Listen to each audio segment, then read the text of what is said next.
What is up, YouTube? Welcome in to another edition of Bucky and BK live on Texas Sports Unfiltered and the free Texas Sports Unfiltered app. Today's Monday, October 23rd, 2023, and the Buck and I are with you for the next 2 hours. Plenty to get into on today's program. Of course, we will recap the Texas Longhorns win in Houston. It was scary. It was tough. It was tight, but the Longhorns left H-Town with a dub on Saturday afternoon. We'll talk some Major League Baseball. Hey, speaking of Texas and Houston, how about a Game 7 between the Texas Rangers and the Houston Astros coming up tonight in H-Town? We'll recap the two games that took place this weekend in that series. We'll talk about the biggest games from college football. We'll talk about the biggest games from the NFL. No Texas NFL teams in action as the Cowboys and Texans were both on their bye weeks, but still plenty to get into in the world of football. Plenty to talk about, as there usually is on a Monday edition of Bucky and BK. Good morning, Buck. Good morning to you, BK. I hope you had a fantastic weekend, my friend.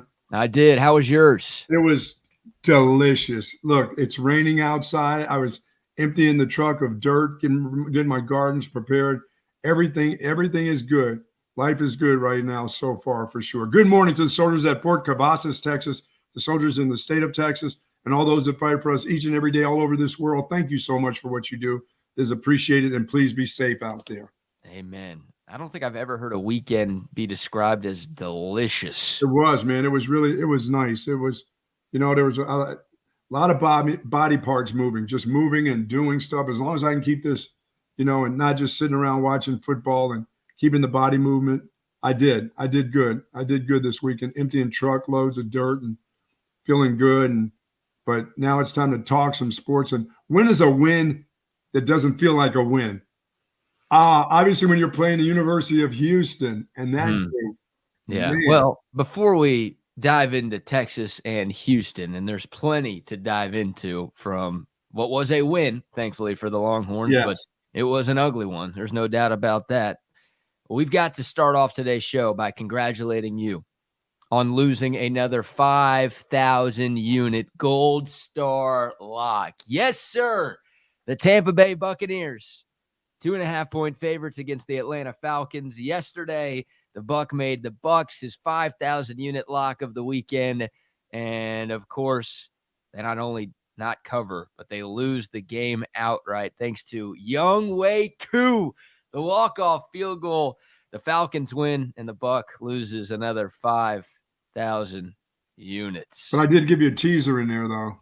Yeah, you did get your 1,000 unit play with the Eagles last night. So congrats. You only lost the people 4,000 units this weekend, which means on the season, Buck, you are now down 10,000 units, which means and I've got to play this week for you. Our listeners and viewers, I mean, some of them are living on Cesar Chavez right now in tents because of you. Hey, but I've got a 5,000 unit play that you're all going to just love.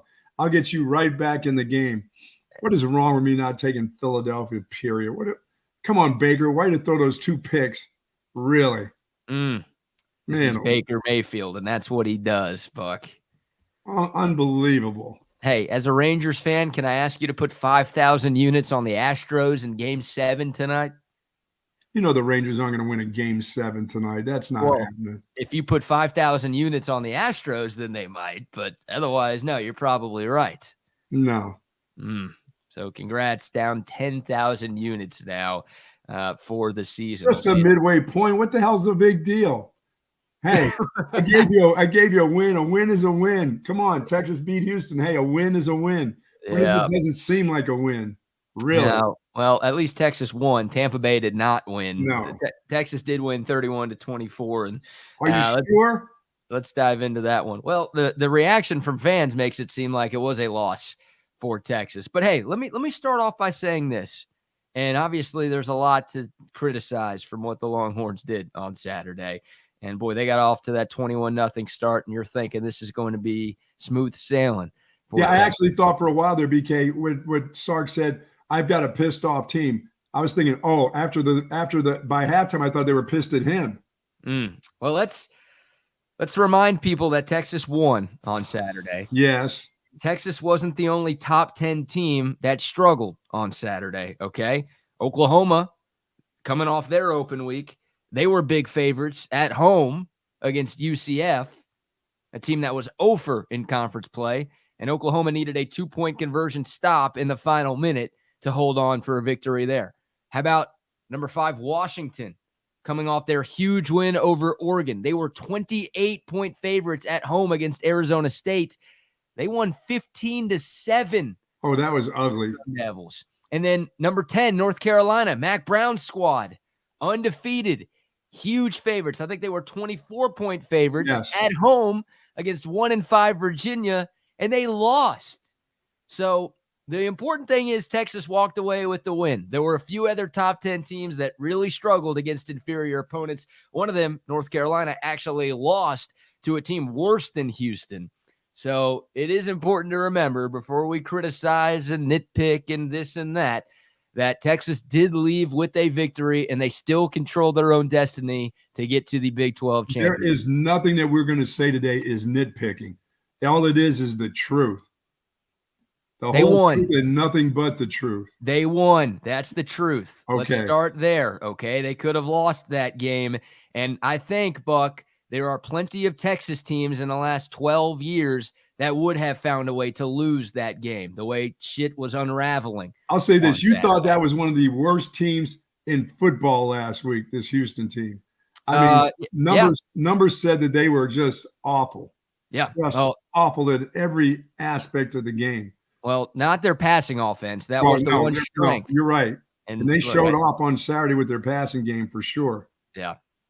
So that's once again, I mean, we're about to spend the next 2 hours talking bad about Texas and talking about stuff that they have to figure out if they do want to win a Big 12 championship this year. But let's just remember that Texas won the football game. Okay. You know who didn't struggle? My sleeper.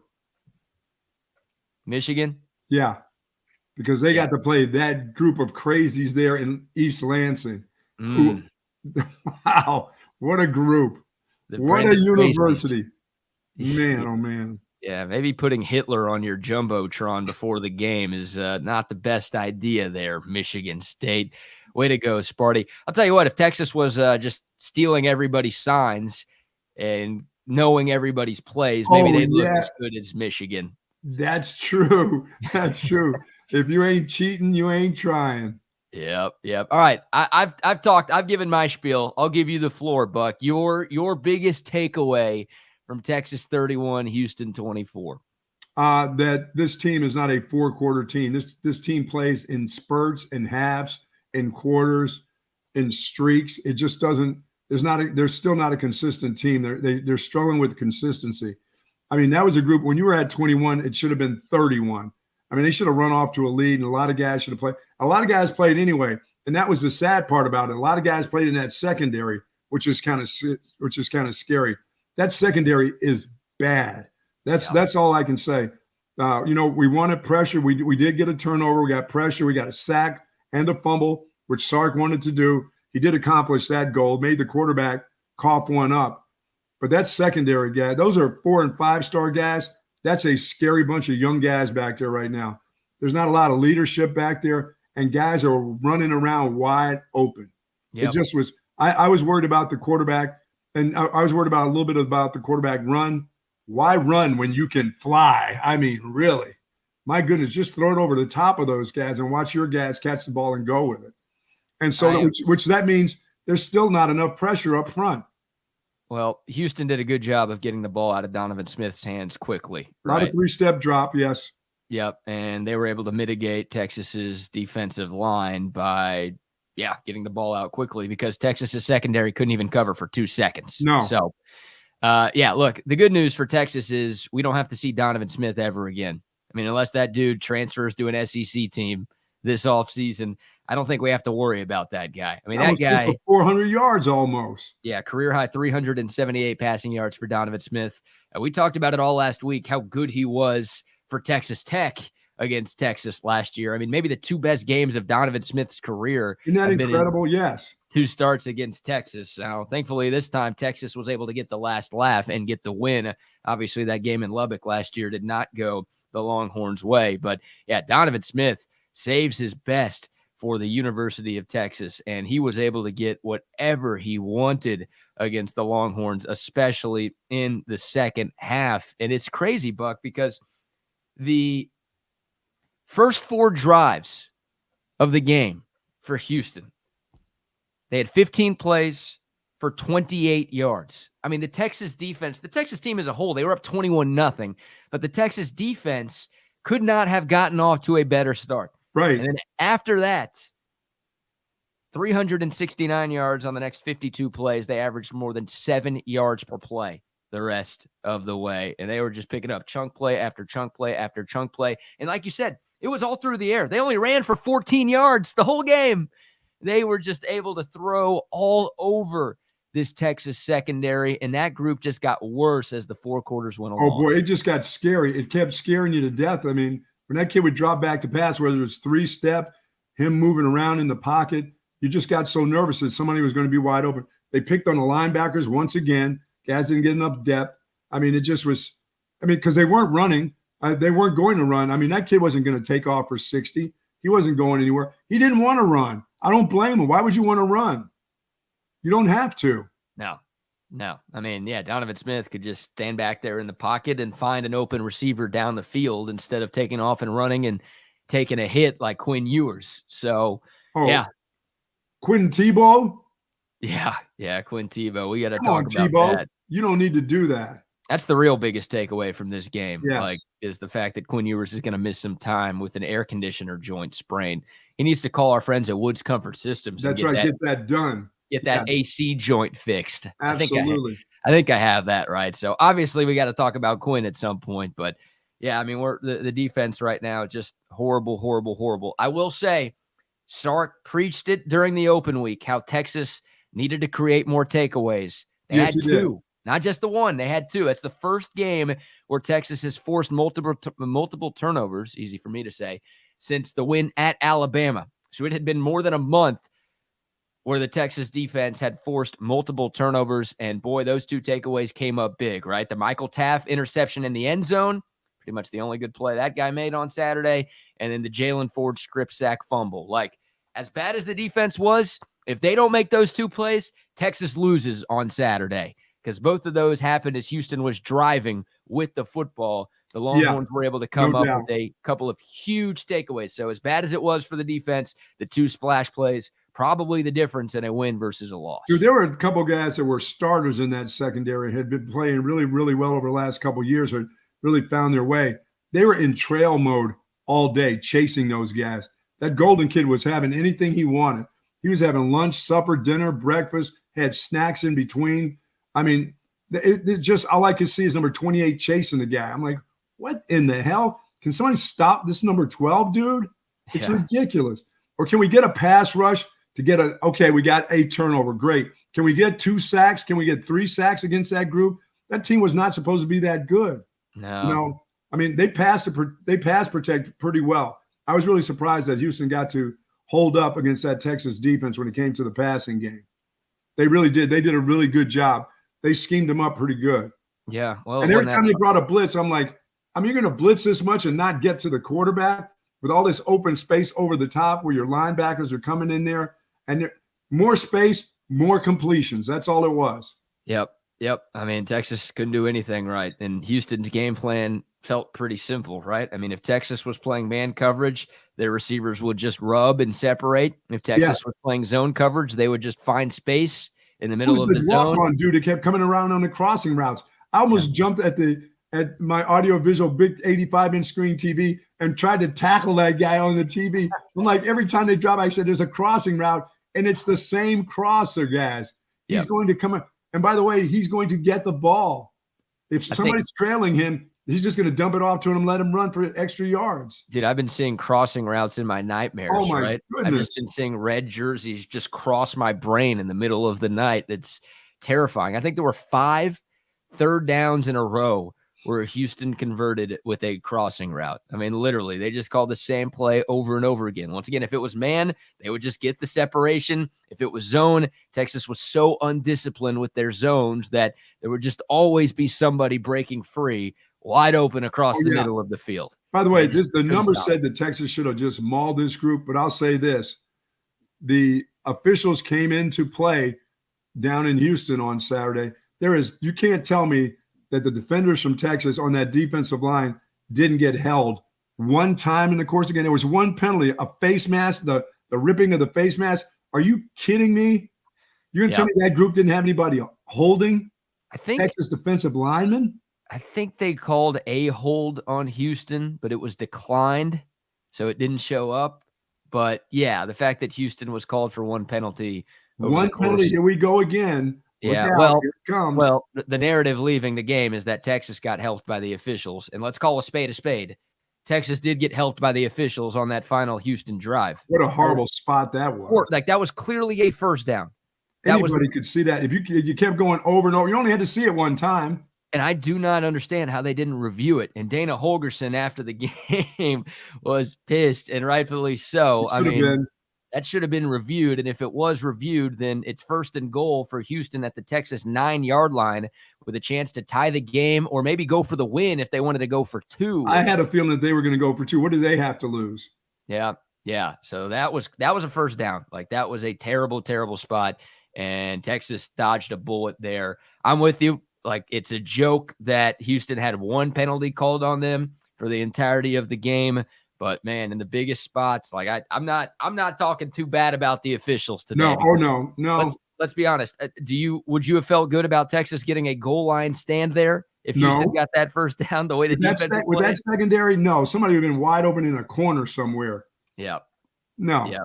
So the good news, like, for Texas is their run defense was so good that on a 4th and inches, Houston felt like they had to pass. Now, people are criticizing Dana for the play call. I don't think they could have ran it there. If they tried to hand it off to Parker Jenkins, he would have gotten stuffed in the backfield because the Texas interior D-line was so good against the run. Unless he was going to throw the ball. Yeah. Well, Donovan Smith, he made a bad throw. The ball was there. I'll credit Jahdae Barron for being close, but Donovan Smith, if he puts that ball in front of his receiver on that little flat out route, then Houston picks up the first down, and they've got 4 shots to get into the end zone. And once again, either tie it or go for 2, but they didn't. Texas's defense, for as bad as it was, they made a play there, and they held on for a victory. So yes, I mean, like you said, this is a weekend. You're going to get that one weekend in college football where teams that are supposed to beat up on teams actually play them tight, and they don't cover spreads, but they win games. And that's what happened to Texas. They won the football game. Oklahoma, they won the football game. They're just coming off of, a week and a half, some getting their, pats on the backs, telling them how great they are. Others having boots in their rear end. And I don't know, the Texas team came out smoking. I mean, that was 21 points in a hurry. That thing should have been over with. But the head coach, Mr. Cutesy himself, decided, hey, how about a fake field goal? Fake field goals are for the teams that are having struggles, not for a team that's up 21 points. There's no reason to fake field. Take the points and go away. Yeah. Hey, you're not behind. You're not having to get cute there. Just take the points. What is the big deal about taking the points? That was a huge momentum shifting play, right? And if you are going to go for it on 4th down, just keep your offense on. Yeah. I mean, Quinn Ewers could not have gotten off to a better start. The offense was rolling. They already had 21 points. They had scored touchdowns on 3 of their first 4 drives of the game. Like, if you're going to go for it, which it would have been stupid to go for it on 4th and 6, right? Last week, I was like, hey, plus territory, if it's 4th or 3 or less, you go for it, because Houston was the worst 4th down defense in college football going into Saturday. So 4th and short, keep the offense on the field. And hey, Texas did that a couple of other times and it worked. So I would have been fine with that. But 4th and 6, you got to take the points there. You're up 21-7, and you just give Houston all the momentum in the world when you call a play like that. Let's hear from Sark. Leave your offense on there, buddy. I mean, yeah, don't have the punter throw to the kicker, please. Like, That's what you're going to do when your offense is rolling like that. You're going to call an offensive play for the punter to throw to shit show Bert Auburn and that hair. You're going to make that guy try to beat a couple of dudes in space. Not close. Not close. He made the first guy miss. He did, yeah. Well, here's Steve Sarkisian. Of course, he was asked about that in the post game. Sark talking about the fake field goal call in the first half that flipped this game on its head. It was just, you game plan and you go in with a plan, and they had a really good rush unit, and they had an excellent guy coming off the edge blocking the kick. He didn't rush. You got to ask Dana why they didn't rush him. We haven't faked a field goal in 3 years, so but he didn't rush, and they played the play, and Bert makes the first guy miss, but at that point it's just kind of a dead play. So that's part of coaching. We can play a brand of football that's ultra conservative, but that's kind of not who this team is. We're an attack oriented team, and our players thrive in that, and they believe in those, and they believe in those calls. And if I could do it all over again, I wouldn't have called it. But that's hindsight's 20/20. I don't get to play Monday morning quarterback. I got to make those calls in about 10 seconds. And we knew going into the game we'd like that call in that situation. This time it didn't work. Yeah, you keep making calls like that, you'll be playing Monday morning quarterback. That's what you'll do. I mean, for sure. I mean, that's silliness. I mean, that's not, that's not playing. That's stupidity. Just take your points. Quit trying to be, this is over cute guy. I mean, come on, just kick it. Yeah. You got your kicker who's just coming off a really nice game of putting it right through the uprights. I mean, he's done it all day. Let him do it again. You're up 24-7. You don't want to give this group, you don't want to give them any kind of life. And all you did was breathe life into them. All you did was, hey, they were laid out on the ground, 11 of them. And the head coach went over there and gave everybody mouth to mouth and resuscitated everybody. I mean, great call. That's not a part. I mean, well, we're not conservative. There's conservative, then there's stupid. I mean, that's kind of crushing your ball. And then you know what, BK, I wouldn't have even been mad if you were said, I don't know if my kicker can kick it that far. I'm going to leave the offense on. I'd have been, okay, that's fine. Let's go. Let's roll. There's a 44-yard field goal. Like, we know Bert Auburn can make those. And miss those. Yeah, of course. But, come on. That's absurd. You can't – I'm sorry, Sark. You can't drop the hindsight is 2020 line. Yeah, oh, yeah. On that. Monday morning quarterback. That's foresight is 2020. If you told me before that ball was snapped that Texas's plan was to have the punter throw to the kicker and ask him to beat a couple of guys in space, I would have said, yeah, I don't need hindsight for that one. No. That's a dumb-ass play call, dude. That's what I'm saying. That's just dumb. Don't do that. Don't do that to your team. You got the momentum. You can hammer this team in the 50s. They don't know what has hit them, at 21-7. They have no clue what just hit them. No. Take the points, coach. And Take instead, the points. Houston gets the ball. They march down the field. They score another touchdown. And instead of 24-7 and still feeling very good about yourselves, it's all of a sudden 21-14 and the crowd's into it. And all of a sudden it feels like things are starting to unravel a little bit. This coach must think his secondary is something special. They are not. Sort of like I thought. Remember I said at the beginning of the year by halfway during the season, they'd be a top 10 secondary? Wrong, Buck. Very, very wrong. Almost like your 5,000 unit play. This group is not good in the secondary. And you can tell me about Malik Muhammad and some of these players that are young and they're 5 stars and they've been good all year. No, they're not good. They're not good. I mean, I don't know if it's coaching or whatever, but they don't play like 5 stars back there. They play like guys that are very confused. They don't understand these crossing routes. They don't switch off. Now the linebackers are playing that way. So now I used to think the teams will attack them on the ground and go after them on the ground. Why? Why run when you can fly or throw? Just heave it. Yeah, I think we got a false sense of security with this Texas secondary midway through the season, right? And that happened, I think, because Texas got to play 3 backup quarterbacks in a row. Okay. They got to play Wyoming's backup quarterback. They got to play Baylor's backup quarterback, and they got to play Kansas's backup quarterback. Now, hey, those guys are still on scholarship. You got to beat who's in front of you. Doesn't take away the wins from Texas. There's still wins on the schedule, but the secondaries look very good in those 3 games. Well, the last 2 games Texas has played, they've had to go up against starting quarterbacks. One of them, Dylan Gabriel's in the Heisman race. That guy's really, really good. Yes. Donovan Smith, great against Texas. If you've only watched that guy play against the Longhorns, you might think he's in the Heisman race. But, not Dylan Gabriel good, not one of the best quarterbacks in college football. But the last 2 games that Texas has played, they've had to go up against starting quarterbacks, and the secondary has not looked good. Now, injuries are a part of it. There were some Texas fans, when we found out Ryan Watts wasn't going to play against Oklahoma, who were like, oh, this secondary might be better without Ryan Watts. Oh, yeah, they did. Yes, they did. Ryan Watts might be holding this group back. Nobody's saying that anymore. That guy being hurt hurts. Jahdae Barron missing the first half on Saturday hurts. Jalen Catalon missing the game on Saturday hurts. But still, I mean, we've talked about it, and I got to admit I was wrong. I wasn't as high on the secondary as you are, but I have been way higher on the depth of this Texas team than a lot of people. I still think this Texas team is deeper than just about all of them they've had in the last 12 years. But the depth on this team is not nearly as good as I thought it was. No. Because you're rotating dudes in that secondary, especially at safety, and you don't have enough there at all. So that group is not great. They've got to get better if Texas is going to make it to Arlington this year. There is no doubt about it. They do have to get better, because that can of worms is open up for everybody that Texas plays against. Forget trying to run the ball. As I said, everybody tries to run. Why do it? Why would you do that? You can back 3-step drop, and you don't have to sit back in the pocket. You don't have to take 6-step, 7-step drops against them. You can get 3, and those guys won't be near the ball. They'll be chasing some guys. I would cross them up so many times. I'd put 3 wides and go all over the place. I mean, it was scary on Saturday that's how that ended up. And I'll just say this about the offense.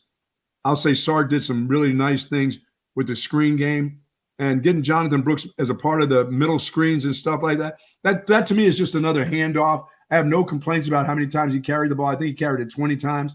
I count those little dinky screens that he does as like handoffs, because he does those so well. And Sark really disguised those middle screens really nicely on Saturday. It got him going. It got him kind of into the secondary a little bit. That was good stuff by him. That was good play calling.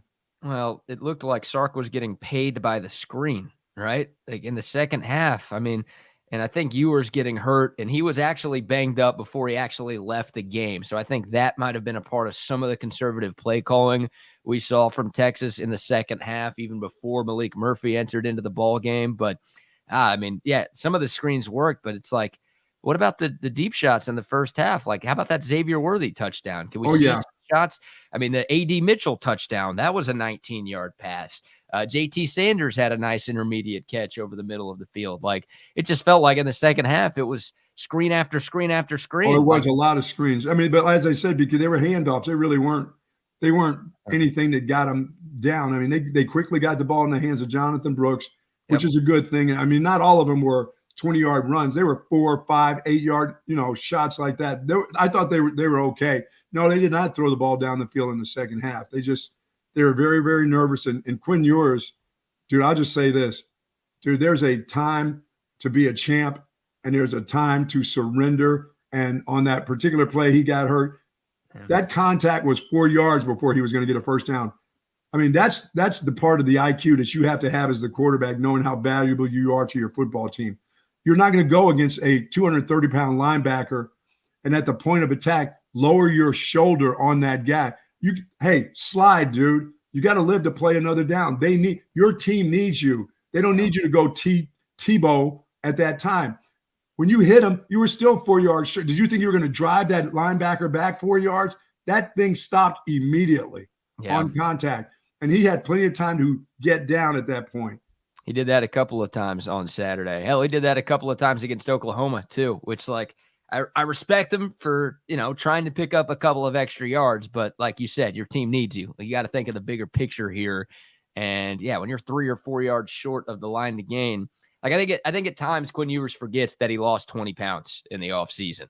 Like early in the year, he just never ran. And then he started taking off and running. And it's like, oh, I'm actually a little faster than I was last year. But when it comes to contact, you're not at the 1 yard line and a guy has an angle just to get you by the legs.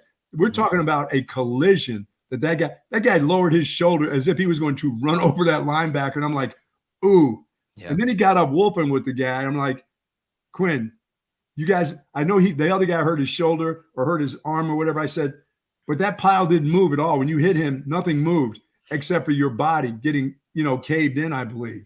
And you're 4 yards short. Right. Yeah. I mean, look, there are reports that said Quinn didn't even get hurt on that play, but still, I mean, I did. It made me hurt with the sound of it. There's no way that helped the injury that he had, right? That could have No. exacerbated the problems there. But yeah. You got to use your IQ there. You got to use your QB IQ. They need you.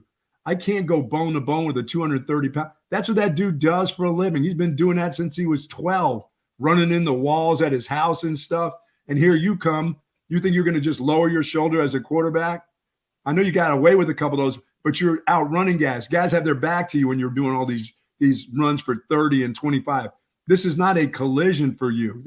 You don't collide with guys and say, I'll drag this guy. No, you don't do that to your team. No, you don't do that to yourself. And yourself either. Yeah. So Quinn will, we're not sure exactly how much time he's going to miss. AC joint is at least 2 weeks. Yeah. I think that's on the low end. Yeah, you can assume that Quinn's going to miss at least a couple of games. I think it's very safe to say that he's not going to play against BYU this coming Saturday. Steve Sarkisian will meet with the media later today, as he does every Monday, to I'm sure give an update on what's going on with Quinn. But yeah, it will be the Malik Murphy show for Texas to start things off against BYU. We'll get into that. We'll continue to talk Texas and Houston. We'll obviously talk about what the near future could look like for the Longhorns with Malik Murphy under center. But we've got to give some love to some of our great sponsors. Buck, who do you want to start things off with? I want to talk about Relax the Back, because I was doing all that shoveling this weekend and I was watching games. I came right to my Relax the Back chair. Now, they've embraced the holistic approach of a healthier lifestyle based on 35 years of proven expertise, and my back can't be happier. Well, their motto is live wellness. And now you got to take advantage of some of these Tempur-Pedic sales that they have over Relax the Back. You can get the select massage chairs, of course. They've got the stand-up desk. They have all the pillows that you need. But what I need my thoracic back to feel good, and that's why I'm sitting in the Relax the Back for over 20 years now. Heal smarter, sleep, reimagine, and recover overnight, and restorative sleep. You can get all of this, and you can live pain-free just like the Buck. 2 locations, in BK's at the Hill Country Galleria across from Whole Foods, and in Austin at the Gateway Shopping Center across from the Container Store. Folks, you don't understand. If you want to feel good and you've got bad lumbar, bad thoracic, screwed up shoulders, get one of these Relax the Back chairs, and you will live pain-free just like the Buck. Absolutely. RelaxTheBack.com. Check them out for more information. Shout out to our friends at Woods Comfort Systems as well. We mentioned it. Quinn Ewers dealing with an air conditioning joint sprain. He's got to call Woods Comfort Systems to get that AC. Nah, if something's wrong with your AC in your home, or hey, we're getting closer and closer to winter, you want to make sure your heater is set to go for these cold months here in Central Texas, you've got to reach out to our friends at Woods Comfort Systems. They've been around for 60 years. 60. It's like half as long as the Buck has been alive. That's an impressive run by our friends at Woods Comfort Systems. AC maintenance, repair and installation, heater repair and service. They do ductwork. They do attic installation. And oh, by the way, they have plumbing services as well. Their goal has always been to provide exceptional HVAC and plumbing services all throughout Central Texas. And once again, they've been doing it for 6 decades. Check them out online at woodscomfortsystems.com or give them a call, 512-842-5066. And BK, and tell them about AB consultations. I actually ran into Live Golf for the first time this weekend. Come on. Those shorts and those outfits, what a bunch of clowns. I mean, really. It was right there on my AB consultation on my big screen. And I was the first time I ever took a peek at it. And I'm hearing all these music in the back, Lana Del Rey and whatever, Lena Turner or Nina Simone. I'm like, what in the hell is going on with this? They're trying to play golf. There's music blaring all over. People are talking. You can hear people talking in the crowd. What is it, a contact sport now? Is that what that was? But it looked good. It looked good on my AB consultation, on my big screen, man. And you can have that happen for you too. All you have to do is call AB consultations. and you can get this big screen, the audio video setup of a lifetime. I mean, I didn't watch very much of it, but it kind of caught my eye. The little shorts is what got it. And plus Phil's big boobs, I guess that's what got it too. So oh man. What a clown show that thing is. I mean, what is that? Team golf? Come on, what are you doing? Is that like your first time watching live? Here's my part. Do you hand the baton off to the guy for the next hole? What the hell is that? I don't understand. I don't understand it. It is so ridiculous. Oh man. Golf. That's what I need. I need to hand the baton, my putter off to the next guy. Use my putter for the next putt. Okay. That must be the way live goes. They get a lot of money for that crap, man. It ain't a scramble. I never want to watch that again. I never want to run into that ever again. Oh, on the CW? It was on the CW. I didn't even know I had that channel. The hell is that? Man, Yeah, a lot going on in the sports world this weekend. A lot going on right now. It's the best time of year to be a sports fan, which means it's the best time of the year to call AV Consultations. And Bucky said, make sure you call AV Consultations at avconsultations.com. I'm not sure how you call a website. You can call them at 512-255-8678. Or go online to avconsultations.com to get the home TV setup of your dreams. The Bucks got the hookup. I've got the hookup. Hell, you see a couple of the AVC screens behind me here in the studios. These guys are the best. They've been in business since 1988. They will give you the home TV setup of your dreams. All you have to do is give them a call. All right, enough of this football talk. What the hell happened last night? Come on, Rangers. Keep it up, will you? Oh, wow. All right, little baseball pivot here. Yeah, of course, we'll get back to Texas and Houston on the gridiron, but Texas and Houston on the diamond. Boy, what a weekend it was. I mean, we'll take you back to Friday night, Game 5 in Arlington. The series, of course, was tied at 2, and the Rangers have a 4-2 lead going into the ninth inning. And Jose Altuve, of course, one of the clutchest players in baseball history, comes through in the clutch again with a 3-run home run off of Rangers closer Jose Leclerc to give the Astros the 5-4 lead, and they were able to hold on for dear life in the bottom of the ninth. Of course, you had a benches clearing incident in that game on Friday in the 8th inning after Brian Abreu, the Astros stud reliever, hit Adolis Garcia with a pitch. Of course, that came the at-bat after Adolis Garcia hit a 3-run bomb to give the Rangers the lead, and he stared that thing down for what felt like 2.5 years before he started trotting the base paths. There were some fisticuffs there. The bench is cleared. Emotions got high. Tensions got high. And then after a long delay, Jose Altuve comes through in the 9th inning. And that felt like the series right there, right?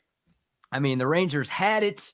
It felt like, all right, the Rangers are going to win Game 5, and all of a sudden they have 2 chances to win 1 in Houston. And, hey, the Rangers are about to be on the cusp of a trip to the World Series. And then Jose Altuve just sucks the life out of all of DFW. I mean, that guy should be the mayor of Arlington with how he loves that ballpark, man. Oh, my God, with how good he's been inside the Gilf since that place opened a few years ago. And then you're like, oh, the Astros, dude, they're going to win this series. They're going to win Game 6 now. They've got all the momentum in the world, and this thing is over. The Rangers blew their chance. They blew this 2-0 lead. The Astros are about to win 4 straight, and they're going to go back to the World Series.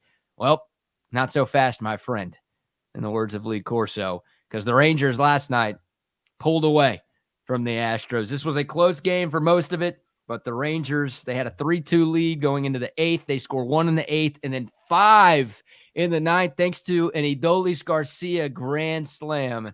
And the Rangers pick up the win, 9-2 the final, and we have ourselves a Game 7 tonight in Houston. Dude, I don't want to mess with Garcia on or off the field. You know what I mean? That guy looks like he's ready for action anytime. Oh, well, that guy, his first 4 at-bats of the game last night, Buck, he was 0 for 4 with 4 strikeouts, and Astros fans were loving it. Oh, yeah, they were lighting into him. That's right. And I was lighting into him. I'm like, dude, you cannot be the guy to incite that benches clearing incident and talk all that trash that you talked and then follow it up with an 0 for 4 golden sombrero, 4 strikeouts. And then his first at-bat, or his first pitch in the at-bat in the 9th inning, he swings at a fastball like way outside of the zone. And it's like, oh my God, this guy's about to go 0 for 5 with 5 strikeouts. Really. And then the next pitch, Ryan Stanek, for some reason, throws a fastball right down the middle, and Garcia just deposits it into the Crawford boxes. He didn't pimp that one nearly as much as he pimped the one in Game 5. Hell, he didn't have to talk any trash there. He shut everybody up, and that was the dagger for the Jers last night to force this Game 7. What a series, man. It's fitting that this thing is going the distance Absolutely. with these two heated rivals in Texas. Yeah, absolutely. So who you got tonight, man? I mean, the game's in Houston, which normally would be advantage Astros, but, well, the road team has won every game in this series so far. Yeah, but the blue-eyed, brown-eyed, red-eyed guys pitching, I'm not quite sure of that. I'm thinking Altuve is going to have something to do with the game tonight. Well, yeah, that dude. I mean, a big to do with the game tonight. That guy's a pain. Yep. Had a couple of hits last night, even in the loss. He's been rolling right now. Look, the Astros, it's amazing. They are now 40-46 at home this year, regular season and playoffs. Can Michael Brantley can he do his leadership deal from like the clubhouse though? You hate Michael Brantley, don't you? I know he came in, he's come in late in the year, they needed him back. He's really a special leader, I think, for that baseball team. But his hitting, dude, when he's up there swinging, he is just like, it's not even close right now. I mean, that guy's usually got a pretty good stroke. He's got a really good feel for where the strike zone is. He struggled again. I mean, so just leave him in there. Bring out somebody else. Bring up Chaswick in there. Bring Chaswick or somebody else in there. Because Brantley he just has missed too many games. That guy's a sharp player. I know what you do. You don't want to lose his leadership. Okay, let him yell from the clubhouse, in the dugout and yell down the hall or something. But, did I just put the curtain? Is Brantley going to go 4 for 5 tonight? Well, he hasn't been the worst part of the Astros offense. I mean, he was 0 for 3. He did have 2 walks last night, so it's not like he didn't do anything at the plate for the Astros, but the whole team is struggling right now. And Kyle Tucker continues to be a liability. I mean, you've got that guy trying to bunt his way on right now. And of course, he keeps going batting gloves on, batting gloves off. I mean, he can't get out of his own head right now. He's been bad. You're not sitting that guy. He's too good to sit down. But how much has Jeremy Pena fallen?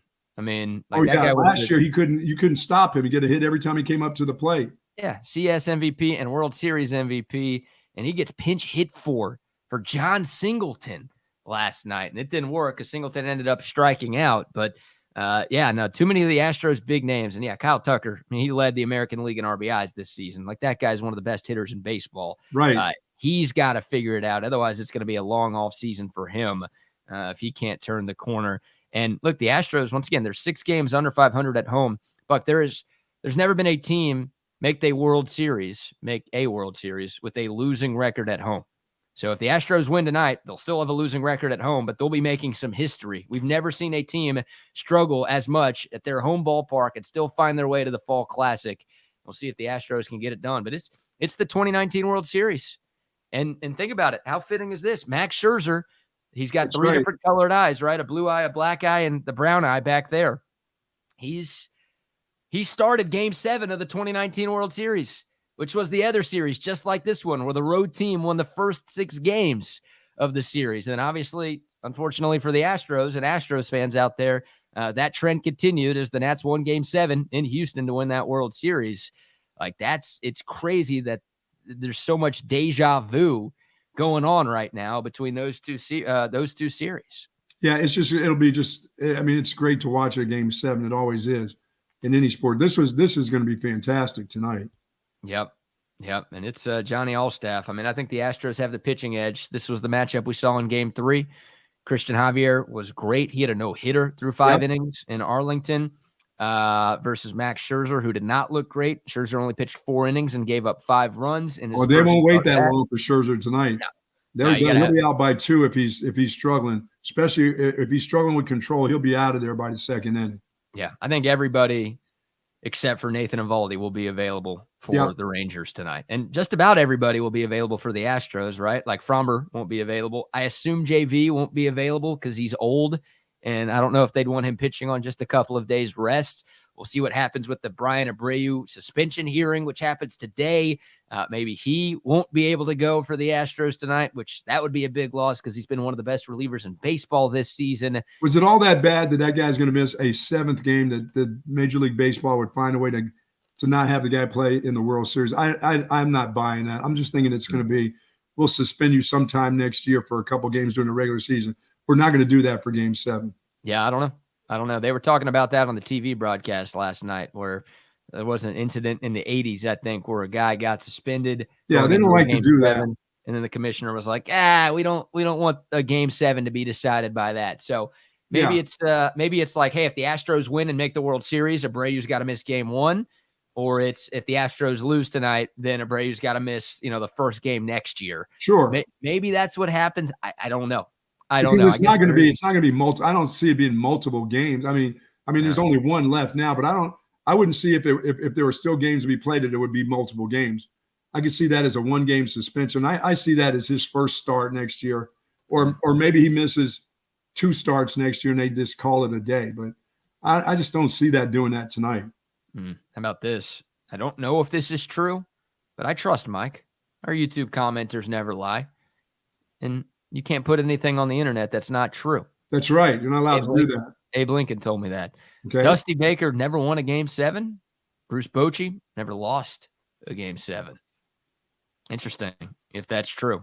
In the same vein, Houston had one of the worst teams in college football, their defense. And wow. Texas won. Yeah, it's fitting. Texas beat Houston by 7 on Saturday, and then the Texas Rangers beat the Houston Astros by 7 on Sunday last night. Thought that was a weird, random parallel that has nothing to do with anything. So, by the way, that's why you don't put money on the Texas Longhorns. If you're a Texas Longhorn fans, you always just leave that alone.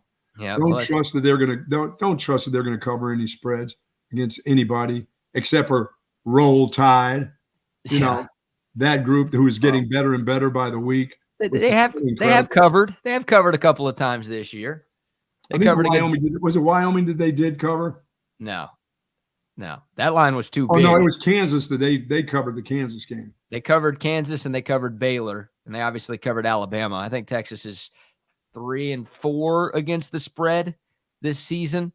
I don't think they covered against Rice because Rice had that late score that backdoored them. But yeah, no, don't bet on Texas football, man. I mean, you're better off taking Bucky's 5,000 unit locks. There you go, because that's a loser. You already know you're losing going into it. Yeah. Then I'll come back with a nice win. Good job there, Eagles, last night. Yep. Sorry, Tua. The only person who's ever bragged about losing 4,000 units in a weekend, Bucky Godbolt. Congratulations. Before we hear from Steve Sarkisian, let's give some shout outs to some more of our great sponsors.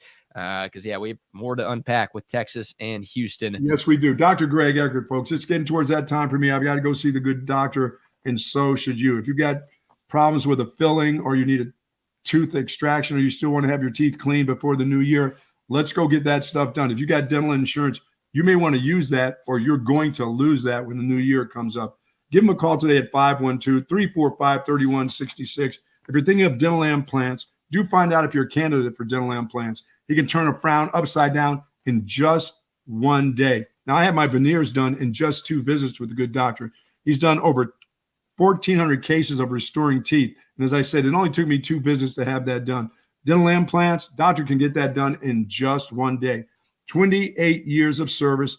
And if you need IV sedation because you're scared of the dentist, then he'll do that because he want to make sure your dental health is going to help the rest of your health for sure. But once again, please start to get ready to use your dental insurance. Don't wait. We're still in October. You still got a chance to do that. November will be just around the corner, and that place will start to fill up with folks trying to use their dental insurance before the year is up. And in December, look out because that's really going to be crowded. So get it done this week. It's a great week to get it done. Once again, 512-345-3166. He's our dentist. It should be your dentist also. Amen. Don't forget Brain Vault. If you're thinking of doing some work like me, like I was getting rid of that dirt on the truck and almost fell off again, watch out. You don't want to hit your head out there. You need that Brain Vault. All of you, cheerleaders, if you're playing Pop Warner football, little leaguers, everyone needs to have that. If you're into any of these sports, any of these athletics, and if you're a part of the cheerleader squad, you need to have this. You need to have this fitted because you got to protect the dome. Now, I already got a soft melon, But for some of you out there to think you have hard melons, make sure you protect your head, please, by getting brain vault. How many times have you fallen out of your truck? Twice. I've fallen off the back twice. God. Once I fell trying to get up. I put my hand up and I went to step. My glove got caught in a little hinge there. So as I got up, I got short armed and back I went right on my back onto the ground. And that was the third. You know what that sounded like? A sack of shit. You're doing your best CJ Baxter impersonation? How about my boy CJ Baxter? He didn't go down like a sack of shit. That was a nice run. He had a couple nice runs in the game. And it was a good time to get him in, as we thought. We didn't know it was going to come down to him having to score, what was it, an 8-yard touchdown or 16-yard touchdown run to ice the game. Wow. Yeah. The running backs played pretty well. Jonathan Brooks did not get 100 yards, so his streak 99. Hey, anybody tapping the running back coach over there for that one? Well, get him 100. He had 20 carries. How many carries were you giving Rick those days? 5, 6? 40. Hey, how many do we need? Does he need 46 carries? Let's give it to him. Brooks had 20 carries. CJ Baxter had 6. Savion Red, the Code Red or Red Cat or Wild Red, whatever the hell you want to call it. They may have figured that out. Yeah, that continues to look pretty good. 3 carries for 9 yards and a touchdown. That worked at the goal line, which, hey, Texas, at least when they went up 21-0, they had 2 touchdowns and 2 trips inside the red zone. So that was good to see after what happened in Oklahoma or against Oklahoma a couple of weeks prior. But, yeah, shout out to 7-Eleven, by the way, before we hear from Steve Sarkisian. Our guy Ashish, I think he's watching this morning. Love the folks at 7-Eleven. You know what they've got. The pizza, taquitos. If you're on your way to work, you need a little coffee, they've got you covered. If you're on your way to work and you need a Slurpee, they've got you covered. All the snacks, all the drinks, the gas for your car, but also the fuel for you. It's all there at 7-Eleven. Make sure you download that 7-Eleven app too and get that 7 rewards program. Cash in on some great stuff. Thanks to our friends at 7-Eleven. Well, I'm happy, BK. I'm happy because the Texas Longhorns won the football game despite what the coach thought he was doing, because he didn't want to be too conservative because we're all gas and no farts. Let's just go. Let's just roll with fake field goal. Your guy, Bert Auburn, gets the ball. He does make the first guy miss. But damn if that wasn't a long – how many yards? Was that 6 long yards? 6 yards. That dude is not going to make it. He's going to maybe make one guy miss because the guy was stumbling over the markers. But, dude, you weren't going to make 3 or 4 of them miss. They tumbled on him. I mean, they ate him up, man. It was like fire ants after a rainstorm. They were everywhere on that guy. Yeah, I mean, Auburn was going to have to beat like 4 or 5 defenders down. And Houston didn't call the play that Sark expected them to call. It's almost like Houston was expecting a fake because, they had a couple of guys just not rush. They just sort of dropped back. And Sark was expecting all 11 guys to just be pinning their ears back and trying to block the kick. And so he was hoping Bert Auburn was going to be wide open. But no, they were expecting just what Sark would do, that he would be like, oh, you know what? We got him. Let's really get him now. Let's fool him, because the 3 points doesn't mean very much to us. We always want 7, so 3 won't mean anything while we're up by 3 touchdowns. Let's just go ahead and forget the 3. Those 3 points were very important here because what it would have kept the momentum down for that group. Yep. Well, let's hear from Sark. We already heard from Sark talking about the fake field goal, and he dropped a bunch of Coach Beak. Hindsight's 20/20, but at the end of the cut, he did say he wishes he didn't make that call. Obviously, this is part of Sark's opening statement after the game. Once again, Texas got the win, but obviously it was a win that left a lot to be desired. Here's some of Sark's opening statement from Saturday. We had a great week of practice. I thought we had a great week of preparation, and I thought we came out and played that way at the start of the football game to jump ahead 21-0. The lesson learned here is we got to have a killer instinct, and people aren't gonna lay down against us, and they're going to continue to fight. And we relaxed. We didn't execute the way we had. We didn't execute and poor call on the fake field goal. They got some momentum from that, and in turn we end up in a dogfight 21-all. We had some guys get nicked up, and some other guys had to step in and play. And the game came down to 2 possessions, and we found a way to punch it in on ours, and we found a way to get a 4th down stop on defense. So there's some positives that come out of this game. Happy to have won the ball game. Not going to apologize for that.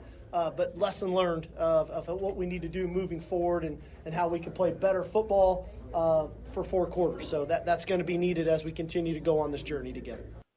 Some of the coach speak the killer instinct. It's just it's playing like champions that get to me. I don't know if this is a championship type of 4-quarter team. That's the only thing that scares me. Killer instinct, whatever you want to call it, champions. There's something that's missing with this group. You know what I mean? We look back, BK, and we talk about playing against a team like that, and your secondary is just, it's like, are you kidding me? And I'm watching guys that play pretty well on that secondary and have had some really good things happen. Number 28, I've seen him play before. That guy has, every once in a while, has some things that aren't great, but not to the way he's playing now. That guy's playing like he's never played the game before. That's what's concerning about, is it Jaron Thompson? I'm like, that's not like him. That guy was a starter. That guy was playing safety and playing it pretty well at a really high level for a while. How can it go that bad so quick against a team like this? That's what I mean. And where you talk about pressure, you talk about getting turnovers, you say all those things, but still, to me, there was not enough pressure on that quarterback. Yes, you finally got a turnover. Give you one, chalk one up in the corner somewhere to. They had 2. Oh yeah, the pick, yeah. But I'm talking about making a guy fumble the ball. The one pick was, I think, the one that Taft caught. Maybe you could have made that play, maybe. Sitting out there in the backyard playing catch or something with one of your sisters. I think if she threw you that ball, I think you would make that catch. Thanks. Other than that, dude, it just they're playing really. They're playing, I don't know if it's soft or whatever, but that's not championship football. No. It's not, because they can't get these 4 quarters together. It's a quarter here. It's 21 points you run out to. Be consistent. Make smart decisions as a coach, too. Take the extra points. Take the 3 points. That's championship play.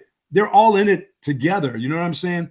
Sark giving you the Monday morning quarterback spiel. Coach, you're in it, too.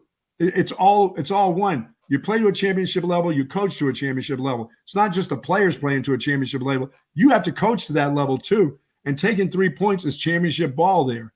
Yeah, but you won the game. That's great. We're all happy. Believe me, everybody's happy about it. When you looked at what Saturday looked like around the nation and people struggling and getting close calls, some losing, some sneaking out a win. Yes, you won the game, but we're still trying to. Are we not still trying to get to a championship and championship level football? Yeah, that was not. No, it was not. By the way, you've had 2 back-to-back games that were not championship-level football. Well, Texas has now played 7 games this season, right? They're 6-1, and I think of those 7 games, Texas has only played 2 complete football games. I would say the win in Tuscaloosa for sure was a complete football game, even though there were a few missed opportunities, right? Sure. You kind of left that game saying, if Xavier Worthy doesn't drop that touchdown, and if Texas does a couple of things differently, then they win that game by more than 10. But okay, I'll call a 10-point win at Alabama. Yeah. Still really good, by the way. Any Texas fans still saying that 2023 Alabama is going to be 2016 Notre Dame? Anyone saying that? Idiots. Calling some of our own fans idiots for saying that type of stuff. That was dumb. You go win by 10 at Alabama. I'll call that a complete football game. And I'll say the Baylor game was a complete football game. 38-6. You had the 21-point second quarter. That game was over at halftime. You kept Baylor out of the end zone for all 4 quarters of that one. Like, those 2 games were complete. But every other game, and I get it, a lot's going to happen over the course of 60 minutes. You're not going to play perfect games every single Saturday. But, man, just every other game, there have been large portions of the game where it's like, what? Who is this team? Like, how is that the same team that went on the road and beat Nick Saban? No, where's that punch? They should not be struggling against Houston. There's just no way. They shouldn't. We knew that going into the game. That was what you call a stat game. They started out, he said we got a pissed off team. They started out pissed off, but then all of a sudden they started getting ready to piss down their leg, it looked like, towards the end of the game. I'm like, wow, am I really seeing this right now? This is a group that had 21-0. Yeah, and here we are fighting for your life in the 4th quarter. Yeah, Texas couldn't have gotten off to a better start, right, on both ends. That's right. They got the ball first. Houston won the toss. We were talking, okay, hey, if Texas wins the toss, do they take the football and send a message to Houston that, hey, this isn't going to be close? Well, Houston won the toss. They deferred. Texas got the ball. They marched down the field and scored a touchdown in the red zone. It was great. And then Texas gets a stop. They get the ball back, and they score another touchdown. And boom, it's 14-0 just like that. And then a couple of minutes later, it's 21-0. And it's like, I mean, you had the TV announcers, right? Oh, my God. Those two. Hillman. I mean, those guys are the biggest Texas haters in the world. But even they're like, oh, we might see Arch Manning in this game. Oh, yeah. Everybody. Even Houston looked lifeless, dude. They were showing Dana Holgerson, and he wasn't on the sidelines, like, trying to get his team pumped up. Like, hey, this is a 4-quarter game, guys. We got this. Don't worry. It's a bad start. Like, they looked dead over there. And I was thinking, like, oh, man, this is even easier than I thought. Like, I thought Texas was going to win and cover, but hell, forget just a 24-point win. Like I predicted, they're going to win this game by 40 today. Yeah, they'll be in the 50s. It looked like it. It looked like it was going to be an easy 50 burger. And then all of a sudden, I mean, Houston scores a touchdown to make it 21-7. But then, okay, Texas marches down the field. They get into field goal range again. Some less than stellar play calling and poor execution. They end up having to settle for what should have been 3. Yeah. Then you saw the fake field goal. And then after that, it was just, I mean, that shouldn't have been for as bad of a decision as that was. And it was a horrible, horrible decision.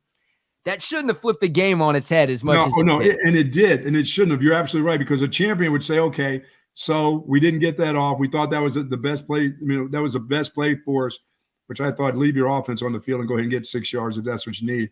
But your team's got to come back. You know, that, I mean, you look at it and you say to the coach, okay, this is on you. You made that mistake, but your group is still good enough on defense to go put the stop on them, not to have guys wide ass open in the secondary, running all over the place, catching balls, you know, and then your quarterback going Tim Tebow towards the end when you need him. He's got to understand the game. That's football IQ right there. That's not, you know, him trying to prove how tough he is and still coming up 4 yards short like he was going to drive that linebacker back. You just got to use your IQ. You got to be a football player and understand how important you are to the football team. And you lowering your shoulder on that dude. And even worse, BK, if the dude was hurt before that. If he had problems with his shoulder before that and he still did that, yeah. I'm thinking now that's even crazier. The fact that you didn't just go ahead and slide, because you had there was no doubt when I saw him get open and I saw number 12 coming at him, or 21 or whoever it was, the linebacker. I said, oh, he's just going to slide. He lowered his shoulder and his helmet like he was going to drive that guy back 4 yards. And I'm thinking, are you out of your mind? Yeah. And then he popped up like he looked at that guy, because that dude got hurt too, because that dude hit his ass so hard that he got hurt. Yeah. That was one of those Catalan shots where you hit a guy so hard, you end up hurting yourself.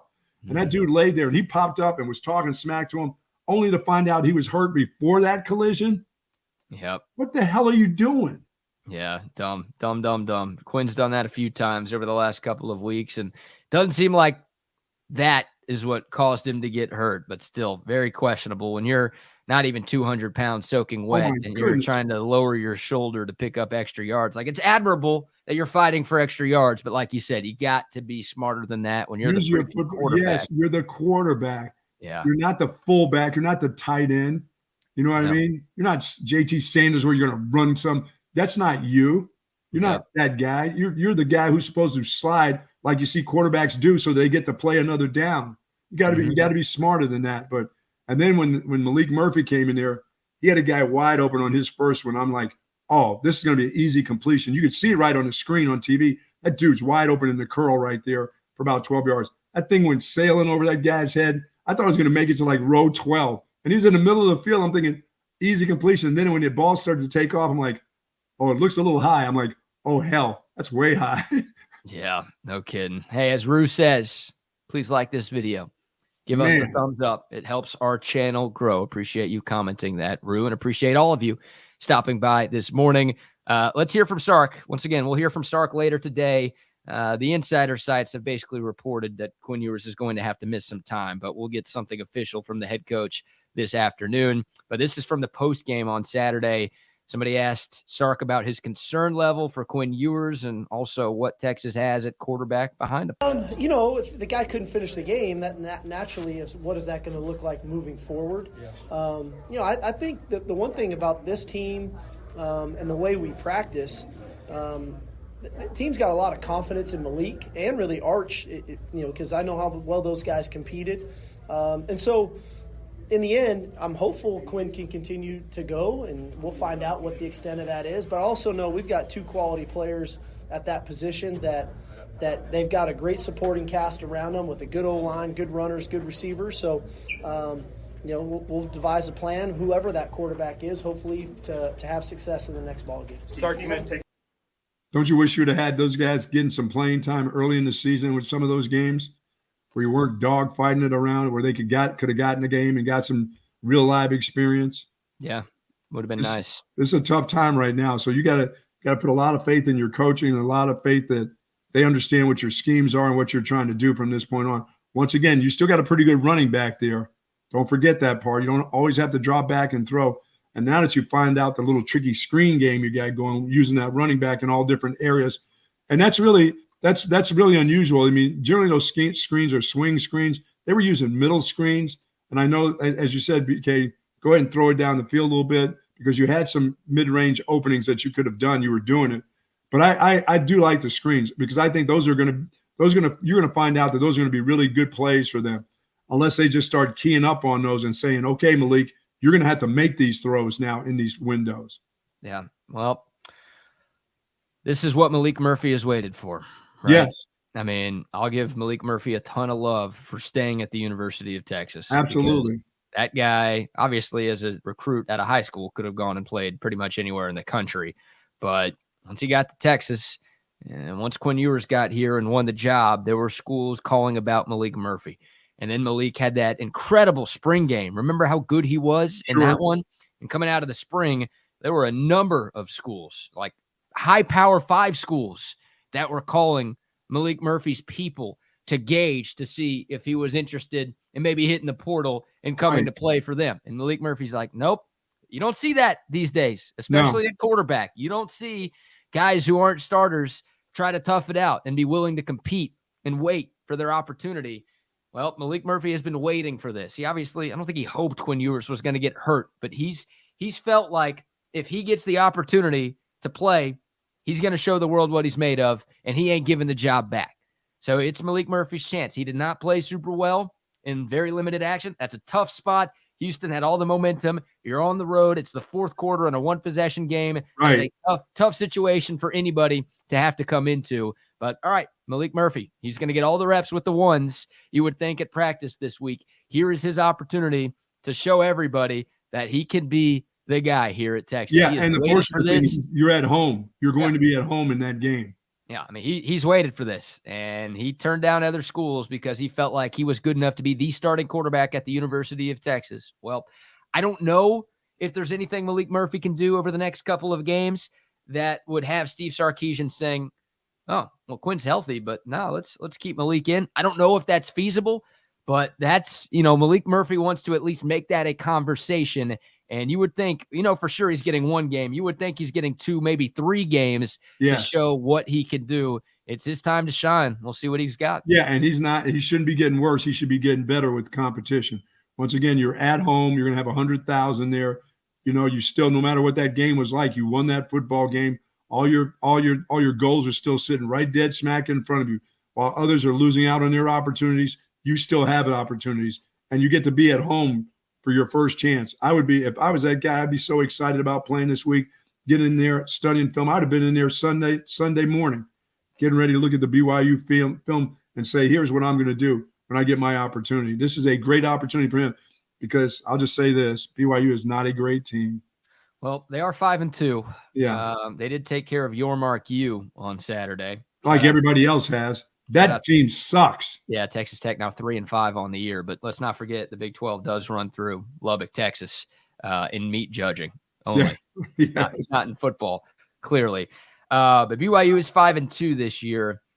Texas is still the better team. I mean, even with the Ewers injury news pretty much out there, I know it's not official yet, but Vegas is smart enough to know what's going on here.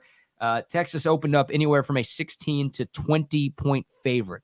ESPN right now has the line at 17.5. So that's, even with Quinn Ewers out, that is what Vegas is expecting in this game on Saturday. So that's faith in Texas. That's faith in this game being in Austin. And I guess that's some faith in Malik Murphy coming in here and being able to look pretty good. That would be hard for Vegas to do. If I see after a collision, my starting quarterback on the sideline in street clothes with a sling on his throwing shoulder, I'm already figuring he's not playing next week.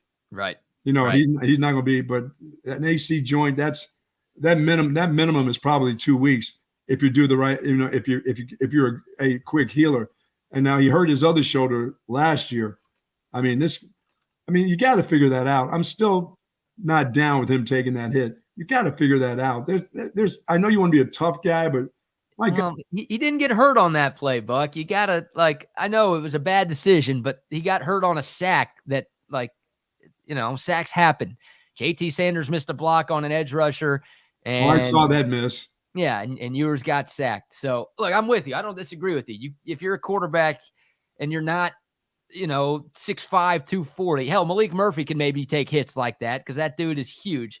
Quinn Ewers, you're less than 200 pounds. You can't be taking those hits, but that wasn't where he got hurt. So I won't spend too much time. I'll just say that didn't help the cause. That hit didn't help him. Right. But he was hurt already, and Texas was just dinking and dunking a lot after that moment. So that was part of why you would think Texas got so conservative on offense. Hell, they only had 4 offensive possessions in the second half. The first 3 weren't good. The fourth one obviously was the game-winning touchdown on that C.J. Baxter 16-yard run, but the defense just couldn't get off the field. Texas had limited opportunities on offense, and yeah, they were pretty conservative before Ewers ultimately went into the tent and then obviously went into the locker room and came back on in street clothes. So the good news for Texas is the next 2 games are at home. Yes. So, no hostile environments for Malik Murphy to have to play in. No in the hostile short term. environments.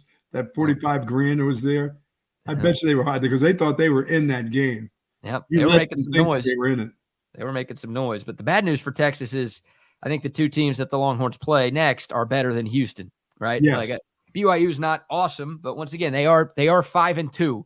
They're a solid football team. And then K-State, they figured it out. That kid Avery Johnson's got some juice to them. Yes, he does. I mean, K-State beat the crap out of TCU. I think 41-3 was the final in that game. K-State's the 3rd best team in this conference, and they're going to come into Austin next weekend, of course, thinking that they've got a chance to win that game. Hell, they'd feel that way even if Ewers was starting, but if it is Malik Murphy, that's the bad news. You play some tougher teams, but the good news is you at least get to play them in your own barn.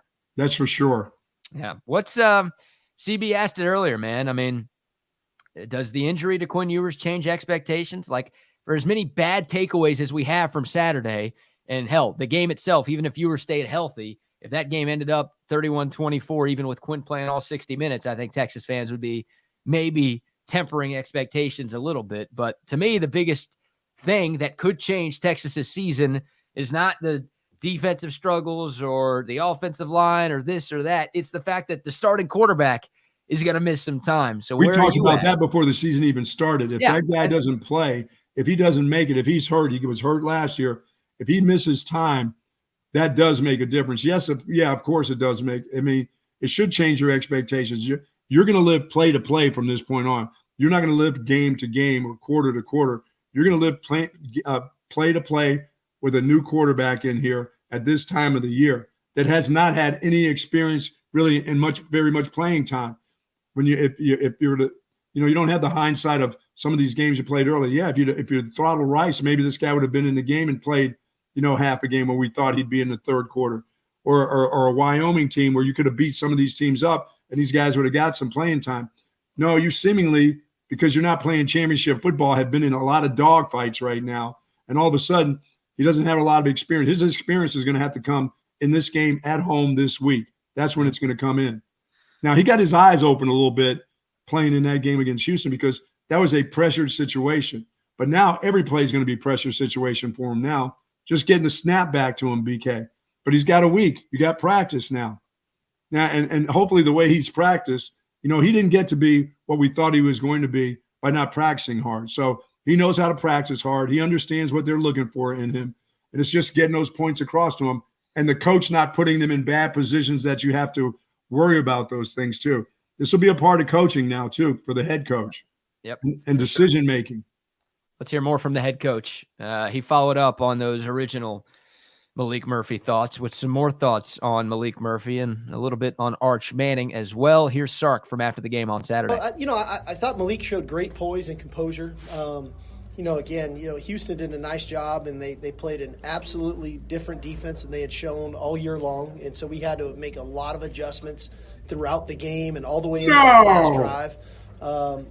I think he would love to have hit that third down to AD to extend that, but he threw it with great conviction, and that was a real positive with Malik. He's got a lot of belief in himself, and he understands our system. And so if it's him this week, I know he'll prepare really well, and he'll get the majority of those reps that way, and I think he'll play good football, and I think Arch will be ready. Both those guys, I said that a week ago, they have really put in a lot of work to play good football for us. And I think ultimately, if this situation arises, that this is where it goes, we'll have the utmost confidence in them to play good football. He is an unbelievable positive coach. He really, really is. Yeah. His positivity is incredible. You know what I mean? Yeah. He's a guy that you want around when things are kind of bleak. You'd love to have that guy beside you saying, you can get this done. Yes, everything's good. It's not that bad. It's not as dark as it seems. I mean, he's that kind of coach, and that's fine. Yeah, he's a player's coach. I mean, He will always have his players back. If one guy makes a mistake, and it's clear as day to everybody watching that it was one guy who screwed up, Sark's going to hold the whole group accountable. Yeah. Oh, the kicker missed the field goal, but the O-line didn't block the way that they should have, and the snap was a little high, and the hold wasn't as clean. Like, it might sound ridiculous, and sometimes it does sound ridiculous, but that's just how Sark operates. He will always defend his guys in times of bad, and then he will always praise his guys. I mean, he's genuine. Tom Herman, not so genuine. Steve Sarkisian, very genuine. Those relationships matter. Hell, that's part of why Malik Murphy stayed, I think. There's no doubt. Yeah, Sark is a genuine dude and cares about building relationships with his players. So guys are like, no, I'll tough it out with this guy. Like, I want to be with this guy. And if I get the opportunity to play, I know because I have this guy as my coach, I'll be able to make things happen. So, yeah, Sark will always have his players' backs. And, yeah, he's going to sound positive all week because he's going to be talking more about Malik Murphy today. He's going to get 10 questions about Malik, and is he ready? Absolutely. What's he good at? What's he bad at? And Sark is going to be praising his QB to try to make sure he's in the right mental state. Yeah, and this is where your team has to show that they have a lot of respect for your quarterback and your coach, because now more than ever, they need you in the secondary to make plays and not have people beat you in the secondary. You have to rise to the occasion. Others around you have to rise to the occasion now, because you're in a situation where as good as you are, as good a team as you are, that position is the one position that could screw things up if you're not careful. So you as a wide receiver, as an offensive lineman, as a running back, as a secondary guy, you have to make the plays now. It's your turn to rise now. Your coach is always saying great things about you. So show your team and show your teammate at quarterback who really needs you right now that you can make the plays. Be in the right spots, do all the right things. And you got a whole week of practice before you get to do that, live on Saturday. But my goodness, the head coach can't hurt him now. He can't be doing, fake field goals and things. You got to take what you can get now with this quarterback. You got to give him all the positives he can get. Positive coach, I like it. I still like it. I'd rather have that than negative Nelly. It would just be too hard. I wish Quinn, we're hopeful that Quinn, none of that.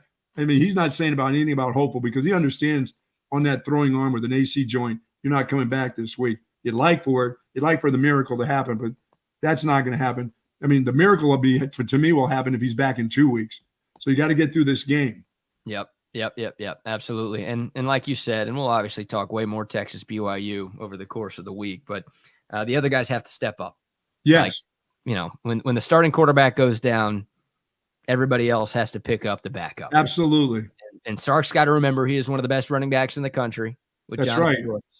But the O-line's got to be better. I mean, for sure. I mean, they didn't all over the place. 99 yards on 20 carries against that defense. Yeah. Come on, guys. Yeah. So the O-line's got to be better. The running backs have to be good. The receivers have to be more consistent. They've got to be ready to catch some hot shots because someone made a John Elway comparison to Malik Murphy. That guy just throws the ball hard. Yeah, it's coming to you. It's going to get in on you in a hurry. So you better be ready for that if you're a Texas receiver. And like you said, the defense, I mean, they've got to up their game a little bit, knowing that QB1 won't be there. they've got to make sure they're on their P's and Q's to make sure Texas can win against BYU and hopefully win against K-State, and obviously win for as long as they need to win without Quinn Ewers out there. Hey, kicked all the kickoffs out of the end zone though. See you later. How about that?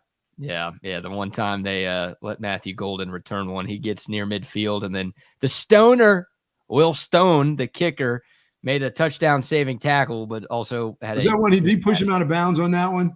No, it was the face mask, where literally 4 officials threw flags. Like everybody in the 3rd ward saw that one. Yeah. So that they couldn't see the 3 holdings on one play that Houston had. I don't know how they go through a game without holding that defensive line. You got to be kidding me. Yeah. What is this, the Oklahoma State game of last year? I mean, really? No penalties holding? Thankfully, the refs did Texas a solid at the end with that spot. Oh, what a horrible, horrible spot.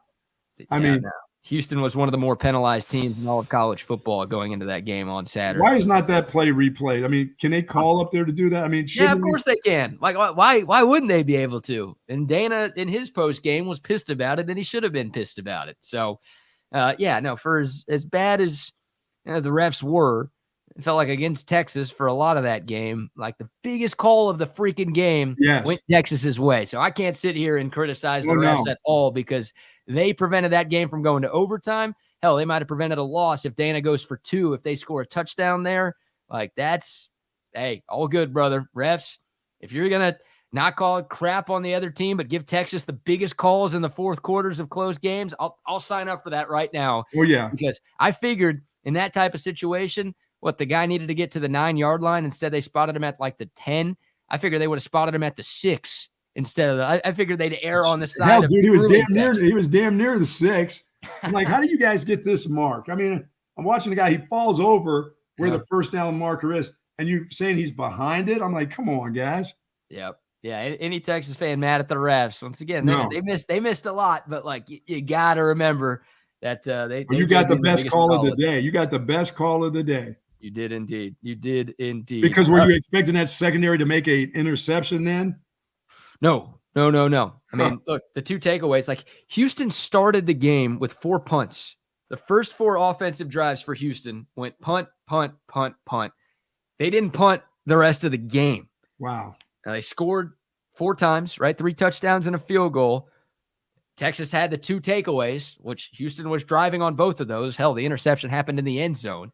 Texas had the 2 takeaways, and obviously they got the turnover on downs on the last possession of the game. And that's where you give Texas credit, man. For as bad as Saturday was, this game came down to 2 possessions. This was a 24-24 football game with, 8 or so minutes left in regulation.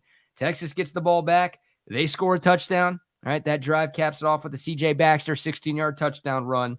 And then Texas, they bent a lot on that final drive, and obviously they got the benefit of a blown call, but they forced a turnover on downs. So when it mattered most, Texas was able to get it done offensively with a backup quarterback in the game, mind you, and then they were able to make the stop on that 4th and short play when they needed to. So keep recruiting secondary players. Yeah. Don't stop, Texas. Don't stop recruiting safeties and cornerbacks. Just don't do it because your guys aren't there right now. They may be there later on in their careers, but they're not there now. They're just not. Something they're not understanding. Maybe covering the guy in a different colored jersey. Maybe they don't get that point yet. But dude, there's too many wide open guys. Yeah, and too many guys making plays in space after they catch the ball. Right. Well, let's get more into the secondary here in a moment, but let's give some love to our sponsors here. How about my good friends over at Covert out there in BK? We were there for the pregame show. They've always treated us well. We love the folks over there. They're carrying those 7 brands, Buicks, GMCs, Cadillac, Chrysler, Dodge, Jeep, and Ram. Of course, they've got those over at BK. You can get all your cars and trucks serviced right there with 86 service bays throughout the you won't have to throughout the place. You don't have to wait around. Go to covertbcave.com to find out more information. And they've been doing this since 1909, the Covert family, selling cars and trucks in Central Texas.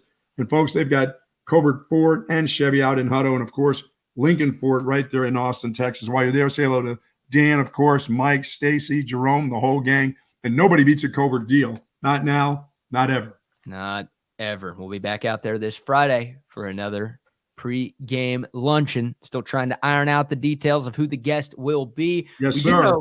We do know the guest next Friday before the K-State game will be Ricky Williams. That's right. Yeah. That would be the celebration of the 25th year of the Heisman Trophy, which does make me just keep feeling older. 25 years ago, which means I haven't coached for 30 years. Seriously, 30 years? A lot of things have happened in 30 years. I just keep getting better looking. You know what I'm saying? Okay. That has happened for sure. How does that make sense? Ricky won his Heisman 25 years ago, but you haven't coached in 30 years? You're saying you didn't do any coaching when Ricky was at Texas? No. I mean, it's been over. Is this is the 25th anniversary.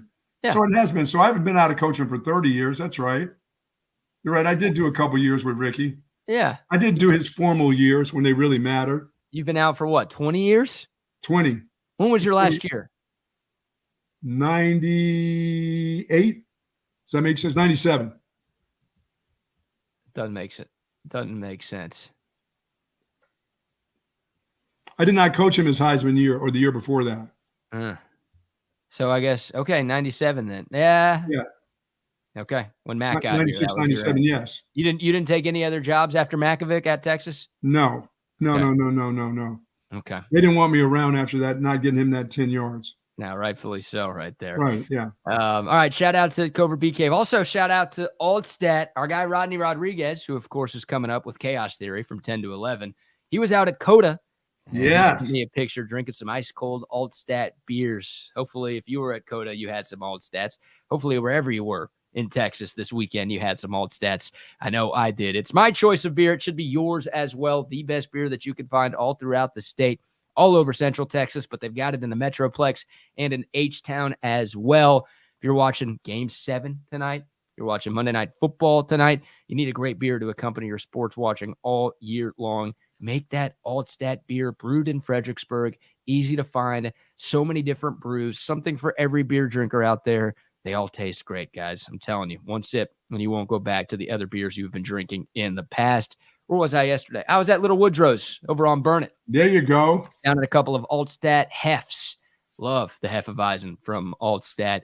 This stuff is legit. If you haven't tried it yet, you're missing out. Reward your taste buds with the greatness of Altstat beer. No impurities, no regrets. And shout out to Coda. Of course, Max Verstappen winning the Austin Invitational. That's his invitational these days. It's the Max Verstappen Invitational, not the Austin Invitational. That guy just dominates every time he comes here. Hell, he dominates everywhere. But fun weekend at Coda. If you made it out there, you know what I'm talking about. A couple of great concerts and a great race yesterday. Even though Verstappen won, it's actually pretty close. You had some good twists and turns and a couple of storylines. But ultimately, at the end of the day, Verstappen does what Verstappen does. And he gets the win here in Austin. Now I'm looking forward to MotoGP coming out there because I love those bikes. Once they get out there, that's going to be fun. NASCAR coming in 2024 to Circuit of the Americas and all kinds of concerts. You know that. Yep. I didn't get a chance to actually go to that deal. I had to rework some ticketing problems that I had.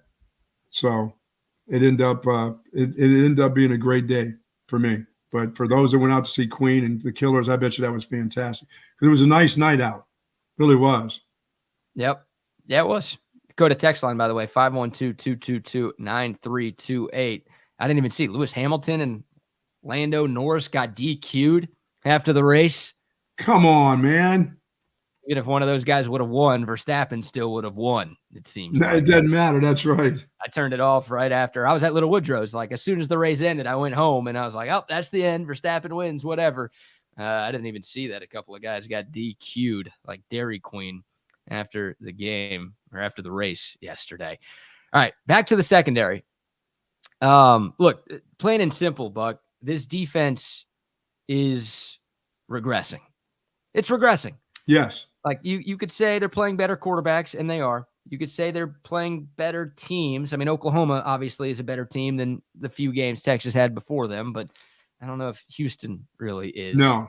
But this defense, I don't know if there's any debate right now. Like, this group is getting worse. I mean, how many miscommunications have we seen from that bunch? You think of the last play that Oklahoma ran on offense where they scored that game-winning touchdown. Clear miscommunication there.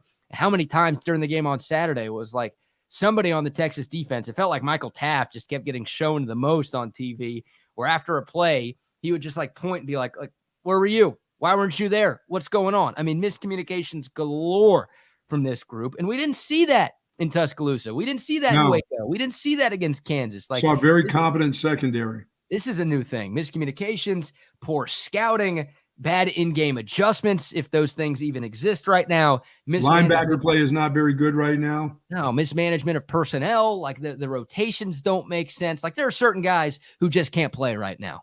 They just can't. Like, I know they're scholarship players at Texas. I know. They're 4 and 5 stars, whatever. You would like to think that they are good enough to be on the field. There are a few guys in that Texas secondary right now that just cannot be on the field because they are total liabilities. So all of those things, and it's so weird. Like I said it earlier, Houston's first 4 drives of the game, 15 plays for 28 yards. They had 4 punts. But after that, they averaged more than 7 yards per play and obviously got back into the game and even tied the game a couple of different times because their offense was able to find its groove and Texas just really couldn't do anything to stop it. This defense has regressed, and that is a trend that has to change for Texas to get back on track. Yeah, that's what as I said, my goals in my mind won't change. But is this, when I think about it, is this a championship level football team? Can they do it for 4 quarters? Do they have lulls that are just going to get them beat? Or are they mentally strong enough to make it through those quarters where I'm not saying you have to be perfect because they weren't close to perfect on Saturday, but you can't have total letdowns. You can't let guys go wide open, and you can't be dogfighting with teams that aren't very good. That team was not good Saturday that they played against. And I don't care about rising to the occasions against Texas. I thought we were past that part with this football team where, everybody's going to give you their best shot, but you're good enough to just knock them out. And you're doing that at 20-0. But a champion they finished the deal. They finished the deal. Yeah, they won the game, but this group did not finish the deal. They really didn't. They struggled at the very end. Right. Well, they struggled. It was more than just the very end. I mean, they struggled for 2.5 quarters. Like the unraveling started in the first half. It was 21-0. But, after the fake field goal. Oh, yeah, that's the slow unravel. Yeah, you're right. It was 21-14 at halftime, and then Houston scored a touchdown on its first offensive drive of the second half. So it was 21-all. So this wasn't just like a bad fourth quarter. No. This was a bad 2.5 quarters for Texas. And thank God they played as well as they did for the first quarter and a half to build that huge lead, and they were able to, hold on and get the job done late. So, yeah, I mean, it was. They didn't look very pissed off. The coach talked about. I mean, I heard him numerous times say we got a very pissed off team because they kept playing that over and over. I'm like, they sure didn't look pissed off in the second half. No, they look confused. They look very, very confused. Yeah, they look very confused, and that's. It's not championship level football, like you said. And by the way, this is not the time to give us, we're going to simplify. Oh, no. Wait, no. You're not going to be playing the simplified kind of teams. I mean, but now you got to do something to where the players know what they need to do. And if you're going to have to simplify on offense because of the quarterback. You're going to have to simplify some things there. No, you have to. You can't run the same offense with the backup quarterback as you run with the starter. But in the secondary, are they going to have to simplify back there? Are they just yes. Most they don't have guys who can actually cover guys. Hey, sorry. Look, okay, not everybody needs to be playing every single snap, right? I criticized PK for playing Jalen Ford on every single snap against Oklahoma. You've got to rotate some, but we can't be putting some of these safeties and corners on the fields for half the games. Certainly, Terrence Brooks right now can't play, okay? Keaton Crawford right now can't play. Michael Taft, I know he had the interception. I don't know how much that guy can play. Number 28. Jaron Thompson right now.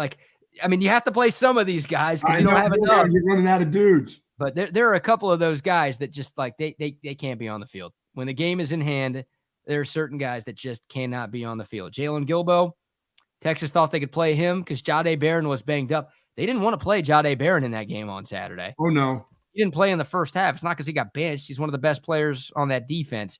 He didn't play because he had an ankle injury that he was nursing, and he was limited in practice last week. You know why he played? Because Texas broke the glass in case of an emergency. They're like, we were hoping we could rest this guy. And hell, I thought Texas should have been able to rest some of their guys. But because they couldn't get stops in the second quarter and in the second half, they're like, oh, shoot, no, we need to win this game, so we got to put Jahdae back out there. Like that's how bad it was, that Texas was hoping to rest some of their guys and give them an extra week off. They had the mindset that I had, where it's like, you should be able to do this because Houston's not very good. But because Texas just couldn't put Houston away, they had to break the glass, man. And they had the emergency, and they had to bring Jahdae Barron back out there. So they've got to figure it out, man. Like that secondary was bad all day on Saturday. A lot of these guys have had playing time too. You're not just throwing guys that don't play out there. This group in the secondary, they rotate those guys enough, and they've been in enough games during this football season to be better than they're playing. Yeah, I agree with that. I mean, injuries obviously hurt. Like if Ryan Watts is healthy, okay, you don't play as much Terrence Brooks. Sure. If Jalen Catalon's healthy and Jahdae Barron's healthy for all 4 quarters, you're good. Okay, some of those other names that I mentioned aren't getting as much run, but injuries happen, man. And once again, all year long, we've talked about just how deep this team is and how good the depth on this team is. Yes. And it's not that right now. It's not nearly as deep, and the depth is not nearly as good as I thought it was. And I think we've learned that over the last couple of games. In Oklahoma, it makes sense. That's a top 6 team in college football right now. So, okay, Dylan Gabriel's a stud. If your depth doesn't look as good as it does against that group that's really, really talented, then all right, that's fine. You understand that a little bit. But against Houston, when you're 23.5-point favorites, for your depth to look like that, that's a problem. That just tells you that it's not as good as you thought. Yeah, well, you're going to run into better or very light wide receivers from this point on. You just are. I mean, those guys were talented. I mean, they understood what they were trying to do at Houston. And they've got guys that can make you miss, and they've got guys with speed. And I thought that's what I saw of them. But I just didn't think they would start getting behind guys again. I mean, they were almost mistakes. Athletically, I thought 28 was in a mismatch. He just was always trailing guys. But when you get behind guys and it's scheme-wise that somebody schemed a guy wide open, that's the one that really scares me. Yep. You know? Yeah. I mean, they couldn't keep up with Houston's receivers in man coverage. And then when they did, it's not like PK did not adjust enough, but it's not like he was in man coverage for all 4 quarters. No, he was not. They played some zone too. But it didn't work. I mean, the zones were soft. Guys weren't disciplined. They didn't know where they were supposed to be. They didn't do their responsibilities. You didn't get to the quarterback enough. Well, yeah, I mean, they didn't, you're right, but it's not like Donovan Smith was standing back there for 10 seconds. It took the receivers 2 seconds to get open. So he just threw the ball as quickly as he possibly could, and there was somebody open on seemingly every play. So you're right. Like the edge rushers, they're not good enough for Texas right now. I don't know why. Well, the young guy, number 91, he's a straight up the field guy. He may be hurt. He may have a bad ankle or whatever. They dropped Ethan Burke in coverage 15 times. I saw what that. What are they doing? Yeah. How is that your plan, coach? You're right. Like Justice Finkley right now, he's a jag. He's just another guy. Ethan Burke, yeah, maybe he's banged up. I don't know why he's dropping in coverage as much as he was, but people comparing, Chip and Zay, they're calling him a Max Crosby starter kit. Keep Max Crosby's name out your mouth when you're talking about Ethan Burke right now, please. He's a very straight up the field type of rusher. His agility right now, I think he's got an ankle problem, BK, that he's been messing around with. Right. But he doesn't make the guy on the end miss or swim him and get to the quarterback. He's kind of straight up and keeping everything inside of him right now. Yeah, he'll get better. He's young. He's a redshirt freshman, but they're not getting enough off the edge right now. There's no doubt about that. Now, once again, the Texas secondary couldn't cover for 2 seconds. So even if you did have the real Max Crosby back there, if the Texas secondary was going to play like that, I don't know how much of a difference it would have really, really made. But yeah, no, the defense is getting worse, man. It is getting worse right now. That is 2 games in a row, and you would hope that with the bye week in between that Texas was going to get some guys back, which it didn't happen. But also Texas would be able to correct some of the issues that plagued them in Oklahoma, and they really didn't. Hell, they got worse in some of those spots. So the good news for Texas, Buck, on the defensive side, BYU coming to town this Saturday has the worst offense in the Big 12 in terms of total offense, and they are 11th out of 14 teams in terms of scoring offense. And their quarterback, I know Donovan Smith didn't beat you with his legs this Saturday, but I think Texas was worried about that going into the game. They had a game plan for that going into this matchup against Houston. Keaton Slovis, BYU's quarterback, is a statue back there. So, that's the good news. If you're talking about Texas's defense figuring some things out, there aren't too many better teams in the Big 12 where you can figure it out against, because this BYU offense has not been great this season. So hopefully they can get some dudes back, and hopefully they can fix some of these issues that are definitely issues right now. Because if not, I mean, forget the playoff. This team's not going to make a Big 12 championship game, which will feel like a massive, massive disappointment. Yeah, and it still would be a disappointment to me. I mean, I think this group has enough talent, but the talent is not rising to the top right now. It's just kind of just stagnant. It comes in spurts right now. And you can't have your secondary not be good. They're going to pick on them all day long. So that's going to put extra pressure on your guys up front. It's going to put extra pressure on your defensive coordinator to call blitzes that got to get there. They have to get there. Yep. I don't care if the guy's taking a one-step drop. You got to affect the quarterback. You got to do something to the quarterback where the ball gets tipped or something else happens, because if they get clear throwing lanes right now, those babies are getting completed. Yeah. I'm just glad Texas doesn't have to see Donovan Smith ever again. No. Because that guy, he was great. I'll give him credit too, right? 378 passing yards. Did have a couple of turnovers, which proved costly, but he did a lot of good on Saturday, which obviously brought Houston back into the football game. But, man, the Texas secondary has to be better. And you've got to get a pass rush. You can't – the excuse of three-step drop and all, you've got to do something to the pass. They just don't have one. They don't have a guy. No, it doesn't feel that way right now. No. The interior of the D-line continues to play great. Alfred Collins was great. He got hurt on Saturday, so he didn't play most of the second half, but he obviously made a couple of things happen in the first half. Yes, he did. The interior of the D-line, obviously, I mean, you hold Houston to, 14 rushing yards on 19 carries? So that's ridiculously good. So that group is still solid and as good as we thought. But, the pass rush, it's not good enough right now. So no. We'll see. We'll see what happens. PK has his work cut out for him, man. I mean, he's one of the better defensive minds in the sport. I still feel like he's fine. I'm not saying you need to fire PK or anything like that. This isn't a Manny Diaz deal or a Todd Orlando end of his career at Texas deal. Like, I still have faith in PK. But once again, the defense is regressing. Too many miscommunications, too many blown coverages, not enough pass rush, just not enough consistency on that side of the football to feel great about this Texas team. Yeah, I don't want to think it's technique with the guy. I mean, I want to think that Texas has the kind of speed in that secondary to keep up with some of these wide receiver. So I don't know, technique-wise, I'm not a defensive backfield coach. I have no clue about how they do their technique. I just know that they're in trail mode more than they are right there to knock balls down with guys. You know what I'm saying? There's always somebody trailing behind a guy who either has already caught the ball or is getting ready to catch the ball. Yeah. And these crossing routes with the linebackers, either they're in too close or they're not dropping back deep enough. But I don't see them involved in any of the crossing routes. I just see a bunch of safeties looking at each other like, don't you have him? Well, don't you have him or don't you have him?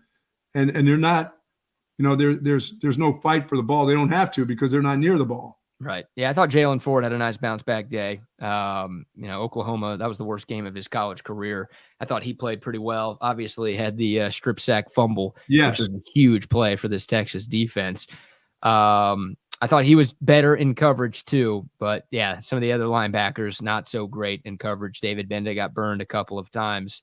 And then, obviously the safeties and corners. I mean, it's too many finger points and not enough consistency, and the tackling too. Like, the tackling was not great for Texas after the catch as well. So if we've seen back-to-back games where guys can make you miss, these aren't the players. I mean, you're playing kids out of the state of Texas and Oklahoma, and most of those are from Texas that have speed. They have the ability to make you miss. They're real live football players. They've got talented skilled guys that can go with you. So if you're not right on the money in what you're doing and you don't have the confidence, that's what's going to hurt. The only thing that can help you out is now your defensive line is really going to have to pick up the pace. As Sark says, now with the new quarterback, everybody else is going to have to play up to a level that's above the level that you thought you could play. You got to go another step above right now if you want to play in a championship game. You can't afford to lose a game. No, we've been asking for it for years. Play to a standard. Stop playing to the competition. And for the first quarter and a half, it was like, Texas is playing to a standard. They are playing their brand of football, and that's why they're up 21-0 right now. Absolutely. But then they obviously started playing down to their competition. Sark said they didn't have their killer instinct, whatever you want to call it. It wasn't good enough. And let's call a spade a spade. Like, if Texas plays like that the rest of the way, they're going to lose one, if not two more games this year. Like, Houston may have been the worst team that Texas has in the second half of the season. Now, maybe Houston's better than I thought. They played well on Saturday. I'll give them some credit. It's not like, no, they didn't do anything right. They did a lot of things right to come back in that football game and obviously make it a nail-biter till the final whistle. But that's, a Houston team that's going to be fighting to make a bowl game this year. Well, yeah, they're going to go one way or the other. They're either going to go in the tank because they're going to be so disappointed they didn't beat Texas Saturday, or they're going to look at themselves and say, you know what, we weren't bad. It wasn't that Texas was real bad. We were pretty good in that football game and staying in the fight, and doing some things. So they're either going to go one way or the other, BK. They're going to either lose a bunch of games or they're going to win some games, and the ones that people didn't think they'd win over some pretty good competition because they thought that they still had a good enough bunch of athletes to go against Texas. And to me, it wasn't the killer instinct. It was just the champions. You got to play like champions all the time. You got to go 4 quarters with that bad boy. And when you get a group like that down by 21, there is no chance that you give them a chance to breathe. As a coach, you don't fake field goals. That's for that team to do against you. That was for Houston to try against you in order to be in the game. That's not for you that's up a couple touchdowns to do that. You take the extra 3. You take the extra whatever it is that you give that they offered to you. They offered you a chance at a field goal. Take it. You're already up on them. Make it even harder on them. Don't make it easier. That was ugly. If we're doing good, bad, and ugly, that was ugly. There's some good to talk about. There's some bad to talk about. There's some ugly to talk about. That decision by Steve Sarkisian to try the fake field goal in that spot, maybe the ugliest. I said he had to win you 2 games. So far this year, he's won you 1. Yep. He won you that game in Tuscaloosa. Yes. He did not win the game yesterday. Oh, no. There was nothing about what he did. No. That was the players. That was you just being better than they were. That's all. Yep. All right, let's give some love to some sponsors here. We got about 15 minutes left in our show, but hey, don't go anywhere at 10 because we're live here on Texas Sports Unfiltered until 5 o'clock today. That's right. Chaos Theory from 10 to 11. Hanging with Hardge, with Mike Hardge, coming from 11 to noon. Trey and BK from 12 to 1. It'll be Trey and Jeff Barker of CBS Austin from 1 to 3. Plus, lifetime Longhorn Tristan Nicholson will stop by at 2 o'clock. And then Chip and Zay from 3 to 5, as they are every Monday. Right. Absolutely. Here on Texas Sports Unfiltered. BK, if you're seeking specialized, patient-focused orthopedic care, then contact our friends, of course, at Texas Orthopedics. These physicians offer comprehensive surgical and non-surgical orthopedic care for children and adults, of course. Spinal care, sports medicine, trauma care, joint replacement, rheumatology, and even more. When you're there, say hello to Christopher Danny and Chris Stockton. They're dedicated orthopedic surgeons, and they want to go get you right back into great health and giving you that quality of life that you deserve. Visit them at txortho.com. Texas Orthopedics is one of the largest independent orthopedic practices in the state of Texas. Once again, for more information, go to txortho.com. Yes, indeed. Shout out to them. Shout out to Last Stand Hats as well. The Bucks got his Texas Sports Unfiltered Last Stand hat on right now. If you want one of those hats, just click the link in the video description below. If you're watching on YouTube, there's a link there that will take you right to our Texas Sports Unfiltered collection. If you're listening on the app, simple. Just go to laststandhats.com, search Texas Sports Unfiltered in the search bar, and it will take you right to our collection. You've got all sorts of colors, including the nice little gray and black one that the Buck is rocking today, but tons of different color schemes so you can rep TSU. And we appreciate y'all doing that. We appreciate y'all's support of this channel, too. A lot of you are asking how you can support what we've got going on here. Well, hey, buying a Texas Sports Unfiltered hat and rocking that thing wherever you live, that goes a long way into making sure people know about what we've got going on right here at Texas Sports Unfiltered. You know, I rocked this weekend some grape Olipop. There you go. Shout out to Olipop. Of course, they've got it at HEB, Walmart, Target, Costco, Whole Foods, wherever you get your groceries. And hey, they've got them at some convenience stores as well, including our friends at 7-Eleven. Absolutely. Olipop is legit. It's great tasting soda. That's good for you. That's right. Inside every can, you're getting 9 grams of fiber. There's only 2 to 5 grams of sugar in every Olipop. There's prebiotics. There's a bunch of other stuff. I don't know what the stuff means, but I know it's good for your digestive health. Seriously, you can enjoy drinking soda, but also enjoy the benefits of Olipop as well. You still get that classic soda flavor. They've got the grape, they've got cola, root beer, lemon lime, a bunch of other great choices as well. But the good news is you can enjoy the soda, but it's actually good for you as well. Go get you some Olipop. Maybe that's why I felt so good this weekend. From the delicious. Olipop. That was the delicious part of your weekend, right? There you go. It was delicious. Absolutely. Thank goodness I had some of that Olipop too. Yes. How about, do I see the dog up there? Gray Blue Heron? I want that dog. I don't know if you can. Or do I have enough dogs? Do I have enough dogs?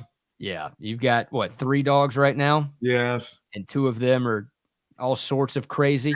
That dog at Gray Blue Heron is not crazy. That dog is well-mannered, sitting on the couch, not tearing up things. And by the way, it's hard to tear up that great leather that they have, as a matter of fact. That is good material.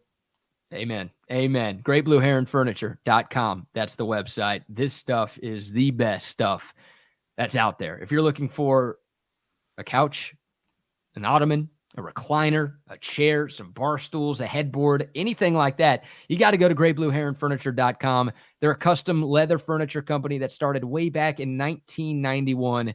Heavy leathers, hides, and fabrics ranging from traditional Western to modern farmhouses. And like the Buck said, this stuff is quality. Of course, it looks great too. You can click the link in the description below if you're watching on YouTube and see some of the great pieces they've got on site there. But also, this furniture is built to last, not for years, but for decades upon decades upon decades. This stuff is the best. And hey, how about a promo code? If you use the promo code HOOK'em when you check out, you're going to get 15% off your purchase at GreatBlueHeronFurniture.com. So furniture that looks amazing, is very comfortable to sit in, because that, of course, matters too, and is also built to last for decades. If you're looking for that, look no further than GreatBlueHeronFurniture.com. All right, Buck, any other big takeaways? We'll obviously talk more Texas and Houston throughout the course of this week, and we'll start to turn the page to the BYU game, which, of course, is coming up this Saturday afternoon. But other big thoughts from the football weekend, anything in college, anything in the NFL that stood out? They're going to want to get rid of James Franklin again in the state of Pennsylvania once again. Sorry, Nittany Lions. That didn't happen again. No, and I tried to tell everybody, like, that's just who Penn State is, and that's who James Franklin is. He's lost 7 in a row against Ohio State. Boring offense. I think he's now 3-16 against top 10 teams during his tenure at Penn State. I think he's like 0-11 on the road against top 10 teams during his time at Penn State. They just couldn't do anything offensively. Ohio State's got a great defense. So does Penn State. I mean, both defenses played really well. And, Ohio State's quarterback still isn't great. It's clearly not C.J. Stroud or Justin Fields out there for the Buckeyes. You have to stop Marvin Harrison Jr. You have to stop him. He single-handedly beat them. Yeah, he's really good. But yeah, Penn State's offense, that's the story, man. Like that's the story. They're not good, and in big games, like they might win their next couple of games, but when they play Michigan, they're going to lose to them because they are really good. Like they'll probably go 10-2 this year. They'll beat all the teams that they're supposed to beat, and for some coaches and at some schools that's enough. But at some point, you've got to get over the hump, and James Franklin has proven repeatedly that he can't do it. And USC losing to Utah, and Utah shutting down their quarterback for the year now. He's done. The former UT quarterback is now shut down for the year. So I think we've kind of known that with Cam Rising. Well, he hadn't played. Yeah, I mean, like early in the year, hell, going back to week 1 when they played Florida on that game that no one who had wrecked them could see, they were like, oh, he might play. And they kept doing that week after week after week. Yes. And then by like week 5, everyone's like, this guy's not playing, is he? And then it just became more and more obvious. So it sucks. For Cam Rising. Thus goes the hope of Caleb Williams is repeating for the Heisman Trophy, even though he was probably second or third in the race anyway before that game even started. But that'll do it for him. Yeah. In Washington, just barely escaping. That was one of those games after the game. You know what I mean? Yeah. It just was after playing Oregon. That was the letdown game. And they escaped at home. But that was at home, wasn't it? That was in Seattle. 15-7. Wow. Yeah, they were 28-point favorites. They were down 7-0 in the third quarter. I mean, they just kept turning it over. Like Michael Penix Jr., he's still probably your Heisman favorite because he's had a great year and Washington's had a great year and they're a top 5 team right now, but he looked awful.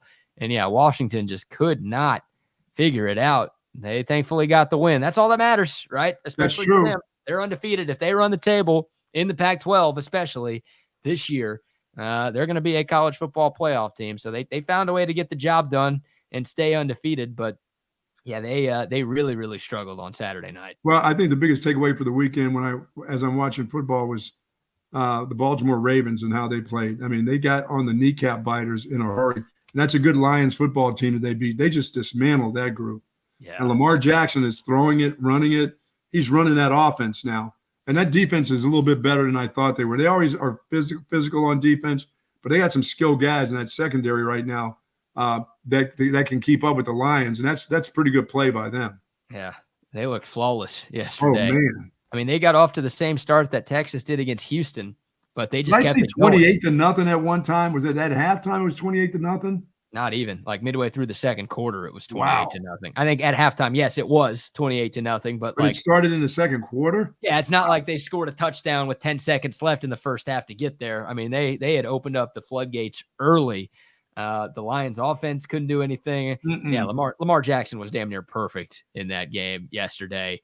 That was huge. That was a big win. Battle of first place teams. Don't sleep on the Ravens, man. They're still a really, really good football team. They're now 5-2. And you said it. The Lions are still good. This is not a stick a fork in the Lions. Same old Lions. But obviously they did not look good yesterday. The Ravens brought them way back down to earth. That was an impressive showing by them.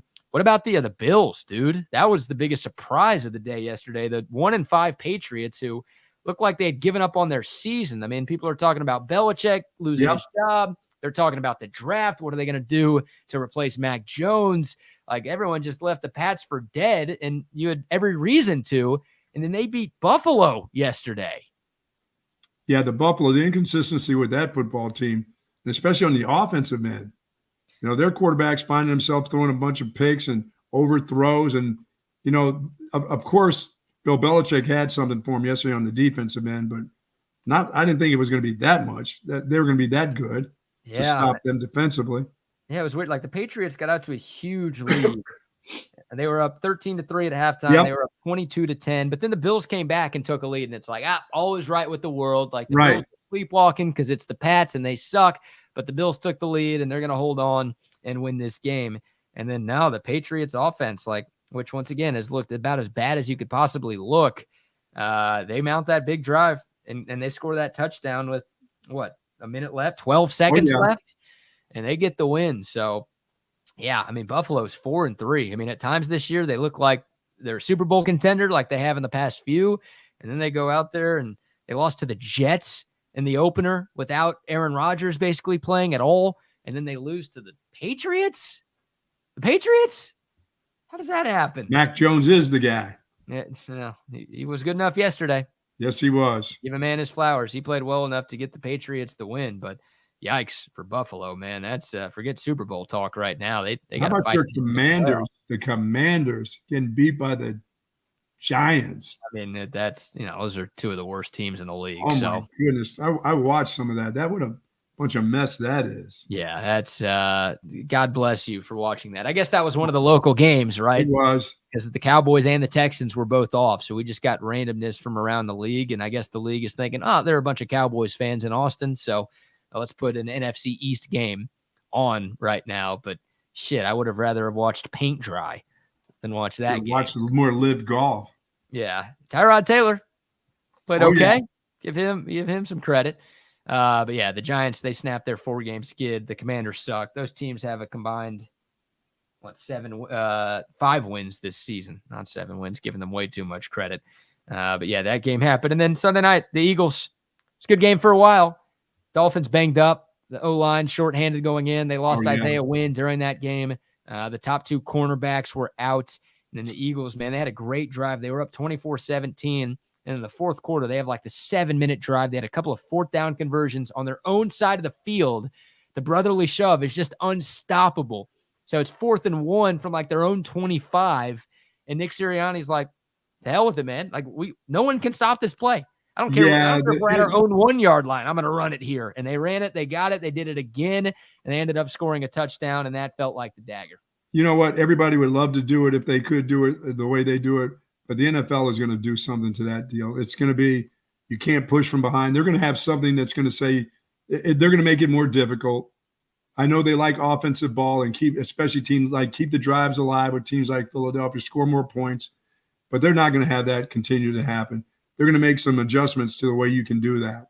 Yep. Yeah, I mean, I don't think they're going to change the rule mid-season. Oh, no, it'll be next year. And what's helping the Eagles is the fact that other teams are trying and they're not succeeding. No, dude, they're getting it's not like this is like some play that's like ruining the NFL. It's just, no, the Eagles are the only team that could seemingly do it. Well, yeah, they don't have quarterbacks that can squat 600 pounds. Yeah, they'll pin it on player safety, though. Like, I think you're right. Sure, guys will get rolled up in the pile. Yeah, just that many dudes in that small of a space. And there have been a couple of guys who have gotten hurt in that play this year. So that's but what like they said, like their coach said, Sirianni said, if everybody could do it, believe me, they'd be doing it. Look, I'm a Cowboys fan. I hate the Eagles. They're my least favorite sports team in the world. And I have no problem with that play existing. Like, I wish it didn't exist. Don't get me wrong. I wish they hadn't figured it out. Dude, but how about how they rolled the Dolphins about 5 times in that play? Yeah. They just pushed them. They got like 3 yards a clip. That's what they do. That's what they do. So we'll talk more about the other NFL games. We'll talk more about the other college games. And, of course, we'll continue to discuss Texas and Houston. Plenty to get into. Steve Sarkisian will meet with the media later today, so we'll get to hear from the coach tomorrow. But the Buck and I are done. Now, yes, don't go anywhere because Chaos Theory is coming up, and we're live until 5 o'clock right here on Texas Sports Unfiltered. But, Buck, great show today, my friend. BK, good job, buddy. We'll bring on the gentleman from Chaos Theory, Rodney and Wags, with us now. Boys, how we doing? Doing well, boys. How's it going this morning? Little rain, Buck, and it's supposed to rain all week, dude. I only call for rain Wednesday, so my timeline, I'm screwed. I cannot take credit whatsoever for this rain that started early this morning. Now, Wednesday, I will take credit for it, or Tuesday. But as of today, I really can't, Rodney. So I know you want to thank me being the great meteorologist that I am. And I've taken plenty of hours in school for that, but I can't take that credit. But on Wednesday, if it's raining, I will take credit, or Thursday, or even Tuesday. Yeah, well, you got a 24-hour window there. I do. I have a 24-hour window. So you get the benefit of the doubt with all that. Thank you. Did you have a good weekend? Yeah, man. How about you, Wags? Oh, living the dream, baby. Just sitting here right behind this palace of nothing but TVs here from Audiovisual Consultations, watching sports. Nice. Love it. Well, guys, I know y'all are talking Live Golf. I watch Live Golf, Wags. I saw it. I bumped into the CW. CW. I was like, what in the hell is this stuff that's going on here? Did you have to have an antenna to watch that channel?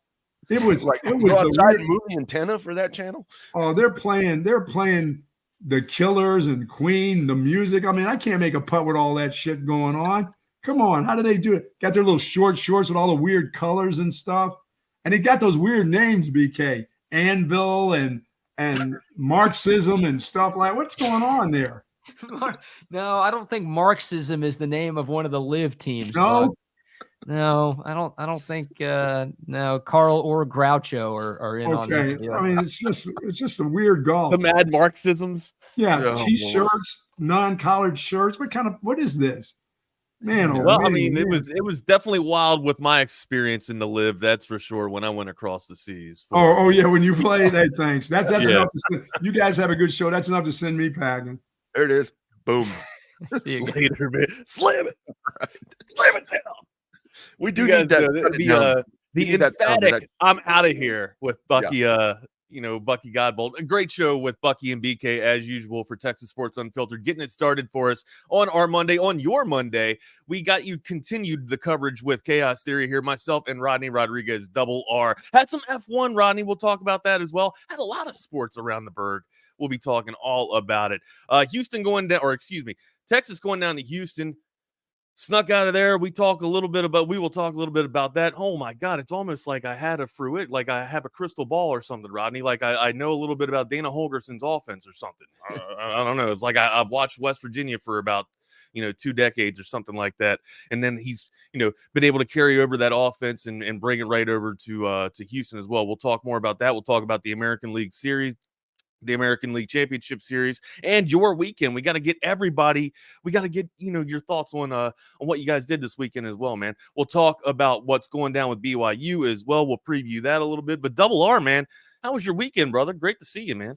Man, Yeah, great to see you, man. A good weekend. Yeah, just kind of went and did Anytime the you come away with a dub, it's a good weekend. Regardless look. of how ugly the dub was, it's a good weekend. It's bottom line, man. And that's the one thing that I was talking about on Saturday, where, in the recent past, Texas would have found a way to lose this. I mean, that they would have totally found a way to lose this. And absolutely, there are things to work on. And injuries are just piling up. And, I'm looking forward to see what Sark says at 11 a.m. Yeah. But the mere fact that you walked away with, and I love what the guys were talking about earlier, because there were a lot of teams that struggled on Saturday. This shit happens, right? I mean, this stuff happens. I mean, go back and look. All the Oklahoma struggled. I mean, Alabama struggled in the first half. Then they started righting the ship. Washington, North Carolina got beat by a 1-5 team, whatever that is. It's a full moon everywhere, Rodney. And that's okay. Yes, you got to go fix things, but you walk out of here with a W. And I mean, the last time that I checked, I mean, dude, 6-1 right now. I'll take that. I don't give a shit how you win the game. Yes, go work on stuff. And now the obstacles are even higher. But hey, 6-1, I'll take it. I'll take it every day and twice on Sunday, brother. Absolutely, man. Well, we do have some sound from Sarkisian. We'll be bringing that up and hearing that and getting your all's thoughts about Sarkisian and the win in Houston as well. We want to hear from you guys. We also have a lot of baseball to talk about. We'll be getting that down as well. We welcome you to be a part of the conversation. You can hit me up on Twitter at @NotTheFakeWags. You can hit Rodney up at @the_Rodney R. That's on the gram though. On Twitter, it's the Rodney R. Also on the gram, I am at the Wagner Wire. We invite you to be a part of the conversation conventionally. Of course, if you're driving, listen to us mobile as well. We want you to be a part of that CODA text line 512-222-9328. Let's talk a little bit about the affairs over at CODA this past weekend, Rodney. Just give him a little bit of a touch up there, a little bit of a disqualification for your man, Big Lou. Yeah, Lewis Hamilton and Charles Leclerc, the Ferrari that finished 6th. They get, as we say in racing terms, as we say in Southern race terms, they got thrown out, which means they got disqualified. And I've had a lot of folks reaching out to kind of ask what happened. And hold on, I can kind of show you. So this is actually, of course, this is the revved up desk as well. So I've got props everywhere, obviously, with farmers' almanacs and rubber gloves. And I like the practical application we get to see here, though, with the car, man. That's with right. The model. That's right. Yep. So this is actually a NASCAR car. But so what happens in Formula One in 1994, they implemented a rule to where there is a plank on the bottom of the Formula One car that extends from here all the way back. It's right through the center section of the race car. And what that is for, that is so when the car is on the track to kind of keep it sitting high, because obviously the lower the car sits, the torque, you're going to be faster. Yeah, you're going to be faster. The downforce, all of that, centrifugal force, car rotating, all of that's better. So they put a plank down on the bottom of the car, and there is a minimum requirement of what the thickness of that plank needs to be. So what happened is at post-race inspection, it's like 2 hours after the race, they go in on the second place car. Customized that shit? What's that? They went and recustomized it. They put a different one on after they passed inspection. So they actually went and checked. They went all NASCAR on this. They went and checked 4 cars, the winner included, second. I think they went all the way 1, 2 random numbers, but it was a lot of the front runners. So they go in and they check the thickness of that thing. And the whole thing is, Wags, if that plank is too narrow or is not thick enough, that's what she said. If it's not thick enough, that's a viation for F. Well, yeah, because I mean, you got to have enough weight down there too, right? You got to have enough weight on the car to give it enough ass, right? I mean, I assume if you come in, under the weight limit, your car is going to be a lot lighter and able to move a lot faster, and that's more of an advantage, correct? All of that was fine on those cars, but with the 2 cars, with the Mercedes and the Ferrari, that plank that I'm talking about on the bottom of the car was too thin, and they threw them out. But here's where this is going to get dirty and nasty, and the chaos theory starts in Formula One. COTA is a rough racetrack. They have not repaved that place since it was built back in 2012, whatever it was. You hear it all the time in MotoGP. The riders talk about how rough it is. Saturday at the sprint race that I was at, folks are talking about how rough the racetrack is. That's what happens right there. I mean, the car, depending on the height right there, you're bottoming the car out. It's a skid plate. And what happened is that plank got shaved down and they failed that inspection. Shitty, but the rules are the rules. But I got to tell you, Wags, Saturday, I didn't go back out Sunday. I did not go back out Sunday. I'll be real honest with you. Just too tired from Saturday? A lot going on Saturday or what? No, it was I kind of got messed around on a parking pass. And it's not a COTA thing. I got you. Well, let me ask you that situation there. What is the parking situation like? Is it an easy, if you're media, and you've got credentials and stuff, and you're going into COTA for a race, because I've seen a race, but I've never attended a race being media or anything like that. Is it easy for you to get in and out of there? Because I know as just a regular fan, it's a nightmare. It sucks. You get shuttled around. You get shuttled around if you're a media member. You have your own parking spot. I mean, that part is nice. That just still, even the traffic out of the media lot is horrible. But what happened here is just somehow, Stu Myrick, our man Speedway Stu, Suplex Stu, we've always covered these events together. And we weren't even sure that we were going to get in there this year, because all of this credentialing started back before Texas Sports Unfiltered, when we were in another place. And we didn't know that we were getting in there on a media thing until Friday. Stu shows up at like 7 a.m. on Saturday, and we get one parking pass. And Stu calls me up and he's like, okay, you're going to have to sweet talk these ladies to get yourself another parking pass. I said, no problem. So I come rolling up in there and I'm like, hey, Rico Suave. And I finally ask about a parking pass and they're like, you're shit out of luck, buddy. So Wags, I did a very bad thing. I drove around. There was paid parking.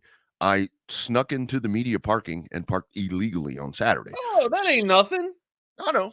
You're good. You're fine. I thought you were getting ready to say like you took a spot from a handicapped person or whatever. I was like, well, that's a little worse, man. But taking a spot in the media parking lot, man, that ain't no big deal. We've all done that once or twice. Kind of snuck in on the lowdown. And I do want to. Oh, it's on me. I'm sorry. I left my media pass on me instead of in the car. I'm an idiot. I play the full better than anybody. I'm pretty damn good at playing the full. I want to give a shout out to the Hutto Police Department, because those guys are always the ones that man the media parking lot at COTA events. They know me from NASCAR and all these different things. I kind of came rolling up, rolled the window down, and I'm like, they're like, hey, just drove right in. Man. But man, the Queen concert on Saturday night. Holy shit! How was the Killers concert? That was Friday. That's what I'm asking. I'm asking how Brandon Flowers and the Killers were, man. I didn't go that day. I had football that day, so I didn't make it that day. Of course. But you went and watched Adam Lambert and Queen. That's the one that I was required to go to, and I mean, it was good. I mean, Wags, there were so many people there, unbelievable. And this is where I go back to 450,000 people yesterday. Holy shit! And whatever, but man, those guys are doing something right. Formula One is doing something right. It was a great weekend. I hope people enjoyed it. It was hot. That's why I had to have those all stats. I sent a picture to BK. I'm like, dude, check out what I'm doing over here. All this good stuff. Michigan State and Hitler. What the fuck was? Yes. What was that? See, I think I missed out on all of that. CB, what are you? Somebody want to fill me in there? Michigan State.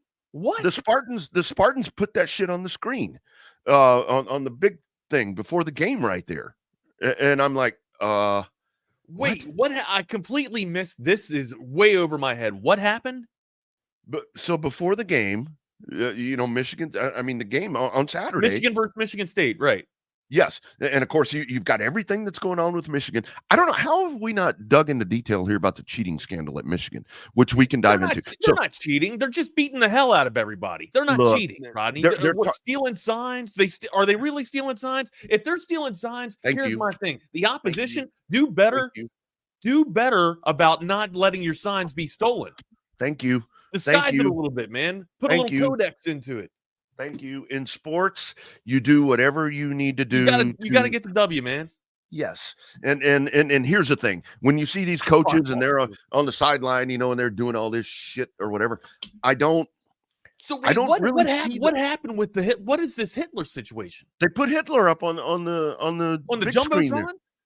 Yes, implying that Michigan, their big rival there with the Harbaugh, that are they implying that Harbaugh is Hitler? Making the comparison, yeah, that's a little much. So Michigan State, the institution that has fostered Larry, that doctor's name that raped all the girls. Yeah, Larry Nassar, they're actually gonna have the audacity to pull up a figure in our history that is just known to be almost as bad or probably worse than the fucking devil. They're gonna pull up. Yes. They're gonna make that comparison and call Jim Harbaugh Hitler when they have a Larry. They've fostered people like Larry Nassar. That is our society to a T. Yes.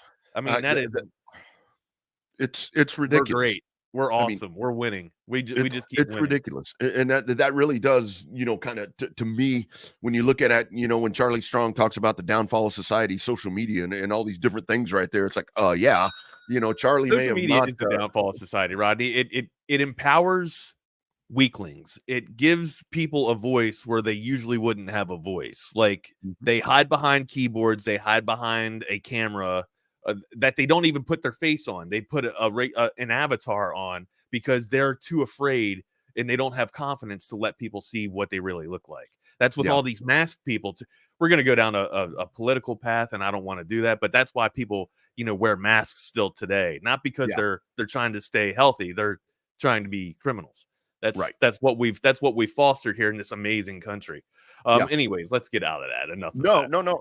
And that's a great point because that's a whole thing, doing what we do. I mean, doing what we do, I get it a lot on the racing side, and it happens here too, where you have your thoughts or whatever, and people are going to reach out to you and they're going to bitch you out and they're going to call you names. But when they do that, they send you a message that looks like this. And I'm like, yeah. I'm like, instead of what you actually look like. Yeah. And I've always made it a point, like in the racing world, people are vicious, man. I get people I'm sure it's a toxic community. What do you think's the most toxic community out there in terms of sports? Do you think it's football? I would venture to say it's baseball. Like baseball seems like it's pretty damn toxic. Man, I don't. That's a great question because I don't. I'll have to research and dig a little bit further on this. But so far, football, you get a lot of toxicity in football. But man, baseball, dude, baseball, there is a lot of soccer.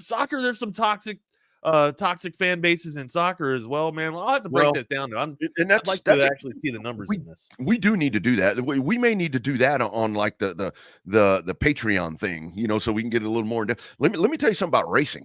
So racing, you still have, especially on the NASCAR side, Wags, and we can move on here. Ohio State fans might be some of the most toxic fan base. And that's might be one of the most toxic fan base in the world. And that's kind of my point, because you get with racing fans, especially NASCAR, is where you still have folks that are living in the segregation era and all these different things. And it's like, whoa. And it is. I've said this before, Wags. 30 years behind the times. Yeah. I mean, even in the racing thing, I get all these people sending me jokes all the time about whatever, and I get all these funny Mexican jokes that people send me. Hey, check this out, and I'm like, do you know my fucking last name? It's funny, funny, but stand back a little bit. Stand back.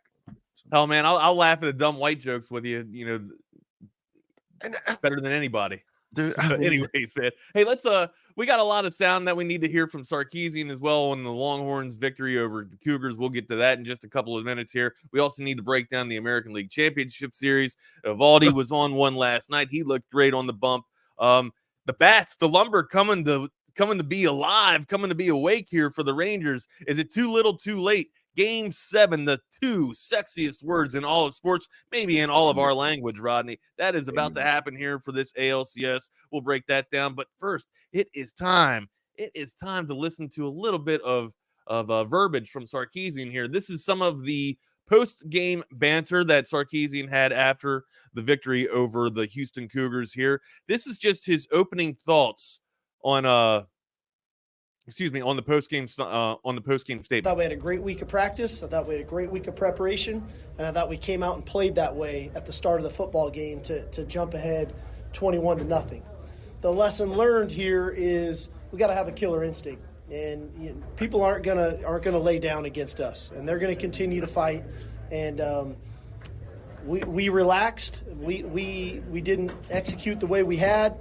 We didn't execute and poor call on the fake field goal. They got some momentum from that. And in turn, we end up in a dogfight 21-all. We had some guys get nicked up, and some other guys had to step in and play. And the game came down to 2 possessions, and we found a way to punch it in on ours, and we found a way to get a 4th down stop on defense. So there's some positives that come out of this game. Happy to have won the ball game. Not going to apologize for that. But lesson learned of what we need to do moving forward and how we can play better football for 4 quarters. So that's going to be needed as we continue to go on this journey together.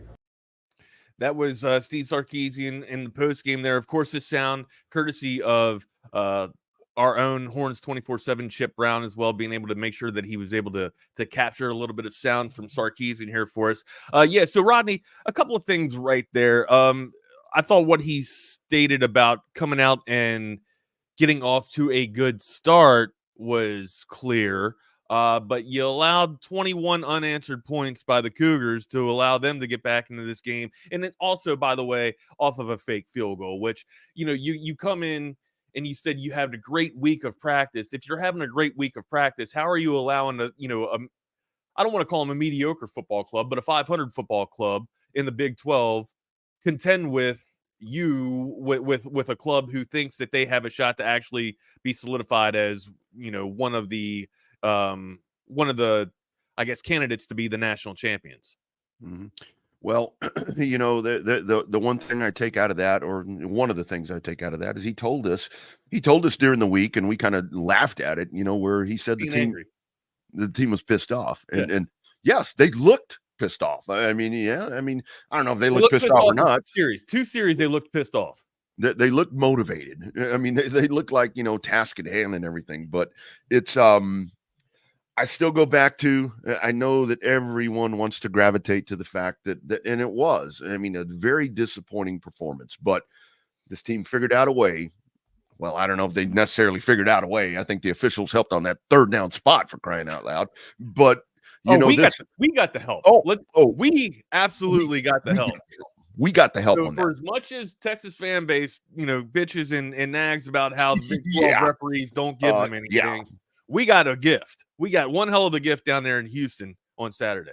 I've gone back and watched that thing multiple times, and that's the way I'm programmed. I'm programmed to watch with doing play-by-play for all these freaking years. I'm sitting there and I'm watching that official when they come running out. That dude is running out past where the 1st down was, and then just past the line to gain. And then when they spot that, I'm like, wait a minute.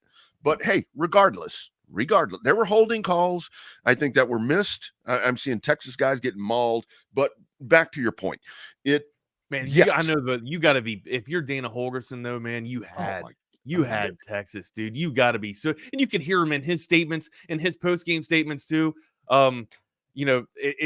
He was real sour. He goes, I thought we converted the 3rd down, man. It's you go back and look at any type of statistics, it's hard to convert a 4th and 2. Yeah. He was letting the verbiage out a little bit in that post game statement, dude. I thought he felt hosed too. If I'm Dana Holgorsen, I feel hosed as well. I think I got a bad call, and I had a chance to actually take down the top 10 team, and man, let that one slip away. Thankfully, he let that one slip away because Texas snuck out of there with a victory. Yeah. Hey, you win. That's bottom line. That's what's important. What was your prediction? What did you think this score was going to be? What did I say? I think I said 40. I said 38-20. Okay, I was the only one that said under 40, but 42-28 is what I said. I thought. Yeah. Hey, look, 45-28. I'm not sure. Look, it's one of those things. Here's the other part of it. You come out, you do look excuse me, you do look pissed off.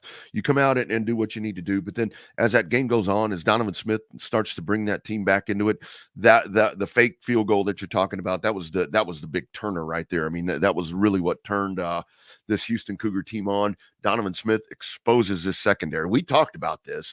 I mean, you knew that they were going to try to figure out a way to get underneath and do all of. And they were going to work the middle too, Rodney. They were going to work the 10 and the button hooks, man, or the hitch routes. You know what I mean? Right underneath that no zone there, where the linebackers and the safety sit. And they were, thankfully, you know, Taff had one hell of a game in the secondary as well from his safety position, because he made some big plays. All, you know, kind of let some big plays happen as well. But also when it was time to make the big play, they were able to make it, man. Come up with Barron making a Sunday play as well, man. But also here's Sarkisian on that fake field goal. Well, it was just, you know, you game plan and you go in with a plan, and they had a really good rush unit, and they had an excellent guy coming off the edge blocking the kick.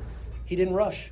You know, you got to ask Dana why they didn't rush him. You know, we haven't faked a field goal in 3 years, so but he didn't rush, and they played the play, and you know, Burt makes the first guy miss, but at that point it's just kind of a dead play. So, you know, that's part of coaching. You know, we can play a brand of football that's ultra conservative, but that's kind of not who this team is. We're an attack oriented team, and our players thrive in that, and they believe in those, and they believe in those calls. And if I could do it all over again, I wouldn't have called it. You know.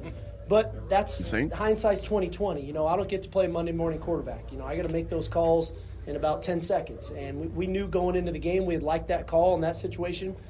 This time it didn't work. Are you concerned that Texas has to use calls like this on 500 ball clubs? I really don't understand the logic in calling that play, to be honest with you. I mean, I think at this point you go get the point. I mean, especially at that point where you're really in command of the football game. I mean, it's one of those things where you just keep tacking points on. And I think that, like when he's talking about hindsight 20/20, and yes, I'm sure he wouldn't call that play again. Yeah, but the bad thing is, Wags, what I was just talking about, you go back and you look at that play and that failed play. What did that do? It shifted the ball game. I mean, it totally put Houston back into this. And again, you don't know that. You don't know that when you're going to make that call. But I heard Buck talking this morning. I mean, when the holder's tossing over to the kicker, I mean, that's, you know. It's an extra exchange that doesn't have to happen. Like for me, I would just rather have the holder just get the damn ball and go, or maybe run an option play off of it, or maybe a fire play to where you have two people run out on a, you know, or at least some type of crossing route, or maybe give me maybe a third option or something like that. I'm not going to put the ball in the hands of Auburn. I'm just not. No, that's the whole thing. I mean, Bert Auburn is struggling enough to kick that fucking ball, for one thing. I mean, but you're going to do that, and you get him trying to stretch to the outside. I mean, running backs and quarterbacks and you know, flankers. And you'd like to think that speed's probably not something of an asset that these two have, right? So they're not going to exactly burn and beat the edge. Yeah, that's a whole thing. And I mean, I think where you go back and you want to refigure this plan, if you want to keep this play in the playbook to have to use at some point, or want to use at some point, maybe get one of your specialty guys in there and plant him somewhere. I mean, put him out on the edge over there and let him kind of sneak out and kind of lob the ball over or something to maybe make the probability of this working a little bit better. When you got a kicker trying to take a toss and try to hit the edge, that ain't gonna happen, man. I mean, I don't care if you're playing Pop Warner or whatever it is. Well, maybe Pop Warner's better because, you know, kickers is not so much a kicker in Pop Warner, but it's just the messed up part is that totally changes the vibe of the game. Do they still award 2 points for like midget football? Like, so if you converted the extra point in the league that I played in Maryland, you got 2 points up until you were like in 8th grade. Once you were in 8th grade and strong enough to actually kick a field goal, then the 2 points then the extra point just went to the 1 point conversion, the point after try. We did it. We actually had it backwards. Like, you know how in college football, if you score the 2 point conversion, you know, if you get into the end zone again, you get 2 points. Well, if you were a certain age group, you actually got 2 points for kicking the field goal instead of, you know, converting the actual 2 point successful try. So I don't know. I don't know if they did that all throughout, you know, America, but I know in Maryland, at least, that was a little bit of the changes that they made for the youth, the younglings, man. Anyways, dude, Yeah, wild turn of events. I'm under the subscription that, why show somebody a play if you don't need to show it, or you don't have to have it in your repertoire. I think you're just, showing your hand a little bit, and, to the event of no avail, because you didn't even get the 3-point try in there. It was a busted play. It was kind of insult to injury, if you ask me, Rodney, even though Yeah, there was no injury on the play, but still. yeah. I mean, that really is the bad thing, is that, I mean, I just kicked it. I mean, just kick it. I mean, if you don't have the confidence in your kicker, I mean, and that's something that only the coaches. I don't think it was such a confidence issue. I think it was just Sarkisian trying to roll out and be cute, man. Try to get too cute, came back to hurt you, gave them a little bit of momentum, allowed them to get, a little bit of belief, allowed them to find a little bit of that belief, and it kind of resurged them and got their motivation going there. Let's hear from Sarkisian on the concern for Quinn. Of course, we saw Quinn Ewers go down. The source has said that they believe it is an AC separation, an AC joint separation, which is right here, right where the actual, if you feel into your all shoulder here, there's a natural gap. That is the AC joint right there. And might have been dislocated. I don't know the actual thing that happened with Quinn, but it's his throwing shoulder. We know that, but it actually could have been dislocated and then come out, and then that's what makes that sprain. I had that same injury in the military, in military martial arts for green belt training and mixed martial arts training. Separated that damn thing. Now, like when I put it over my head, I get a click. Like it's, so what's recovery time? What was your recovery weeks, time? Man. It took me 3 to 4 weeks. This was also 15 years ago. I'm sure sports medicine's evolved since then. And Quinn Ewers is probably in, I don't know, I was in the Marines, man. I was in phenomenal shape. I was at probably, 12% body fat. I mean, it's not, you don't usually. What do you have now? Rest for a month. Usually you try and recover faster than the doctors allow you or allot you the time, and you're back out there. But it still took me 3 to 4 weeks for recovery time. I don't know how fast Quinn can come back from this. I wouldn't even try to come back on a shortcut mode with this, Rodney. This is your throwing shoulder. If you rush this and come back too early, there's a chance that you could really mess yourself up going forward for the rest of your career. This is something you wouldn't try to come back from any time early, especially if you're trying to have, an NFL career as well, man. You need to rest this thing up and get it back proper. You're just going to continue to grind it out and dog it out, man. And that's something that I really have been thinking about with that right there. I mean, at some point, he and his handlers, or whatever you want to call them, they got to start looking forward with that. I mean, after the USC loss on Saturday, I saw some folks saying that Caleb Williams needs to shut it down and be done. Just don't play anymore. I mean, because, looking forward, it's supposed to be the number 1 draft pick, whatever the case is right there, that he doesn't need to be playing because they're not going to get in the playoff. So allegedly not going to get in the playoffs. So maybe he needs to shut it down. So that's the other part right there where you do start looking big picture, and you have to do that right now. So, we'll see what happens with that, but that's a tough injury. That's a tough injury, especially on your throwing shoulder. It's like, eesh, man. So that's why I was curious about recovery time, because we're sitting here, we're speculating everything. Let's hear from Sarkisian. As a matter of fact, on his quarterback. If the guy couldn't finish the game, that naturally is, what is that going to look like moving forward? Yeah. I think that the one thing about this team and the way we practice, the team's got a lot of confidence in Malik and really Arch, because I know how well those guys competed, and so.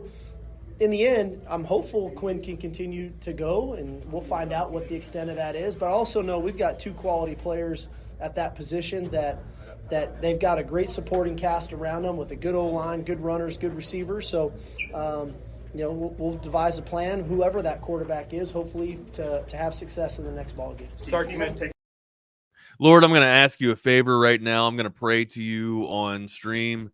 Please do not let Arch Manning get put into this ball game on Saturday or any ball games moving forward into this season. I would like to maintain and preserve his red shirt ability. Please, Lord, if you're hearing me, please, let's just roll with Malik Murphy and allow Quinn Ewers to heal and get back to full strength and come back to this team very fast. My goodness. I have heard. I know. Obviously, when your starting quarterback goes down, it's always a concern. But this is nothing new for Texas. I saw CB put it up earlier during the morning show. I mean, this is nothing new. I mean, this is something that we see. I mean, maybe it hasn't been 3 to Kind of 4 like a weeks. rite of passage, right? Texas's quarterback Happen. is gonna go down. It's going to happen, but the other thing right here is after that game on Saturday, it's like I see a lot of it. And again, it's the knee jerk response that you get from Texas fans where it's like, oh, if Quinn's out, oh, now we're stuck with Malik or whatever. Man, you remember after the spring game, people said that he should start. Yes, stuck. And now it's like, oh man. So hey, watch what you wish for. I mean, a lot of people wanted him to be QB1. I don't think you're stuck with Malik assuming. Murphy. I think you have a great opportunity with Malik Murphy. I think Texas was very fortunate to have the QB room that they had coming into this thing, because if there is a setback in the quarterback play with Quinn Ewers, you can insert Malik Murphy into this. And I don't know if he's got the touch or rapport with the wide receivers that that Quinn Ewers has already, but I'm sure that Malik Murphy, the talent that he is, will find that touch pretty damn soon, man. And also, he is a huge physical specimen. We talk about on 4th and 1 or 3rd and short, situations where you don't have to line up in the backfield, 5 yards, in a shotgun, and then, give the defense 5 yards before you get your 2. My God, all Malik Murphy has to do is get up under center and just fall forward. Just lean on the center, and you're going to fall forward, Rodney. I love it, man. Double R. It's all the. I'm an opportunist, if you will, and I want to see what Malik Murphy has to offer. He is going to be fine, I think. And here's what you do. This is where not here's what you do. Here's what I think you do. I mean, when you're going to bring this dude in, maybe go to a 2-back set. Help this dude ease in. You've got all these fleets of running backs. Go 2 backs, 1 tight end, change up, go outside of the status quo right here to let him to let Malik Murphy ease into this. Don't bring him in here. The next 2 games are at home. So that's great. I'm glad it's not on the road. I really think he's going to be fine. They're and I like it. This is a whole different element. I think that this offense drastically changes a little bit. Yeah, he doesn't need to be running around. Yes, I love the comment about they need to go learn how to slide, because that, sheesh. But it'll preserve your quarterbacks a little bit. But I'm totally with you with Arch. Don't put him in there. No. Absolutely don't put him in there. And there's the point right there. There's no need for that. Of course, the whole thing is we go back to injured Texas quarterbacks and so forth. Hopefully Malik is able to, not be in the same fate as Quinn Ewers, but only time will tell. We have no idea, but he is very capable. He is I'm a fan of Malik Murphy. I think he's going to be able to come in here and still lead this offense. And you come in and you lean on your running backs that you've seen had an impressive Saturday as well. Let Brooks eat. Let Brooks get on the ground and eat up. Let him get over his 100 yards that he should be getting. And now you've seen what CJ Baxter can bring you in spell of Jonathan Brooks. You have a really good 1-2 combo with this running back group. And then, by the way, let Malik Mitchell, discover his toy chest that we talk about that Quinn Ewers has, right? I think, Malik Murphy. I think Malik Murphy is going to be absolutely fine. Moving forward, do I think that BYU will pose any type of threat? Yeah, possibly. We'll break that down a little bit tomorrow, right? We'll break down BYU's defense, but it's nothing that I don't think Malik Murphy can. Malik Murphy and Brooks and Baxter and company can get going here, man. I think they'll be able to break down and tear it down the rest of this Cougar, the BYU Cougar defense as well moving into it. 2 weeks of Cougars, man. How about that? Woo! Hey, ain't nothing wrong with 2 weeks of Cougars, brother. Oh, you mean BYU in Houston? Yeah, that's what I'm talking about. Wow. Yeah. See, we're on the same page right there. But no, seriously, this is use a 2-back set. Do that. 1 tight end. Do this. You've got them all sitting. So do you really want Murphy to go with 2 running backs instead of just the 1 running back set that he's used to? I'd much rather see Murphy in the 1 running back set or 11 personnel, and then allow him to use this toy box or this toy chest and just get comfortable that way. I don't want to restrict Murphy. I don't want to slow the offense down for him or or reduce the playbook. I want him to have the same amount of freedom and the same amount of autonomy that Ewers has, right? I just want him to be comfortable in the offense. Whatever Sarkisian has to do to allow Murphy to have the same type of confidence that Ewers has, that's what you need to roll out, man. Well, and that's why I go back to this, because I think what happens here is the fact that like we said, the 2 games are going to be at home. But I think the thing is, if you do utilize, you don't have to do it all the time. I just think you implement it to where you do a 2-back set. This kind of brings him into the job a little easier. I mean, it doesn't. I think it just simplifies things, gives him more options, just in case, because now that the bright lights are going to be on him, because if Ewers doesn't play, I mean, folks are going to be honing in around the country to see how Malik Murphy operates and commands his team. I think it just gives him a little flexibility, different options and so forth. But I mean, here's the other thing that you can do right now. If I think this is a great opportunity to get your running back, JB, Jonathan Brooks. I mean, get that dude in the Heisman race. You know, with Michael Penix and all these dudes, Caleb Williams falling off the map. These next few games right now, where you're going with Malik Murphy. That's a great thought. It's a great thought. I think it's too late for Brooks. I think, probably. I think the flash from the national pundits has already happened with the quarterback play, right? They want to see a quarterback actually run for the Heisman in this thing, and that's probably going to be the favorite is a quarterback. Usually it just goes there. But to your point about, bringing in and having a 2-back set here for Malik Murphy, here's the one thing that I give a little bit of reluctancy with that, right? Mm-hmm. Malik Murphy's a big, huge specimen. Okay, allow the natural advantage that he has over, the secondary. He towers over the secondary. He's a monster almost. Running into that secondary, and he's almost as big as other linebackers, right? Why bring on another linebacker to allow them to adjust for a 2 running back set, right? Keep them in 11 personnel. Keep small sub packages on as much as possible to give Murphy that Tebow effect, to where he's able to just plow through any secondary and almost any type of linebacking core as well. At least that's the advantage that I see from that. I'd love to hear Sarkisian's thoughts on what he thinks about Malik Murphy. We do have some sound on that. Let's hear from Sarkisian. Well, I thought Malik showed great poise and composure. Houston did a nice job, and they played an absolutely different defense than they had shown all year long. And so we had to make a lot of adjustments throughout the game and all the way into that last drive. I think he would love to have hit that 3rd down to AD to extend that, but he threw it with great conviction, and that was a real positive with Malik. He's got a lot of belief in himself, and he understands our system. And so if it's him this week, I know he'll prepare really well, and he'll get the majority of those reps that way, and I think he'll play good football, and I think Arch will be ready. Both those guys, I said that a week ago, they have really put in a lot of work to play good football for us. And I think ultimately, if this situation arises, that this is where it goes, we'll have the utmost confidence in them to play good football.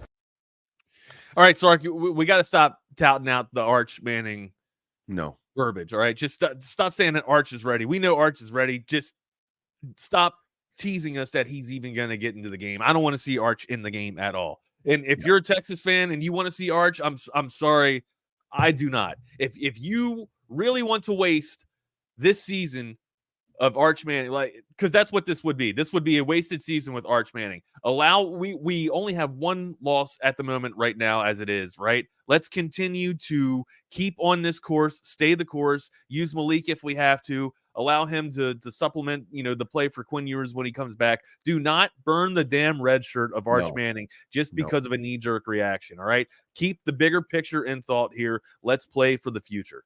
And it's still there, Wags. I mean, the big picture is still there. I mean, look at, I saw something over the weekend, I think it was on ESPN.com, where they were talking about the 1-loss teams, a 1-loss team getting into the CF to the playoffs. And Texas is right there. And here's the whole thing. I mean, as much as we want to go back to, maybe the disdain and rivalry now that we have with Alabama, the more that they keep winning, that helps us if we can take care of business. If we can take care of business. And Wags, I wanted Oklahoma to lose, though. I know we're talking about Alabama, but I know it's good for the people that beat us to win. I know that's better for business, but damn, I wanted Oklahoma to lose on Saturday for some reason, man. I just wanted. I mean, that would have been great. Yeah. And And that really is the point that we go back to. Guys, Texas fans, just hold on. A lot of other teams struggle. North Carolina lost. I said that earlier. They lost to a 1-5 or 16, whatever it was. Everybody keeps going back to the 4 games. Arch has 4 games.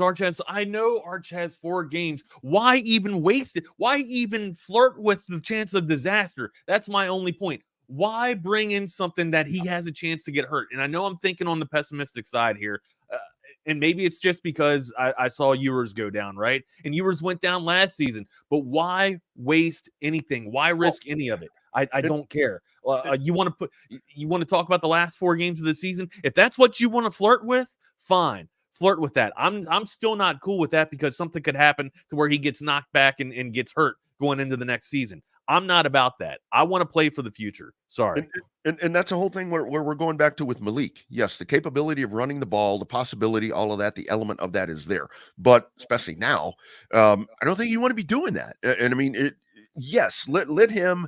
I mean, design plays for him to run the football. But no, I agree with Darnold. I agree with Darnold here. You know what I mean? Like allow the lore, allow the natural storyline to progress with Jonathan Brooks. That's something that could happen. I just don't think that. I don't think that the national pundits are going to allow that to happen, though. You know, it's great story. It's it's fantastic. It's a heartwarming story. But this is still a quarterback-driven league. There is no damn way that the national pundits are not going to allow for a Heisman race between Williams, May, and Sanders. That's just not going to happen. That's the storyline that they're all trying to seek out right now, and that's what they're going with. I agree with Daryl here. I think the storyline for Jonathan Brooks is available. I just don't think they're going to utilize it. Yeah. Well, never say never. And when you say never, you're never going to get anyone to beat a covert deal. We talk about it all the time right here. Nobody beats a covert deal, not now, and sure as hell not ever. Covert Bee Cave, man, that is our great partners out there in beautiful bee caves, 42 acres of 3 state-of-the-art dealerships. Of course, we will be back out there on Friday, meet and greet. I mean, everything happened right there. Lifetime Longhorn to be determined, but I'm sure that that's going to be a great time. So we look forward to seeing you there on Friday. But 7 different brands of Buicks, GMCs, Cadillacs, Chryslers, Dodge, Jeeps, and Rams. And of course, the Fords and the Chevrolets out our way on 79. Go check out that great dealership out there in Hutto. By the way, thank you once again, Hutto PD, for getting me in illegally to the park. Not that they did it illegally. I just kind of wait. Great folks out there. And the Fords and the Lincolns over in Austin. Covert Bee Caves also services all makes and models of your family rides right there. 86 service bays. You ain't going to be there all day. You don't got to pack a lunch to go to the dealership. They're going to get you in and out of there in a timely manner. CovertBeeCave.com. You can check out the weekly specials, everything right there. Don't need a holiday to get a great deal on a new or pre-owned vehicle over at Covert Bee Cave, or just stop on in, see our man Dan Covert and the great folks right there. They are going to hook you up, and thank them for supporting us right here on the network, because they are benchmark, they are landmark supporters, and they do really cool things for us at Covert since 1909. Great family of dealerships. Covert Bee Cave. I'll say it again. Nobody beats Covert deal. Not now, and sure as hell not ever. And you guys know the drill. Of course, we watch all of our sports, and not just sports, but everything, all of our programming with audiovisual consultations. 512-823-5648 is the number for avconsultations.com. Make sure you guys are hitting them up. They are the very best in setting the standard in audiovisual automation. Make sure you go to their website as well, avconsultations.com. Look at the gallery of projects that they have done over the past 35 years since 1988. Guarantee you will get an idea of what you want in your house if you don't have one right now. I have the 4K televisions right behind me and the Dream Theater downstairs. You guys can get it done too. It's audiovisualconsultations.com. All right, Rodney, got a lot to talk about still. American League Championship Series. Goodness gracious, man. Is it a game now? Game 7, baby. The sexiest words in sports, man. Of course, still no one has won at home. This is a road series, Rodney. I didn't think that this would happen. I didn't think that we would get to a game 7 and there would not be a victor at their home stadium or at their home ballpark. This is crazy, man. Feels like the 2019 World Series and shit. Who's on the hill tonight for what? Who's on the hill tonight for Texas? But man, the Friday game, well, actually both Friday games, I mean, if you are a casual baseball fan and you happen to watch both of those games on Friday, it's like, man, you should be a hardcore baseball fan after watching both of those. But I don't know if you're Houston. I mean, open the roof. I think there's a chance of rain over there. Open the roof. I mean, stay at the Motel 6 last night. I mean, do something different because you just have not been able to figure out a way to win at home. And I mean, Rangers, I tweeted out or X'd out or Twixed out, whatever you want to call it, on Friday after that ball game. I said, the Astros just stole their soul. This is done. Hey, Bruce Bochy, he brings these guys out, and they put it to Houston last night. I mean, it's like, shit. It's like the drama just continues here, man. All arms on deck. You All damn right. arms on deck. Yes. Brother, I'm with Jake here, man. I don't know if I put Mad Max on the bump. I think Mad Max should come out of the pen, dude. Maybe, use him in a 2 to 3 frames scenario in the middle of the frames, after the lumber has kind of gone through a little bit, maybe the roster's turned over 2 or 3 times. Then you throw Mad Max in there and allow him to just kind of slow things down a little bit for the Astros there. Try and kind of switch paces a little bit, trying to allow the hitters to kind of adjust back to Mad Max. But I don't think the Astros have to adjust to Mad Max at all. As a matter of fact, now that I'm thinking about it, they were dialed in with Mad Max when he was coming back in, in Game 3 there, Rodney. Man, it might be tough for Mr. Mad Max to find or let's just call him Max Scherzer. It might be tough for Max Scherzer to find that Mad Max persona that he usually adopts to get through the postseason, man. Well, and Houston counters with Christian Javier, who has just been unbelievable. We know his pedigree for postseason. Like there you go, right there. But I really tonight, if Kyle Tucker can, whatever the problem Dunning throws filth, Jake. I'm with you, man. Dunning throws filth. I agree. I would definitely go that route. Scherzer to me would for sure be a dude from the pen. I mean, bring him out, get an inning. Let Dunning get roll out pitches from him. Let Dunning roll out, roll Evan Almighty down to the 7 hole. I would bump Young up to 5, honestly. And Garcia, like I wanted to go off on Garcia last night. Swinging a shit over your head, way over your head, but then comes back 2 pitches later and then belts out a grand slam. So, a little more plate discipline, obviously, a little bit more plate discipline, but man, when you're ready to mash with a 2-run lead, dude, and extend this thing to the 9-2, that's voila. You know a lot more about baseball than I do, apparently. But man, I was getting ready to chew this entire roster up for not being able, or at least the front part of the roster up, the 1, 2, and 3 hitters, or 2, 3, and 4 hitters for not being able to get on base. Simeon, I mean, and as much like we've been down on Corey Seager so much in this series, man.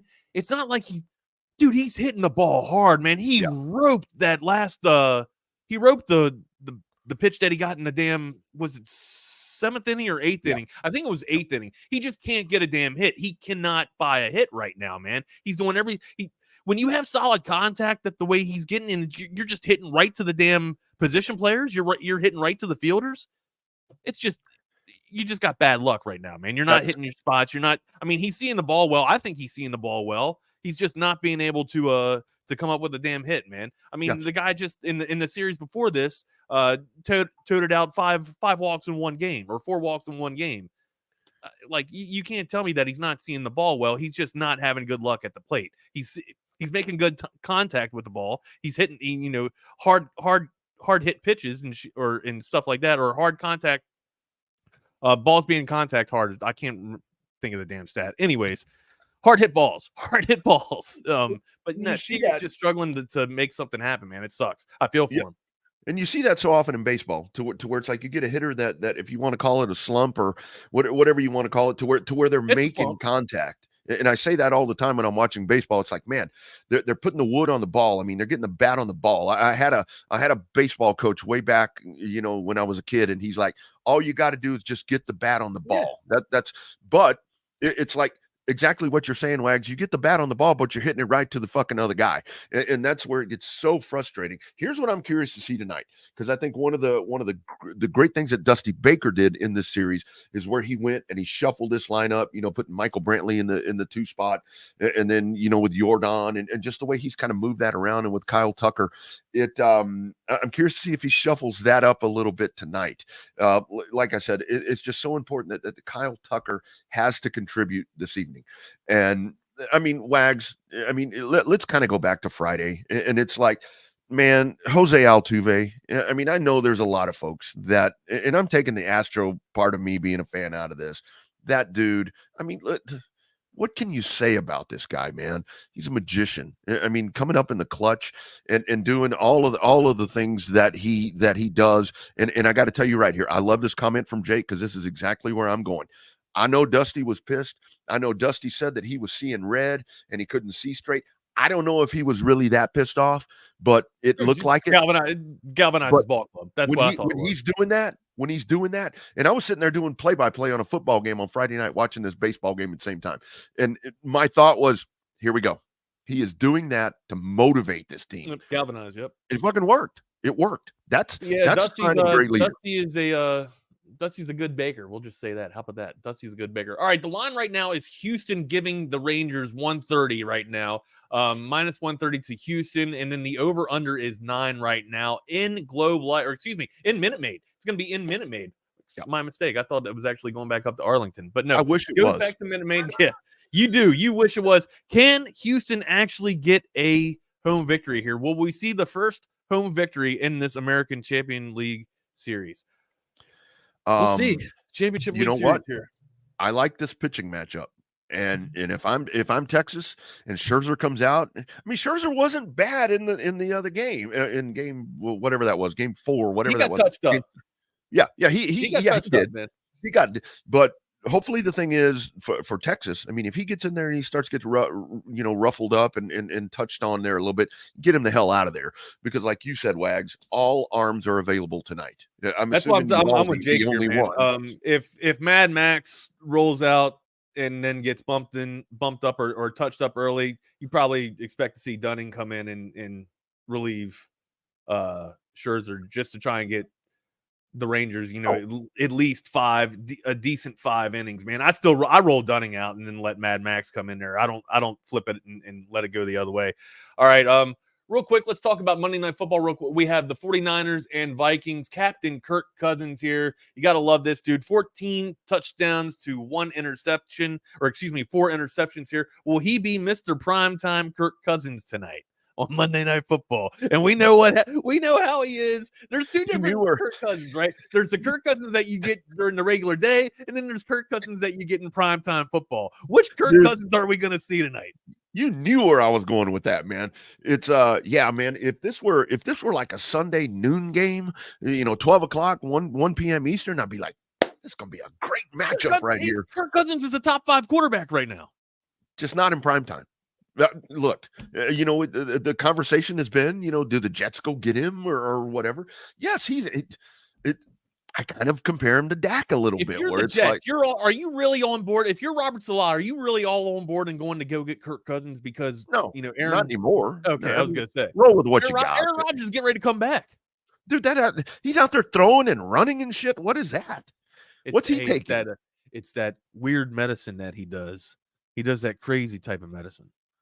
That ayahuasca, that stuff that makes you see different shit. Hey, let's tell them about our friends at Blue Heron before we get out of here and hang it or switch it over to Hangin with Hardge. Oh man, great Blue Heron furniture. Gotta love those folks. Man, the coolest, most durable when it comes to longevity and everything in furniture. I mean, when you're constantly having to switch out, I mean, like I keep talking about this office chair that I have not replaced. I need to get a hold of my friends right here at Great Blue Heron Furniture.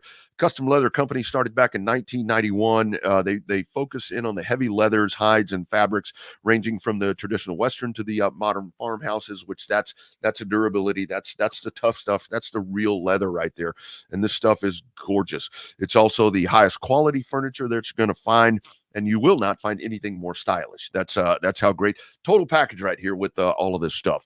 There's a link right there in the YouTube video. You can go and click on that to our TSU collection. All of that is right there. We got a promo code. It's real easy to remember. Think Texas Sports Unfiltered. Think Hook 'em, and it's 15% off of your purchase right there. If you're looking for furniture that looks amazing and is built to last decades, not days, not weeks, not months, not years, decades, it is no further that you need to look than Great Blue Heron Furniture. Click that link right there or give them a shout. Pick up the phone, old school, 866-247-9688, Great Blue Heron Furniture. Pick up the phone. Y'all remember those commercials? I do. Pick up the phone commercial. Y'all know what I'm talking about. If you don't know what I'm talking about, you're lying. You damn lying. You all know those late night commercials on USAA after Silk Stockings and You shit. remember that? After Dark. What was that? What was that Blondie's name that was always on After Dark on USA? What the hell? Rhonda. Rhonda. I think it was Yes. Rhonda. Rhonda Yes. up all night. Rhonda. Saturday Rhonda up all night. Yes. Absolutely, Man, man. Look at y'all, Silk Stockings fans. I ain't got time for it. I don't have time for it. You're crazy. Hoodlums. Well, we're about to have another Thugs. hoodlum come on here in just a second. What? Thugs. It's a bunch of thugs that are watching. Used to watch Rhonda up baby. all night. Thugs. My thug life with Silk Stockings and what was the other? Dude, Silk Stockings. I loved Rita. Acapulco Heat.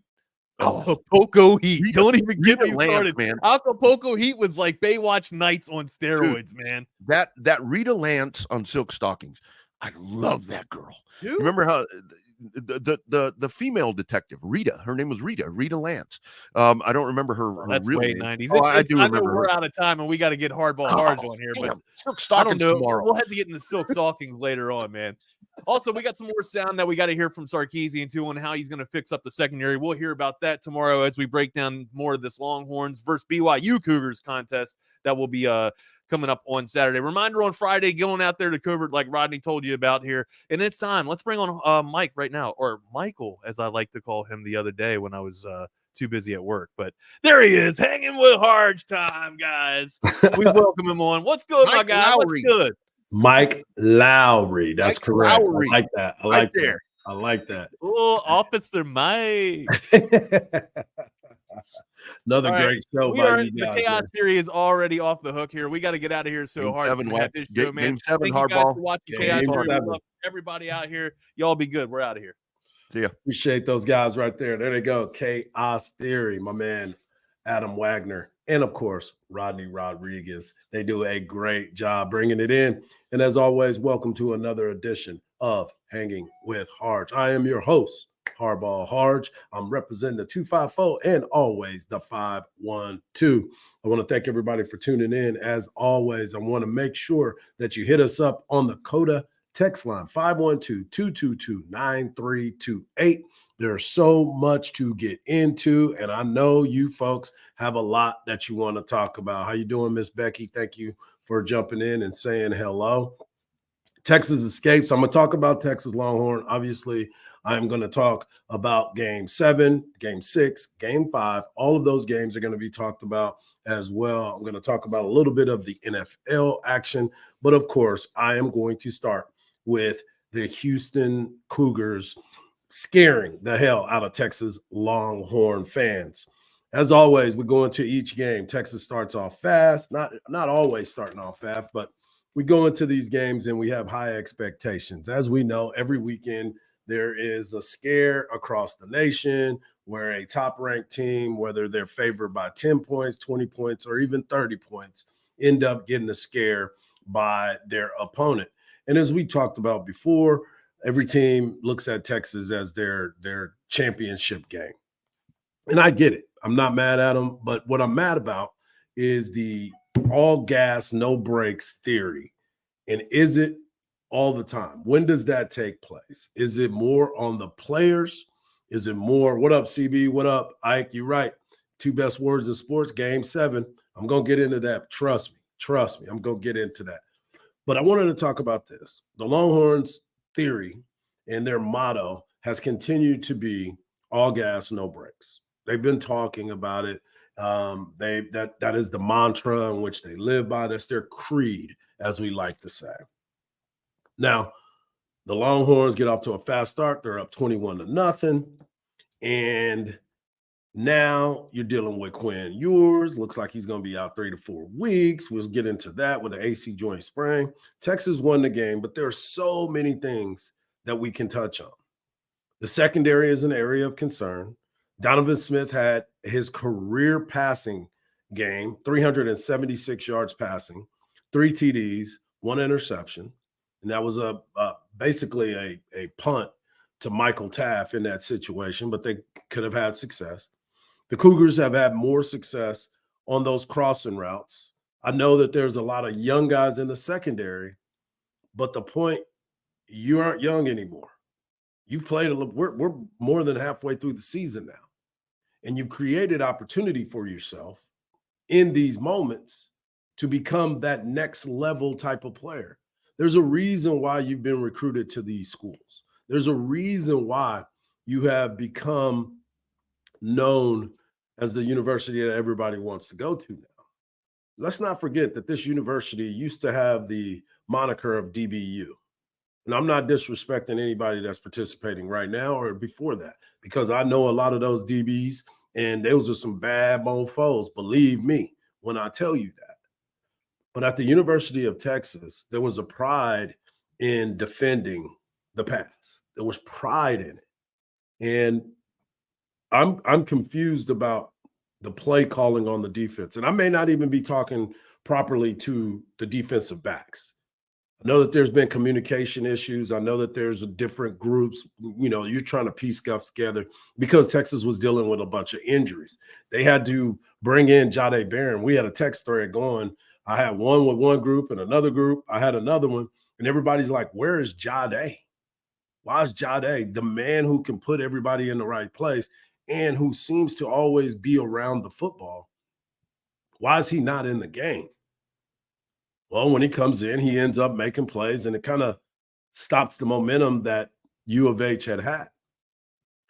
But if you start thinking about the younger players in that secondary and what they're up against, a lot of these guys have grown up in 7-on-7, which means you have to know man-to-man. You have to be more physical. You play with all these other guys. And now, because of maybe it's the trust factor or lack of trust on some of these guys, that they're not letting them do what they do best. I'm confused about that. We saw the success. How do you adjust to it? Crossing routes, combination routes, bunch routes, all the routes that everybody else would have trouble with, but you have better athletes. So I'm wondering where the miscommunication is, and that's cool. I hope you got a week to get that figured out. The D-line did their thing, holding the Cougars to 14 yards on the ground. That is what, 0.7 per carry? 0.7 per carry? That's impressive. That's impressive. That D-line was doing their thing, and maybe that's why the passing numbers were so high for Donovan Smith. Obviously, that's it, but you made him one-dimensional. So why couldn't you take something else away from him? The secondary was getting exposed. Hook'em Headlines did charted the safety position, and this is the only position that I wanted to talk about. The safety position. Jaron Thompson, he had 6 targets. They had 6 completions, 68 yards, and a touchdown.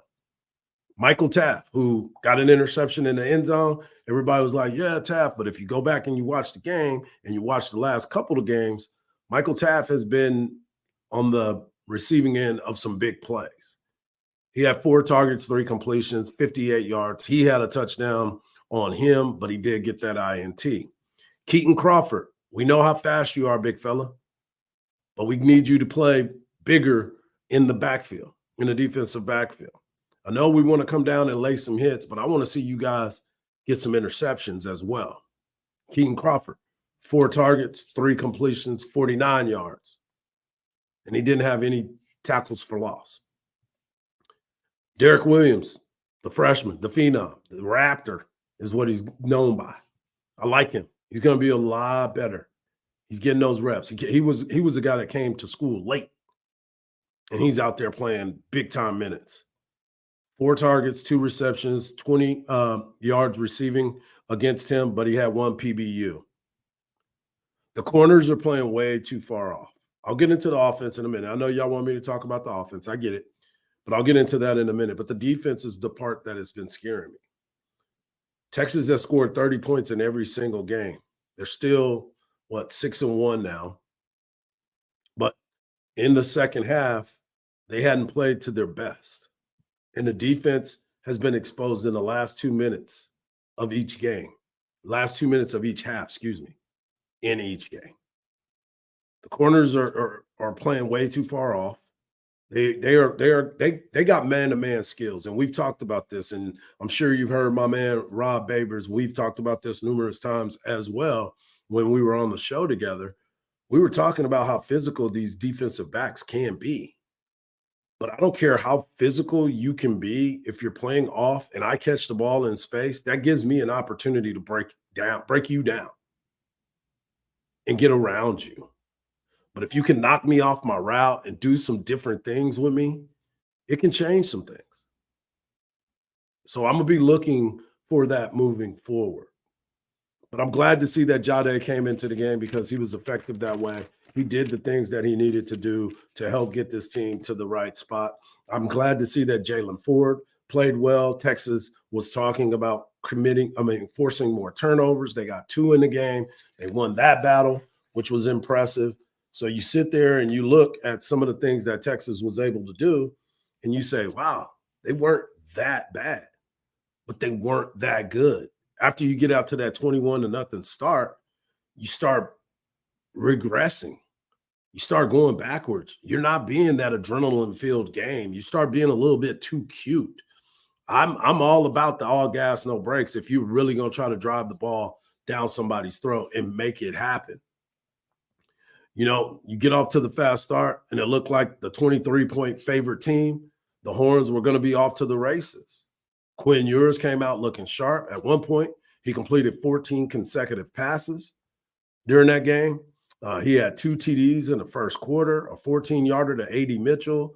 By the way, that was A.D. Mitchell's only catch of the day. And hit Xavier Worthy on that 42-yard dime piece to jump out to a 14-0 lead in the first. The second quarter was more of the comeback for the Cougars. My man Savion Red Zone, that's what I call him, the Red Zone package, came through with a touchdown on a 1-yard run, but Donovan Smith went to work. The crossing routes were killing the Longhorns. TDs of 32, 21 to Matthew Golden and Joseph Manjack, respectively. Then that we go into halftime, it's 21-14, and you're like, what the hell? I'm not even going to talk about that fake field goal crap. I'm not even going to do that. Everybody on this station is going to continue to talk about it. Everybody across the nation is continuing to talk about it. I know Coach Sark said we saw something on film. We haven't ran a fake in 3 years. That was bad timing for that. And Sark knows that. I'm not going to beat him up for that. This has been one of those situations that you continue to look at, and you felt like Texas was going to get control back of that game. You just felt like it was going to be one of those things where he was going to get control back, but they never really did. They split the second half. It was 10-10, but both teams in Texas escaped with the help of a favorable spot. You know that. By the Big 12 officials. Woo! We got help from the Big 12 officials? Man. The Horns did some really good things in this game, but they have to compete. They have to compete on every single down. They can't go into these little lulls where they're waiting to see what's going to happen, or they feel like, oh, man, we got them up 14-0. They're about to quit. There's no quit there. We've already heard that. This is the one game that they needed to win. That's the one game that Dana Holgerson said, press conference, I only have one game that I've got to win. And this is it. That's the only game that everybody comes and talks to me about. And you sit there and you look at this team and you'll say, man. Another part of the game that was really intriguing to me was the distribution of the passes. I mean, I've been screaming for years. Why are we not using Jay Whitmore? When you see that the game is going in another direction, get the ball to Jay Witt. Somehow, some way, he fires everybody up. He's a mean dude on the field. I heard he's a great guy off the field. Great guy. But on the field, that dude is nasty, and that's what you want. I'm just confused about how every single game my man can end up disappearing. I know that Quinn is sharp with the ball. But how are we not drawing up any plays for Jay Witt? You look at what happened at Oklahoma and how he really got everything going. That will be his landmark game. That will be the game that he bookmarks for his career. Every game against Oklahoma, my man is lights out. But how is it all of a sudden that we don't find a way to get him the ball? I don't want to hear nothing about brackets. I don't want to hear nothing about, oh, well, they took these guys here. Find a way to get that man a ball. You are a offensive-minded person. I was about to say genius. But I don't want to go there because people are questioning a lot of things that have been going on. But I'm just curious to how this continues to take place. And I know there other kids are on scholarship on other teams and they play their best game. They probably had their best week of focus and everything. Maybe they recognize their keys and they're locking it up. But there is no way that we should not be able to scheme open a guy like Jordan Whittington. There's no way. And I know we're trying to get the ball to X-Men and we're trying to do different things, but I'm sitting here and I'm talking about it. We ran screens and short passes. Jonathan Brooks and CJ Baxter each had total had 11 targets and 11 receptions. X-Men had 7 targets, 6 receptions, 92 yards, and a touchdown. I just told you that A.D. Mitchell, all he does is catch touchdowns because we didn't throw him the ball nowhere else. Those are the things that I continue to look at, and I'm like, how? How is this possible? You have all this weaponry, but we can't figure out a way to get these guys the ball and put them in places where they can have success. And again, I understand. Sark has forgotten more football than I'll ever know. And I get that. But that's why we go to that. That's why we go to you to find those answers on what was going on during this game to where this team that jumped out to this lead, all of a sudden, we can't generate any other offense.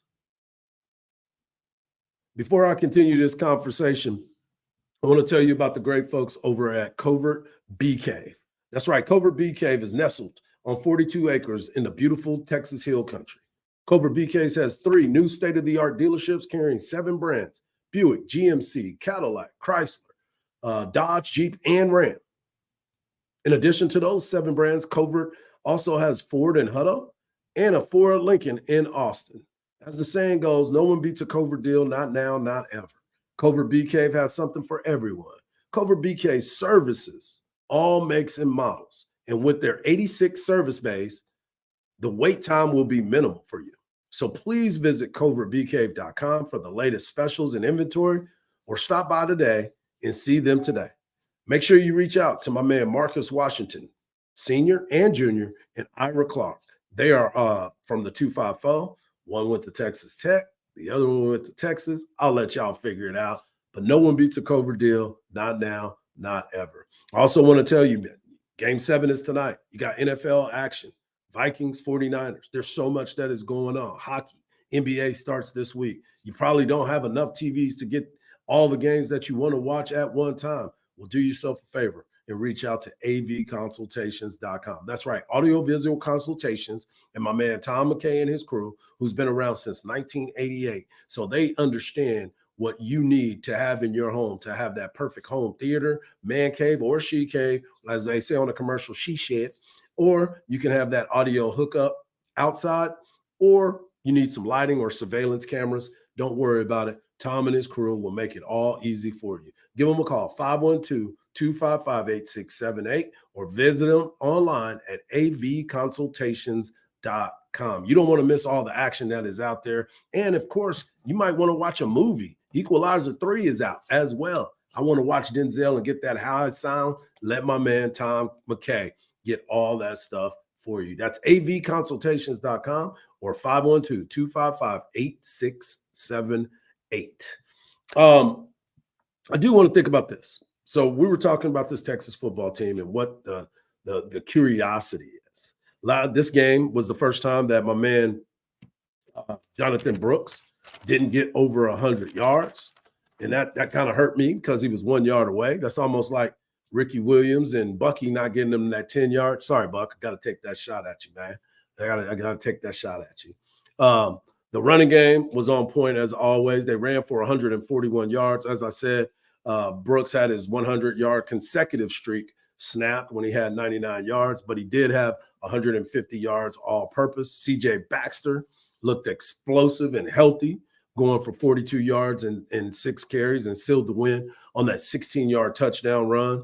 The Horns ran for 141 yards, but it was only at a 3.8 yard per rush clip. And you know what that means. Tom Herman made an appearance in my mind, 3.8 yards. You know what the definition of insanity is? Yeah, I made a shirt about that year that he did that.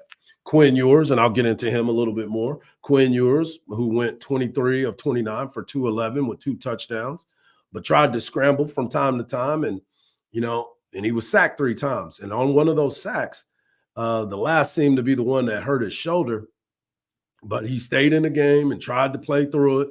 And then he tried to run over the linebacker, number 12, for U of H, and he paid for it. Reports came out yesterday from my man Anwar Richardson. He reported that Ewers will be out a few games with a grade 2 AC joint sprain in his throwing shoulder, and he could miss up to a couple weeks on this deal.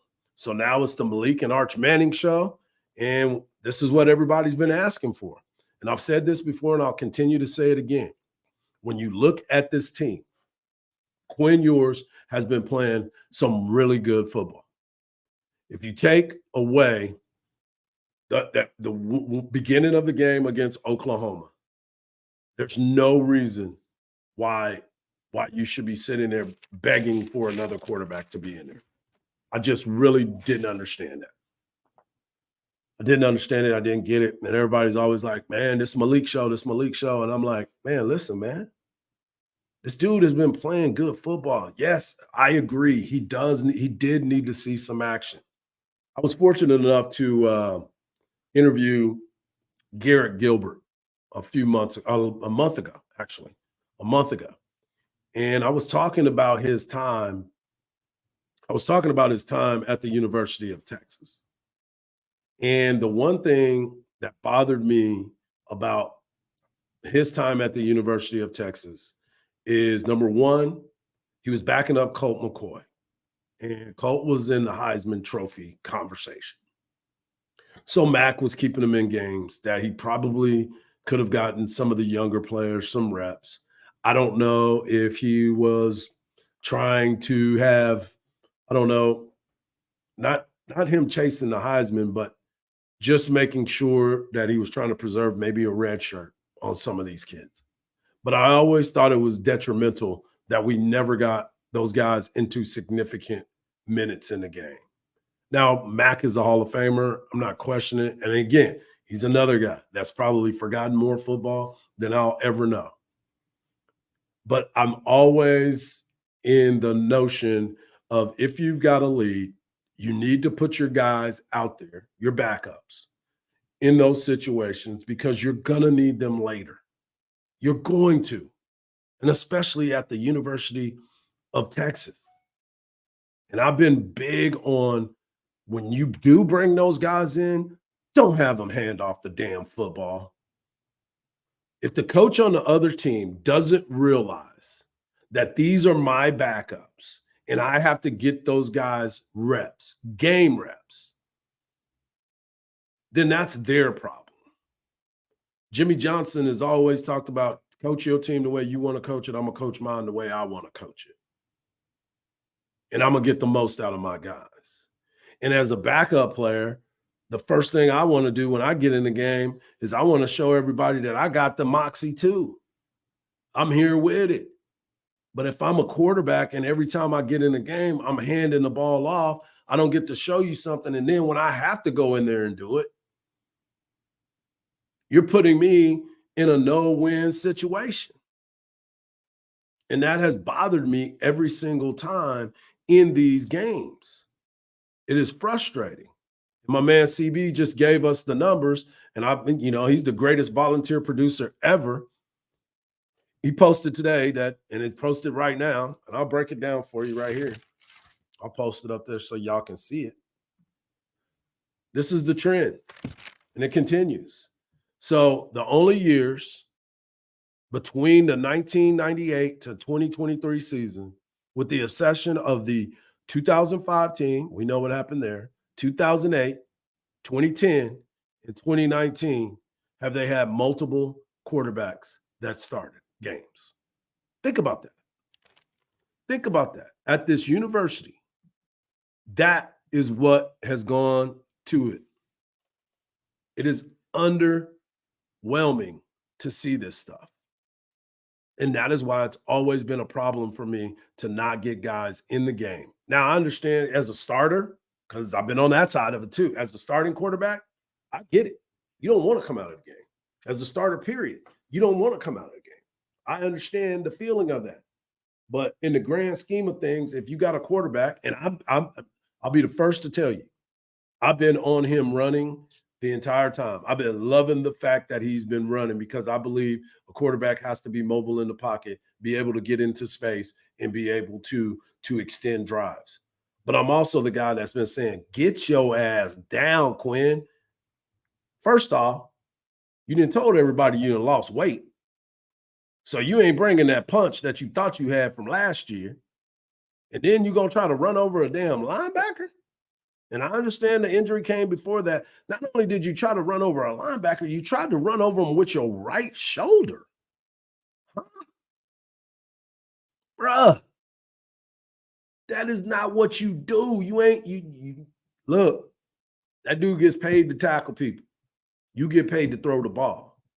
So I think you was in the wrong trying to run that man over. So that's on you, Playboy. That's on you. But I will tell you, the fight and the grit and what this team has been able to do. Because, again, I'm going to back this thing up. Texas did win the ball game, 31-24. There's some things that need to be corrected. There's some things that need to be touched on. And I know that Sark is going to work on that, and he's going to be able to get these guys back ready to go. And I'm just trying to make sure that in our mind, we're trying to figure these things out. So the question was asked about the concern, and then I'll give you the post-game opening statement. But I wanted to understand the concern when it comes to Quinn, yours, and what's next. If the guy couldn't finish the game, that naturally is what is that going to look like moving forward? Yeah. I think that the one thing about this team and the way we practice, the team's got a lot of confidence in Malik and really Arch, because I know how well those guys competed. And so in the end, I'm hopeful Quinn can continue to go, and we'll find out what the extent of that is. But I also know we've got two quality players at that position that they've got a great supporting cast around them with a good O-line, good runners, good receivers. So, we'll devise a plan, whoever that quarterback is, hopefully to have success in the next ball game. See, another thing about that is I understand. I saw everybody trying to figure out if the quarterback is going to be Arch and is it going to be Malik. Have y'all not been paying attention? Every time an opportunity comes up, Malik has been the one to get into the game. There is no Arch Manning sighting. Okay? So make sure that you understand that, number one. Number two, now he is the number 2 quarterback because Sark is having his presser in about 5 minutes. He moved it back to 11:30. And now you'll hear from him what the situation is about about Quinn. But this is Malik's game. This is Malik's show right now. And the question has always been, do you have faith in Malik? And like I said, people have been asking for him. People have been begging for him. People have been looking at him. So I thought he looked poised. I thought he came in throwing absolute Doc Gooden fastballs right off the rip. I was like, yeah, he's going to have to hose that down a little bit, but he's going to be just fine. I have no problem with him. But here's what they thought about Malik. Well, I thought Malik showed great poise and composure. Houston did a nice job, and they played an absolutely different defense than they had shown all year long. And so we had to make a lot of adjustments throughout the game and all the way into that last drive. I think he would love to have hit that third down to AD to extend that, but he threw it with great conviction, and that was a real positive with Malik. He's got a lot of belief in himself, and he understands our system. And so if it's him this week, I know he'll prepare really well, and he'll get the majority of those reps that way, and I think he'll play good football, and I think Arch will be ready. Both those guys, I said that a week ago, they have really put in a lot of work to play good football for us. And I think ultimately, if this situation arises, that this is where it goes, we'll have the utmost confidence in them to play good football. Yeah, I agree. I have no doubt about that. And I believe that Sark is going to draw up some schemes. He's had success with the two-back offense before. And I think with the way that both of these guys have ran the ball, CJ Baxter and my man Jonathan Brooks have ran the ball so well. And it looks like CJ Baxter is back to healthy and look like he has that explosiveness. I think it'll be okay. But when you start to look at this team and what's next, these wide receivers, you better get ready because that ball is going to be on you. It ain't going to be no – I've been saying this the entire time. I've yet to see Quinn Ewers throw a ball like that. Like the ball that Malik is throwing. Now, people are going to say Malik needs to dial it down a little bit. No doubt about it. But as a young quarterback who hadn't had a chance to play in the game, that finally gets into the game, what do you think is going to happen? And then you only give him a couple passes during that time. So understand what I'm saying to you when now he's going to get every bit of the reps at practice. He's not going to get the reps sparingly. He is going to get starter reps. And A.J. Milwee is going to have to put his work in with them. Coach Sark is going to put the game plan in with them. And they're going to find some things that Malik is going to be good at. They're going to find some things that he's not. And then they're going to get their game plan. The good thing about playing BYU this week is BYU is dealing with a bunch of injuries on their squad as well. Although they went to they beat Texas Tech. But listen, this team is going to be different. They come in as a favorite again. An 18.5 to 20.5 point favorite. So they understand that this team, talent-wise, is one of the better teams in the country. There's no way for you to be favored by 20. But I did say you better take 20. If you got it at 20, you should have taken BYU at 20. But there is some things that you could want and need in this series. And I can't wait to hear what Sark had to say in the presser today about how he's going to go about it. He's not going to give us the game plan. Don't get it twisted. But the final diagnosis on Quinn, the expectations for Malik Murphy, and, of course, he's going to put in Arch Manning. But we know that now this is Malik's time. There's a reason why Malik, who has been recruited by everybody in the country, who was even trying to get teams were trying to get him to leave right after that spring game because they saw something. Just like everybody else, and that's why the excitement was what it was. But let's not get it twisted, man. He's here for a reason. He stayed here for a reason. And now the biggest question is he going to take advantage of that opportunity? Let's hear what Sark had to say immediately following the game. Obviously, I went through the things that stood out to me a little while ago, but I also wanted to hear what Sark had to say about his comments post-game. I thought we had a great week of practice. I thought we had a great week of preparation. And I thought we came out and played that way at the start of the football game to jump ahead 21-0. The lesson learned here is we got to have a killer instinct. And people aren't gonna lay down against us. And they're going to continue to fight. And we relaxed. We didn't execute the way we had. we didn't execute, and poor call on the fake field goal. They got some momentum from that. And in turn, we end up in a dogfight 21-all. We had some guys get nicked up, and some other guys had to step in and play. And the game came down to 2 possessions, and we found a way to punch it in on ours, and we found a way to get a 4th down stop on defense. So there's some positives that come out of this game. Happy to have won the ball game. Not going to apologize for that.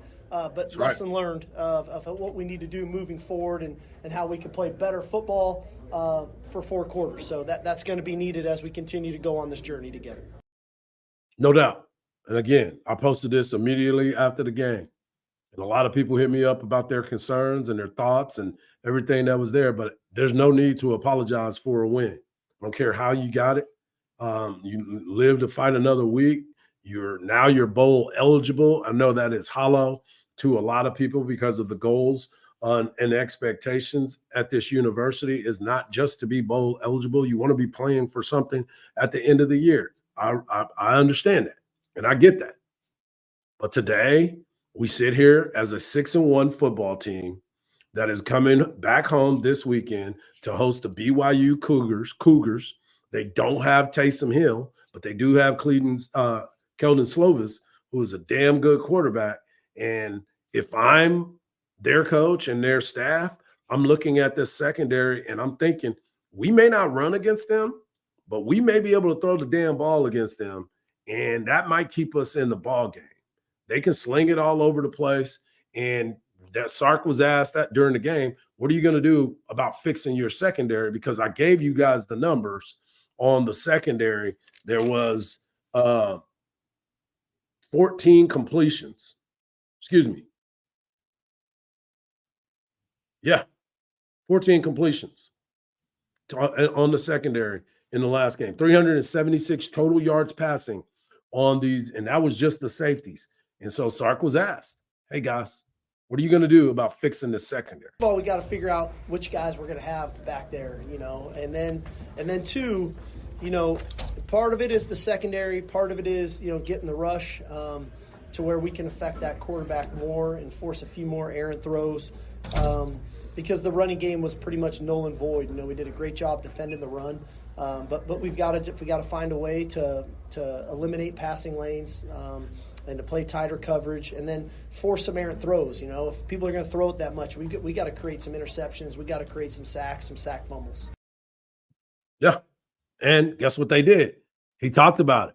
He talked about the fact earlier in the week he was on it. I was like, man, let's see if this can happen. Let's see if he can do it. He was talking about takeaways and how are we going to get takeaways? We need to get takeaways, and guess what? They got 2 takeaways. Big, like 2 turnovers today defensively were huge for us. One, obviously you get a pick in the end zone that negates points and you get possession. And then finally we forced a fumble, which was great to see, and we've been harping on it so much. So that was a really positive play, and we were close on that big time punt by Sanborn. Great coverage there by Keaton Crawford, and had a chance to get that one there. So the ball was loose today.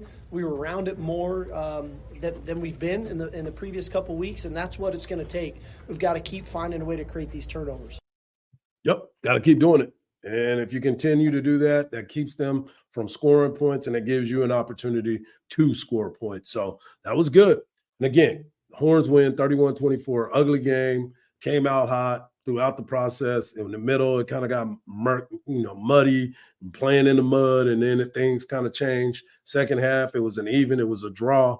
So it was good to jump out to that because one spot here, one spot there, things to change, and we're having a totally different conversation. Never apologize for a win. Let me tell you somebody else that will never apologize for a win, and that's because they're always winning at Great Blue Heron Furniture, a custom leather furniture company that was started in 1991. They focus on heavy leathers, hides, and fabrics, ranging from traditional Western to modern farmhouses. And let me just tell you, folks, this stuff is gorgeous. It is honestly the highest quality furniture you can find. You cannot and you will not find a more stylish, more comfortable, and more well-built furniture out there anywhere. There's a link in a video description on the YouTube page below that takes you straight to our Texas Sports Unfiltered collection.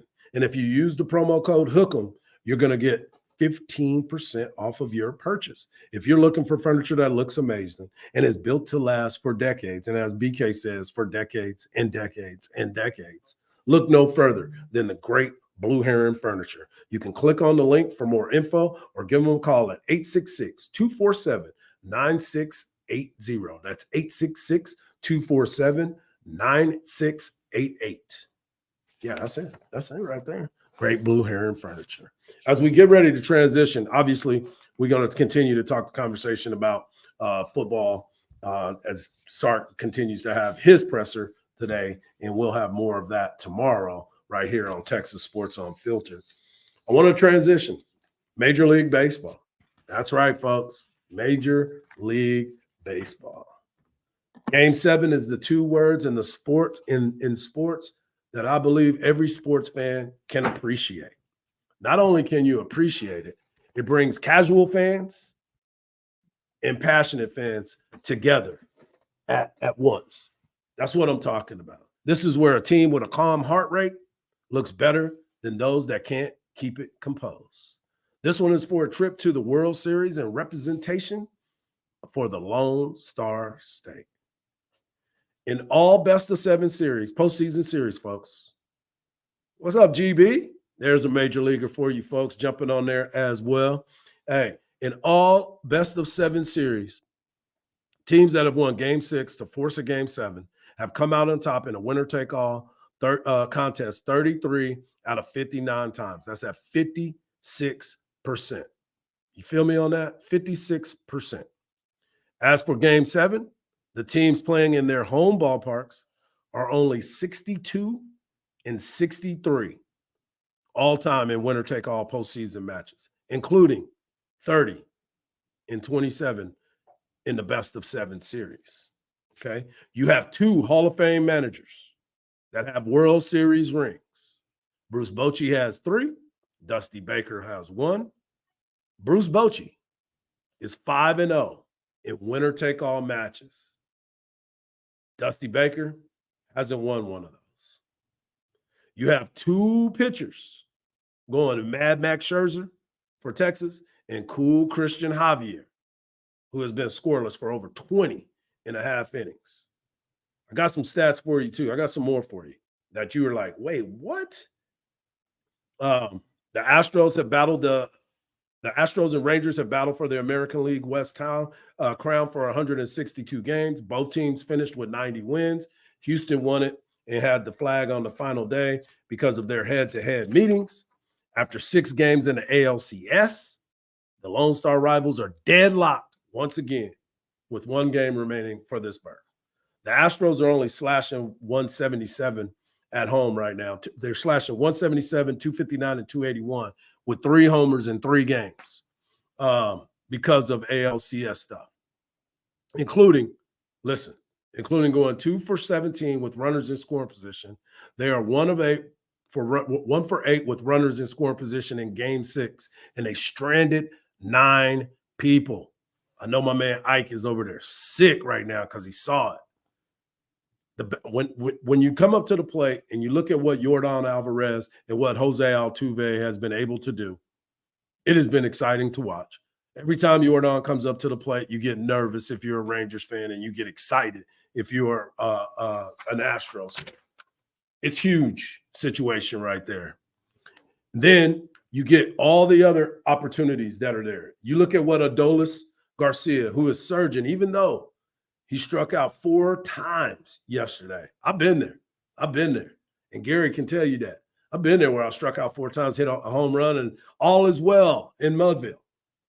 But you know what? This is what it comes down to. The ALCS has been a journey. We've had shutouts. We've had blowouts. We've had bench clearing brawls. Not even brawls, just a little tussle. They didn't throw no hands. We got a suspension. I hope he doesn't get a chance to be suspended. I hope he gets a chance to get in there and play. As my man Ike says, time to break out the trash cans. And for the for the Rangers, what are you going to do? I've been saying it from the very beginning. This is what it's all about. In order to become the man, you have to beat the man. And, you know, I bring up Wakanda Forever. I bring it up. Black Panther. Killmonger comes back, finds out the story. He goes and tries to defeat the Black Panther. He finally beats him, throws him off the cliff, beats the crap out of him. And then he says, "Is this your king? Is this your king?" That's how the Rangers are looking at the Astros. But what happened in Black Panther? He comes back. He gets his crown. And he continues to run the city, the country. So this is why we play these games, man. This is what, as a baseball player, as an athlete, as a competitor, you sit here and you wait for these moments. These are the moments that you have as a competitor, you want it to be just like the Super Bowl. This is it. One game, baby. One game. And who is going to have it? You look at Christian Javier, his effectiveness with his fastball, that wipeout slider. Is he going to be able to make that happen? You look at that and you say, can he get that locked in mentality? And then you look at Mad Max Scherzer, the man with the two different color eyes. He's sitting in there. He didn't pitch that bad, but he didn't pitch great. He's got an 11 ERA in the postseason. And remember, he was coming off of an injury, hadn't pitched in 36 days. Goes out there, wasn't sharp. And I told you guys that. Don't worry about his fastball. You got to worry about his breaking ball. Because if he could throw his breaking ball for strikes, that's going to be it. He wasn't sharp with that. And the Astros, they hunt those fastballs. So tonight is the night where everybody else watches and sees who is going to represent Texas in the World Series. I cannot wait to watch this game tonight. I'm just pissed off it's not a day game. They put it in prime time with the NFL. That's right. My man Gary, perfect example right here. Former Major League catcher, played a long time, got a World Series ring. Scherzer's got to miss some barrels for the Rangers to have a chance to win tonight. You're right, 100%, brother, 100%. That's why it's funny to me that tonight is Johnny Allstaff. If you can throw the baseball, you pitching tonight. You pitching. They ain't gonna be waiting around. Bruce Bochy, I gave you the numbers. They have continued to pitch well, and Bruce Bochy 5-0. Is this the night that something else happens? Is this the night that everybody looks at it and say, Dusty, last year was his first year, he had to win the World Series? Is this the time that Dusty beats Bruce Bochy and sends his Houston Astros to the World Series?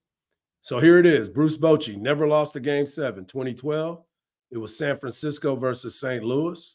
In 2014, it was San Francisco defeating the Kansas City Chiefs, the Kansas City Royals. Dusty Baker never won a Game 7. He lost 2002 World Series. He lost the 2003 NLCS, and he lost the 2020 ALCS to the Tampa Bay Rays. So this is what it's all about. All the marbles coming down to tonight. I'm going to transition real quick because we're going to get into it a little bit more because there's still a lot to uncover in this matchup.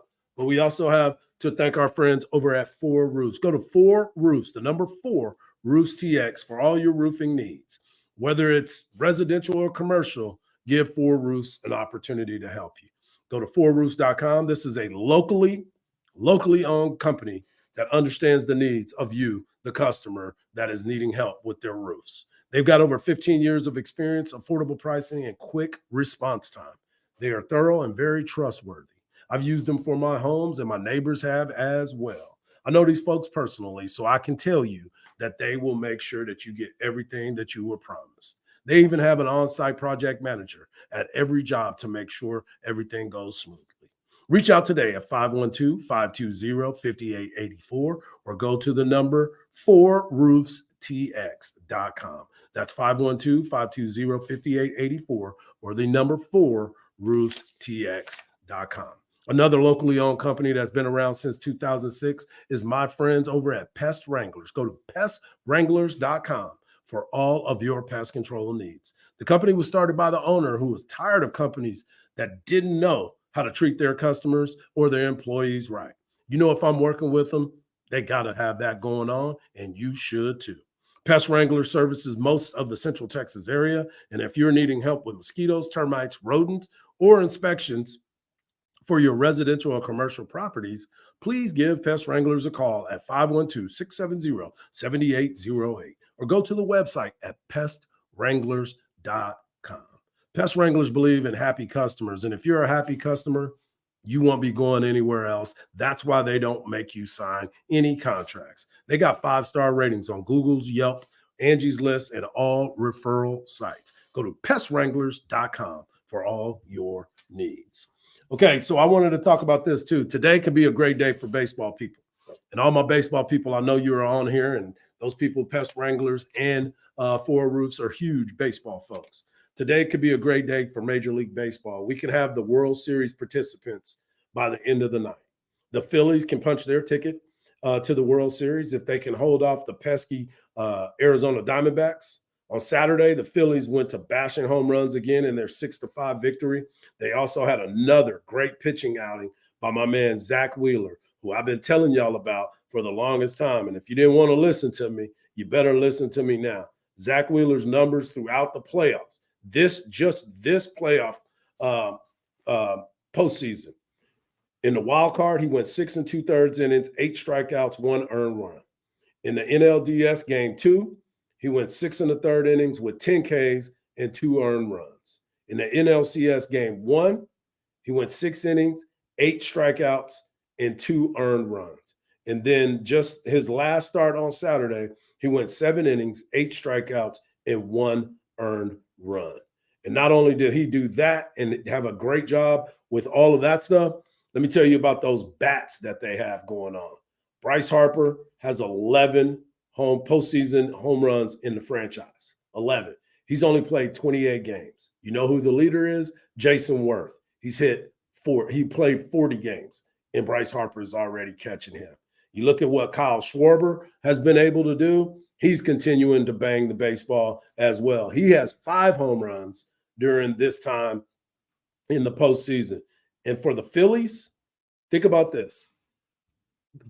There's only been 3 teams that's had 3 players to hit 5 homers in a postseason. The 2017 Astros, and that was Altuve, Correa, and Springer. The 2022 Phillies, Schwarber, Harper, and Hoskins. And now the 2023 Phillies with Schwarber, Harper, and Castellanos. Do you see what I'm saying right here? These dudes bash. But they invited Real Muto to the party just the other night. He had a 2-run shot in the 8th inning. They have 21 home runs in the postseason, and that is the first 2-run home run that was hit in the playoffs. That's amazing to me. Arizona travels to the Phillies, where those crazy-ass Philly fans who are riding high because the Philadelphia Eagles beat the Miami Dolphins last night. So you already know that they turned up and ready to go. The first pitch will be at 4:07. Arizona sends Merrill Kelly to the mound. He's 1-1 with a 3 ERA. By the way, he was the one that was talking and and the fans were screaming at him at a very high rate when he was warming up in the bullpen because he was talking about there's no big deal. He's a Texas boy. That's why he says it ain't no big deal. He's from H-Town.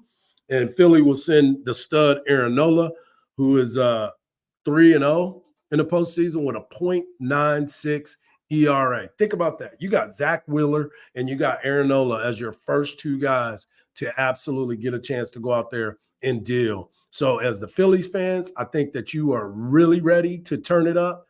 And I'm really concerned about the personnel in the city of Philadelphia. No, I ain't talking about the players on either team. I'm talking about the personnel for those people that are going to be trying to tear down some stuff in that city, because they will know that their team might be going to the World Series. My man CB brings up a good fact, and I didn't want to bring it up, but since he brought it up, I will. Talking about what it looks like for the Astros and the deja vu of the 2019 World Series, where the road team won every game and the Washington Nationals ended up winning the World Series. If I'm not mistaken, I believe that Rendon was the third baseman, but I think Bryce Harper had just left the team at that. But I wanted to bring this up too, since CB brought up what's going on. Since the start of, and this goes out to my boy Roflo, he posted this. Since the start of September, the Astros are 15-5 at home. 15-5. I mean, excuse me, 5-15. I'm sorry about that. 5-15 at home. I had to say it like that because it didn't sound right. But yes. But so for them to go out there and win, and it only takes one game for you to win to get to that point. That is something that you continue to look at and you say, who is going to be the guy? Who is going to show up in this moment to be the big man on campus? I'm not sure. But this is where legends are born. This is where your legacy is formed. And as I've said, the Houston Astros have the pedigree. The Houston Astros have won World Series. The Houston Astros have great leadership in Dusty Baker. You saw how he fought for his team after the ejection. That's the other part. We don't know what Abreu's ruling is going to be. I hope he gets the pitch tonight. I think everybody should be able to participate in this game, and I believe it should be all hands on deck. And I believe that it should come down to Brian Abreu versus Adolis Garcia for the end of the season. I think it should all come down to that. That's the pageantry that we want. I don't want it to be Jose Altuve. If you're a Rangers fan, you don't either. You don't either. But I want to bring up one point before I transition and turn it over to Trey and BK in the midday. Last night, I tweeted out, and most of you that follow me, you saw me tweet this out. It was a situation, again, back-to-back games, where Marcus Semien came up in a situation where he should have bunted. The situation the other night, he hits a line drive, shortstop catches it, didn't double anybody off, but he could have bunted it. Next batter, Seager, flies out to center field. That could have been a sacrifice fly. We're talking about some different things. Last night, he comes up in that same situation. Mind you, Marcus Semien has been the glue of this team. Him and Corey Seager up the middle, they have been outstanding for the regular season. For the postseason, Marcus Semien has not done squat. Matter of fact, let me find out what he's hitting. He's hitting 191. And he became 191 because he got a base hit in his last at-bat last night. And he didn't hit the ball hard. Matter of fact, it was off the end of the bat. He's been popping up. He hasn't been driving the baseball, and he hadn't hit a ball hard. On the contrast, Corey Seager has been hitting the ball on the screws. He's just not getting hit, but he's hitting it hard. They some free swingers. Maybe they're getting tired. Maybe they need to take a little bit smaller bat, not length, weight, get an ounce short off of it. And maybe they can get to it because it's late in the season, a lot of swings, a lot of hacks been going on. But I sit here today, and even though Adolis Garcia came up and he hit a grand slam, and maybe that was the reason why he didn't do it. Maybe that's why he did not do it, is because of the fact that he knew that Adolis Garcia had struck out 4 times. He was going for the 5th one, and that would have been embarrassing too. I struck out 5 times in the game. I had 2 hits, though. I had 2 hits, but it was extra in the game. Your boys stayed in the game, and I was begging to get taken out. I struck out 5 times in the AA game. My goodness, I was with the Yankees then too. Yikes. But here's where it is. Do you believe that he should have bunted? A lot of people said yes, obviously with the base hit by Marcus and then the Grand Slam. Boom, it ended up happening. So shout out to them. But no matter what, we're headed to a Game 7. Winner take all, bragging rights for the year, representation in the World Series, and I can't wait. You folks should be excited about it. Tonight, we got NFL football as well. I know a lot of people ain't going to be paying attention to it because it's not any of the teams that you like. The San Francisco 49ers will be traveling to Minnesota to take on the Minnesota Vikings. Kirk Cousins, not that primetime Kirk Cousins that everybody is looking for. The Niners are favored by 7 on the road. Think about that. They're a favorite. We'll see what happens. We don't know what the injury update is on Christian McCaffrey. I hope he's okay. Deebo Samuel, hope he's okay.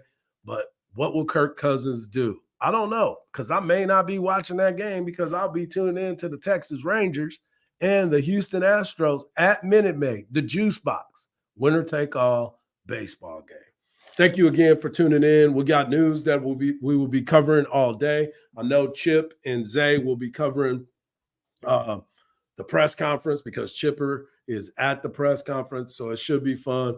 But I got a thing just a second ago by D Senior that said the Malik era begins. Hook 'em horns. That's right. Get ready for it. But hey, and Malik, we trust. Everybody's been asking for it. Now you got it. Y'all better buckle up your seatbelts because we don't know. One thing I do know, don't believe everything you see because even salt looks like sugar. Peace. Coming in next, the midday with Trey and BK. I forgot to say, it's award-winning as well. What up, BK? How you doing, buddy? Don't forget about that. I had to put that in there, man. I forgot. Award-winning, and I appreciate you not calling me Trey. We would have had a problem. Oh, I already know that, bro. I know the difference. There's about a few thousand differences, at least I hope, between me and that guy. Great show, man. And yeah, you said it. How much fun is tonight about to be? My God. I mean, it's gonna be terrifying if you have a dog in the fight, which I feel like most people who are hearing the sound of my voice right now do. But just there's no better thing in sports than a Game 7. When you're talking about a Game 7 for a spot in the World Series, this is as good as it gets. So it's going to be some tight bungholes around the state of Texas for about 4 hours tonight, but it's pretty good for baseball and should be a fun one tonight, and we'll see who can get the job done. Man, I can't wait. It's this is the most fun that anybody can have. And you know, as a former professional baseball player that was fortunate enough to win a couple rings in the minor leagues, this is what it's all about. The Rangers. I know it, as a Ranger fan, you're losing your mind because you're looking for that dub and getting back to the World Series. You keep thinking about Nelly Cruz. And as an Astro fan, my man Ike is trying to figure out how he's going to get his son out of school so he can get out of there so he can go to Houston. It's just so much fun, man. I cannot wait. But you know what else? The folks can't wait either. Have a great show, fellas, for Trey and BK, the award-winning midday show. There it is, balloons, baby. See you, Hardge. Again.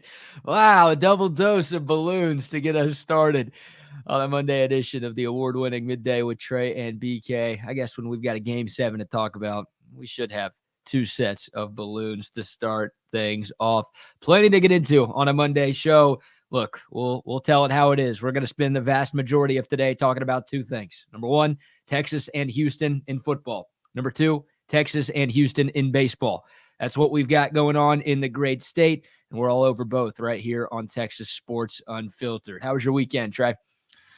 Weekend was filled with sports, BK, both the variety that you get to watch on TV and then also the kind that I was watching and sometimes even coaching in person with 3 different soccer games, volleyball match on Saturday morning, and then, of course, Texas football, the college slate, and then all the NFL games yesterday. And dirty admission time, I did not watch Game 6 live last night.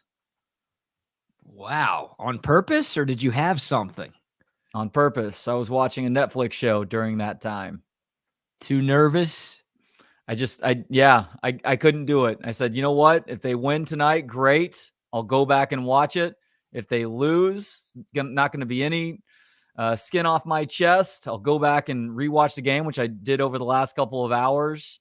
And Kevin, our good friend Kevin Dunn, who obviously knows a lot about baseball. I figured, because I had told him as the game was starting that I wasn't watching it, I figured he would go reverse doctor's office on me and give me a call around 10 or just after 10 if there was good news. And sure enough, that's what he did. I think there was still an out or two to go in the ninth. But after Texas had gone up 9-2 with that explosion in the top of the ninth, he's like, "Hey, brother, there's going to be a game 7." He's like, "I just want to let you know." I'm like, if you're messing with me right now, we're not friends anymore. But he wasn't messing with me. So there is a game 7 tonight. You know the rules, right? I don't abide by your arcane superstitions. Oh, I'm the arcane one. Well, if the Rangers lose tonight, we know exactly who to blame. This is your fault. You can't watch the game, dude. You can't do it. You got to do what worked last night. It's the first game the Rangers had won in their last 4 tries. You've got to do what you did yesterday. We're going to change it up in a major way, because not only am I going to be watching, but my kids will get to watch beginning to end if they want to too, which puts them well past their usual bedtime. So that's how we're changing it up. I don't like it right there. I'd like to congratulate the Astros on another trip to the World Series then. Well, I mean, Christian Javier is pitching for the Stros, and who knows what Max Scherzer slider is going to look like tonight. So it's obviously an all-hands-on-deck game for both teams. There were some reasons for optimism for the Rangers last night, other than the final score. Obviously, it looks like a few guys are really starting to get it going at the plate, namely Marcus Semien, who that really started towards the end of Game 5. He had a hard ball that I think it ended up a line out. But if they can get Marcus Semien going at the top of that lineup, it's going to help everybody else out too. Agreed, 100%. Yeah, the Rangers offense got it going a little bit last night. I mean, this was a 3-2 game after 7. Yeah. And then the Rangers scored 1 in the 8th, and then obviously the 5-run 9th inning, which included the Adolis Garcia grand slam, which, boy, talk about a way to shut people up. I mean, Adolis Garcia was having a horrible night. It was 0 for 4 with 4 strikeouts, the golden sombrero, as they call it in baseball. And then he steps up in a big spot in the 9th inning with the game very much in the balance and hits a grand slam. That was the dagger into the Astros' hearts last night. You know what they say, Trey? The series doesn't start until a home team wins a game. That's a classic baseball. No, wait, no, that's not it. This is so weird. But for Astros fans, it's got to feel like bad deja vu, doesn't it? I mean, with the 2019 World Series. And do you know who started Game 7 for the Nationals in that 2019 World Series? A guy by the name of Max Scherzer, who gets the ball for the Rangers. Now, quick refresher, the Astros had the lead in that game when Scherzer left. Scherzer went 5 innings, gave up 2 runs. He wasn't bad. I think the Rangers would absolutely sign up for that tonight for Max Scherzer, considering what he looked like in Game 3. Obviously, the Astros blew it late. The questionable decision by A.J. Hinch to take Zach Greinke out of the game and bring Will Harris in. It did not work. The Nats were able to get to the Astros bullpen to win that World Series. But, I mean, through 6 games, it's the exact same thing, right? The road team has won the first 6 games of this series just like they did in the 2019 World Series. And the Astros are now 40-46 at Minute Maid Park this year. They showed the graphic last night, Trey. There has never been a team reach the World Series with a losing record at home. So the Astros, even if they win tonight, they'll still have a losing record at home. They've got a chance to make a little bit of history in more ways than one, but that's what they're facing. Like, the Rangers are so happy this game is in Houston, and the Astros are so pissed that they have to be the home team, which is the most bizarre thing to ever say about a Game 7.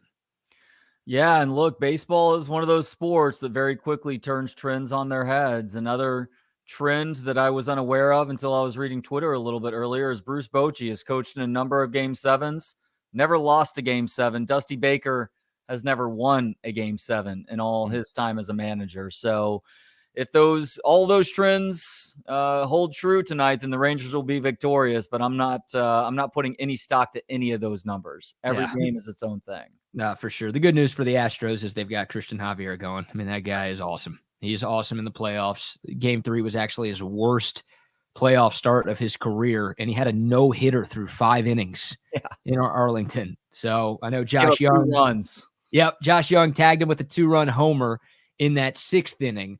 But that was it. I mean, the 3 other starts for Javier, he didn't give up a run. He was a part of a no-hitter in the World Series last year. We're talking about a guy who's not going to be scared about the moment tonight.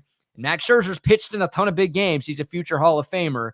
But, in Game 3, he did not look great, gave up 5 runs in just 4 innings of work.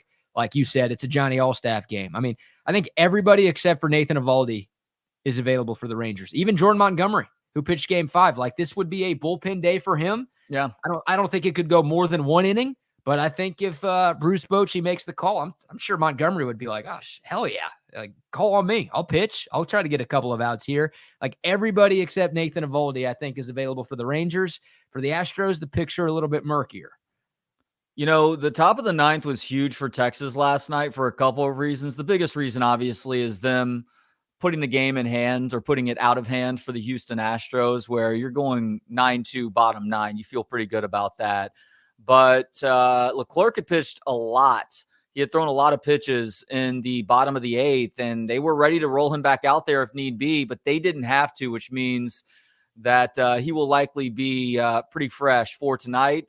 Also, it's a roll of the dice whenever you have to put Aroldis Chapman in a pressure situation, but that becomes even more tenuous when he pitches in back-to-back games. So they're getting a very fresh Aroldis Chapman, too, if they need to go to him tonight, even if just for a hitter or 2. Bruce Bochy and I were simpatico yesterday. Like, to me, that game was just shaping up to be a game that Aroldis Chapman was going to blow. Oh, yeah. And like Altuve or somebody on the Astros is going to get to Chapman again, because it was a 1-run game once again going into the 8th inning. It's like, if Chapman gets this inning, then the Astros are not only tying this, they're taking the lead here, and they're going to get to the World Series because they're going to find a way to win this game. And Bruce Bochy's like, can't do it. So he sent Spores out there for a 2nd inning of work and planned on a 5-out save for Jose Leclerc. And like you said, the grand slam in the top of the 9th allowed the Rangers the luxury of bringing in Andrew Haney for the final 3 outs of the game. So, yeah, I mean, boy, after Game 5, it just shows you that momentum in baseball, not always a thing, because that was the groin kick of all groin kicks. And it just felt like, even though the series was going back to Houston, where the Astros have stunk this year, and even though the Rangers won the first 2 games of this series in Houston, it felt like the Rangers weren't going to be able to get up off the mat with the way that Game 5 went down. But they did. They did. And now all of a sudden, I mean, there's pressure on everybody. Somebody asked me who is more pressure today. I don't know. There's pressure on everybody. But, yeah, now it feels like, all right, the Rangers clearly right back in this thing. 1 game, spot in the World Series on the line. Any fan of either of these teams would have signed up for this at the start of the season. And here we are tonight. So it's awesome, man. It's nerve-wracking as hell. It's way more fun when you're not a fan of either of these teams and you can just kind of sit back and enjoy the greatness of a Game 7. It's going to be terrifying if you're a Rangers or an Astros fan going through these 3 to 4 hours tonight. But what a cool moment for the sport. What a cool moment for the States. And obviously the moment will be a lot cooler for the team that is victorious this evening. Be a lot cooler if you did. I feel like there's probably a little bit more pressure on the Astros right now than anything, but this is a team that has obviously made it to this point 7 straight years, won a couple of World Series in that time too. So they've shown the ability to thrive under pressure, but just considering how bad they've been at home this year and in these playoffs and specifically in this series, that is a lot to have to chew on. And for the Rangers, they were left for dead by a lot of people going into last night's game. Now, I do realize that both Jeter and A-Rod picked Texas to win that game. So folks did believe that this Rangers team does have a sort of mettle, a sort of grit that they've shown throughout the course of the season. And sure enough, those folks turned out to be right. But as we've been saying for the last week now, BK, this is a team that's been playing with found money. And when you're in that situation, then hopefully you can leave it all out there. And a lot of the pressing that we've seen at the plate from some of these Rangers hitters, in some cases are leading the league in important statistical categories, are starting to come around for them, specifically Marcus Semien. We saw Seager hit a really hard ball last night. Obviously, he took a hard hit by pitch on that lower leg in the 9th inning of last night's game. But even Josh Young, it wasn't a great statistical game for him, but you could see him start to adjust to the game plan that the Astros have had for him all series long. And that's throw him low and away and mix in a lot of breaking balls that he has a hard time staying off of. By the end of last night's game, he was doing a better job of that and drew a big walk in the later innings as a result. And then Mitch Garver was the offensive player of the game for this team. I know Garcia had the grand slam, but Mitch Garver was really good, starting with the Oppo shot to answer the run that the Astros had put on the board the previous half inning. And he ends up with 3 hits on the night, a couple of RBI too, and was causing the Astros pitching all sorts of fits throughout the evening. Yep, and the Astros have to hit 6 runs in 3 games at Minute Maid Park in this series. Yeah. That's got to change for them. So, all right. By the way, this could be Dusty Baker's last game as the Astros manager. Really? His contract's up at the end of the year. Lots of talk about retirement. I mean, people were thinking maybe at the end of this year, regardless of how it ends, he's done. So if the season ends tonight, Dusty Baker's tenure as the Astros skipper could be over. Some Astros fans, I think, would like that, which, must be nice. Must be nice. What's up, CB? Happy National Horror Day to you, too. National Horror Day. Is that what it is? National Horror Day? National Horror Day. Oh. Horror. Well, he spelled it right. Day. It's Horror Day, not Horror Day. Those are 2 very different styles of celebrating. So I guess it's technically National Horror Movie Day. You have a favorite horror movie, BK? There's a couple that I like. Star Wars is a good one. Good little remake. I've never seen Star Wars, but I have seen Star Wars, if you're asking about horror movies. Can't remember the title of this one, but there's a guy who delivers pizza and walks in on a bunch of people getting it on, and he joins in on the fun. It's a little messy, though. But I do enjoy that one as well. Perfect 10. That one, Do the Right Hole. Yeah, I believe so. Watch the mozzarella, I think is the tagline for that. Perfect 10 is a good one. I think those are some of my favorites. You got some? Pretty Woman. American Gigolo. Those are the ones? Those are 2. Okay.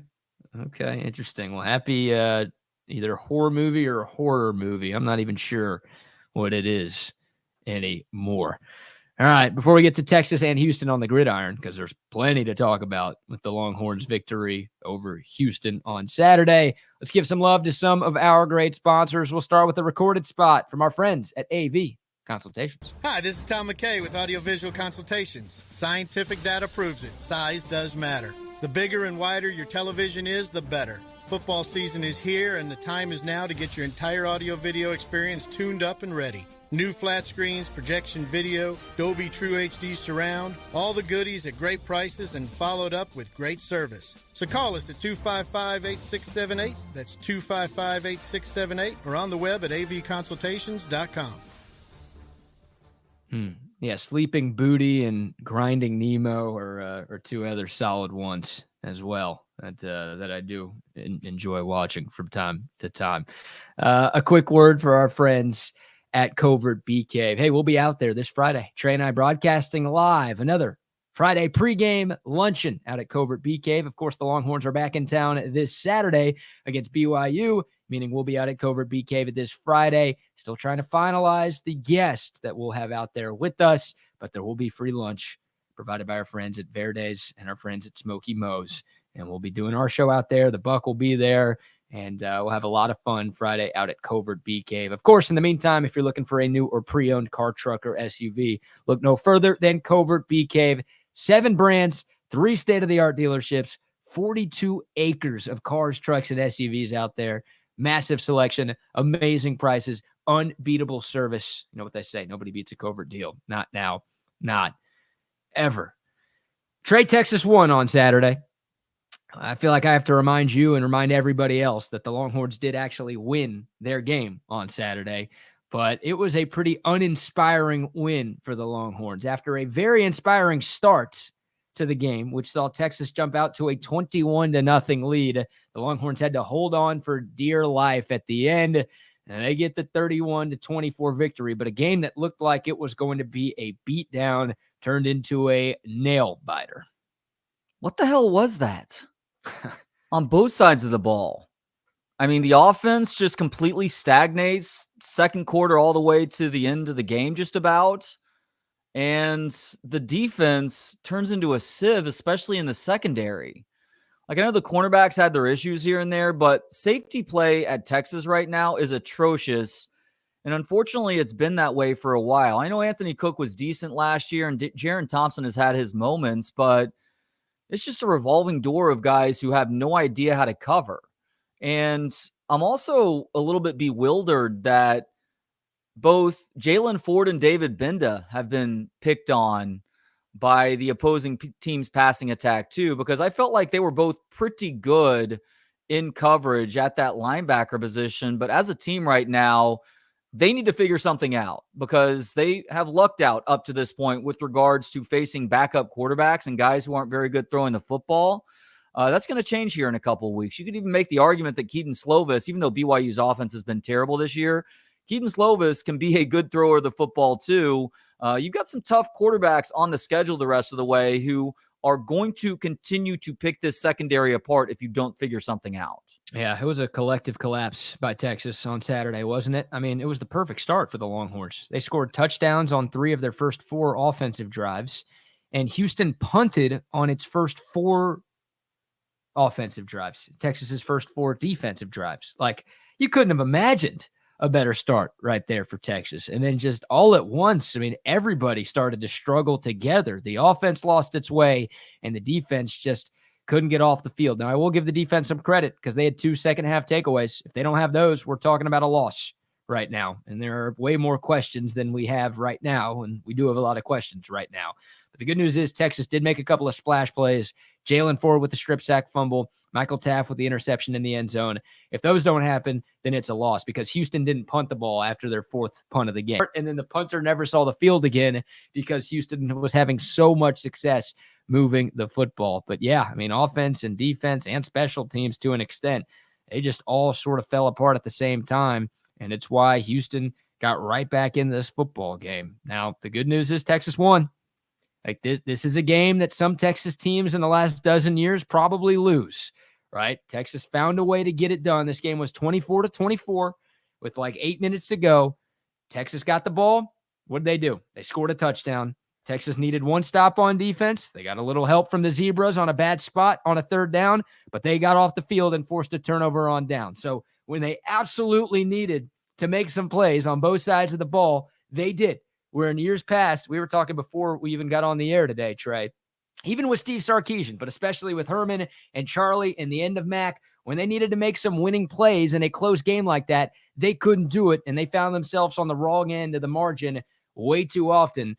I will give them credit for at least having the resiliency when everything was going against them, and everything was going against them. Most of it self-inflicted, not blaming refs or anything, but when shit was going bad, they found a way to right the ship enough to find a way to leave Houston with a W.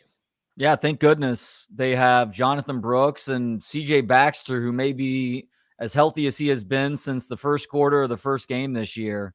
It was mostly the Jonathan Brooks show to get them upfield for that go-ahead touchdown, but CJ Baxter has a really nice 16-yard run to get it into the end zone. That kept them from having to lean too heavily on Malik Murphy, who, look, as a backup quarterback, you're always ready to go in because it could be that very next play, but he was clearly pumped up because there was a lot of speed on both of his throws, and I'm sure the coaches are going to be working with him this week on taking a breath, relaxing, and making sure to take something off of the throws, because if he's throwing fastballs, if he's throwing Justin Verlander fastballs or Brian Abreu fastballs all over the field, his receivers are going to have a hard time catching the ball. I think we're also going to see an even heavier dose of this rushing attack. Wouldn't be surprised to see both Brooks and CJ Baxter getting close to 20 carries in this next game and allowing Malik or Hardge, whoever ends up starting the game after a week's worth of practice, getting to do a lot of his throwing off of play action. Yeah, well, since we're talking about that, we'll get back to Texas-Houston here in a moment. But Sark just wrapped up his game week press conference from the 40 Acres today, and he said, quote, Arch and Malik will both get a ton of reps. If the game was today, Malik would start and Arch would be ready to come in, end quote. So that shouldn't surprise anybody. I think the writing's been on the wall that Malik Murphy was going to be the starter. There were reports from some of the insiders yesterday that said Quinn Ewers is going to miss 2, 3, maybe 4 weeks dealing with an air conditioner joint sprain. He's going to miss some time. So, yeah, Malik Murphy, I don't think there's anything that can happen, barring an injury, I'll knock on wood, that would prevent Malik Murphy starting this game. Quinn's not going to be ready. And Malik was the guy who obviously came into this game when Quinn got hurt in the second half. So it's the Malik Murphy show, and we'll see what he can do for this Texas offense against BYU. If one of the two guys is clearly better than the other, that being Arch Manning, then you do start Arch if that's the guy that you feel gives you the best chance to win. But that'd be pretty disappointing if it turns into Arch and not Malik Murphy, considering all that we've heard about Malik Murphy going back to the offseason and him being a part of this program longer than Arch Manning. You know, even though Arch is the guy that gets all the headlines because he is the former 5-star recruit that has that Manning bloodline, Malik Murphy was also very highly rated coming out of high school in California, led his team to a state championship his last year in high school. So I think we probably should see Malik for at least part of the first game. And if things are going sideways for him early on, then you consider making that quick switch. Yeah. All right. Back to Saturday, because we'll talk plenty of Malik and Arch throughout the course of the week as we get ready for next Saturday. The decision that every Texas fan has been talking about. Second quarter, Texas was up 21-7. So they jumped out to that 21-0 lead. Houston responded. They scored a touchdown, but Texas gets the ball back. They're marching it. They're into Houston territory again. Some questionable play calling and questionable execution leads to a 4th down and 6. And then Texas brings out the field goal unit, right? Why not? It makes sense. It's 4th and 6. It's a 44-yarder for Burt Auburn. He's coming off of a 3-for-3 performance against Oklahoma. Hey, tack on to the lead, right? Make it a 17-point game. But for some inexplicable reason, they call a fake field goal where the punter throws it to the kicker and Houston snuffed it out. I mean, Burt Auburn actually made a guy miss, which poor guy who got juked out by the kicker. That guy should lose his freaking scholarship. But there were 3 or 4 other Houston defenders waiting in the wing. They were not fooled at all. That play was nowhere close to picking up a first down. And from that moment on, Trey, I mean, that play shouldn't have been as big as it was. Like, Texas should have been able to stem the tide way more than they were. But just from that moment on, Houston got some life. They got some juice. They were able to march down the field and score and get some momentum going into the locker room. Just felt like things changed after that fake field goal went awry. Yeah, I don't understand that play call for a lot of reasons, starting with the fact that it was 4th and 6. Like, that's a play call that you maybe go with on a 4th and 1 or 2 at most. But to ask Burt Auburn to have to get 6 yards on that play is asking a whole heck of a lot. And Steve Sarkisian, unfortunately, has a history of trying to get entirely too cute at times. And oftentimes that happens as we're getting close to the ends of halves. And unfortunately, that ugliness reared its head once again against the Houston Cougars on Saturday. And it allows Houston back into the game because they march it right down the field and unfortunately exploit another broken coverage where you see a Texas safety 3 to 4 steps behind the Houston receiver. By the way, man, Jack, my goodness, that guy is can we get him to hit the transfer portal at the end of this season and maybe add him to Texas? I'm very impressed by that dude. But yeah, it was a bad moment in the game. And you'd like to think that your coaches are helping your team to win games week in and week out.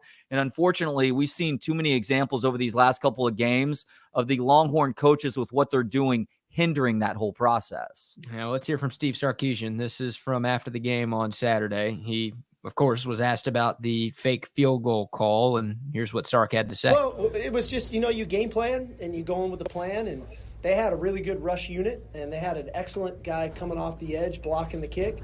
He didn't rush.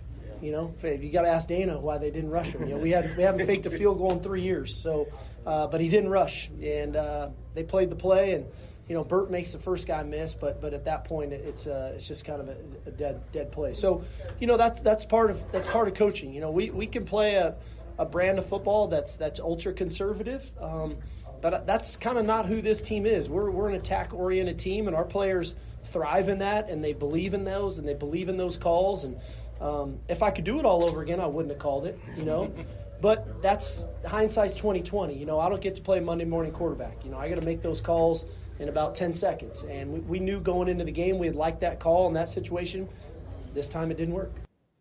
Yeah, I told Bucky this morning, that's not a time you can use the quote, hindsight is 20/20. Like, you could have told me before that play happened that Texas was going to run that play, and I would have told you that was dumb as hell. That's foresight is 2020, right? You do that type of stuff when you need to flip the momentum in your favor. You had the momentum. Instead, you flipped it in Houston's favor. And look, Houston has the worst fourth down defense in college football. It's why I said on Friday, like, hey, if you get 4th and 2, 4th and 3 in their side of the field, just keep the offense on the field and go, because they're probably not going to be able to stop it. So if you wanted to go for it there, I wouldn't have loved it because it was 4th and 6. But okay, Quinn Ewers is off to a red hot start. The receivers are getting open. Like, everything Texas was doing offensively to that point was working. Fine. If you want to have some balls and you're like, nah, we want a touchdown on this drive, we don't want to settle for 3. Okay, whatever. That's better than that. But your punter throwing it to your kicker on 4th and 6, that's the decision in that spot. That ain't a hindsight is 2020. That's anybody would have told you that that's a bad decision going into it, Coach. I think Sark says some of these things at times without really thinking it through. Like his whole the dinosaurs didn't adapt, so they weren't able to survive comment from the last couple of years. He kept repeating that. He's even said it a couple of times this last offseason. I asked him about it at Big 12 Media Days. I'm like, didn't the asteroids hitting the earth have something to do with that? And he's like, well, somebody survived. I'm like, okay, so be more like the bacteria, huh? It's like, no, hindsight is not 2020 right there. You're absolutely right about that, BK. Had the foresight to understand Houston sucks on 4th downs. You had been good so far in that game on 4th downs, and 4th and 6 is entirely too much distance to ask Auburn to pick up that 1st down. So either kick the field goal or get your offense out there, which had been manhandling this Houston defense up to that point in the game. Yeah, I'm with you. I just, his awful decision, it doesn't excuse the next 2.5 quarters. Like, I don't understand how Texas couldn't do anything right the rest of the game. I mean, Quinn Ewers in the first half was 16 of 17 for 170 yards and 2 touchdowns. It was damn near a perfect half for him. In the second half, this is Quinn and Malik combined, because obviously Malik Murphy finished the game at quarterback. Texas was 9 of 15 for 49 yards. And it looked like Sark was getting paid by the screen, right? He just like kept calling screen after screen. And, you know, some of those were working in the first half. I'm not sitting here saying they shouldn't have called any of them, but you know what else was working? The downfield passing attack. Think of the Xavier Worthy touchdown. You think of the A.D. Mitchell touchdown. You think of the J.T. Sanders catch pretty deep over the middle. Like, where was that? Just felt like more breaks. That's 2 games in a row where the coach who's all about all gas, no breaks. It felt like they were tapping on the brakes and playing more not to lose instead of trying to win. And Sark said it after the game. They didn't have that killer instinct. I mean, no, they didn't. The coaches didn't have it. The players didn't have it. This is a game that should have been put away early, and instead Texas couldn't do it until the last minute of the game. Yeah, it's problematic, and unfortunately, all the optimism that we had just a couple of weeks ago about this football program has vanished pretty quickly. Part of that is the injury at quarterback, but part of that is seeing some pretty major flaws exposed over these last couple of games. And even if Texas is able to run the table, which, by the way, does not feel like nearly as much of a certainty as it did even 4 days ago with what Kansas State is now doing offensively. And they've apparently the first program in a long time to find a QB rotation that is not only simpatico, but is actually working really well right now. That Kansas State game has all of a sudden gone from one that you feel pretty good about to one that is extremely dangerous. And oh, by the way, Ohio State, I guess we shouldn't be shocked by this because Matt Campbell is a good coach when it's all said and done. They've started to figure some things out too. So that game in Ames is becoming a little bit trickier as well, especially if you are making bad decisions as coaches with regards to the plays that you're calling, but also guys who are in position to make plays not only aren't doing so or looking really bad in the process too. I have no idea what to expect from Texas the rest of the way because I don't know what Malik Murphy is. Like, I don't like the other stuff. Texas clearly has some things they need to fix, and that's 2 subpar defensive performances in a row, and it feels like the defense has regressed. But I would still give PK the benefit of the doubt. I would still give this defense the benefit of the doubt that they're not going to play that poorly every single Saturday. But without Quinn Ewers, yeah, I don't know. I don't know what Malik Murphy is. He was awesome in the spring game. You said it. He was a highly touted recruit, helped lead his team to a state championship in high school. The guy had offers from everywhere. And hell, after the spring game, there were major programs trying to get Murphy to enter the portal to go be their quarterback. So, like, he's got something to him, but we haven't seen it. And what we saw on Saturday wasn't good. Now, that's a tough spot to be inserted in on the road everything at that point was going against Texas. And just, it was, that's a tough spot for anybody to have to come into a football game like that. But could they lose to BYU this week? I don't know. They're big favorites. But if Malik Murphy's not very good, then I don't know. Could they lose to K-State? Hell, like you said, maybe even if Quinn was playing, they could lose to K-State because K-State's really good. And they were picked to finish second in this conference this year. And it feels like they've finally started to figure some things out up there. But with Malik, like, I don't know. So that's where it's at right now. Like, Texas is the top-ranked one-loss team in college football. They're number 7 in the country. They still have all of their goals ahead of them. The CFP could still happen for this team right now, but you're talking about a quarterback who's going to miss a couple, if not a few games, and some other issues with this team right now. Not to sit here and say the schedule's really tough, but there are enough teams on Texas's schedule that could make Texas slip up if Malik ain't the guy or some other issues don't get corrected with this football team. The Quinn Ewers injury is such a strange one because we all assumed after we see Malik warming up on the sidelines on the TV broadcast and then ultimately coming into the game that he hurt himself on that big collision just before Texas was able to score a touchdown, where you thought that he had tried to stay up to pick up the first down and initiated contact that actually hurt the Houston defender, but it was a big collision. But it was Quinn turning into that collision with his left shoulder, which is goes with the Nuke LaLoosh rule, never punch with your throwing hand, right? So he takes the collision with his left shoulder, so you assume that it's a left shoulder injury. Then at the end of the game, he's in a sling, but it's his right arm that's in a sling. And so after the game, Steve Sarkisian said he initially hurt himself on a sack that happened in the third quarter. And I've gone back and watched that sack several times. It seems like a fairly innocuous play just in terms of how Quinn fell. That's why AC joints are very tricky. It doesn't take a whole lot to get that to pop out of place, especially if you've dealt with other shoulder injuries there in the past. And unfortunately, there's just a lot of instability in the shoulder until that air conditioning joint, as you called it, is able to heal up.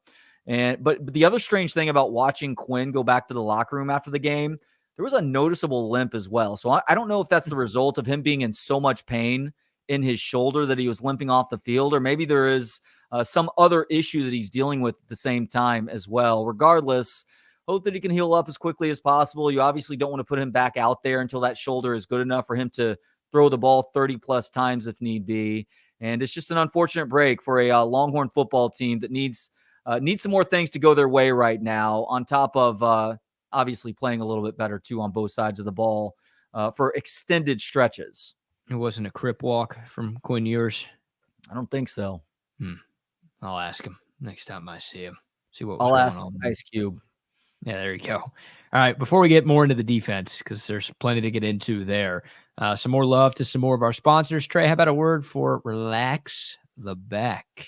Oh, Relax the Back. Thank you so much for helping me to get through my latest lower back issue. It was a result of me just sleeping wrong. I woke up with a sore back, but thankfully, as a result of acquiring numerous massage tools from Relax the Back over the years and getting to sit in this very comfortable chair that I'm in right now that includes a lot of lumbar support, my back is feeling good once again. I cannot recommend them enough. I've been a customer for somewhere around 15 years at this point, and I encourage you to check Relax the Back out as well. If you are dealing with chronic back issues, first, you can go to relaxtheback.com to see all the different types of products that they offer up. It's everything from massage tools to furniture. Got those stand-up desks that I'm still looking for. And they can also help hook you up with other things as well. I think they may even sell mattresses in there at this point too. Go to relaxtheback.com to find out all the different stuff that they'll sell you. And also the location nearest you in Central Texas, Relax the Back and relaxtheback.com. Yes, indeed. Yes, indeed. Shout out to them, and shout out to our friends at Olipop as well. Their slogan, a new kind of soda. That's exactly what Olipop is. You get that same great soda taste, but this stuff is actually good for you. Inside the can, a blend of 7 unique botanicals, plant fibers, and prebiotics. You're getting 9 grams of fiber every time you drink Olipop. Only 2 to 5 grams of sugar, hardly any calories, and the flavor is absolutely there. They've got the classic soda flavors like cola, root beer, and lemon lime. They've got grape. They've got cherry cola, cream soda, tropical punch, tons of great flavors, a good ginger ale as well. I'm telling you, man, Olipop has changed the game. It tastes just like the soda you grew up sipping, but with the added benefits of microbiome and digestive health support. I hate being healthy. Y'all know that, but I love Olipop. They found a way to make something healthy that actually tastes good. That's a freaking miracle. I feel like we need Al Michaels asking me if I believe in miracles. Olipop changed my life, can change yours too. Pick it up. Target, H-E-B, Walmart, Costco, Whole Foods, wherever you get your groceries, get you some Olipop. Trey, this Texas defense, man, we've touched on it a little bit, but maybe a deeper dive right now. Boy, Donovan Smith, I mean, thank God we don't have to see that dude again. I don't know if he has any eligibility after this year. I'm terrified that he's going to transfer to an SEC school, and we're going to have to see that guy somehow, some way. I mean, that guy was awesome last year for Texas Tech in their win over Texas. And, well, he had 2 turnovers, which proved costly, but he had a career day throwing the football, a career high 378 passing yards for Donovan Smith. That guy saves his best for the Longhorns, and he nearly willed his team to a victory on Saturday. But this Texas defense, namely the secondary, I mean, what the hell is going on? That group is regressing, miscommunications over and over again, bad in-game adjustments, mismanagement of personnel. I mean, it's an all of the above situation when you're talking about the problems with Texas, especially on the back end of the defense. They got to figure some stuff out. They got to get some dudes back, but shoot, even then, the guys who are on the field, they should be playing better than they are. Ryan Watts helps. Jalen Catalon obviously helps. I don't know, did Jaron Thompson just get benched on Saturday? Because there was a point where I felt like we weren't seeing him anymore. Derek Williams was okay at first. He got torched once or twice too, but I felt like there was a point where we were no longer seeing him on the field as well. Whatever the answer is, BK, to help this secondary out, and specifically the safety position, Keaton Crawford ain't it. That guy should not be seeing the field anymore. I don't care if you're trying a younger guy who's completely unproven at this point. Keaton Crawford is an outright liability when he's on the field. And it was very clear at a certain point that Houston wasn't trying to run the football anymore. So if he has any value, it's coming downhill to help stop the run. But all the Texas safeties are decent at that. What they need to get better at is covering their man. And sometimes it's in zone coverage where guys aren't being passed off correctly. And sometimes it's just straight man coverage where they're falling behind their guy who is 3 to 4 steps ahead and has a huge chunk of yardage he's able to pick up. Like Michael Taff was Michael Taff was arguably your best safety on Saturday, but he even had a couple of coverage busts, one of which led to a touchdown. Now, he was pointing to, I couldn't tell if it was Terrence Brooks or Keaton Crawford there. It looked like there was a handoff issue, but ultimately that responsibility falls on Michael Taff. He was dropping deep, and that guy went towards his zone. So there just aren't any obvious answers right now other than some guys getting healthy as to what this secondary can possibly do. How are the safeties so bad? I don't get it. And I don't get the rotation, right? Like Derek Williams, it felt like he had played his way into a starting spot. And like you said, there were just so many moments on Saturday where he wasn't even on the field. Like, yeah, Taff and Crawford and Jaron Thompson had rough days. I mean, all 3 of them. And I know Taff had the interception. Dude, you and I could have had that pick. It was an overthrown ball. Taff was just standing there out of position. Like he wasn't close to the receiver. I assume he should have been closer to the receiver. But, you know, because he was where he was and Donovan Smith overshot his target, then Taff was able to get the INT. Thank you for catching it, Michael Taff. We appreciate that. But yeah, those 3 guys, I mean, Taff, which maybe you expect that from him because he's a former PWO, but Jaron Thompson, who's had good moments as a Longhorn starter too, by the way. That was like one of the guys that most Texas fans felt good about on this defense going into the year. And he's regressed. And then Keaton Crawford, like you said, I mean, hell, I thought Chris Boyd got burned a lot. Chris Boyd looks like a lockdown corner compared to what Keaton Crawford is doing on the back end. Crawford's a great special teams player. He's got a role on this team, but I agree with you. He cannot be in there in important snaps defensively because he is just not it right now. So, yeah, I mean, the safety play is so bad. How is that possible at Texas that those guys just looked as lost as they did really for the entirety of that game on Saturday. Yeah, you look at recruiting and you look at positions of depth versus positions that don't have a ton of depth. Safety is one of those positions that you point to that you're ranking as maybe the 3 worst in terms of depth. Linebackers also on that list as well, but there has to be something that you can do. I don't know if, well, you probably don't consider this because he plays an important role at nickel, and they didn't even want to play Jahdae Barron on Saturday, but they were forced to. I think I saw you tweet this out, forced to, in case of emergency, break glass on using Jahdae Barron in that game. But they were scrambling just to find something to help out. And he came in and he played well, as he always does. But guess what? He's not going to be an option next year, most likely. That guy likely will be going to the NFL, and he probably should be going to the NFL too. You need to figure it out, and you can do so recruiting high school athletes, of course, which is what they've done with Derek Williams. They probably need to go to the transfer portal and try and find somebody who does a better job at the safety position.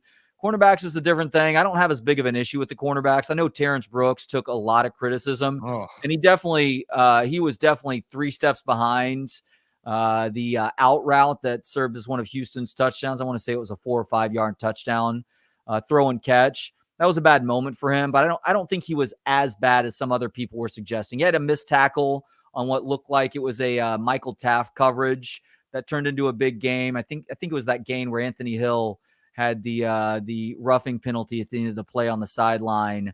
But the problem is not the cornerbacks nearly as much as it is the safeties right now. Yeah, you're being nicer to Terrence Brooks than you should. If Donovan Smith is a little more accurate, I think there's 2 more touchdowns Terrence Brooks' way. That's fair. The only good play he made was getting his helmet ripped off by Matthew Golden on the one penalty that was called on Houston that entire day. But yeah, no, it was bad. And the miscommunications, you brought it up earlier with Taft just pointing at people, like that's 2 in a row.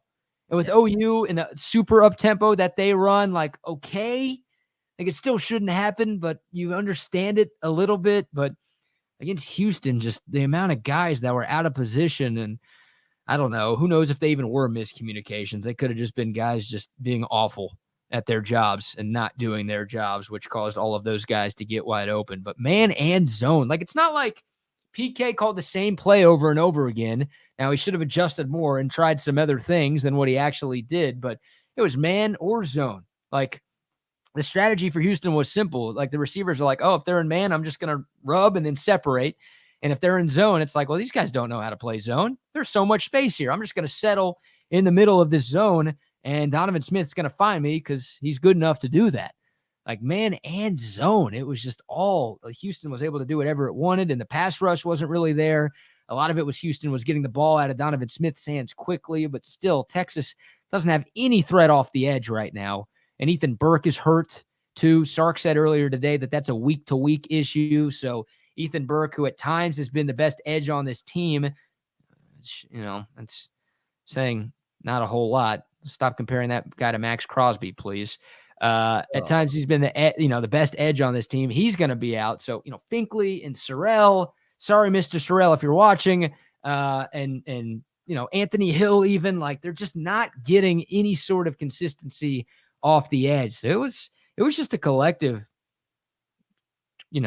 toilet performance by Texas. They dropped a deuce for 2.5 quarters on Saturday. And thankfully, once again, they had those 2 takeaways, which were Donovan Smith mistakes, and they were able to do that. But my God, this defense, like, how do you go from the group that we saw early in the year to what we've seen the last 2 games? It's hard to make it make sense.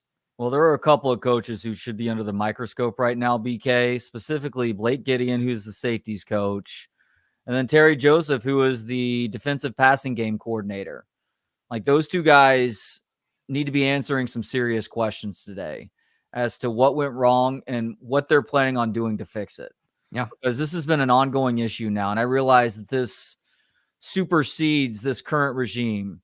But for a school that once fancied itself as DBU, you are very far from that right now. Even if you still send the occasional guy from this program to the league as a safety or a nickelback or maybe even a cornerback, as a unit, you have sucked for far too long now. And that's one of those areas where Texas is really good at, in that heyday of the 2000s where they were winning 10-plus games a year. If you're going to get back to that point, that part of the defense needs to improve significantly. Agreed. 1,000%. Yeah. First 4 Houston drives, 15 plays for 28 yards. After that, 52 plays for 369 yards. They averaged 7.1 yards per play over the last 2.5 quarters. The Texas defense, just an ugly performance in that secondary. Like you said, they've got to be better. We were talking about Houston maybe being the weakest team that Texas had on its schedule in the second half. They gave Texas all sorts of fits. So we'll see. The good news is you brought up BYU's offense earlier. They are dead last in the conference in total offense. They are 11th out of 14 teams in scoring offense. You get that game at home. So you'd like for this to be a get right type of situation for the defense, but BYU is not a bad football team. They're 5-2. They just beat up on Texas Tech pretty good on Saturday night in Provo.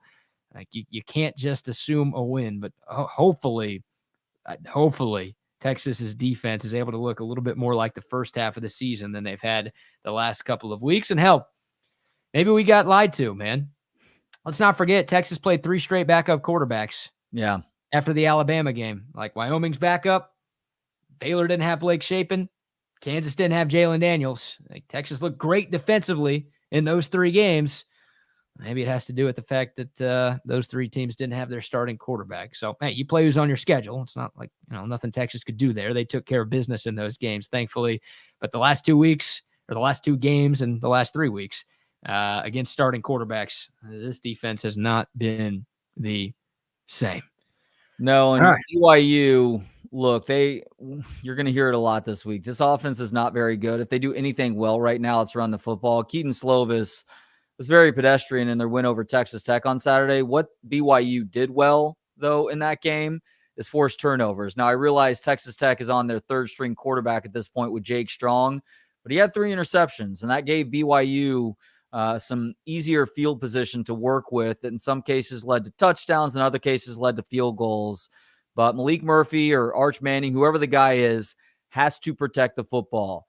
You do not need to be a game breaker in this game. You need to be a game manager to help this football team win. Lean heavily on this rushing attack. Let Jonathan Brooks do his thing. Let CJ Baxter do his thing. Throw a little bit more Red Cat out there if you really want to. But these Texas quarterbacks have to protect the football on Saturday to avoid what would be a pretty catastrophic upset for this program. A gay manager? Game pause manager. A game pause manager. Yes. Okay. Yeah. Classic football term. A game pause manager. There. Game 1 Mississippi, 2 Mississippi manager. Haven't heard that one either. Quick word for Great Blue Heron Furniture before we get to where are we at in society, brought to you by Pest Wranglers. But some love to greatblueheronfurniture.com. These guys are awesome. If you're looking for a new couch, a new recliner, somewhere to sit and watch all the football and baseball and basketball and hockey and soccer and whatever sport you're watching, go to greatblueheronfurniture.com. They've got the nicest furniture that you can find. This stuff looks amazing. It is comfortable to sit in, and it is built to last for decades. I am telling you, you will not find more stylish, more comfortable, and more well-built furniture anywhere in the world. Don't go to that Swedish place with the meatballs and the blue and yellow crap. Now go to greatblueheronfurniture.com. They'll deliver the piece right to your door as well. And if you use the promo code HOOK'em, you're going to get 15% off your purchase. That's right, 15% off. If you type in HOOK'em over there at greatblueheronfurniture.com, you can just click the link in the video description below. If you're watching us on YouTube, it will take you right to our Texas Sports Unfiltered collection. Thank you to our friends at Great Blue Heron Furniture for sponsoring us. Quick text to get to on the Coda text line, 512-222-9328. Hair of the Dog says the Houston Cougars just completed another crossing route. Yeah, having nightmares about that. Yeah, I mean, that's going to turn into the twists and stunts that we saw every defensive line perform on the Texas offensive line a few years ago with a ton of success. Like, coaches just need to look at that game film. And by the way, Oklahoma was doing a lot of the same thing and see that we're completely confused in the middle of the field right now. And so they should be, every time you're dropping back to pass, or maybe not every time, but a lot when you're dropping back to pass, you should have crossers over the middle of the field because clearly this defense doesn't know what the hell they're doing in that situation. No kidding. All right, live or recorded for Pest Wranglers today? Let's go recorded. Here we go. Pest Wranglers, Pest Wranglers, Pest Wranglers. What are you doing? I'm making a silly commercial like other companies so people will remember our name. But we're not like other companies. Anyone could see that from our 5-star reviews. But how will people remember Pest Wranglers? Well, once they try us, they'll never forget that we are the most effective, reliable, and affordable pest control company. I guess you're right. Pest Wranglers is the best at pest control, wildlife management, termite Pest control. Wranglers, Pest Wranglers, Pest Wranglers. What are you doing? Hey, it couldn't hurt. Pest Wranglers, 512-670-7808, or find us on the web at pestwranglers.com. Where are we at in society today? Right, Pest Wranglers, Pest Wranglers, Pest Wranglers. They do sponsor Where Are We At in Society. It is your daily look at stories that show we as a people are headed in the wrong direction. Very occasionally, we'll bring you a story that provides a sense of optimism, that has us all saying to ourselves, hey, maybe we as a people are starting to figure something out. But sadly, today is not that day. BK, are you a fan of buttered bread? And I am not speaking facetiously here. Oh, yeah. Oh, not speaking facetiously here. Yeah, I like buttered bread. What do you mean? Like bread? You spread some butter on it? Is that what you're talking about? Exactly what I'm talking about. Yeah, who doesn't like buttered bread? Yeah, buttered bread it's good. It's delicious. Yeah. Not great for you, but it's delicious. Well, it's got two of the groups in the food pyramid. You got the bread, which is the biggest one at the bottom, and it's got the butter, which is the top. You know, you're checking your boxes there. It's good for you. That's right. Butter has seen a resurgence in recent years as not being as bad for you as it was once framed as. Now, it suggests that there are better fat sources if you're going dairy or otherwise. But yes, buttered bread has long been a staple in the American and plenty of other diets as well. And according to new research, the way you butter your bread says a lot about your personality. And there's 9 different ways to butter one's bread, which is news to me. I didn't realize there were 9 ways to butter your bread. What? Yeah, 9 ways. So I guess as we get going here, how do you butter your bread?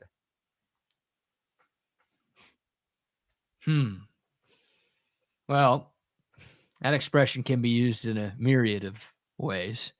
So I'm not entirely sure how to answer that question. But if we are talking about food and food only, I don't know. I thought there's only one way. Like you get the bread, you get the knife, you cut the butter, then you spread the butter on the bread. No? Yeah, but it's all about how you spread the butter on the bread. Apparently, there are some real freak shows out there because some of the different ways they describe, I don't understand. It's like, are you even trying to butter the bread, or are you just putting a slab of butter on the bread? Yeah, I don't know how to answer that question because I only feel like there's one way to do this. All right, well, let's start with way number 1, the glider. Gliders glide their knife over the toast for an even spread. I feel like if I am defined by any method here amongst the 9, it is the glider style because I want a uniform spread of the butter over my bread. Yeah, that's good. So that's what you are too. You're a glider. Well, let's hear the rest of them. About 50% use this method, by the way. So total coverage. This is a total heathen that is buttering their bread this way. Oh, you know what? I can actually show you the pictures here. So there we go. Let me get you the pictures. This will make this much easier. Full coverage, not the Texas secondaries method of spreading butter on bread. Oof. No. All right. It was half coverage. There we go. Total coverage. So these psychopaths are putting the butter everywhere, including on top of the crust. Okay, that's a lot of butter. That's not great for you. Well, it's like, what are you doing there? Like, where are you going to be gripping the bread? You just want butter all over your fingers? Very fair question. This is one of the groups of people that just isn't even trying. They are just putting large amounts of butter on sides of the bread. That's just lazy. You're so hungry that you don't care where the butter is or whether or not you get butter in every bite. You just want bread and butter, and you're just taking giant bites because you know there's going to be some butter in each one. Now, sometimes you have no choice. Sometimes you haven't taken the butter out soon enough. And so the butter is too hard, and therefore you are just having to put pats of butter on different parts of the toast. Yeah, true. To get it close. How about this insane person? The double cider, going butter on both sides of the bread. No, yeah, like you said earlier, where do you hold it? Yeah, you're just asking for a lot of butter on, and then there's this insanity. I don't know where they're finding these people. The tear and spread. I have seen this before. That's where you rip a piece of bread and then you butter the little piece and then you eat the piece and then you do it again with the next piece of bread? Tear the piece, butter the piece, eat the piece. I've seen that before. Yeah. That's more common than you think, I think. The curler. What's different about that one? If you have a gadget to shape your butter spread, you're a curler. The tool makes it easy to spread the butter, which pleases them and lets them believe their way is the best. I don't quite understand that one either. Curler. Hardly know her. Oh, wait a second. Maybe this is me. The barely there butterer, where you take the tiniest amount of butter and spread it over the toast. Then it's just bread. That ain't good. It's slightly buttered toast. Nah, that's just bread that's hot and slightly crunchy. And then the do you want toast with your spread butterer. Oh my God. That's what I want my bagels to look like, dude. With cream cheese, not with butter. Like I want share of cream cheese. That's completely understandable. Not with butter though. I want a mound of cream cheese on every bagel that I eat. But so there you go. There's butter, 9 ways to butter your bread. And what'd you say you are? You're a grinder or you're on grinder? Is that what you're doing with your No, you're the grinder or the glider, excuse me. Glider. Out of 2,000 adults polled, 50% claim to use this method. And according to research, these people tend to be easygoing and calm in nature. I think you're pretty easygoing and calm in nature. I don't know about myself for that one. No. All right, well, let's go down to the barely there butterer, which I also said I might be. Yeah. Barely there people want to spend as little time on breakfast as possible. They have things to do and they want to get outside. They are outdoorsy and go-getters and like to live in the moment. They're often satisfied with what they've accomplished, and people may find it hard to keep up with them. Does that feel like you? These people also could simply be health conscious. There we go. I was about to say none of that sounds like me. Yeah. They could simply be health conscious and use minimal amounts of butter for dietary reasons. That's it right there. Yep, that checks out. Did it say what's second? You said glider's number 1 at 50%. Did it like rank the rest of these, or it was all just a mix of the other 50%? Yeah, number 2 was the total coverage, the insane person who's putting it all over the crust too. Mm-hmm. This group of noshers is thought to be very methodical and precise. No, they're not. Often making them the organized ones in their friends group. They're probably the ones who plan group activities months in advance. He's fat. That's what you got mean. AIDS. Oh, not that one. Ooh. He's fat. That's the one. How you butter your bread as to whether or not you have AIDS. Oh, God. That's awesome. Good find there. Yep, I'm a glider. It's good to know. I'm a normal, civilized person. Glider on grinder. No, that's not it. I'm leaving on that note. We can ask our guy Jeff Barker of CBS Austin fame what he is. Did you catch any of that stuff, Jeff? So we're basically just talking about like how we like butter our toast, basically.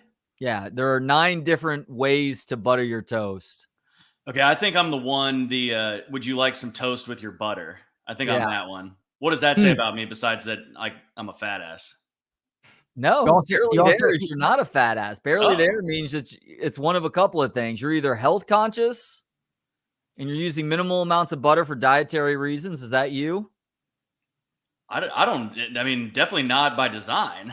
No, get the other option for get your barely ears there checked. butterers. Get your ears checked, Trey. He said he puts the butter all over the toast, not barely there. Oh, my apologies. Yeah. No, I was saying I'm the one that's there's so much on there that they say, would you like some toast with your butter? Okay, hold on. Or would you like some bagel with your cream cheese? Okay, so you're this one right here. Do you want toast with your spread butterer? Yeah, that would definitely be me. All right. Well, in that case, he's fat. I wouldn't describe him as fat. You love to indulge whenever you can, enjoying things like enjoying the things that you like and not ever holding back. Putting excessive amounts of butter on toast reflects the generally very happy disposition of this person and how they see the best in everything in life. Happiness and an open mind are big characteristics for this group of people. So parties or go-togethers with these cheerful gluttons are guaranteed good times. Are you a guaranteed good time, Jeff? I think so, but I don't know, Trey. I don't know if over the last couple shows anybody would say that I'm like overly positive like that, though. You know? Well, that's because I pull you down into the dark hole with which I reside. Unfortunately, well, I don't really fight you on the way down there, so that's fair. Oh man! All right, guys. Trey and Jeff Barker coming up from 1 to 3. Tristan Nicholson at 2 today. Tristan Nicholson at 2. Stay tuned for that, and lots of fun ahead over the next hour before that point. Great show, Very BK. good. Same to you. Excited to listen, BK. guys. What's up, man? How you doing? Oh, I'm all right. It was an exciting sports weekend that saw the Texas Longhorns nearly collapse. My fantasy teams were both decent, but I also had Bijan Robinson and Deshaun Watson on one, so I'm not going to win that league, unfortunately, because you can't have your number one pick and quarterback go for minus 0.5 points. Yeah, Bijan in our league got 0.3. Too. 2 soccer games and a volleyball match. Oh. And then, of course, the Game 6 last night, too, which as a Rangers fan, I chose not to watch. You chose not to watch that? Yep. Oh, man. I watched I was texting BK a little bit last night about it. I had the pleasure of watching that game in the sports office with Bob Ballou, our sports director, Dallas native. Rangers fan. Yes. And he does kind of what I do with the Dodgers, where when you suffer a little bit of heartbreak, then you're just like, I'm uninvesting. Like, I'm not doing it anymore. I can't do this. And then the game starts and you're just locked in. So I did that. I said, I can't, like, that Game 5 really hurt and I can get over it pretty quickly, but I'm like, I don't want to go through that sort of emotional turmoil again tonight. So if anything, somebody will let me know if the Rangers won, which Kevin Dunn did just shortly after 10 o'clock. So I went back and watched the game this morning. I said, you know what? I'll watch the full game tonight. And if I have to suffer through this heartbreak one more time, then I guess I will. Do you have to like do not disturb your phone? Because whenever one of my teams plays in a big game, like mainly the Dodgers, the Lakers back in the day when they were actually playing in meaningful games late, like I would have to just block everything out. Actually, mainly really with the Dodgers, because the Lakers back then, the phone wasn't really much of an issue, but I'd have to block it out because I'd get it wouldn't even be that they would spoil it for me. It would just be, they would be so negative, and I don't need help going to that place with the Dodgers. Like, we've just been kicked in the nuts so many times that I don't need your help on that. Or they'll text me like 5 minutes after the game, and I'm just like, I do not want a text from you 5 minutes after I just had my heart ripped out of my chest again. Yeah, people love to do that. I actually did have to mute a couple of text groups that I'm on because they were talking about the game, and I'm like, I don't want to hear it. Like, my wife and I were watching a Netflix show last night, and it was tempting at points between 7 and 10 to at least check the phone to see what was going on with the score. But I said, no, I am choosing not to watch this entire game, and somebody will let me know at the end of the game what happened. And I get the call from Kevin Dunn at like 10:05, 10:10. And I know Kevin is reverse doctor's office. Doctor's office only calls you with bad news, give you a call if it's something bad. Hey, how about if it's something good? How about deliver good news for once? How about not leave me hanging for a week wondering if something bad's coming down the pike? Yeah, how about just, hey, Trey, your blood work looked awesome. Keep up the great work with your diet. Yeah, exactly. But Kevin only calls with the good news. So he called and said, there's going to be a Game 7, buddy. I'm like, all right, if you're messing with me right now, we're about to not be friends anymore. And then at that point, I checked my phone knowing that he probably wasn't messing with me like that because that's not his style. And sure enough, Rangers win the game 9-2. It was not an authoritative win necessarily because it was a very close game until the 9th inning. But I was glad for my Rangers, fellow Rangers fans who were watching the 9th inning. They didn't have to sweat it out in the bottom of the 9th. Yeah, it's been and from my perspective, it's been interesting watching this series because, you know, the last 2 years, the Dodgers, for the first time in a while, haven't played in really, I mean, they made the playoffs, but they haven't played in really meaningful games. So It's been interesting watching now my friends, like being not necessarily fans of these two teams, but have a bunch of friends here living in Texas as long as I have that just live and die with these two teams. And obviously one side in the Houston fans who have been through it a bunch, and then the Rangers fans who haven't been through it in forever. And the last time they did, it was just total heartbreak. So it's been almost fun for me to just like sit back, and I love playoff baseball regardless of who's playing, and just not really have like any skin in the game, and just sort of sit and like watch and enjoy a baseball game, and then like laugh to myself and my friends who are just losing their minds and being like, you know what, like that would be me, or hopefully will be me again soon in a big game.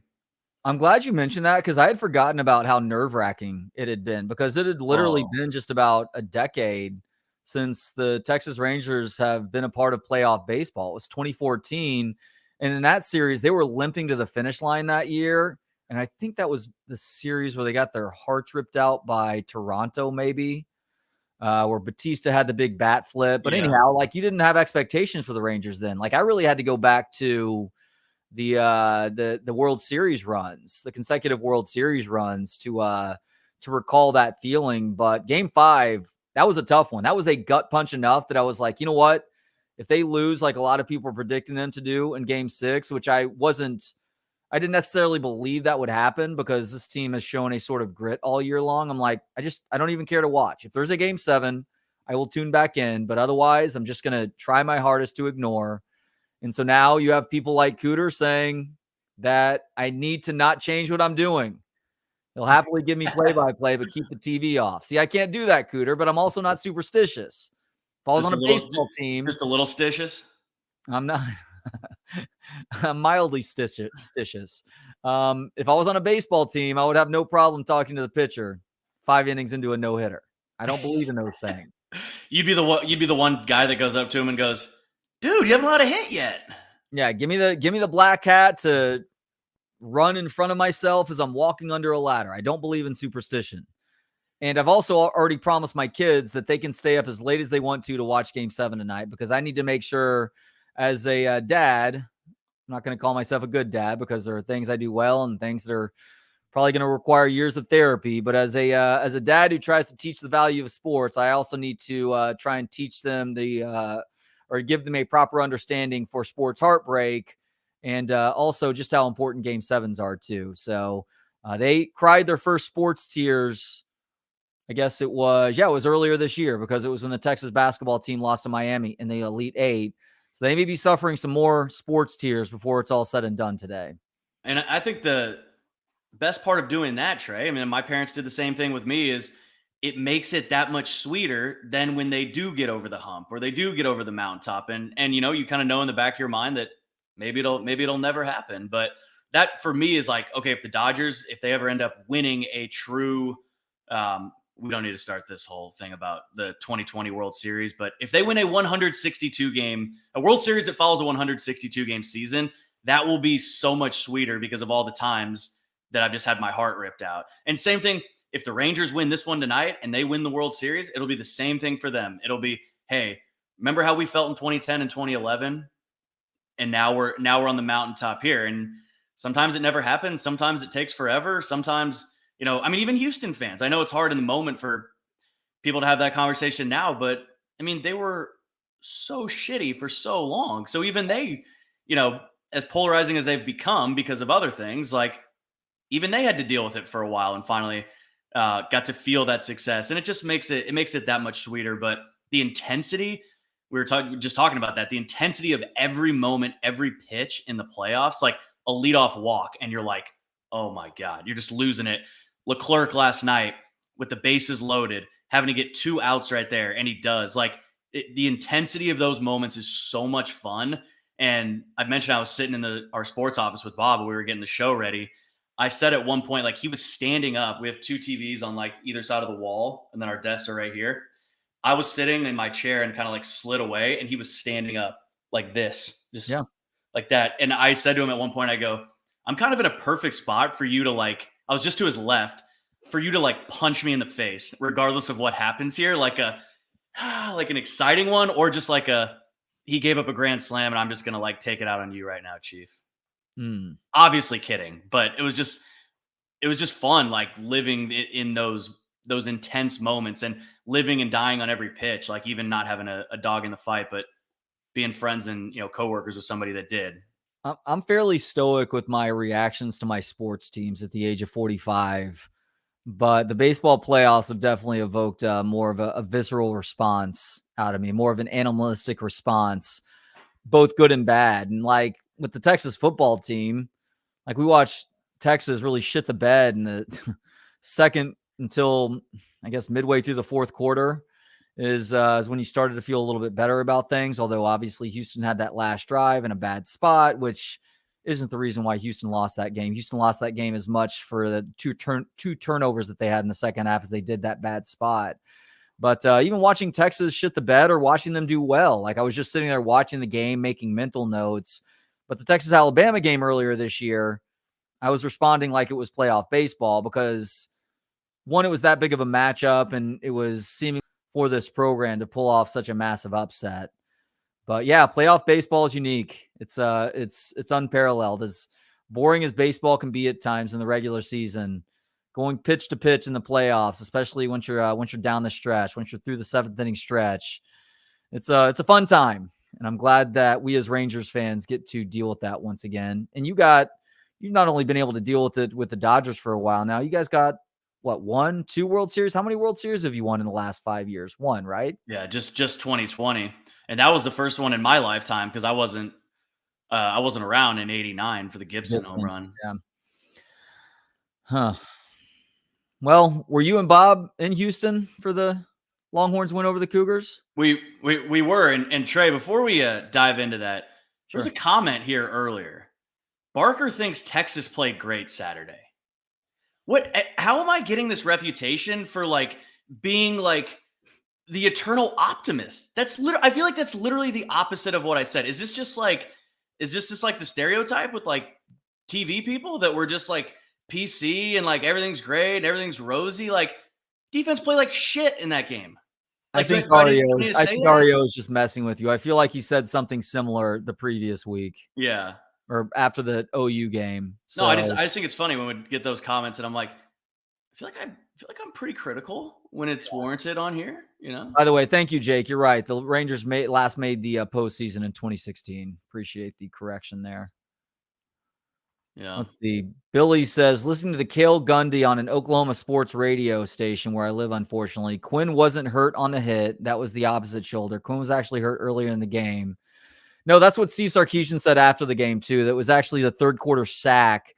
And it looked like he fell pretty innocuously. But that's the weird thing about AC joint injuries is it just takes landing a certain way. And you will pop that joint out of place, essentially, or create a separation there that then causes all sorts of instability with that right shoulder.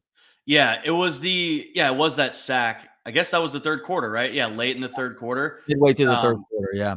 It was it was literally the play after, because I went back and watched it several times just to try and see. It was literally the play after Jalen Ford's sack, forced fumble that was recovered by one of the defensive linemen. Couple plays before Savion Red's 17th fourth down conversion of the game. Yeah. But yeah, that you could see it when you go back and look.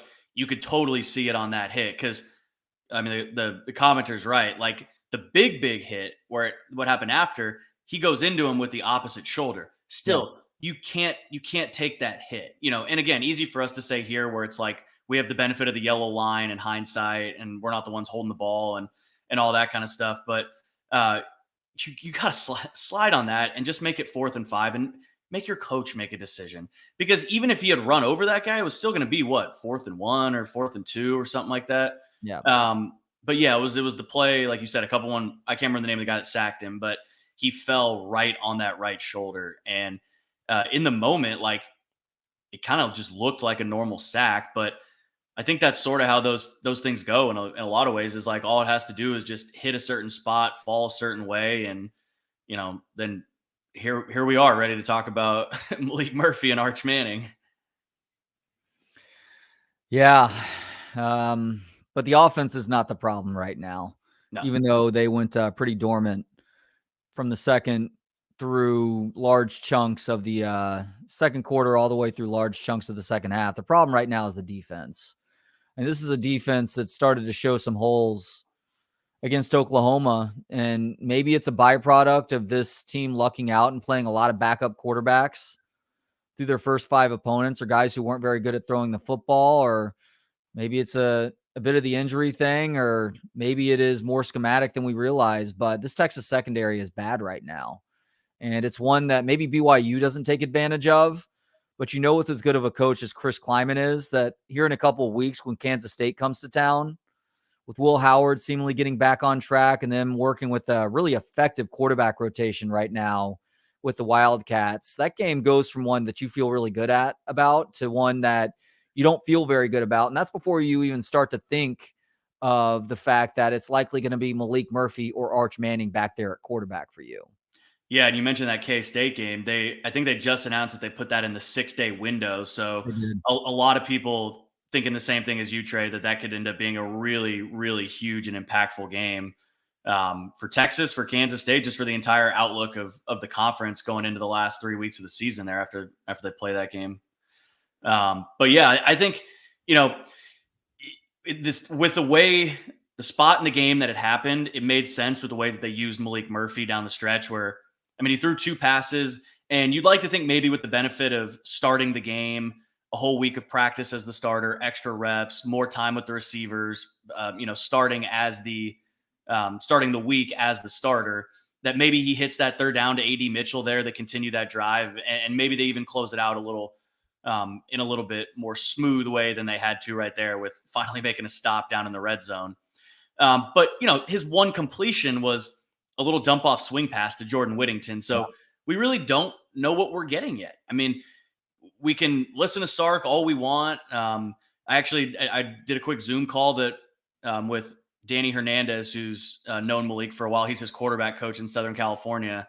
We're going to run some of that in our shows this week, and just kind of getting some insight into, somebody who knows him well. Danny started coaching him in 4th grade, and just hearing him talk about the leadership qualities that he brings and all that stuff. And I think Sark's touched on that. Players have touched on that. We know that Malik has that, but we just haven't seen the physical skill set unleashed in a meaningful game yet.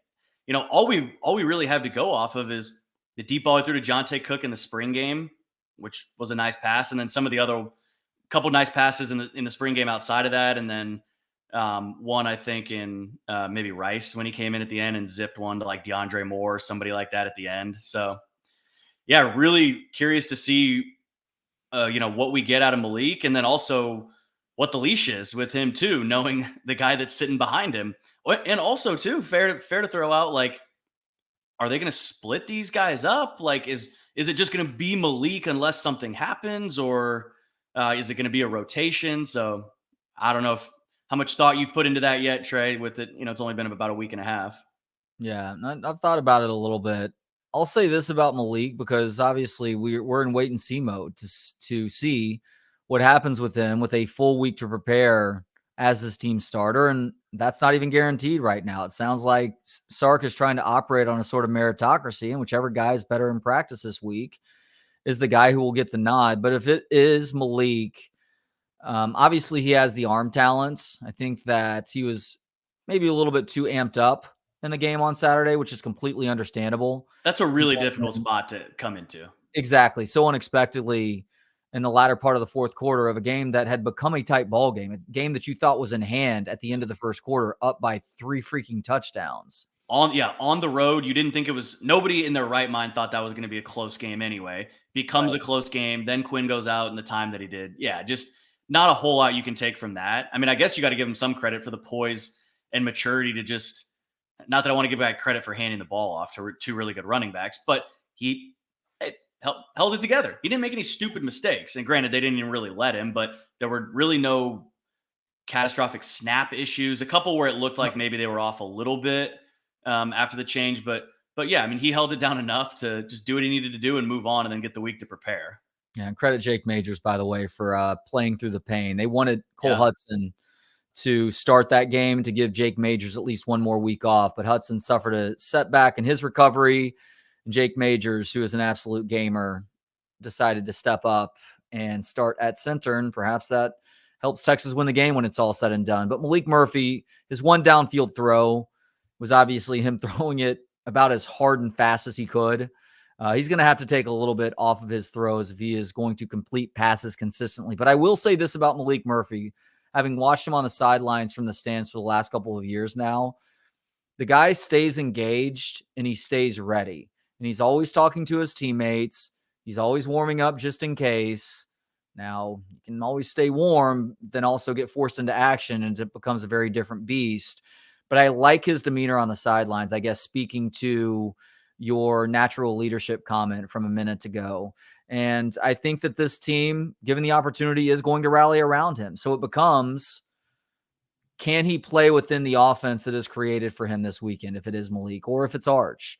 Because you feel like Sark is not going to try and put too much on his plate, and he really is going to be more of a game manager than he is a guy being asked to throw it 30-plus times to beat a pretty pedestrian BYU team. What they're most likely going to do is continue running a lot with Jonathan Brooks. He got 20 carries in the game, and I think he had 8 catches as well. A lot of dump-offs happening after that sack in the third quarter, which that's, you start to piece these things together. That's starting to make a whole lot more sense now. Yeah. Trey, he had 50, Brooks had 50 receiving yards. Yeah, 50 receiving yards. You're probably going to see CJ Baxter get closer to 15 to 20 carries too, I would imagine, and allow Malik or Hardge to make a lot of their throws off of play action because the defense is so geared up to stopping the run. Now, here's where them being game managers becomes important. BYU handled Texas Tech last weekend, not because they were game breakers on offense. Keaton Slovis, the former USC quarterback, he was extremely average. They were good running the football, but they didn't run it a ton. They were good because they forced 3 interceptions by the Texas Tech third-string quarterback. So you have to avoid turnovers. And if Malik Murphy can't do that early in the game, if he is the guy, then I imagine we're not going to see that mile-long leash that Quinn Ewers had last year. They will very quickly go to Arch Manning because they realize that their season is on the line and they can't afford to allow a guy to let an interception or two snowball into 3 or 4 before the day is all said and done. Yeah, and I'm glad you brought that up about BYU because that's a great point. When you go back and look at that score and then you look at the situation that Texas is entering this game with, similar situation that Tech entered that game with against BYU, and they forced a young, inexperienced quarterback into 3 interceptions.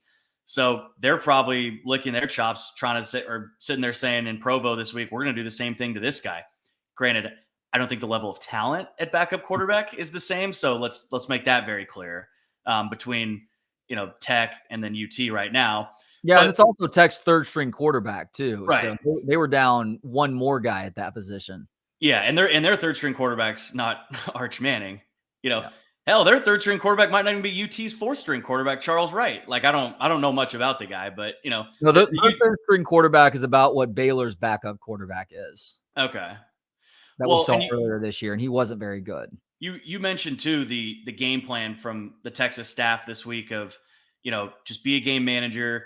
You have so many offensive weapons. I mean, it really is so insane when you go through it. Like they don't have a ton of a receiver, they don't have a ton of depth in terms of guys that are really proven, but the 3 they have, we talked about this a bunch. The skill sets all really complement each other, and now you have 2 running backs right now who look really good. I want to talk about CJ Baxter a little bit more and the impact that he had, but just back to the game plan for these quarterbacks this week, whether it's Malik or Arch or both or whatever it ends up being, I worry a little bit too much or a little bit with too much of the like game manager dink and dunk, just like stuff just try to stuff it down their throats with the run because you want your guys to be confident when they do get into inevitable obvious passing situations. Yeah. And sometimes I wonder a little bit with too conservative of a game plan or too run oriented of a game plan that maybe you're, maybe you're going to run into that situation where now it's, we're not running the ball well, or they're selling out to stop that.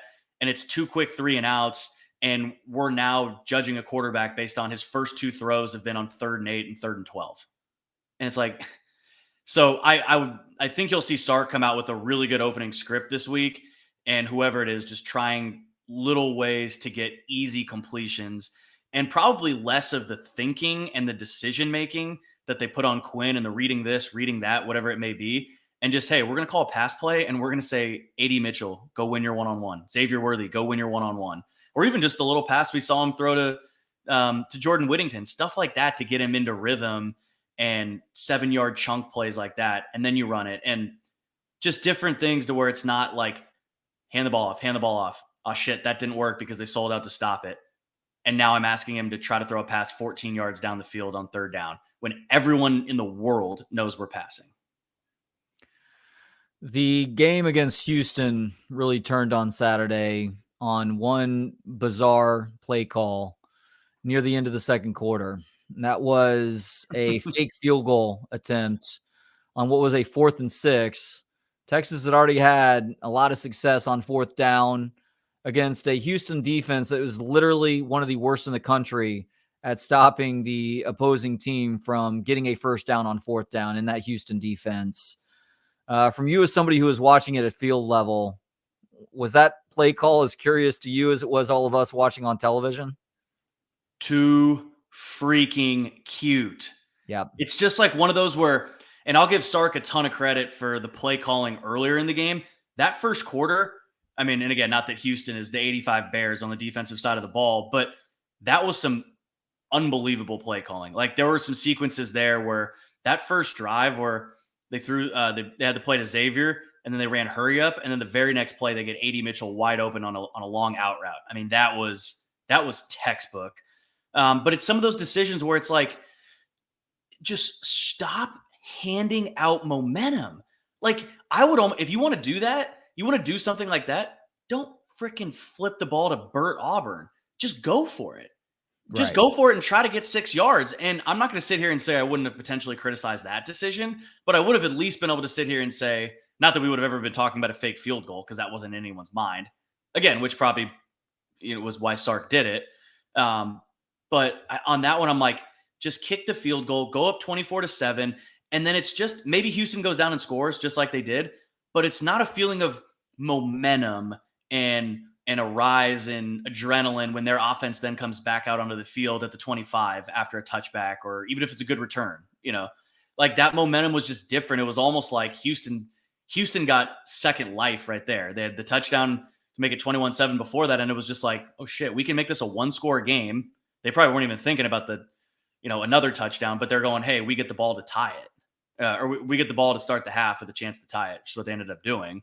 But yeah, I just think you go up 3 scores right there and you just let your defense continue to play defense.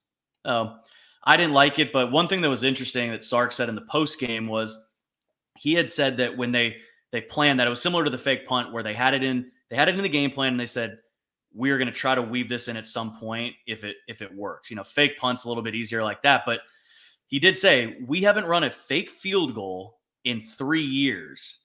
And I guess what they saw was that Houston was rushing the guy that maybe ended up making the tackle. There was a couple guys that they were rushing no matter what every time. And I'm paraphrasing what Sark said here. And they didn't do it on that play. So he said something to the effect of like, you'll have to ask Dana why they didn't rush that guy. So I'm wondering like the gamesmanship there, or who saw, what Sark saw, what Dana saw, like, but just overall the decision of it, Trey. I see you rolling your eyes. I'm sure you agree. It just wasn't worth the risk. It's infuriating for a couple of reasons, some of which you've talked about already, Jeff. One, just put your offense back out there, man. Like they'd been having their way with that Houston defense. And again, the Houston defense has been really bad on 4th downs all throughout the year. Also, I hate the distance for a play like that. If you are going to try and run that play, picking up a yard or 2 or maybe 3 is reasonable. Asking Burt Auburn to make guys miss to pick up 6 yards, that is a huge amount of territory that he's having to make up to get to the first down chains. That's why I was laughing, not at your comment. I was laughing because you're asking Burt Auburn to get 6 yards for you, or 7 yards basically, and he made one guy miss. He did make one guy miss, to his credit, and how embarrassing for that Houston defender too, by the way.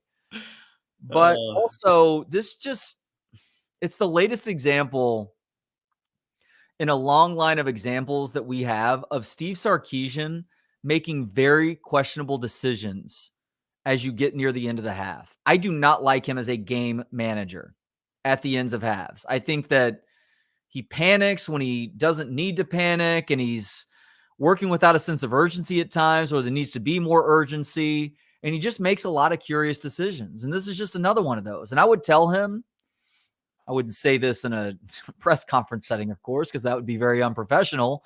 But I would tell him in response to we haven't run a fake field goal in 3 years. Why don't you make it 5 the next time, Steve? Because that was a terrible time to pull that one out, especially with your offense having the trust and confidence in everybody. Nobody would have blamed Steve Sarkisian for going for it on 4th down right there, especially because of Burt Auburn's struggles past 40 yards this year, even though he kind of righted that ship against Oklahoma.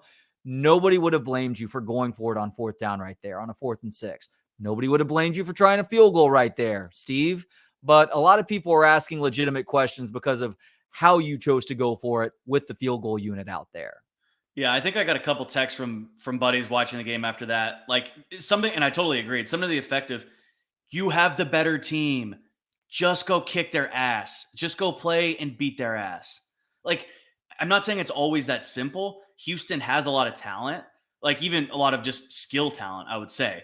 They cannot compete with Texas in the trenches. No. Like, go whoop their ass. You have the better team. Some situations where, like, to me, that's a desperate move that you would have thought Houston would have made, to say, hey, we need to do something flashy and out of the ordinary to go beat this team. Like, it's not just going to take like our B to B plus game is going to beat this team. Like, a lot of, like, Sark, to his credit, this staff has gotten the roster now to the point where their B to B plus can beat a lot of teams. So, and I'm not saying they're looking at it. It's an awful way of looking at it going into the game, but you kind of know that, like, especially when you're playing a team like Houston, to where they have enough talent to beat you if you go play like shit and you make dumb mistakes, and then some crazy shit happens in the game where quarterback gets hurt and, you know, backups got to come in late in the game. Like if they had lost that game after those circumstances, yeah, you would understand that. But dude, you have the better team. Like you said, Trey, no one would blame you for going for it on 4th down there and just putting your best players out there. Your best players are on the offensive side of the ball. Let them go make plays.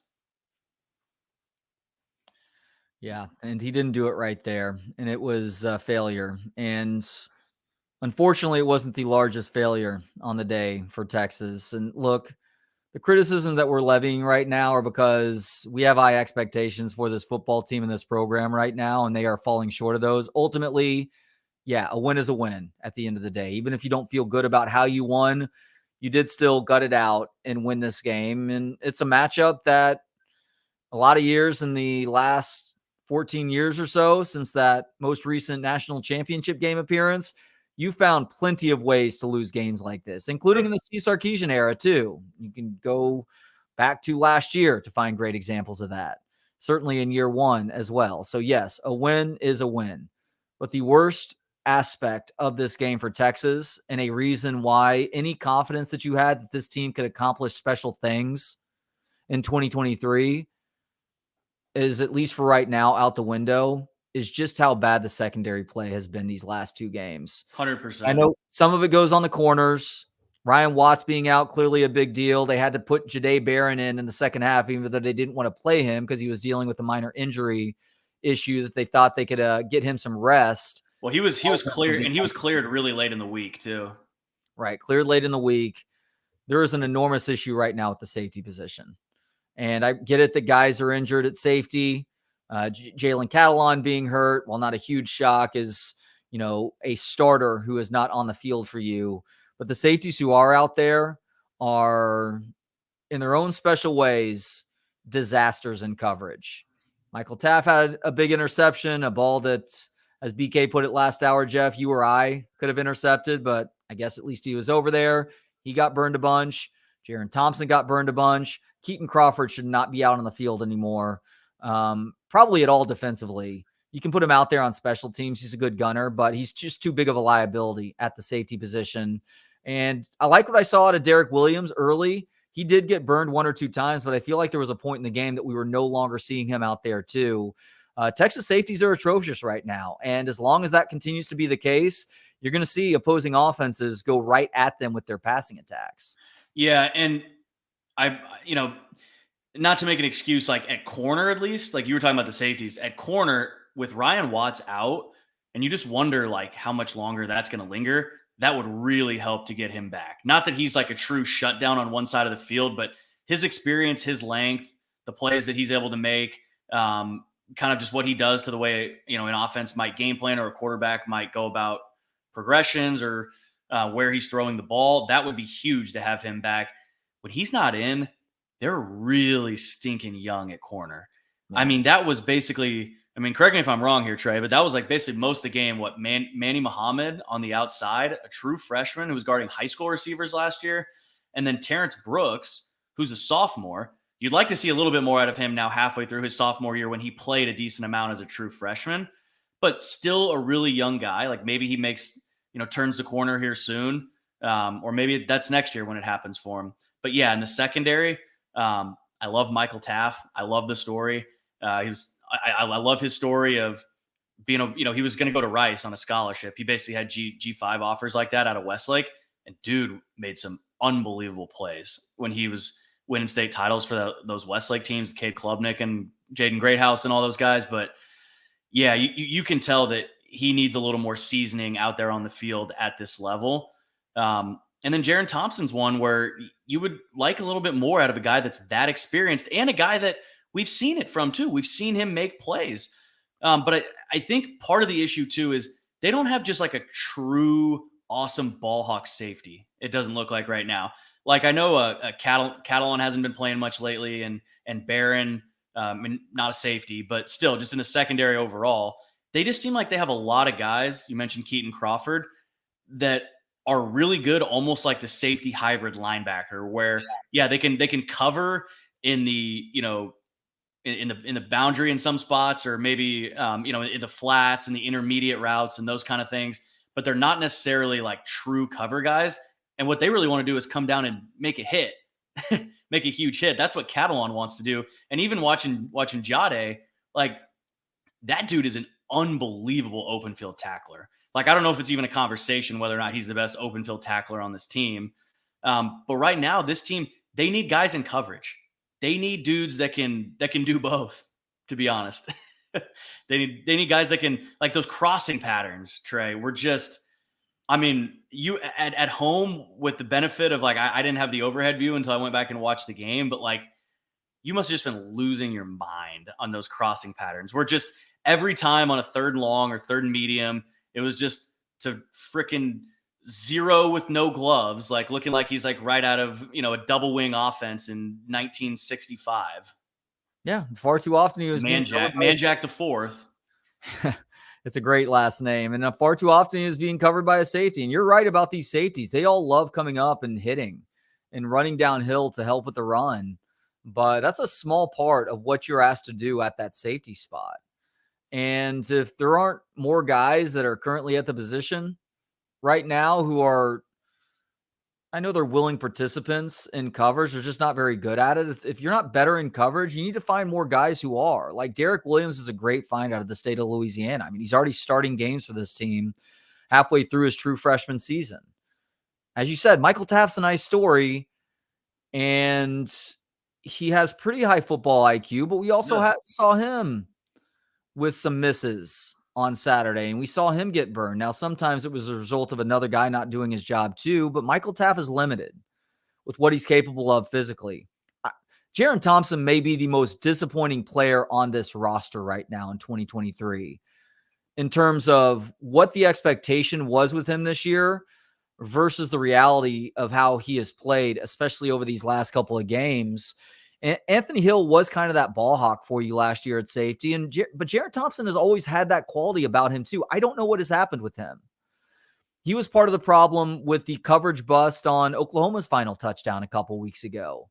David Binda and him they get mixed up on who's taking the tight end to the outside and who's going to take the wide receiver who is working his way toward the sideline halfway into the end zone. Like that probably needed to be Jaron Thompson's guy right there. And to be fair on both sides of this too, and this is something that, somebody pointed out and I was like, oh yeah, that's a great point. 2 sacks. Now, granted, the Jalen Ford sack that Vernon Broughton fell on, that was a huge sack. That was critical. But the other sack in the game was Alfred Collins. in the first quarter. Early, yeah. I think that was the first drive of the game. He sacked Donovan Smith. And I think they ended up forcing a 3-and-out. But outside of that, he had way too much time to just pick Texas apart and to wait for all these, the crossing patterns are great, but if you're getting pressure on a guy and he can't sit there and wait for the crossing patterns to confuse the linebackers and the secondary and the corners and whose man is this, whose zone is that, whatever defense somebody's running, then like pressure just immediately takes those out of play. It's like, I heard people like, well, how do you stop these crossing routes? You get freaking pressure on the quarterback, man. And you don't even let him get to the point where he's reading which, corner got caught up where. And there's, the crossing patterns are essentially like a gray area between like a pick route and those kind of things where you see maybe more closer to the line of scrimmage. You see those all the time on like goal line plays or 2-point conversions or short yardage situations where those pick plays get called offensive PI quite a bit. You see a lot in the NFL too. And I got to say the pass rush, like we're one or two more disappointing games away from saying like, did we maybe kind of anoint this pass rush and this D-line a little too soon? I mean, it just in terms of pass rush, because 14 rushing yards, like I don't care who you're playing, man.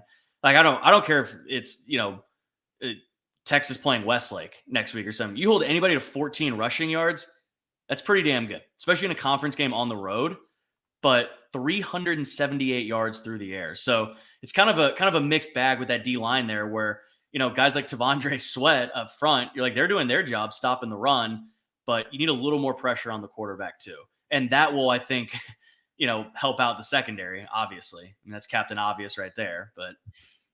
Well, I think that there was a certain point in the game where Houston wasn't even really trying to run the ball anymore. I mean, their leading ball carrier had 9 rushes for 23 yards, and 12 of those came on one run. So this is a point in the game where you could essentially allow your guys to pin their ears back and get after the quarterback.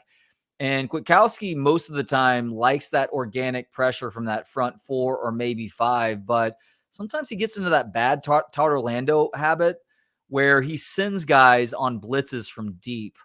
And it's like, get them closer to the line of scrimmage. You need to make this happen much faster. Clearly giving the quarterback this much time is exposing whatever hole has been created by that player vacating his position to come try and get after the quarterback from 8 steps off the line of scrimmage. And I would also have Anthony Hill doing less traditional linebacker stuff in a situation like that, where like very clearly the opposing team is only going to throw the football going forward. Let Anthony Hill do what he's best at. Put him in that Micah Parsons role, or I guess last year's Micah Parsons role. I know the Cowboys are having Parsons do a little bit more this year, where you're almost exclusively sending him off the edge because he is so good in that role. Like he blitzed some of the time on Saturday, but he was also chasing guys all over the field too. I mean, he's not totally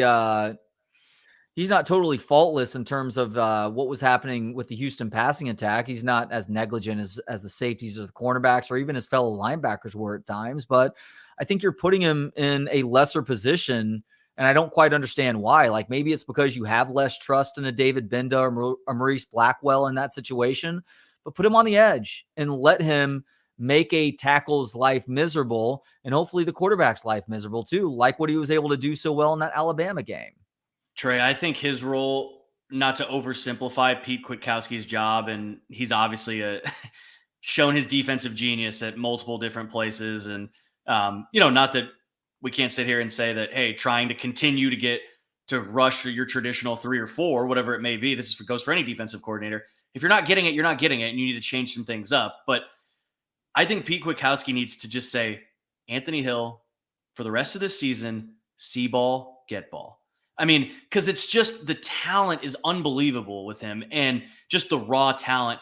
And I think he has good football instincts. Like, yeah, he makes some freshman mistakes here and there, but every mistake he makes playing his ass off on the late hit out of bounds, which, oh my God, man, he basically got like undercut by his guy. But the only reason he got late hit on that long gain was because he was hustling his ass off and he's fast as hell to get down there. And it was just, I mean, I'm sure they watch that back in film and they're just like, dude, that's not your fault. Like, that's just terrible luck. But it goes to the point of the dude has an unbelievably high motor. He loves football. And Jalen Ford even said it earlier this year when, after Anthony Hill had a great game against Alabama, I think he was asked a bunch the next Monday about just what do you see from him, and he was kind of saying the same things that we're saying now, where it's like, most guys aren't even starting at this stage in their career, but he just has so much natural ability that, and I think Jalen Ford even used those words like it's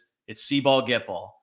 And that's okay if that's his role this year. And then maybe you polish him up going into the off season or in spring ball and those kind of things. And then you have 2 more years to unleash him as, maybe a potential national award winner, an All-American type guy. He has that level of talent. But what this defense needs right now is for him to just be an absolute game wrecker. And if that means like never putting the dude in coverage and just saying, go get the freaking quarterback, or if a team wants to run little, read options and those kind of things, just go blow that shit up and make a play. Yeah, because when the options him doing that or sending Justice Finkley out there, like, I'm sorry, I'm picking Anthony Hill 10 times out of 10. Right. And I'm figuring it out elsewhere on the field. Finkley made a couple of good plays there. He was all right. Yeah, but he's a guy he's going to play, I don't know what percentage of snaps, but he's going to play a percentage of snaps. Whereas Anthony Hill has every down talent. Yeah. And just let him, don't overthink it. Just let him go do his thing. And I think that'll open up some ways where, maybe you don't even have to be as creative with different ways you can get pressure by rushing the fewest guys possible. Because, of course, everyone that knows football, it's how can you get to the quarterback the fastest by rushing the least amount of guys? But, sometimes with Kwiatkowski, it's like you'd like to see a couple more adjustments as the game goes on where, hey, if you want to try that early, that's fine. But it was pretty clear by halftime that they were not going to get pressure. Like with just rushing 4. Because they really didn't most of the game.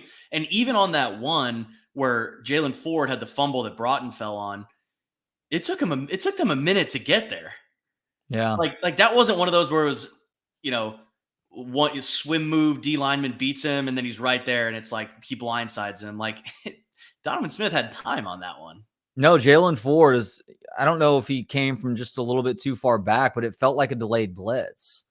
Like Jalen Ford was late to the line of scrimmage or where the line of scrimmage had moved to on the pass protection and was able to hit home. And it was a nice enough hit that it forced that fumble and kind of took Broughton a second to collect the ball too. But ultimately he did. And that was a huge play in that game. That was arguably the defensive play of the game. If not that Michael Taff interception, it's probably that one. Yeah. And they'd talked all week about not just forcing more turnovers, but specifically forcing more fumbles and those kind of disruptive plays. And hey, they got that one and it happened in a big spot, but with a backup quarterback now the next few weeks, you're going to look at the defense and say, it's hard to look at the defense and say like, go score, but the next couple of weeks, it'd be a great time for a pick 6. It'd be a great time for, a David Benda scoop and score off an Anthony Hill strip sack or Baron Sorrell strip sack or something. And Sorrell's another guy. Like, again, those guys on the edge, like they need more out of those guys than they've gotten the last 2 weeks. Yeah, Ethan Burke is trying his hardest. I still feel like he's a year away from getting close to his potential. Like he's put the right weight on in the upper body. I still think there's a ways to go with the lower body. But he's also a young guy too, who wasn't necessarily expected to be in this spot right now, but he is because he has outplayed everybody else who is at their current position, but they're asking him to do a lot too. They're dropping him back in coverage now as well. Like, I don't know if that is deploying your best pieces the wisest. And I know you're trying to put more guys back there to close certain windows that the quarterbacks have been finding open these last couple of games, but Ethan Burke is your most consistent pass rusher off the edge, not named Anthony Hill. Then if Anthony Hill's not doing that, then it probably needs to be Ethan Burke who is. Mm-hmm. And even he's banged up right now. Then that means you may be having to take another defensive lineman off the field. So what was you guys were on the field at the end of the game, correct? Yeah. What was the feeling on the field after the game on the Texas side? It felt, honestly, didn't feel like anything out of the ordinary, or you could feel a little bit of sense of relief. And Bob and I were talking about this yesterday. It's interesting just seeing how different coaches kind of wear the stress and the intensity of the gig. And Sark is one of those guys that wears it all over his face. And, all over his entire being, especially at the end of the game. I mean, his demeanor is very good in game and all those kind of things, whether it's, dealing with the ups and downs or, even his own mistakes. And he would admit, like, I've said this a million times, I'll always give Sark credit. Like, he says this in front of the team, and he does say it in front of the media too. Like, after the OU game, he's like, Kirk Bowles asked him about those 3 plays at the goal line where they got stuffed. And he was like, that sucked. He goes, that was bad play calling. Like, that was my fault. But he was the one I could tell the most sense of relief from, because he really does wear it. Like, we get the Eyes of Texas shot at the end. That's just always good, like end of game B-roll and stuff like that. And man, Sark was he looked like I don't know what level of intensity to compare it to, but he was wearing on his face just the relief. Like, I'd have to show you the shot, but so I think there was definitely a sense of that. But I really do think, like, going back to Malik, I mean, I'm not saying that everyone has like the utmost confidence that in that particular game, had Houston scored a go-ahead touchdown and they needed him to lead a touchdown drive, I'm not saying like every single person on that sideline would have been like, this is going to happen. But I do get a sense that they do truly feel really good about their quarterback room. Like, that's good. I don't think he would have led them back downfield for a victory, because Dana would have gone for 2 had they scored a touchdown there. I think Texas would have lost that game. Oh, yeah. It's fault. It's just the fault of the situation, and that being a lot for a first guy in his first true game action. Well, no doubt. I was speaking, I guess, more to like maybe if Taft doesn't make that pick or one of those type of plays where, and maybe it's not a game-winning drive, but they know that you're going to have to throw it at some point on this drive. But with the running game too, with what they did on that game-winning drive on the Baxter touchdown, I think like it was another instance, and we've seen this multiple times this year, where Alabama is the first one that comes to mind, where Texas was able to run the ball when everybody in the stadium, on either sideline, everyone watching at home knew they were going to run the ball. Yeah. So I know, to my comments earlier about don't make that the entire game plan. Don't get too conservative with that going into the game. But in that spot, that decision made sense. And it is a good sign that, Houston knew, like, yeah, they're not going to bring this dude in and just let him unleash it. They're going to run the ball because, like, arguably Jonathan Brooks is the best offensive player right now, at least the most, I mean, it's probably Xavier Worthy. Maybe a close call between those two guys, but just in terms of the amount of touches, like, Jonathan Brooks is their most effective player right now on a down in, down out basis. I understand the argument for Xavier Worthy, but I think you're right. Just his game breaking ability.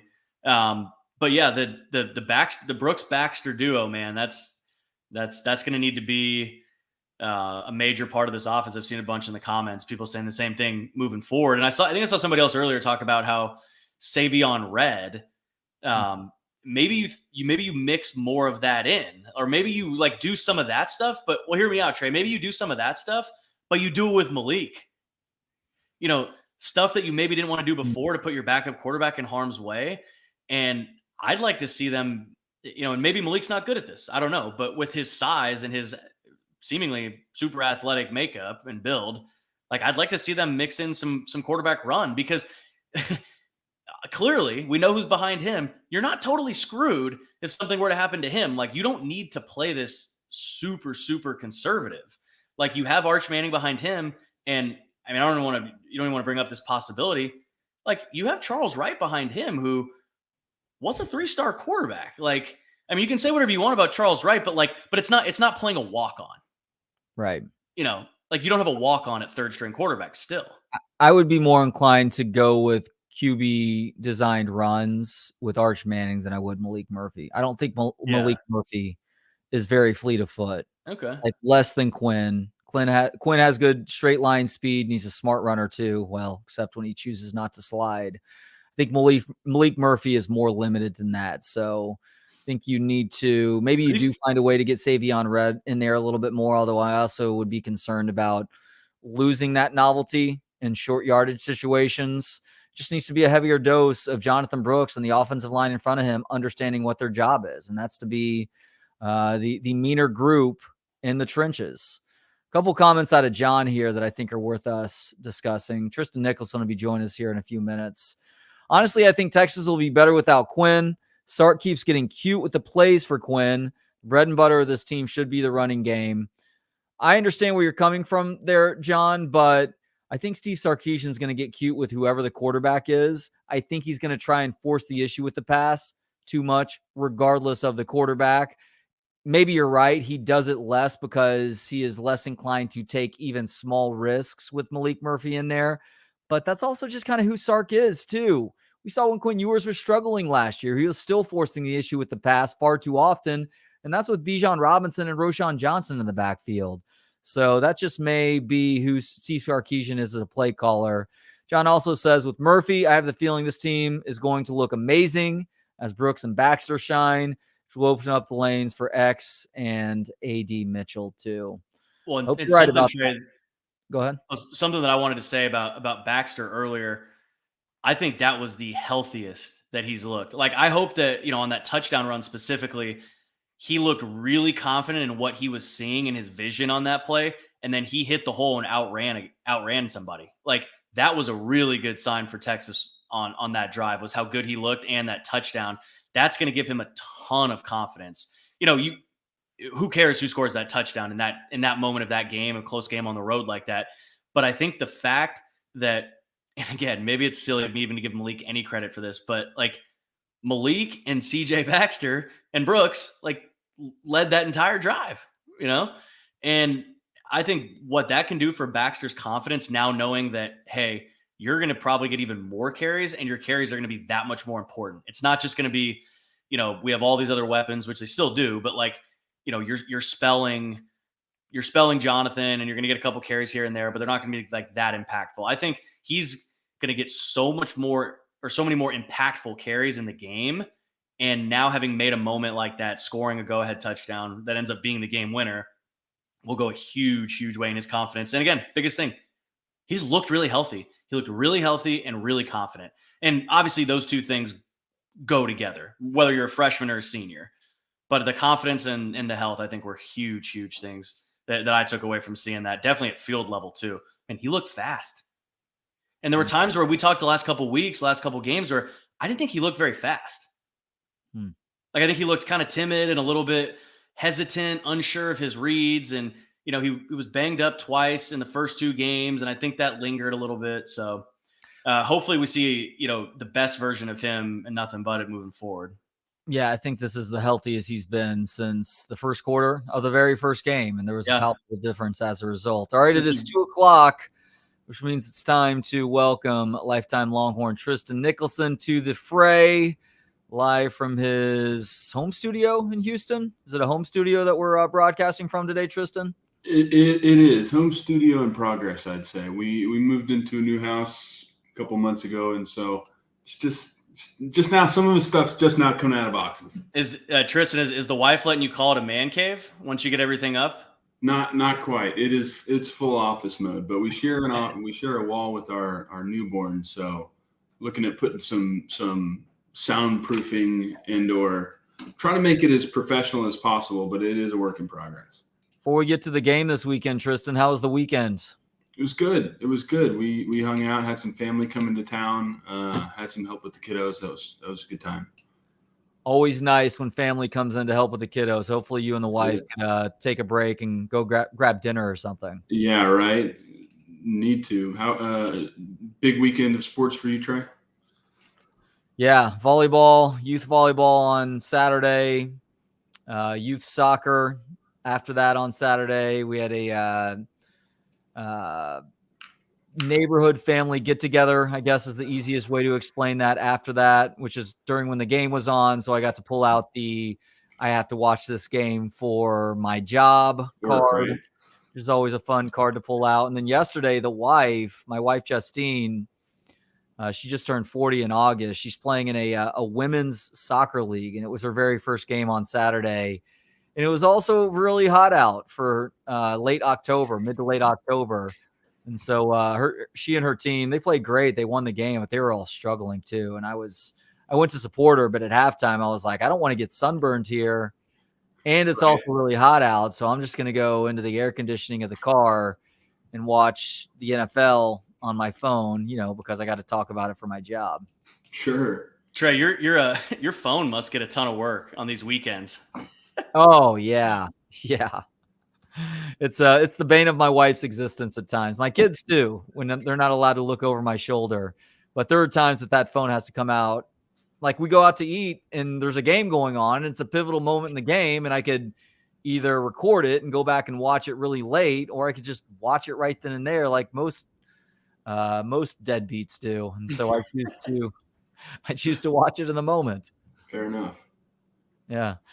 So what did you think about the Longhorns 31-24 victory over Houston, Tristan? You know, it was closer than I would have appreciated, right? I think like everybody looked great in the first quarter. First 20 minutes of the game looked awesome, right?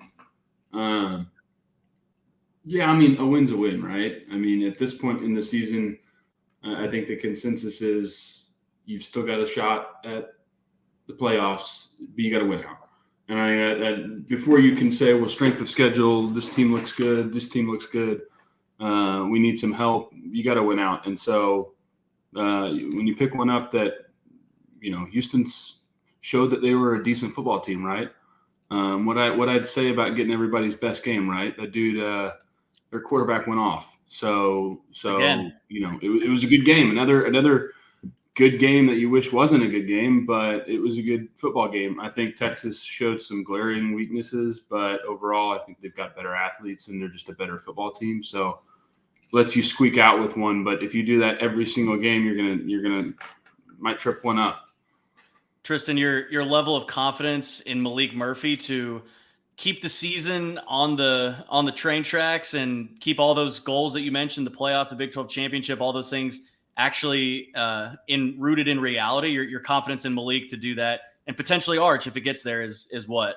Yeah, I hope it doesn't. I think the kid Arch probably needs a full season of just sitting back and watching the show go on, right? I think that's important for a quarterback that I think Texas feels like is a long-term pick for them.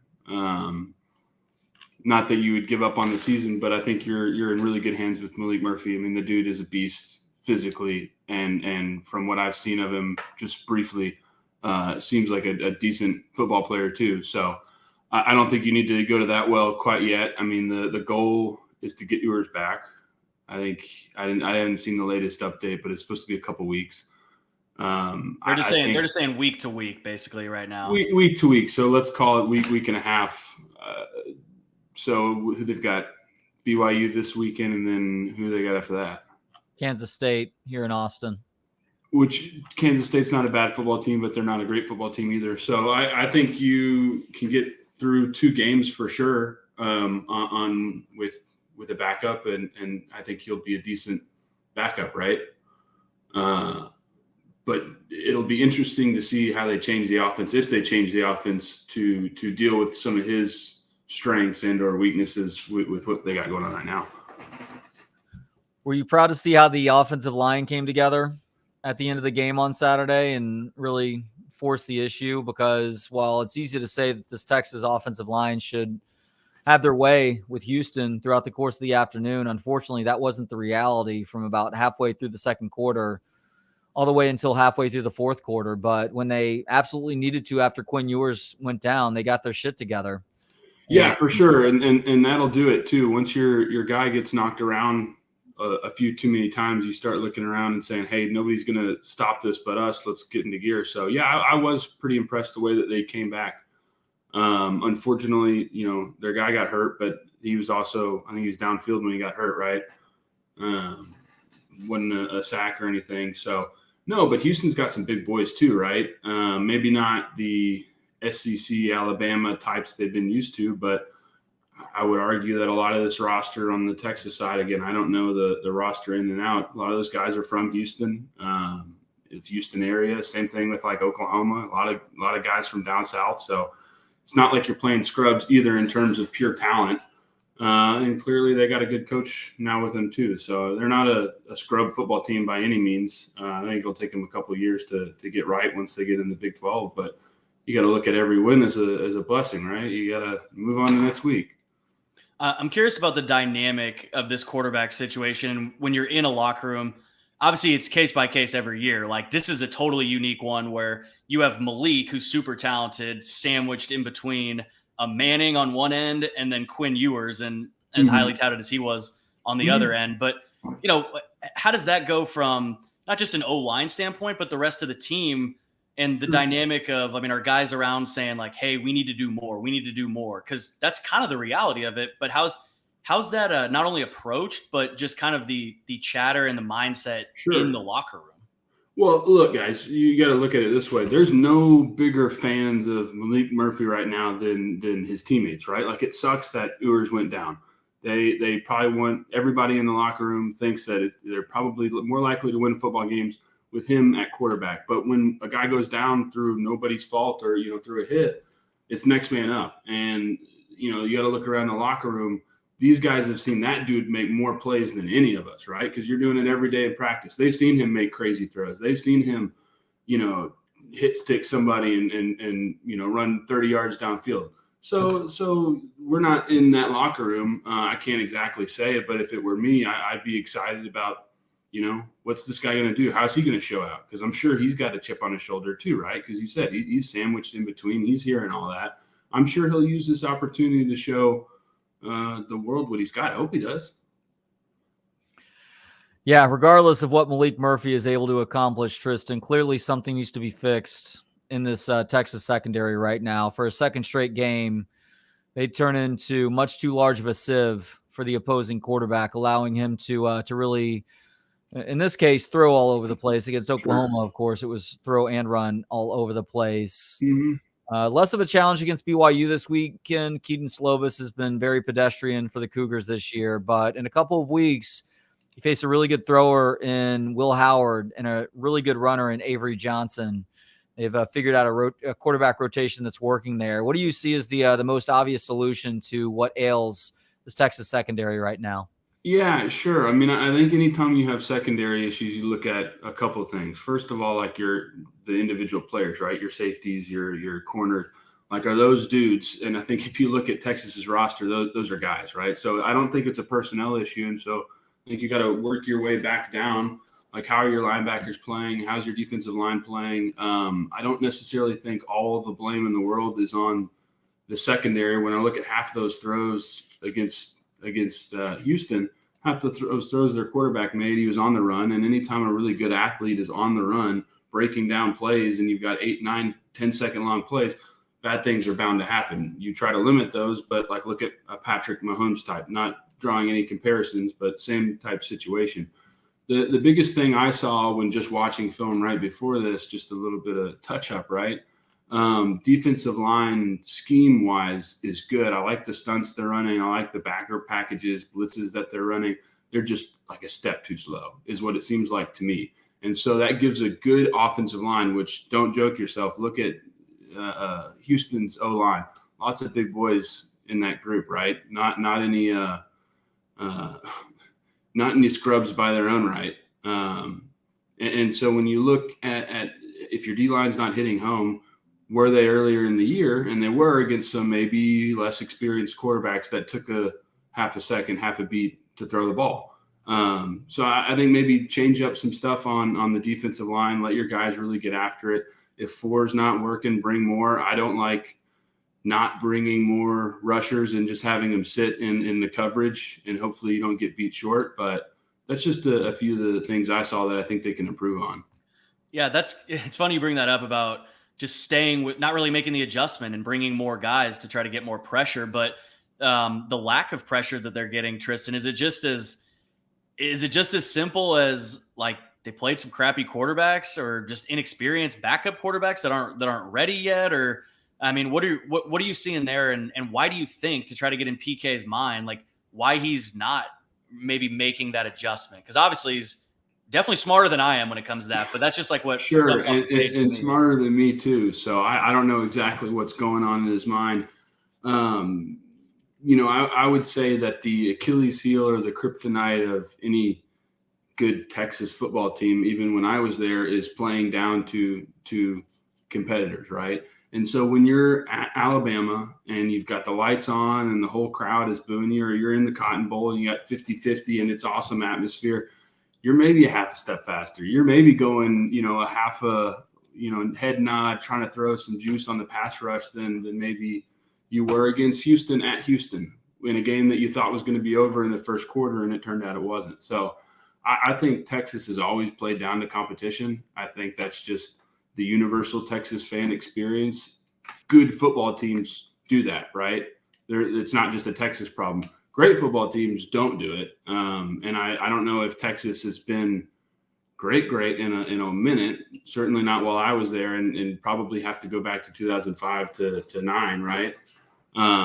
But, those teams also went through rough patches, and before they got really good with really good players. So, sometimes it's a scheme thing. Sometimes it's a motivation mojo thing, but I don't think it's a personnel thing, right? They've got some dudes that can really get after it. So they just got to figure out and get that fire in them. For a long time, Tristan, we've heard people say, especially as Texas has struggled off and on, and more on than I guess off over the last 14 years, that part of the problem for a Texas program to maintain a level of consistency is that it's not just about football here at UT. You live in a great city like Austin. The university itself is incredible. And there are just a ton of opportunities in front of your face that take your attention away from the sport of football. When you were here, did you find that to be the case at all, or was it a matter of some of those other things that kept you from playing up to the competition, or I guess playing down to the competition at times too? Yeah, no, sure. I think Austin's a great city, right? Best in Texas by far. So, I think to say that there's not distractions or there's not other stuff going on, that, absolutely. Now, I wasn't ever one to go out every night. I was certainly focused on, the mission at hand. I think the hallmark of a good team is that a lot of guys think that same way. So I don't think that's the issue in terms of, guys going out or whatever. Again, I don't know the team, but I would guess the way they're performing and have performed, you can't really be doing that. But yeah, I think that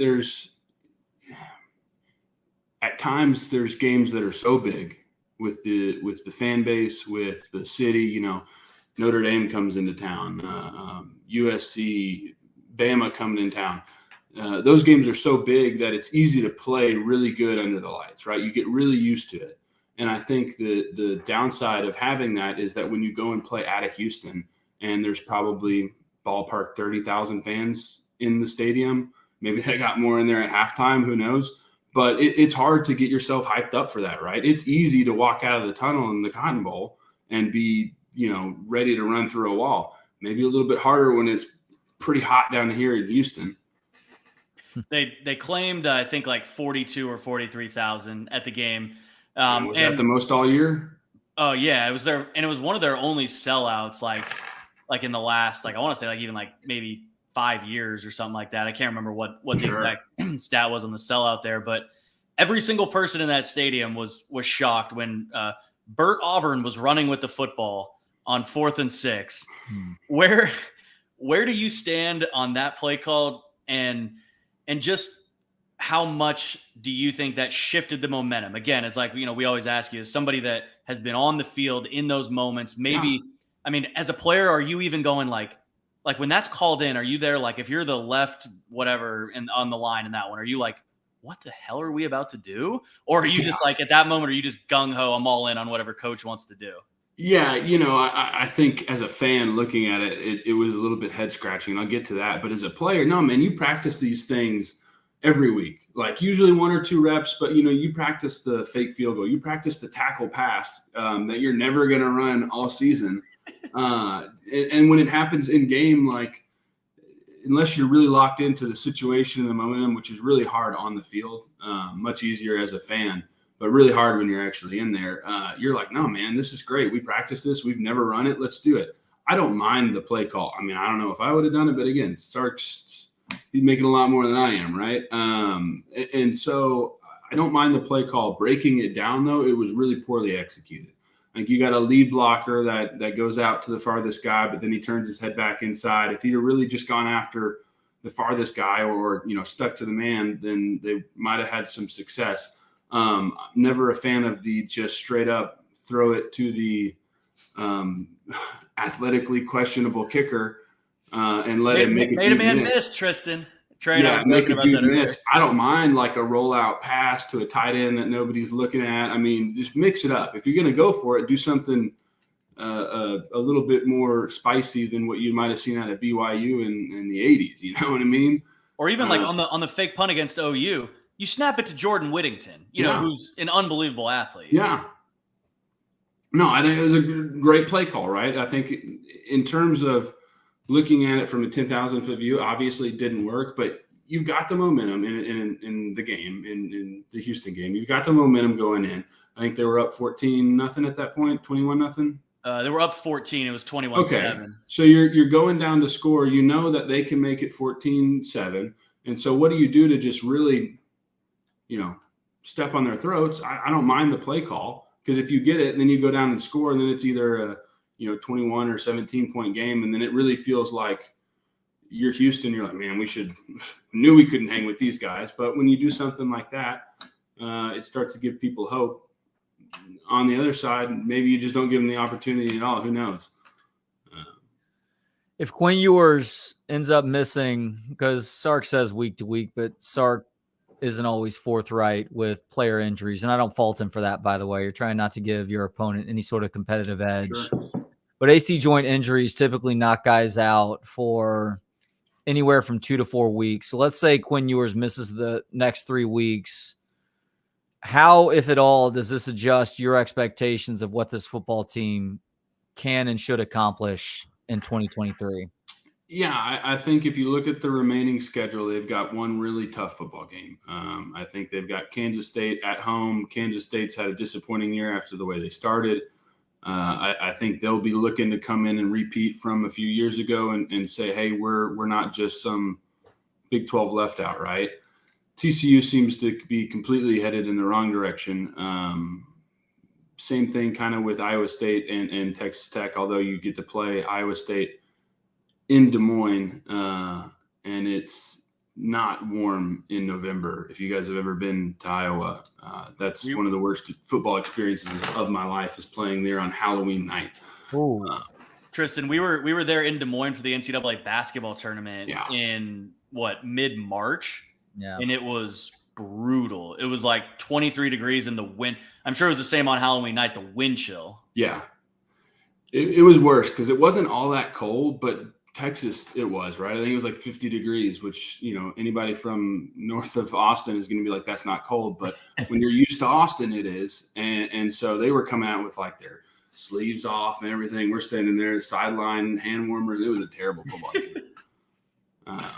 But no, Trey, back to your question, I think you've got like one, maybe two tough games left. And if the goal is college football playoffs, right, and you feel like you can go to the Big 12, and then if you win that game, then you've got a shot. At this point, I wouldn't worry about blowing anybody out. I would be worried about getting to that Big 12 championship. And then whoever it is, hopefully it's an undefeated Oklahoma that you can then go and play a really big game and maybe – put some points on and really, really show out, because nobody's going to care if you beat Iowa State by 30. Nobody's going to care if you beat TCU by 100.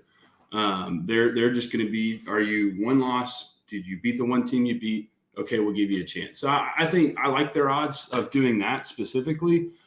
If they end up dropping one of these games that they maybe shouldn't, whether it's because of quarterback play or anything else, then yeah, that's tough. You go to a really cool bowl game and you kind of get ready for next year, which sucks as a fan. But from a player point of view, I mean, the season's not over, right? You're going to make the most out of everything you can, whether that's, playing a cool bowl game. Like, I think maybe it's lost on some of these kids now because a lot of these dudes are, again, making a lot more money than I am by doing the same thing. I missed out. A lot of them probably got their own ways of going about to exotic locale. But when you get to go out and do a bowl game with your buddies, and maybe it's somewhere cool, like, that's not nothing. I think it's lost now when you get the college football playoff or nothing. And fans don't really see that side of it, that really it's like this cool Christmas vacation you get to go on with all your best friends. And then you get to play a fun football game and you get a bunch of swag. So from a team perspective, season's not over. like they're still trying to make it to the playoffs, and if not, then we'll see. Tristan, were you starting that Halloween night game in Ames? Don't look up the film. Yeah, I was. I was starting that night. Is there ever a point when the conditions feel that cold where you do start to get used to it though? Yeah, certainly there is. The issue with that game, Trey, was, if I recall, we made it past the 50-yard line one time. And so was that Tyrone Swoops at quarterback? Tyrone Swoops at quarterback. Yeah. And I think maybe Gerard Hurt, but I have to go back and look. It's hard to remember. Oh, no, you know who's Shane Buechele was the quarterback for that team. Okay. I think Tyrone came in a couple of times because we had that 18-wheeler package, which was I was a huge fan of that. I had fun with that. Tyrone's a big dude. Good name too. Yeah. 18-wheeler. But yeah, no, it was just not. Were you on the field whenever Swoop scored the game-winning touchdown against Notre Dame? So I was on the field, but I had blown out my knee in the first quarter. So I got it, and it ultimately wasn't that bad. I didn't need surgery or anything, but it was a grade 2 MCL sprain, something like that. Ended up coming back against Oklahoma, actually. But I was on the field, but I was in crutches. So it was great because when I went back, they took me back in the locker room, tried to go through some steps, realized it wasn't happening. My ankle was messed up too. And so I would go back to the locker room. You get undressed as a player. And at the time, they didn't have a lot of TVs everywhere. I'm sure they've got TVs everywhere now. I hope they do with all the money they spent. But, you're hoping to catch the game real time, but then you're watching commercials too, and you're like, God dang it. And so I got undressed, showered. They taped me up, put me in a boot, and I got out on the field like with the third overtime had just started. And so I think we stopped him, and then Tyrone went and scored. But yeah, I was on the field. That was a fun moment. How helpless is that? It's kind of a weird question, but like, how helpless is that feeling in that process when you kind of know that I'm not coming back into this game? It really does suck because on a personal level, you want to feel like you've trained at that time. I've trained my whole life for that game, right? Like not even just that off season or in the games leading up to it, but like me as a player, I knew that this was potentially one of the biggest games I could ever play in, which is awesome. 10 out of 10 top moment for me. When you go down, you're like, man, that really sucks. My opportunity to do that is over. But then you're wondering like, okay, next man up, who is it? I think Denzel Okafor was my backup at the time. And I think he went in there, did a phenomenal job. Dude killed it. Him and I battled that entire season because I was in and off of injury. So him and I started back and forth pretty much every game that season. And he's a real good dude and he did really well. So like you're fired up for your teammate. And then when something like that happens where it's a awesome play, everybody's cheering, 3 overtimes, like, I probably don't remember much of that night just from the pure adrenaline. Yeah, I bet. Oh man. So what's next for this Texas football team, Tristan, as we wind down today's conversation? Yeah, well, I'm glad you asked that and not about toast because I watched a little bit earlier and heard you guys go into depth about. Hold on a second. What kind of how do you butter your toast? So I had toast for lunch after I heard that segment because I was like, you know what? No one who thinks about that, how you butter your toast. So I knew you were going to ask me about that. And so I went ahead and had some toast for lunch and I did it. I'm a full coverage guy, but I rarely eat toast with not like a jam or peanut butter, like Nutella on it. I'm not just like a piece of toast dry with butter on it kind of guy. So I like a thin layer of butter and then whatever you're putting on top. Oh, thin layer of butter before the jam or the peanut butter. Room temperature, right? You got to let it melt because what I find is it makes the toast nice and moist. I know a lot of people have an issue with that word, but no, I find it just makes for a better eating experience if it just has a little bit of butter on there. Doesn't have to be salted butter. I'm not, I might be doing this all wrong. I don't think I've ever done that. Yeah. I think are you going over the edges of the crust then? If you're going full coverage? I'm not trying to, but if it happens, it happens. Full coverage. I don't know why full coverage. Maybe just because it's something that we say in news. It's just cracking me up to hear it now. Yeah, right. Full talked coverage. about with toast. But Trey, no, to answer your question, win, man. Go and beat a team that's not as good as you, like you should have this week. They play at BYU. No, BYU's here, and Okay. then they host Kansas State the week after that. Okay, so yeah, you should. You get yeah, no, I mean, I've heard stories, but glad it's at home. But yeah, that's what's next. Just go win the game. So we're talking about how great Malik Murphy is, and that offensive scheming is fantastic next week. Okay, that's one thing I want to ask you too before you go, Tristan, is like I don't want to say like I'm rooting for anything, but man, I would love to see some chaos. Like I would love to see Malik Murphy really press the plan, because it feels like the plan is to hand. I mean, I don't think anybody would really disagree. It feels like the plan is probably to hand it to Arch next year. So like, what is it like what's the dynamic become now for the coaches and the entire team if like Malik comes in and he's just undoubtedly awesome, like he's just so good? Sure. I mean, I think it's the best thing for the team, right? When one player goes down, you want that person to come back and hop back up. But if an unknown entity comes into unsuspecting, BYU football team and he lights it up, like that's good. That helps you win football games. So it's a next man up type of game. Even at a place like Texas where we know all the stuff behind the scenes that goes into it, like, is it really good for, I mean, sometimes do coaches just want like an easy decision? Sometimes it feels like they just want it to be like, oh, well, like maybe, and not saying Sark wants him to play well, right, obviously, but I mean, like, you got to realize, Jeff, there's never an easy decision when it comes to stuff like this. I mean, maybe when your right tackle gives up a couple sacks against Iowa State, not saying who did that, but it's easier the next week to figure out who to put in. But like, imagine Malik outplayed either of these guys in camp, right? From a pure media perspective, he'd get crucified if you let him start over yours because he's, second year. So I think that there's a lot to sift through when it comes to that. And I think Texas fans and Texas fan base is one of the worst when it comes to that kind of talk and that kind of pressure. But no, I think if Malik comes in and shows what he's got, I don't think anybody will be upset about it. I'm just stirring the pot a little bit. No, yeah, exactly. That's what I'm talking about, Jeff. Your pot's damn media. Last question now, Tristan. It's a toast-related question. Shoot. Where do you fall on avocado toast?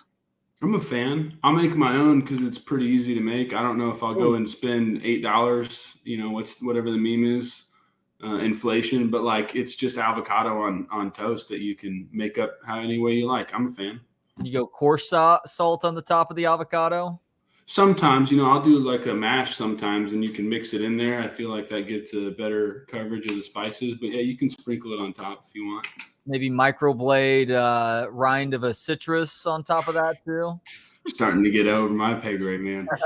Yeah, that's getting pretty fancy. Yeah, that's fancy. All right. Well, that's where the little shavings of citrus turn it into a $10 breakfast item, even though it costs probably 50 cents. Of course.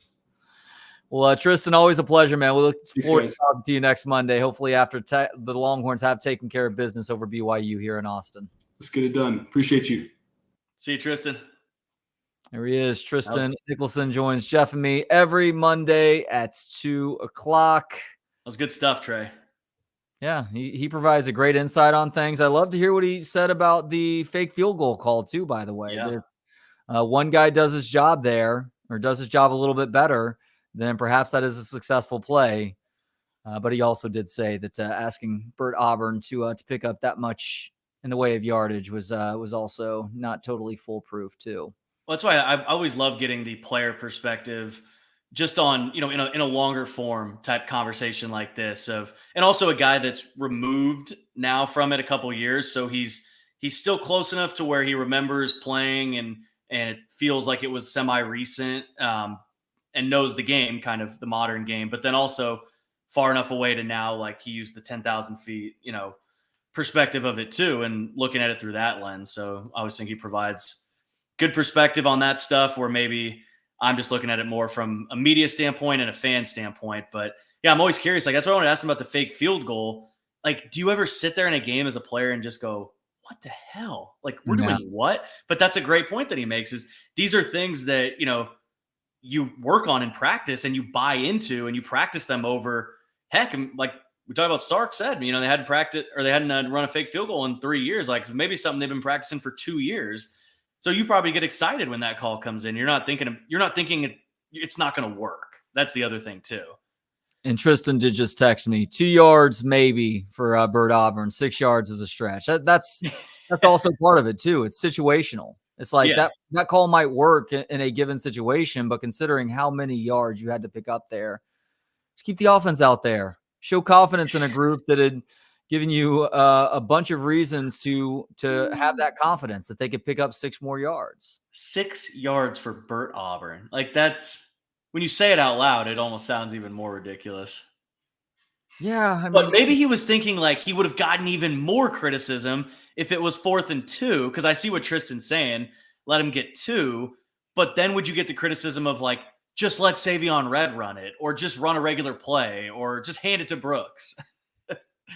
I think if Bert Auburn had gotten a haircut right before the game, I might be more inclined to trust him getting 6 yards. But that much curly hair sticking out the back there, the sideshow Bert fro, like I don't know. I think that diminishes things by 3 or 4 yards. So you're just saying poor aerodynamics then. I'm a Harrist, is what I'm telling you, Jeff. That I'm a Harrist when it comes to Bert Auburn's hair and his ability to catch a. I guess technically Sanborn got credited with a pass there. That looked like a lateral though, but he gets credited with catching a pass and gaining a yard or 2 yards on that play. Yeah, that was funny when I noticed that too. I went back into the box score and looked, and I'm like, because I wanted to see. I'm like, oh, did Malik really only throw 2 passes? Then I'm like, oh, that's only 1 more than Ryan Sanborn threw apparently. Yeah. Oh, we had someone before we brought Tristan on that was. Rightfully getting on me for basically claiming that Malik did anything to lead that drive. He didn't. You're talking about Canyon Mansky here. Yeah, I mean it's a fair point. He didn't screw it up though. Yeah, no, he took snaps and handed the ball off, and that's all you wanted him to do right there. You did not want him to have to make a difficult throw in that situation. Yeah, probably a bit of a reach for me patting him on the back for catching a snap 8 times. Well, you are a TV guy, Jeff, and you can't help it to just pump everybody up, right? A positive Paul over here, apparently. That's positive. even though I'm over here, being critical and all that, it's just like, I guess maybe that needs to be my new thing, Trey. Is like they could win that's got to be my shtick, I guess. Is like they win 56-0 on Saturday, and Malik has 7 touchdowns, and I can't say anything good. No, you better be super critical. You better make me sound like the optimist on next Monday's show, Jeff. They went 56-0. I could tell Tristan was going back to his days of his UT days, because I'm sure he spoke to the media a bit when I was going on my chaos rant about if Malik plays well, and he was probably like, this guy, come on. Like, and I'm not trying to act like it would be like a bad thing for the program if he played well. It complicates some things. It makes it muddies the water a little bit. Or you just think it's a good problem? I think it's a good problem to have. Quinn Ewers comes back healthy. He's your starting quarterback. This is well established at this point. But to have faith in your backup that he can come in and get the job done, and maybe it just puts that much more oomph in him feeling good about winning the job this offseason if Quinn decides to go pro, because he is projected as a first or second round or day 1 or day 2 draft pick. Then you feel better about the position because you actually have a guy who's a little bit more battle tested versus Malik Murphy and Arch Manning both waiting in the wings and getting into a QB battle that starts in the spring, but you damn well know, because Steve Sarkisian doesn't want to give an upper hand to one guy or the other too soon, says both guys played well. It's going to remain a battle into fall practice. Well, and this is the tough part about not being able to see practice, and we have, Trey, we both have friends at the insider outlets and sources, and they get reports here and there, and there's things that are released to them that they're able to share and that kind of stuff. But still, when we're not able to sit there and look at it, and see it for ourselves, it's just hard. So, I mean, obviously, I absolutely hate the way the circumstances that have led to this coming about, but at least, if nothing else, it does. I mean, you'll get some semblance of an idea of what you have in Malik Murphy. And again, you know, Tristan made a good point too of, I love the way he put it too of, Arch just needs a full season to sit there and just watch the show or see the show. I can't remember exactly what his phrasing was, but I thought that was a great way of putting it, of just seeing the little nuances and the things that come up during a season like this and how to handle it and how the coaches act and how a guy like Malik, who's only probably a year or two older, but he's been in the program a year. Like, how does he handle it? You know, I think there's a lot that maybe we don't necessarily talk about because it's hard to put something tangible behind it of like what role that plays, but it's huge. You know, like 99% of guys need a year to, even if it's just sitting, to see how it all goes down. Pat Mahomes didn't play much as a rookie for the Kansas City Chiefs. I think he played week action too soon with Texas Tech, as a matter of fact. He started week 17, right? I think that was like the one game his rookie year, and I don't know if it was either an injury or maybe they were already in the playoffs. They couldn't affect their playoff seeding. Yeah, so they were giving him that very first start of his career. But people also need to think back to Arch Manning's recruitment and remember that it was reported that the Mannings chose Texas in part because they felt like he would have time to grow into the position and that he wouldn't be forced into action too soon. And well, look, he's been in this program now for nearly a year because he was an early enrollee. But my guess is that they don't want his first game action to be as the result of him having to start because the starter's out with an AC joint injury. And, you know, I guess if you outperform the incumbent backup, then that's a decent thing. But he literally hasn't even seen garbage time at this point, has he?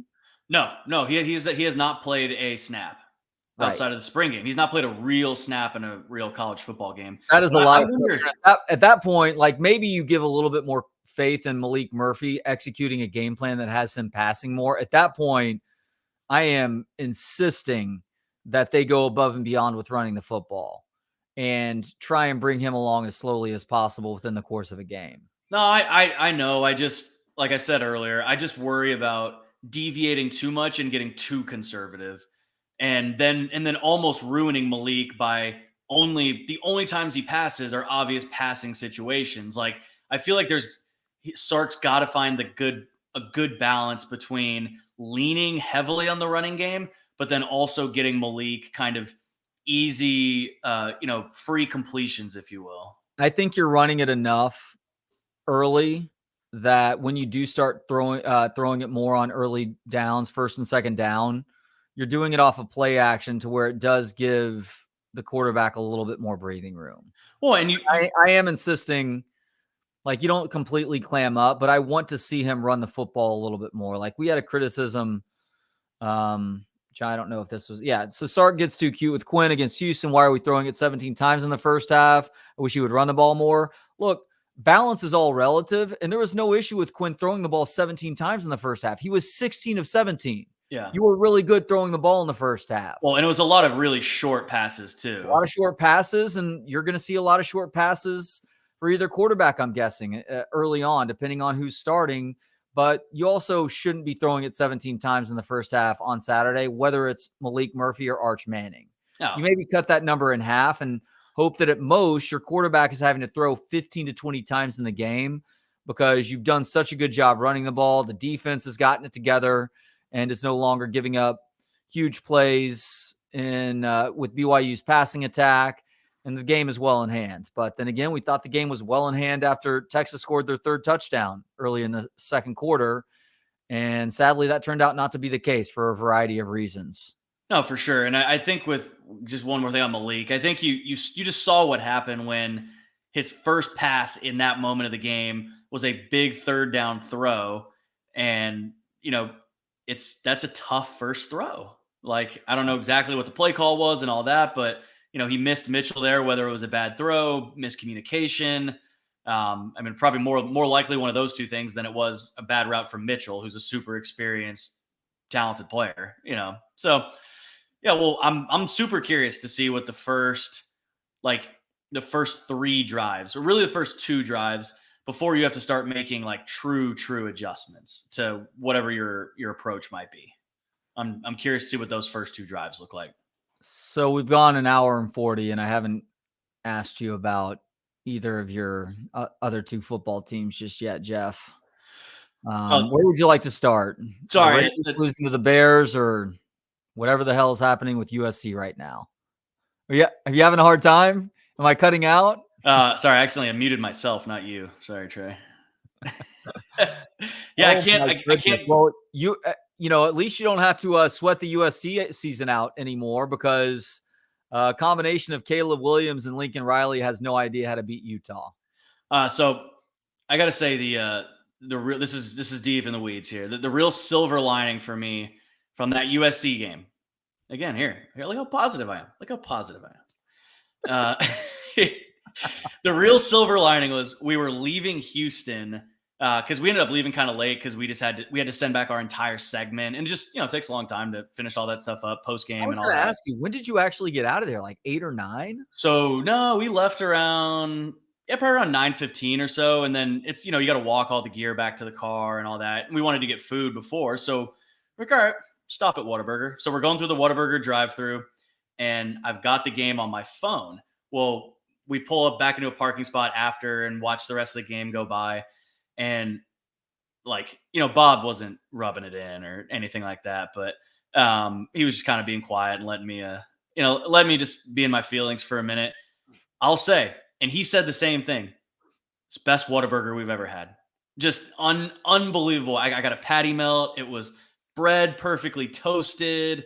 I got onion rings, side of ranch. Like, it was just, a couple leftover fries in the bag. It's just. Wait, did you go onion rings with ranch? I did. And some ketchup. I alternated bites. Okay, so you don't do ranch and ketchup at the same time. Oh no, I don't mix them in the same bite. I just like both of them. So I'll do an onion ring with ketchup, onion ring with ranch. Is that weird? No, not at all. I have an unhealthy hatred for ketchup. Unfortunately, my kids aren't on the receiving end of that necessarily, but I feel like my kids love ketchup in part because they know how much it bothers me. But I like ranch and I like a good onion ring, and that combination sounds intriguing. Yeah, it was really good, and the onion rings were just perfectly made too. So at this point with USC, not to allow you to continue the Whataburger conversation, I was trying to filibuster there. I appreciate that, Mr. Smith. So as far as USC concerned, I mean, Alex Grinch is as good as gone. So at the very least, that is happening. But where is that fan base with Lincoln Riley right now? Very, very frustrated, I think, with the way that they're losing games, because it was one thing to keep him around, to keep Grinch around, Lincoln's decision last year, and to stick with him.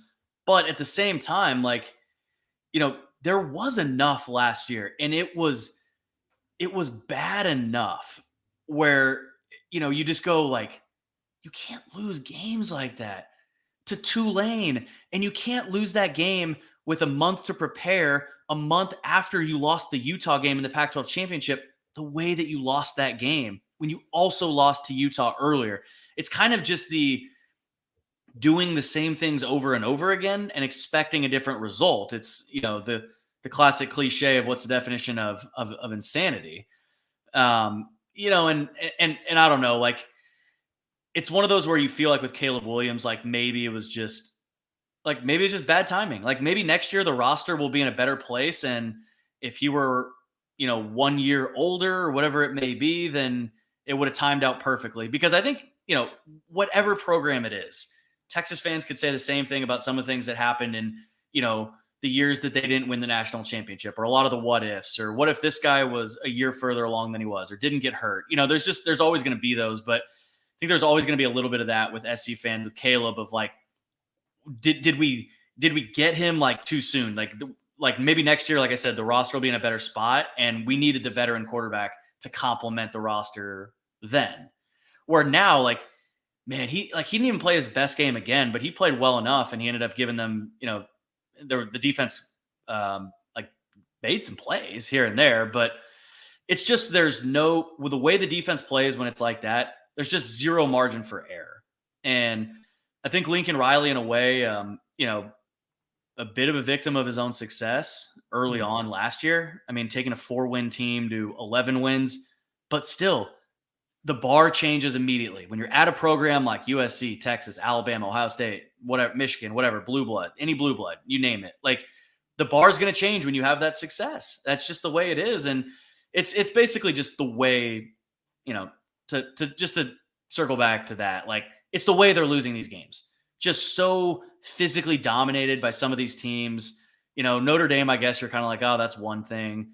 But then, like, to just always be physically dominated by Utah, it's just, it gets old. It gets freaking old, man. Yeah, and Utah's not a great team offensively this year. I know that people want to say that putting Bryson Barnes back into the game at starting quarterback, he was the starter for the first game of the year for them, is making a big difference. Like, the previous week's opponent was Cal. Give me a break. Like, this is the result of USC's defense, while they're making more plays at times, still not being very good. But I still have a hard time believing that over the last 2 weeks, Caleb Williams has played his way out of being the number 1 overall pick in next April's NFL draft. I think this last comment, Trey, I think this might be a joke, but I was definitely not pulling the 2018 Georgia at the Sugar Bowl that they didn't want to be there. I was more just using Tulane to emphasize, like, you can't lose to them that way. Like, it's just bad. Like, that can't happen. You know, you can't lose in that way where you just can't get a stop. Yeah, that's true. No, hey, USC's Pedro Martinez and Utah's the Yankees. Well, yeah. Okay. Yeah. Can we just talk about that, please? Hey, but the bonus fries are always the best. Yeah, it's incredible. It's because you think you're done and you look in the bag just in case there's that extra onion ring or fry or waffle fry, wherever it is that you're at. It was the classic Bob driving. I hand him his fries so he can eat before we get back on the road, while I sulk and watch SC crap themselves. And, you know, onion rings, fries in the same bag. Yeah. I stole those. I didn't throw those back in his fry basket. So. Hey, that's the byproduct of you being in shotgun. Yep. Fries. And guess what? I needed every ounce of potato in those frickin' fries. So. Oh yeah, nothing helps drown sorrows like fried and salted potatoes. And tortilla chips do a pretty good job too. I don't know if you have like a go-to meal after, like, going to a game, Trey, just like. And maybe people eat at the game, but, like, when you're covering the game for work and it was as hot as it was on the sideline there's nothing like, it's almost like takes me back to when I played in high school and you would get, like, we would get In-N-Out back then. That was like everyone meets at the In-N-Out. Like, here, everybody meets at the Whataburger, the local burger joint. But do you have like a go-to meal of, like, maybe after the OU game or something like that, you're like, well, that's different because it's state fair, but just like, I got to get this after a long ass day or long ass game? See, the problem is I'm not a big fast food guy. So my meals are probably going to be like going to Via 313 or Bufalina or something. Dude, the Via, what pizza? I can't remember what pizza I got there. I've had the Via, the Hawaiian, and the like Detroiter, like with the layers of pepperoni. Woo. See, the key for me with Via, because they're known for that thicker crust and they put the sauce over the top, I actually like their bar style pies a little bit better. The thicker pizza just has too much dough. And so it's one of those things where you really enjoy a piece or two, but then it just completely incapacitates you the rest of the day. Their bar style pie is still the same dough, so you get that taste, but they're more moderate with the toppings. Okay. And you don't get the tomato sauce on top, which, get ready, at some point you'll start dealing with indigestion, and pretty much everybody who has indigestion gets triggered by cooked tomatoes. So I avoid that, and I avoid the heartburn as I'm trying to sleep at night while also getting the deliciousness of Via. Well, this order from our guy Steve's given us his long day, long game order. That's an order. That's an order right there. Dairy Queen is, You're ordering a dude as part of your food order, Steven? What does that even mean? Dude, onion rings, and a Dr. Pepper. Love being in DQ country. What is a dude, Steven?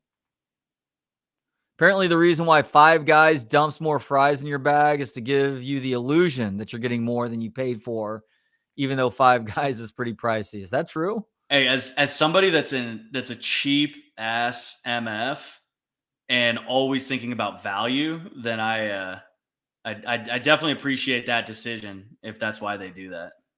A dude is a chicken fried steak sandwich. Okay. I've never had that. You know, I just get like a million chicken strips when we do DQ. And then obviously you got to go just bury your stomach with some sort of blizzard after it too. Oh, yeah. Look, if you're already going there, you may as well. It's like anytime I go to Hat Creek, the kids love going to Hat Creek. We go to Hat Creek. It's like, all right, I know what exactly. Yeah, there you go. I know exactly what I'm doing here. I'm doing a burger. I'm doing fries, and I'm finishing it off with that birthday cake shake. That GD thing is so good. I've never had that one, but they're God, Hat Creek, their fry, is it the fry sauce? There's like they have two sauces that are like kind of unique and they're super good. I don't know. I'm a yellow mustard with my fries guy. Wow. I forgot you said you hate ketchup, and then the kids eat ketchup just to spite you. They rub it in, yeah. But I've always, even as a fat kid, I was always a yellow mustard with the fries. Okay. Dipper. Are you like a like you care what people put on their hot dog kind of person? Like I get killed for putting ketchup on my hot dog. Like apparently that's like a weird thing. Unpopular opinion, but I feel like if you're eating a hot dog, you're already losing that debate. If you're eating a hot dog, it just doesn't matter what the hell you're putting on it. No, I'll occasionally do it like a brat or something between a bun. But God, this is a big thing in Chicago when I lived there, the Chicago style dog. Man, Chicagoans in certain food items that they embrace, I'm just like, I don't know why this is the hill that y'all are choosing to die on. Like Chicago style pizza is complete garbage, in my opinion.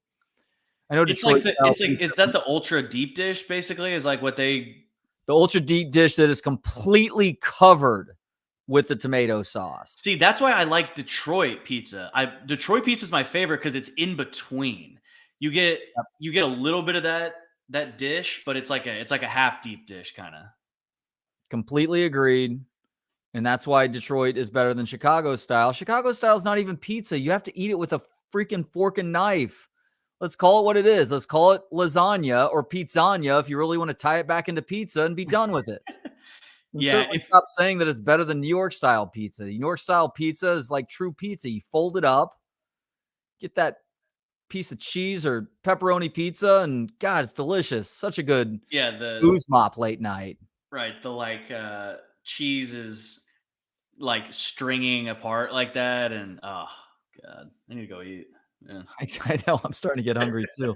My wife and I go for guilty pleasure JITB tacos after the Stros games. I don't know what that is. JITB. Well, tacos are, I mean, whatever it is, like Jack in the Box. Wow. That is disgusting. I have more respect for your guts than that, please. Yeah, I'm not really a fast food snob, but not a big Jack in the Box taco guy. And those are huge. Those are huge in LA. They used to hand those out at the Laker games. This was before teams were scoring like 210 points a game, but it would be like if the Lakers score more than 100 and win the game, then they would pass out like the Jack in the Box version of like the Pluckers 5 wings that you get at UT events, sporting events. Yeah.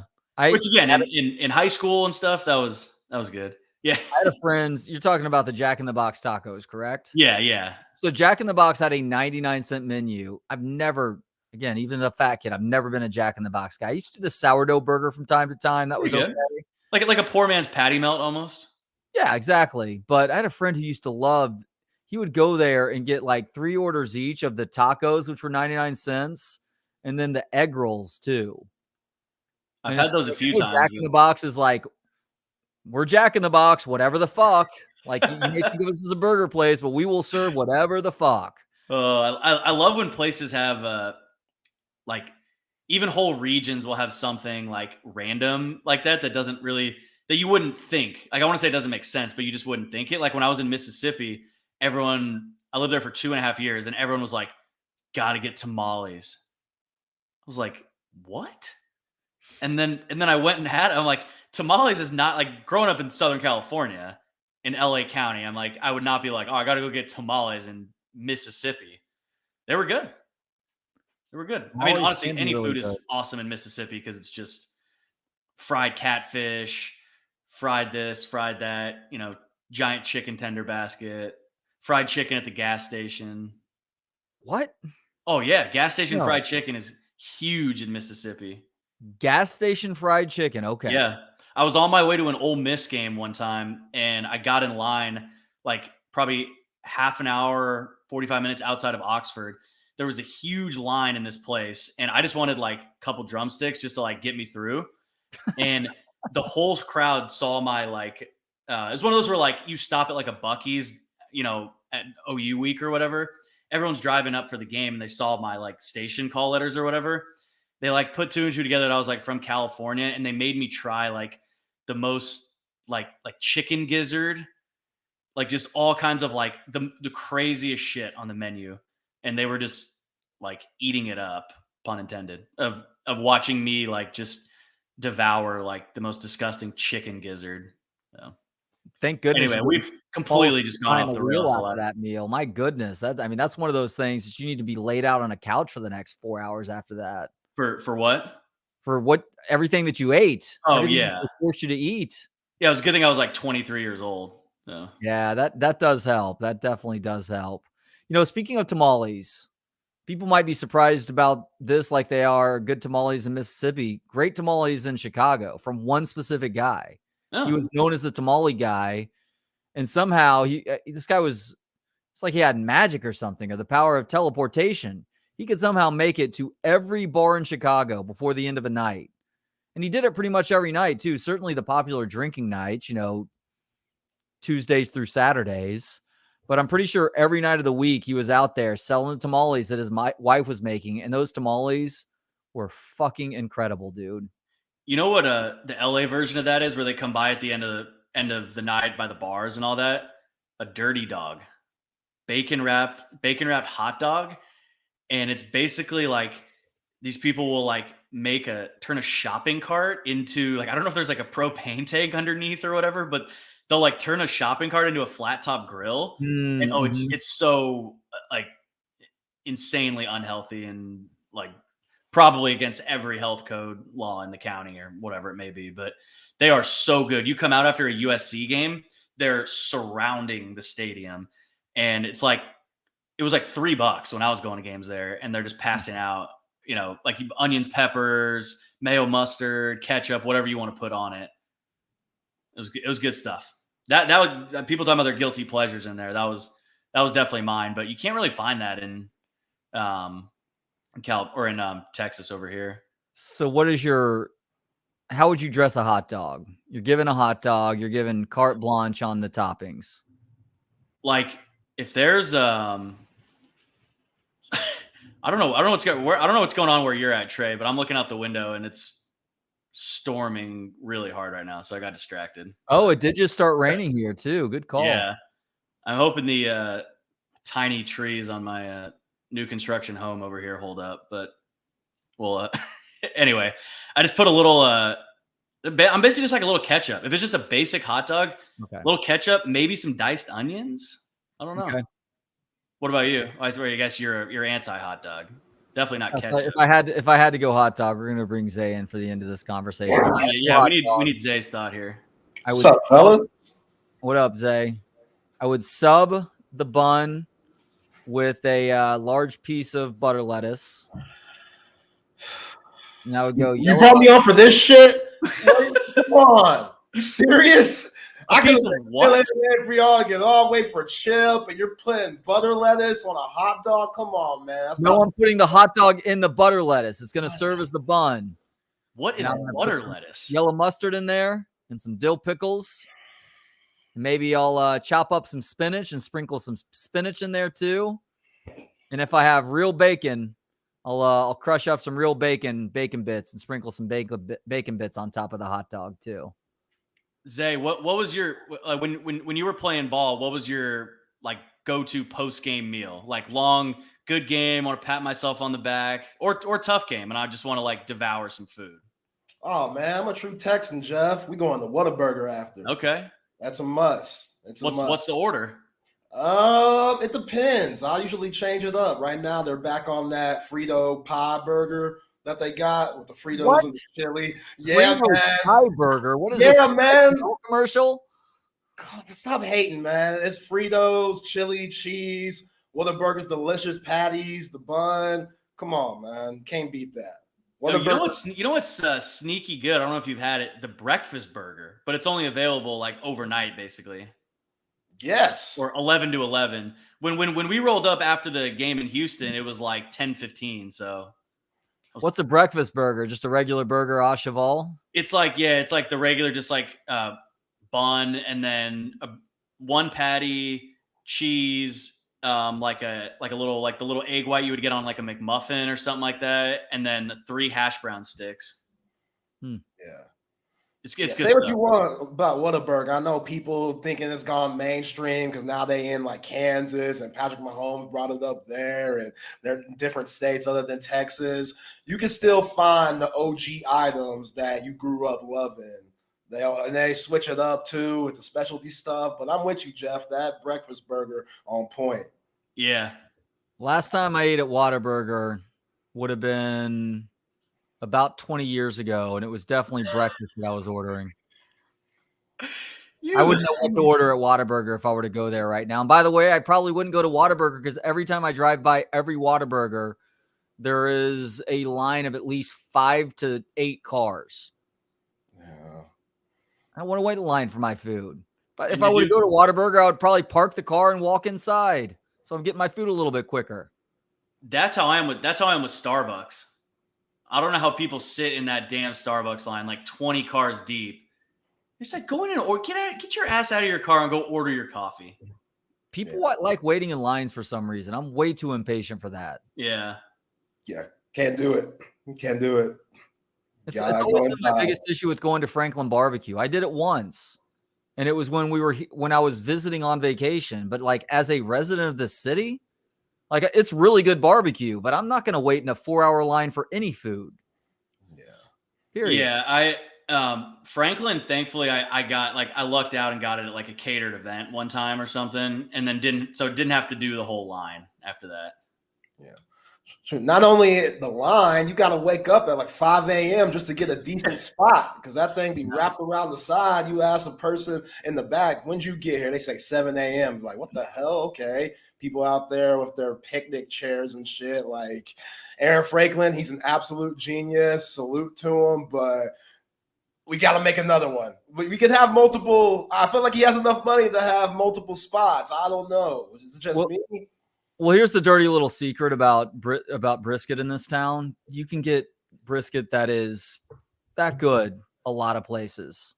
And most of those places, you're not having to wait in a line nearly that long. Like, I get it. It's not the experience. It's saying that you went to Franklin Barbecue and taking the picture under the sign is. But you can get great brisket at Style Switch. You can get great brisket at Terry Black's. Great brisket at La Barbecue, I'm assuming still. I haven't been there in a while. Micklethwait. I mean, there's a lot of great spots to get brisket in this town. Hell, even Rudy's, even our gas station barbecue is better than barbecue most other places. And Rudy's is the bottom of the ladder in terms of good barbecue in Central Texas. Dude, I'm probably gonna get crushed in the comments for this. Rudy's gets unnecessarily trashed on Twitter. Like, Rudy's is good barbecue. No, thank you, Jeff. No, it's not. Yeah. And thank you, Jeff. And then everyone's gonna say, "Oh, California asshole over here, like thinks that Rudy's is good barbecue," you know. But I'm also just not like that. Like something for food wise, it's got to be pretty bad for me to be like give it the no go. Yo, Rudy's got me through plenty of meals. I'm taking dates to Rudy's, and it serves the purpose. Like, Zay, you know what you're getting when you go there. You don't go there expecting Franklin. Like, you go there expecting good, solid barbecue. Exactly. Average barbecue in Austin, but good barbecue most everywhere else. That's what Rudy's is. See, Daryl out here talking about the McDonald's of barbecue. Y'all being mad disrespectful. You know, they need to bring back the slogan "Worst barbecue in Texas." Y'all remember that bit?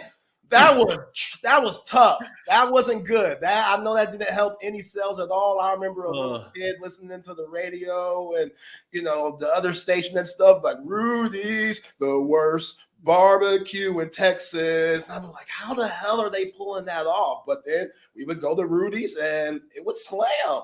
Like that's where you went with the basketball team, the baseball team after games, and yeah, man, just chow down. Great barbecue for a situation like that. Did you see what Steven said to also me? the worst barbecue in Texas too.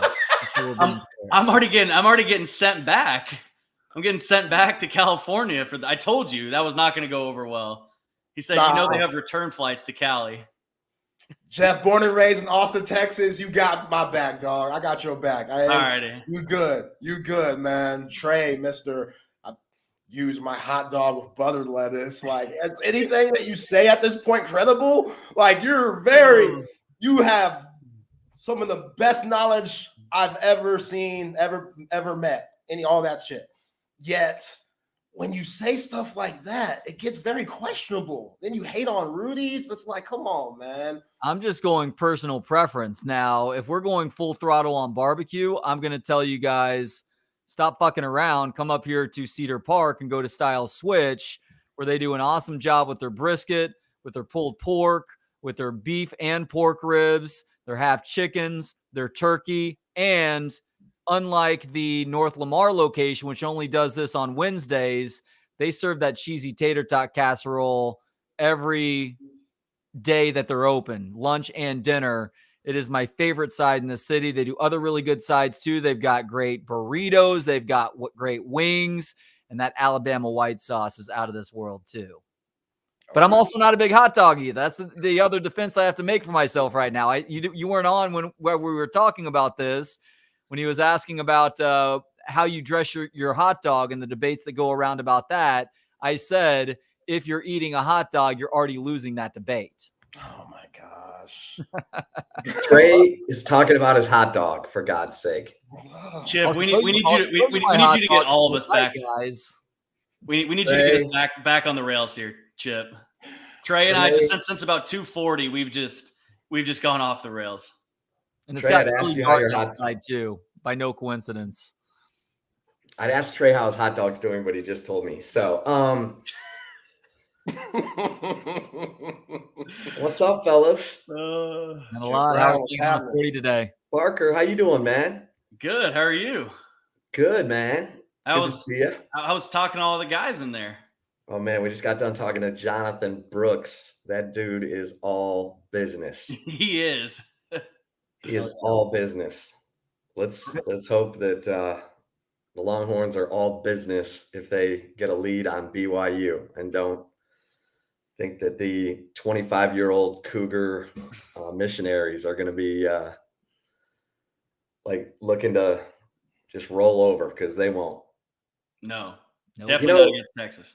There are teams that just seem to have another team's number. I'm not saying that, but BYU is 4-1 against Texas. The only game Texas has won was 17-16. And BYU's wins against Texas have been by more than 24 points on average. Just saying. Everybody needs to get that fucking eye of the tiger and bring it this week, because this has the feel of that team that could just ruin the season, rain on the parade. Which means Texas will probably win by 30. So, Okay. Zay. Yeah. Let's go. Appreciate you guys. Great show, fellas. Thanks, guys. Go. Let's go Rangers. Oh. Hey, the immortal words of Judy Brown. Happiness is a choice. We're happy you're spending some time with us. Chip and Zay.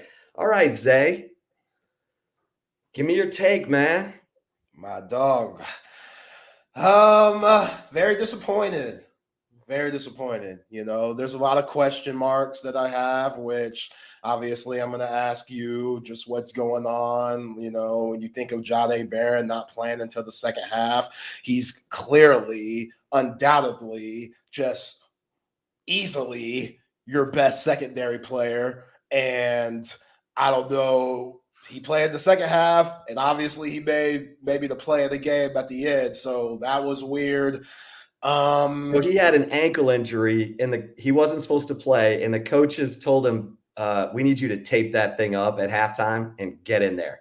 Wow. So it was break glass emergency for Jahdae Barron to go into that game.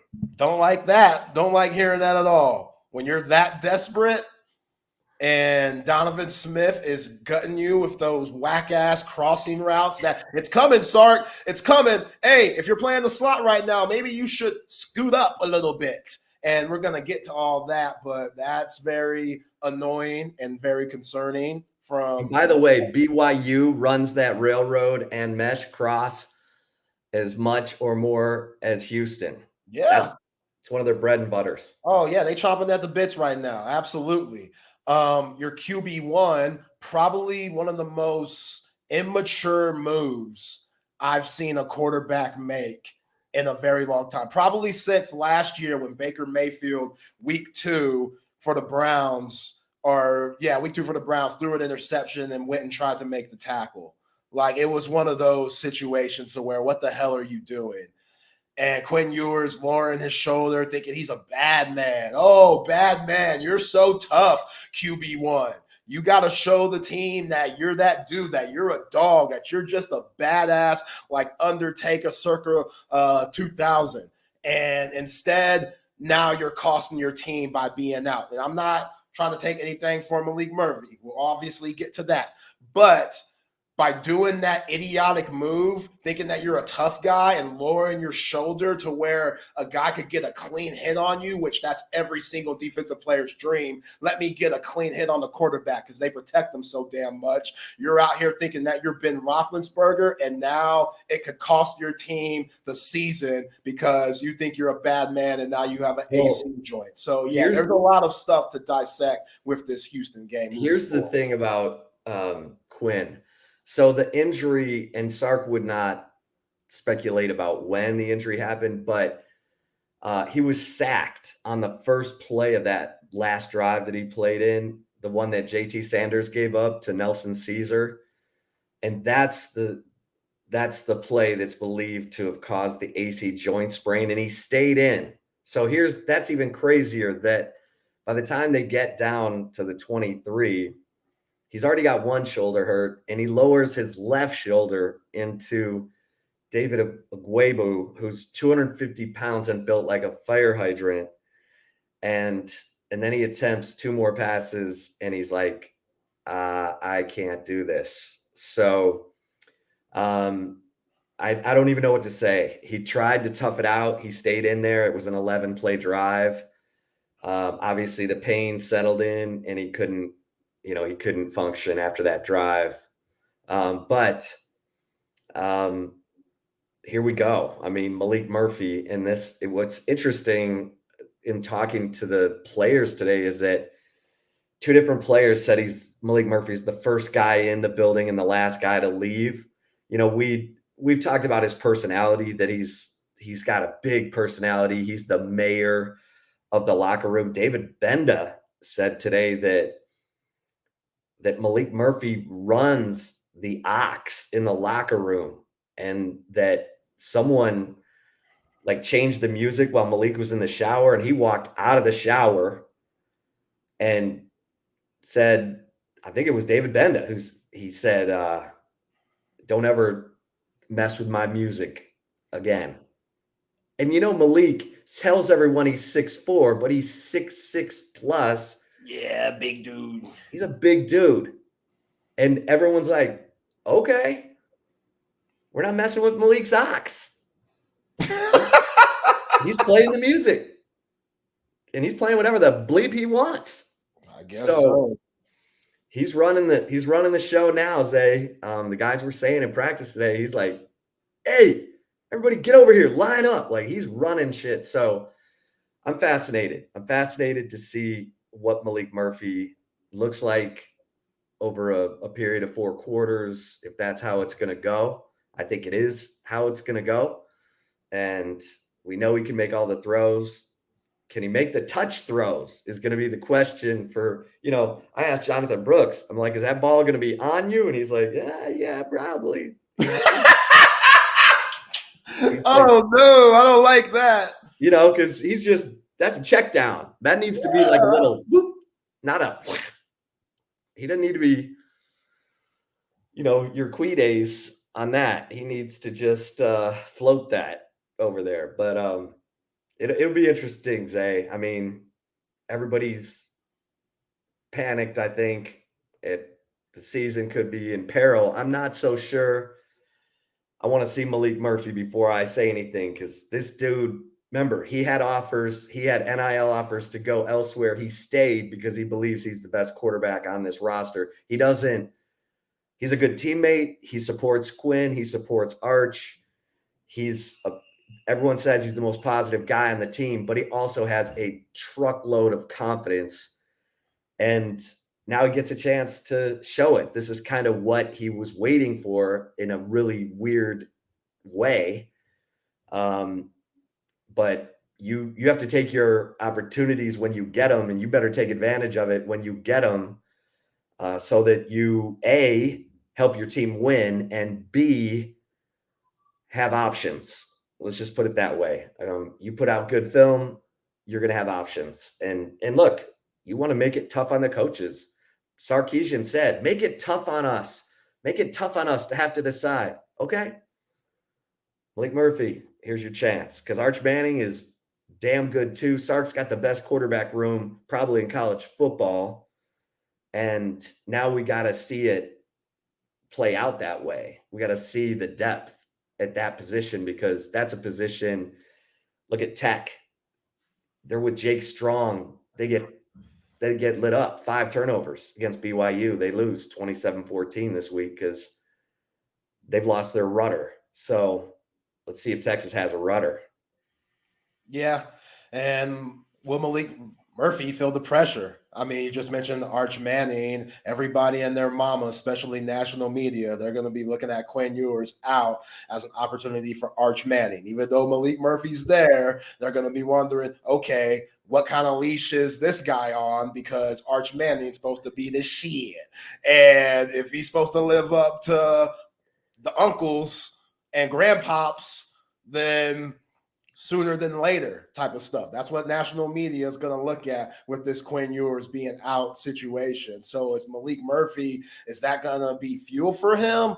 Or is he going to fold to the pressure? I mean, we haven't seen him much. We know that he throws a nice ball. We know that he throws a very hard ball. The only throw that he had in the Houston game, A.D. Mitchell, it was a tight window, but he was open, and he slung that thing, seemed like 90 miles per hour over his dome. Like that thing, it had no chance, man. And I was like, yo, that ain't good. That ain't good. He completed a 7-yarder to Jay Witt. Yo, it was... He was one of two. There. Yeah. He what? He completed one pass to okay. Jay Witt. Was it like one of them check downs? Yeah, man. A little 7-yarder. Okay. All right. Yeah, that's fine and stuff. Hey, but we got to see if he can throw that with. We do. Kalani Sitake gonna say the same thing. And what's positive that came out of the Houston game? Not much, really. Not much for me with what I saw. Like that team, it was a what? Well, the first quarter, you loved it. Oh, first quarter, I was, man, these dudes rolling, and they're being disrespectful. Like I said last week, leave no doubt. If you get to that situation to where the committee has to make a decision, jam it right down your throat. 21-0, hell yeah. And you can't tell me Sark wasn't feeling that with that horrible fake field goal call with slow-ass Burt Auburn.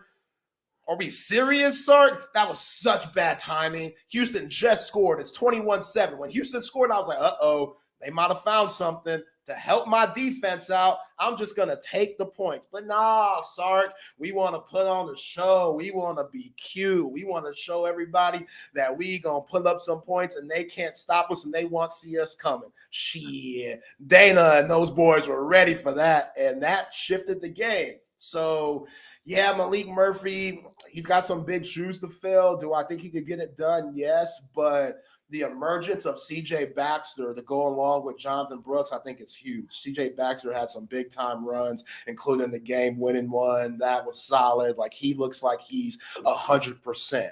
So if they could rely on those two dudes, which if I'm Kalani Sitake, I'm putting 8 in the box and I'm saying, hey, Malik Murphy, beat us, dog.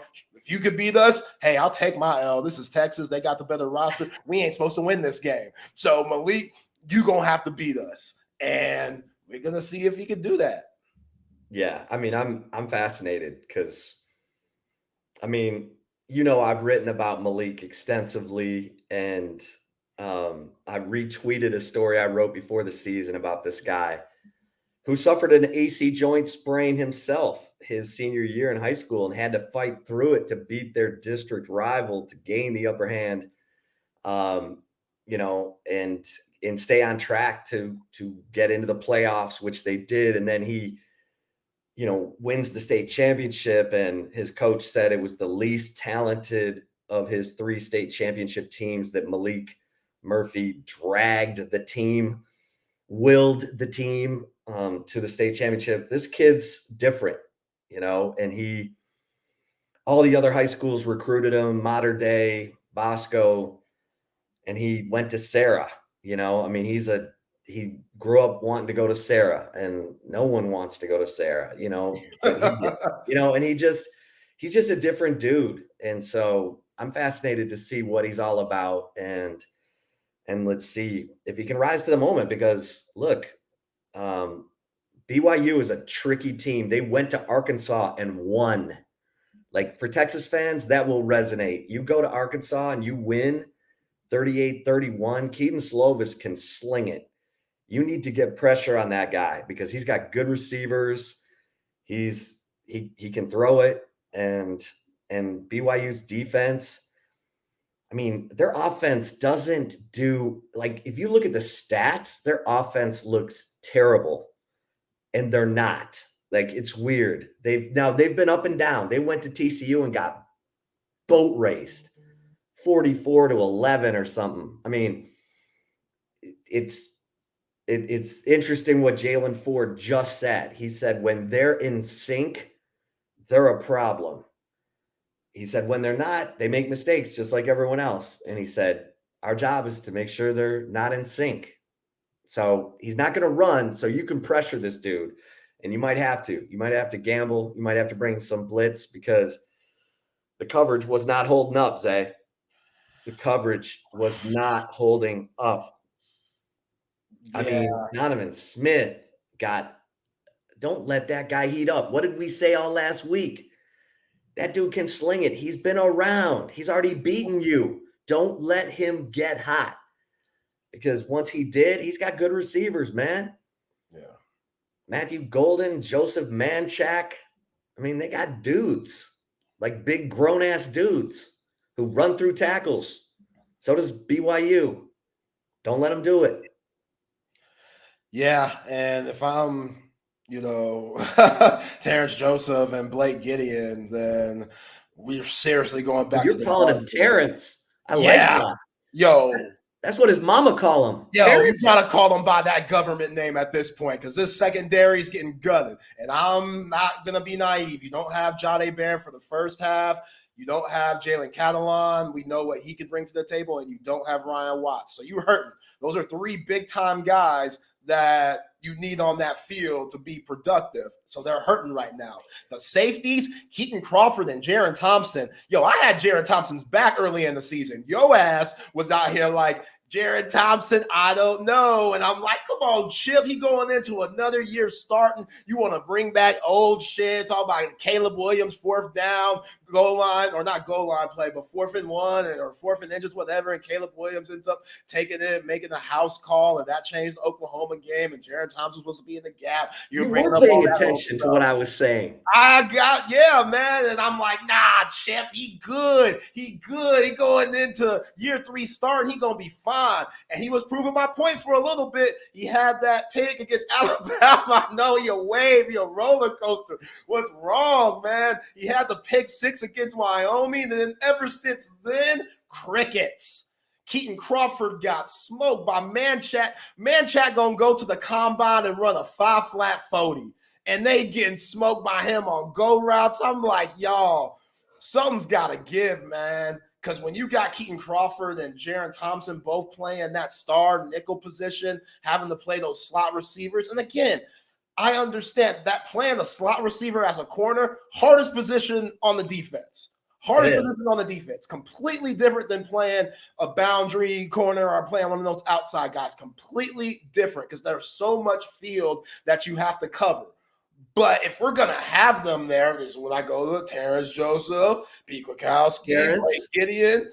Fellas, we got to see it because it's just too easy for these teams right now. And you just kind of saw it in different points of the season. Against Alabama, you saw Jaron Thompson and Keaton Crawford getting toasted a little bit. Michael Taft, he'll have his times, even though he probably was the best one out there in the secondary with the pick and leading the team in tackles. And then like just week after week, you saw that, you know, Keaton Crawford and Jahdae Barrett in the Kansas game, the miscommunication, and obviously Jaron Thompson in the Oklahoma game where Nick Anderson, you know, gets open in the back of the end zone. And that, you know, there's just, you've seen different things where you're like, okay, how good is this secondary? And then it goes back to Ryan Watts, Jalen Catalon, just guys being healthy. So you're like, okay, we'll give them the benefit of the doubt. Hey, it's a problem now. Good news. It's a problem. Steve Sarkisian said he hopes they're getting Ryan Watts back this week. Yo, thank you. Jahdae Barrett, we asked Jahdae Barrett, have you missed Ryan Watts? He's like, he's a 6'3" boundary corner. Yeah, I've missed Ryan Watts. Like you put him over there next to the sideline with that length, he wipes it out. Yeah. He's a different dude, and he's a good tackler. He and Jahdae Barrett are the two best tacklers in the secondary. Of course, if you stand next to Ryan Watts, you understand why. He looks like a defensive end. Yeah. Like Michael Griffin, our buddy Griff, who you say owes you $1,000. Does, man, cheap ass. Like, a lot of cupcakes there. Bring me my 1,000, Griff. Griff said he saw Ryan Watts and said, oh, hell no. He ain't no corner. This dude might not even be a safety. He might be an outside linebacker. Damn. And then Watts started playing, and Griff was like, oh, shit. This dude, he gets his hands on you. He slows you down a little bit. He runs with you. And that's the thing that I asked Sark about today. I'm like, you're playing so much off coverage right now. Like, what happened to you wanting to get up tight and get guys off their route? I don't care if they're running crossing routes. Like, play inside leverage. Yeah, he skipped over your question smooth. He went around that. He went around that question so smooth and said it's all about the coverages and what we're playing and this and that. And I was like, oh, he got you, Chip. He didn't answer that question at all. Which that's, as a coach, that's a good job. That's what, you know, you could, because he could just straight up say, yeah, our secondary is dog shit right now. We struggling. We're struggling in the secondary, and I can't find anything that fits. Yo, if you would have told me at the beginning of the season that there will be one point in time where Michael Taft and Derek Williams are playing better than Keaton Crawford and Jaron Thompson, I would have smacked you with the backhand.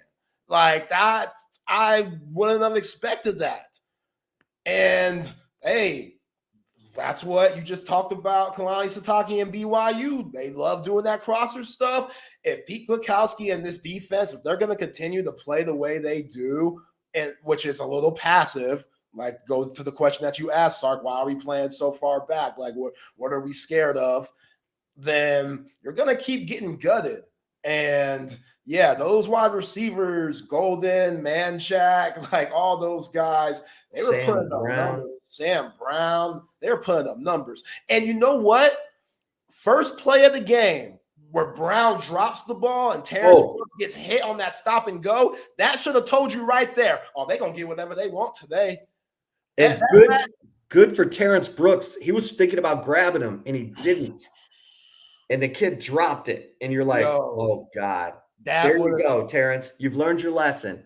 Don't interfere unnecessarily because kid might drop it, and he dropped it. Now, that was the last pass he dropped, but he did drop that one, and it was a deep ball first play of the game.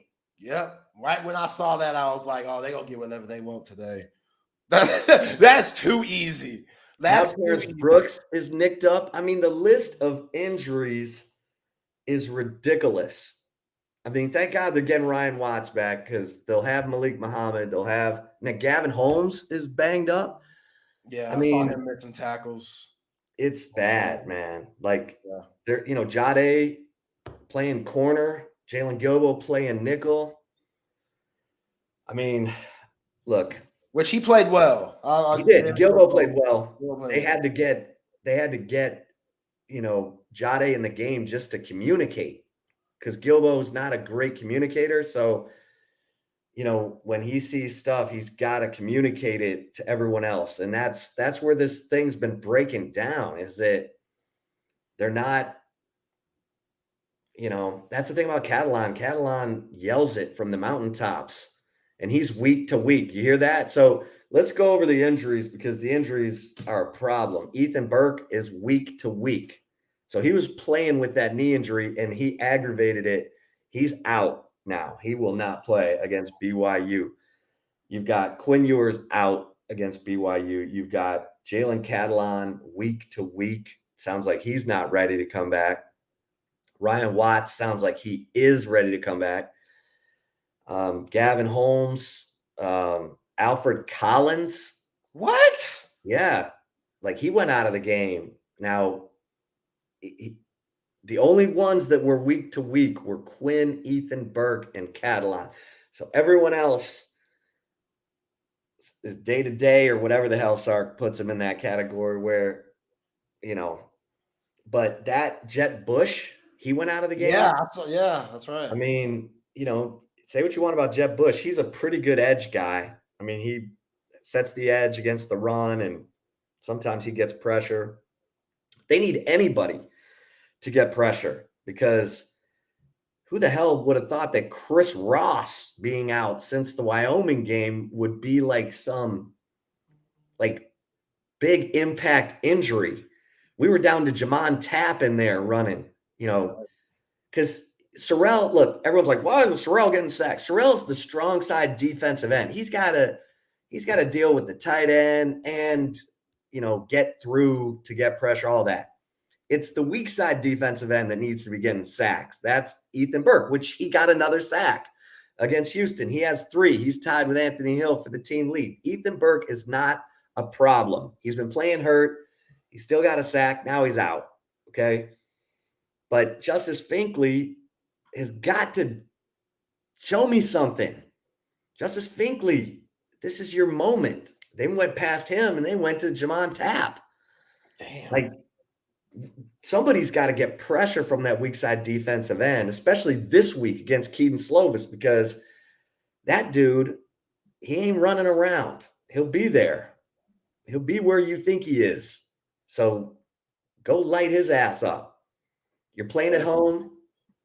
This defense needs to start getting some pressure up on that quarterback. I'm just saying. Yeah. And again, if you're outside looking in, it don't look good. Texas missing their starting quarterback. Texas injured everywhere. It doesn't look good. Malik playing with a center with a high ankle sprain that should have kept him out at least 2 weeks. Yo, talk about toughness. Jake Majors. Yo, him playing. Jake Majors gets an ollie pop. He gets 2. He gets 2 ollie pops. Yeah, man. And he gets to sit on the great blue hair and furniture. There we go. He gets to relax in the recliner. The great blue hair and furniture. Everyone else is sitting on the ground. Yeah. That dude gets the great blue hair and furniture. Yeah. Jake Majors, man. He graded out 83.8% in pass protection. Ooh. Saturday. Wow. On that bad ankle. Yeah. So kudos, Jake Majors. That was clutch. Yeah. That was clutch in his what's up, CB? CB, what's happening?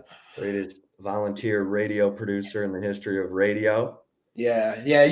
Just dissecting the game. Steve Sarkisian's play calling, very questionable, man. You know, you go back to both fourth down were horrible. Well, they went what 3 for 5, but the ones that you didn't get, the ones that didn't involve Savion Red, and then you had Xavier Worthy on that just quick out route when he was in the slot, that was solid.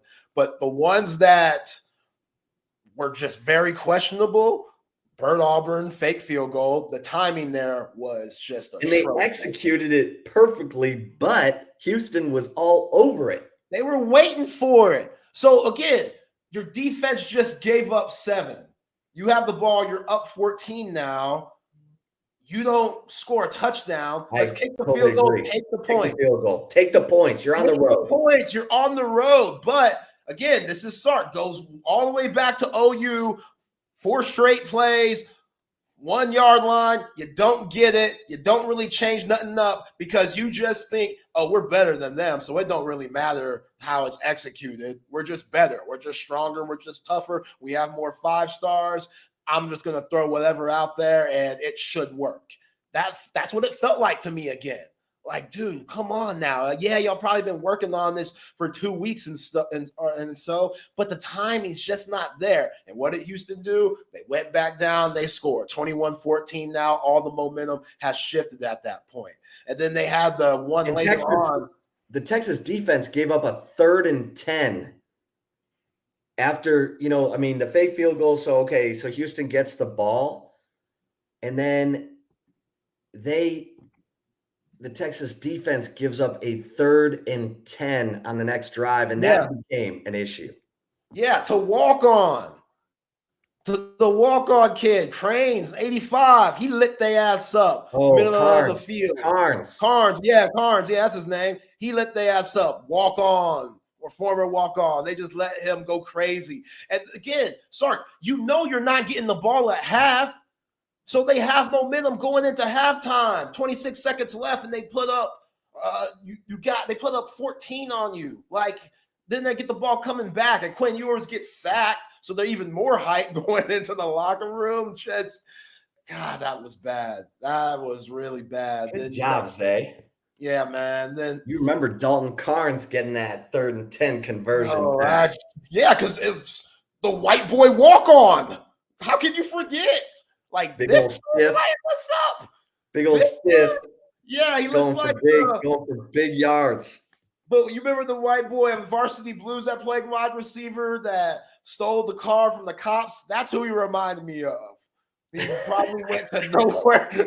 He probably went to Nowhereville, Texas high school at some 2A and said, you know what? My parents, alma mater, U of H, I'm going to go there no matter what, and probably earned himself a scholarship somehow. But yeah, it's just that game was, man, I know Savion Red, that was a good point. I know we've been talking a lot of bad stuff, but Savion Red, he showed some toughness with the wild horn, getting those first downs and stuff. I saw that he was hype after the game. The red zone offense was a little better, but yeah, let's see if Malik Murphy could orchestrate this offense and see if this Horns team could put up points. Yeah, I mean, I think if you, Jalen Ford, I know everyone's down on the defense, but 2.5 tackles for loss, that strip sack was huge. Yeah. Taft got burned on the same play earlier, and he baited him and made that interception in the end zone. That was big because, they were in scoring position again. I mean, look, Texas, man, they barely got out of there. And, kudos to Jonathan Brooks. And look, CJ Baxter got the 16-yard rushing touchdown, but Brooks did the heavy lifting on that drive. Brooks had runs of 7, 15, 6, and 2 yards, sandwiched around Malik's 7-yard pass to Jay Witt. And then CJ gets the house call thanks to 2 great blocks, one from DJ Campbell, the other one from Jay Witt, who just smashed the safety on that play. And so they score and go up 31-24 with 5:37 left. And then there's Houston going right back down the field in that spot. I can't believe Texas got lucky because it looked like the kid picked up the first down, but T'Vondre Sweat picked him up and threw him backwards, and the refs, I guess, lost track of where his forward progress was. But all that weight, you can't see him. T Sweat too big. Baby. He's so big. We're talking about T Sweat and the fact that he has 2 fourth down stops this year. Now he's got that thing. I mean, T Sweat has been money when it matters, and no one's running on Texas up the middle. No one. I mean, they ran 19 times for 14 yards. Yeah. I mean, and the only time they ran, you know who got ran over on that play? Jaron Thompson. On their big run, Jaron Thompson got trucked by Jenkins. And I was like, I know you love the Pro Football Focus grades. Absolutely. Jaron Thompson, okay, 70 is considered above average. These are your 4 lowest rated defenders from the Houston game. Michael Taff, he was a 52.8. Keaton Crawford, 52.1. Mo Blackwell, 48.5. Jaron Thompson, 55.2. Yeah.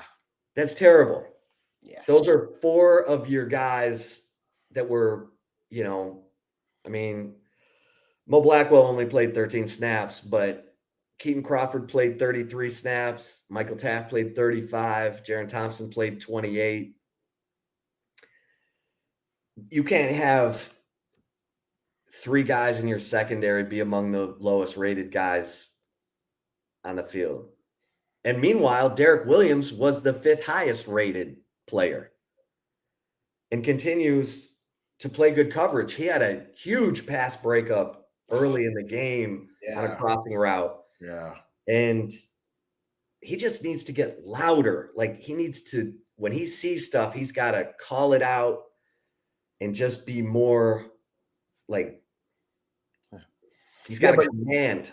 You do that when you write. I don't know if he thinks he's right. He's over here just playing off instinct in the way. Like, he's so young. You got to remember, he wasn't an early enrollee. He was here in the summer. So everything that was thrown at him was really fast, man. And the fact that he's on the field doing what he's doing as a late enrollee freshman is so impressive. Like, I can't give him enough credit, because after Jalen Catalon, he's the next best safety on this team right now. Yeah. And Jaron Thompson, he was good at the beginning of the year, but ever since then, the last 3 games, he's really struggled. I mean, go back to OU. He had that pick in his hands, which would have changed momentum. Smoked it. Dropped that thing. Then he had the just illegal hit on Dylan Gabriel, who needs to. I feel like that dropped interception has started a rut for him that he's got to snap out of. He's got to snap out of it, because everybody talks about, he's such a good teammate. He helps the young players. But like, Derek Williams needs a veteran on the field with him, making the calls and all that stuff. Because Derek Williams, like you said, he didn't enroll early. He got here in June, and he's the best safety they have. Him and Catalon. I mean, it's like, you almost can't take Derek Williams off the field because he's such a good cover guy. He doesn't get beat. No. I mean, he didn't pass off Nick Anderson, but that's the thing. That's where he's just got to be more. He's got to yell it, scream it, especially in the OU end of the Cotton Bowl, Yeah, I just think there's a lot of stuff that he doesn't know or is not 100% for sure on. Like, you call out that stuff that hey, we're switching there, this and that, hey, drop back, just different things. Like, you're more vocal when you're more confident. And I think, the dude's just flat out playing off instinct, and it's so impressive. And then you look at Keaton Crawford, who's been decent on special teams, but him and Jaron Thompson, like we said it earlier in the season, their safeties, they've done some things that are just very questionable, that it didn't hurt the Horns at that time. They were undefeated, but slowly and slowly, you're starting to see it more and more. And these coaches, they're going to continue to exploit it. If you're going to have Jaron Thompson and Keaton Crawford playing those slot receivers, then you're going to keep getting toasted. You're going to keep getting torched because those guys, they just don't have the mechanics and repetition to do those things. And there's not good enough, like safety. It's hard for those safeties to do that. Not everybody's Ed Reed. Not everybody can go out there and move your hips and like just do different things, and you can move them all over the field. Like, it's very rare. So yeah, if you're going to continue to do that, and I get it, you're slim right now. You're slim with this roster. Like, a lot of guys are really banged up. The fact that Jahdae Barron was an emergency, that's wild to me because he was great. Like, that second half, I thought he was in the doghouse. Like, I was like, oh, hell, what'd he do? Right. I was like, this is a doghouse situation. And then he came in, and it was like, what ankle? So salute to him and what he brought to the table. A guy that wasn't even supposed to play, and he was excellent. Had that game-winning stop at the end, jumping that out route Donovan Smith threw on 4th down. So, yeah, man, it's a little worrisome right now. And again, if you're Terry Joseph, Blake Gideon, we pulling all-nighters this week. Terrence Joseph. Yeah, Terrence Joseph. We pulling all-nighters this week. We got to figure something out because ain't no way Keaton Slovis should be coming up in DKR and lighting y'all up like that. Hey, did not happen. Blake Gideon and Terrence Joseph are not sitting on the great blue Heron furniture. They got to sit on the floor. They do not get to relax the back chair. They got to sit on the floor. I'm just saying. Man. You got to bring it, man. I mean, the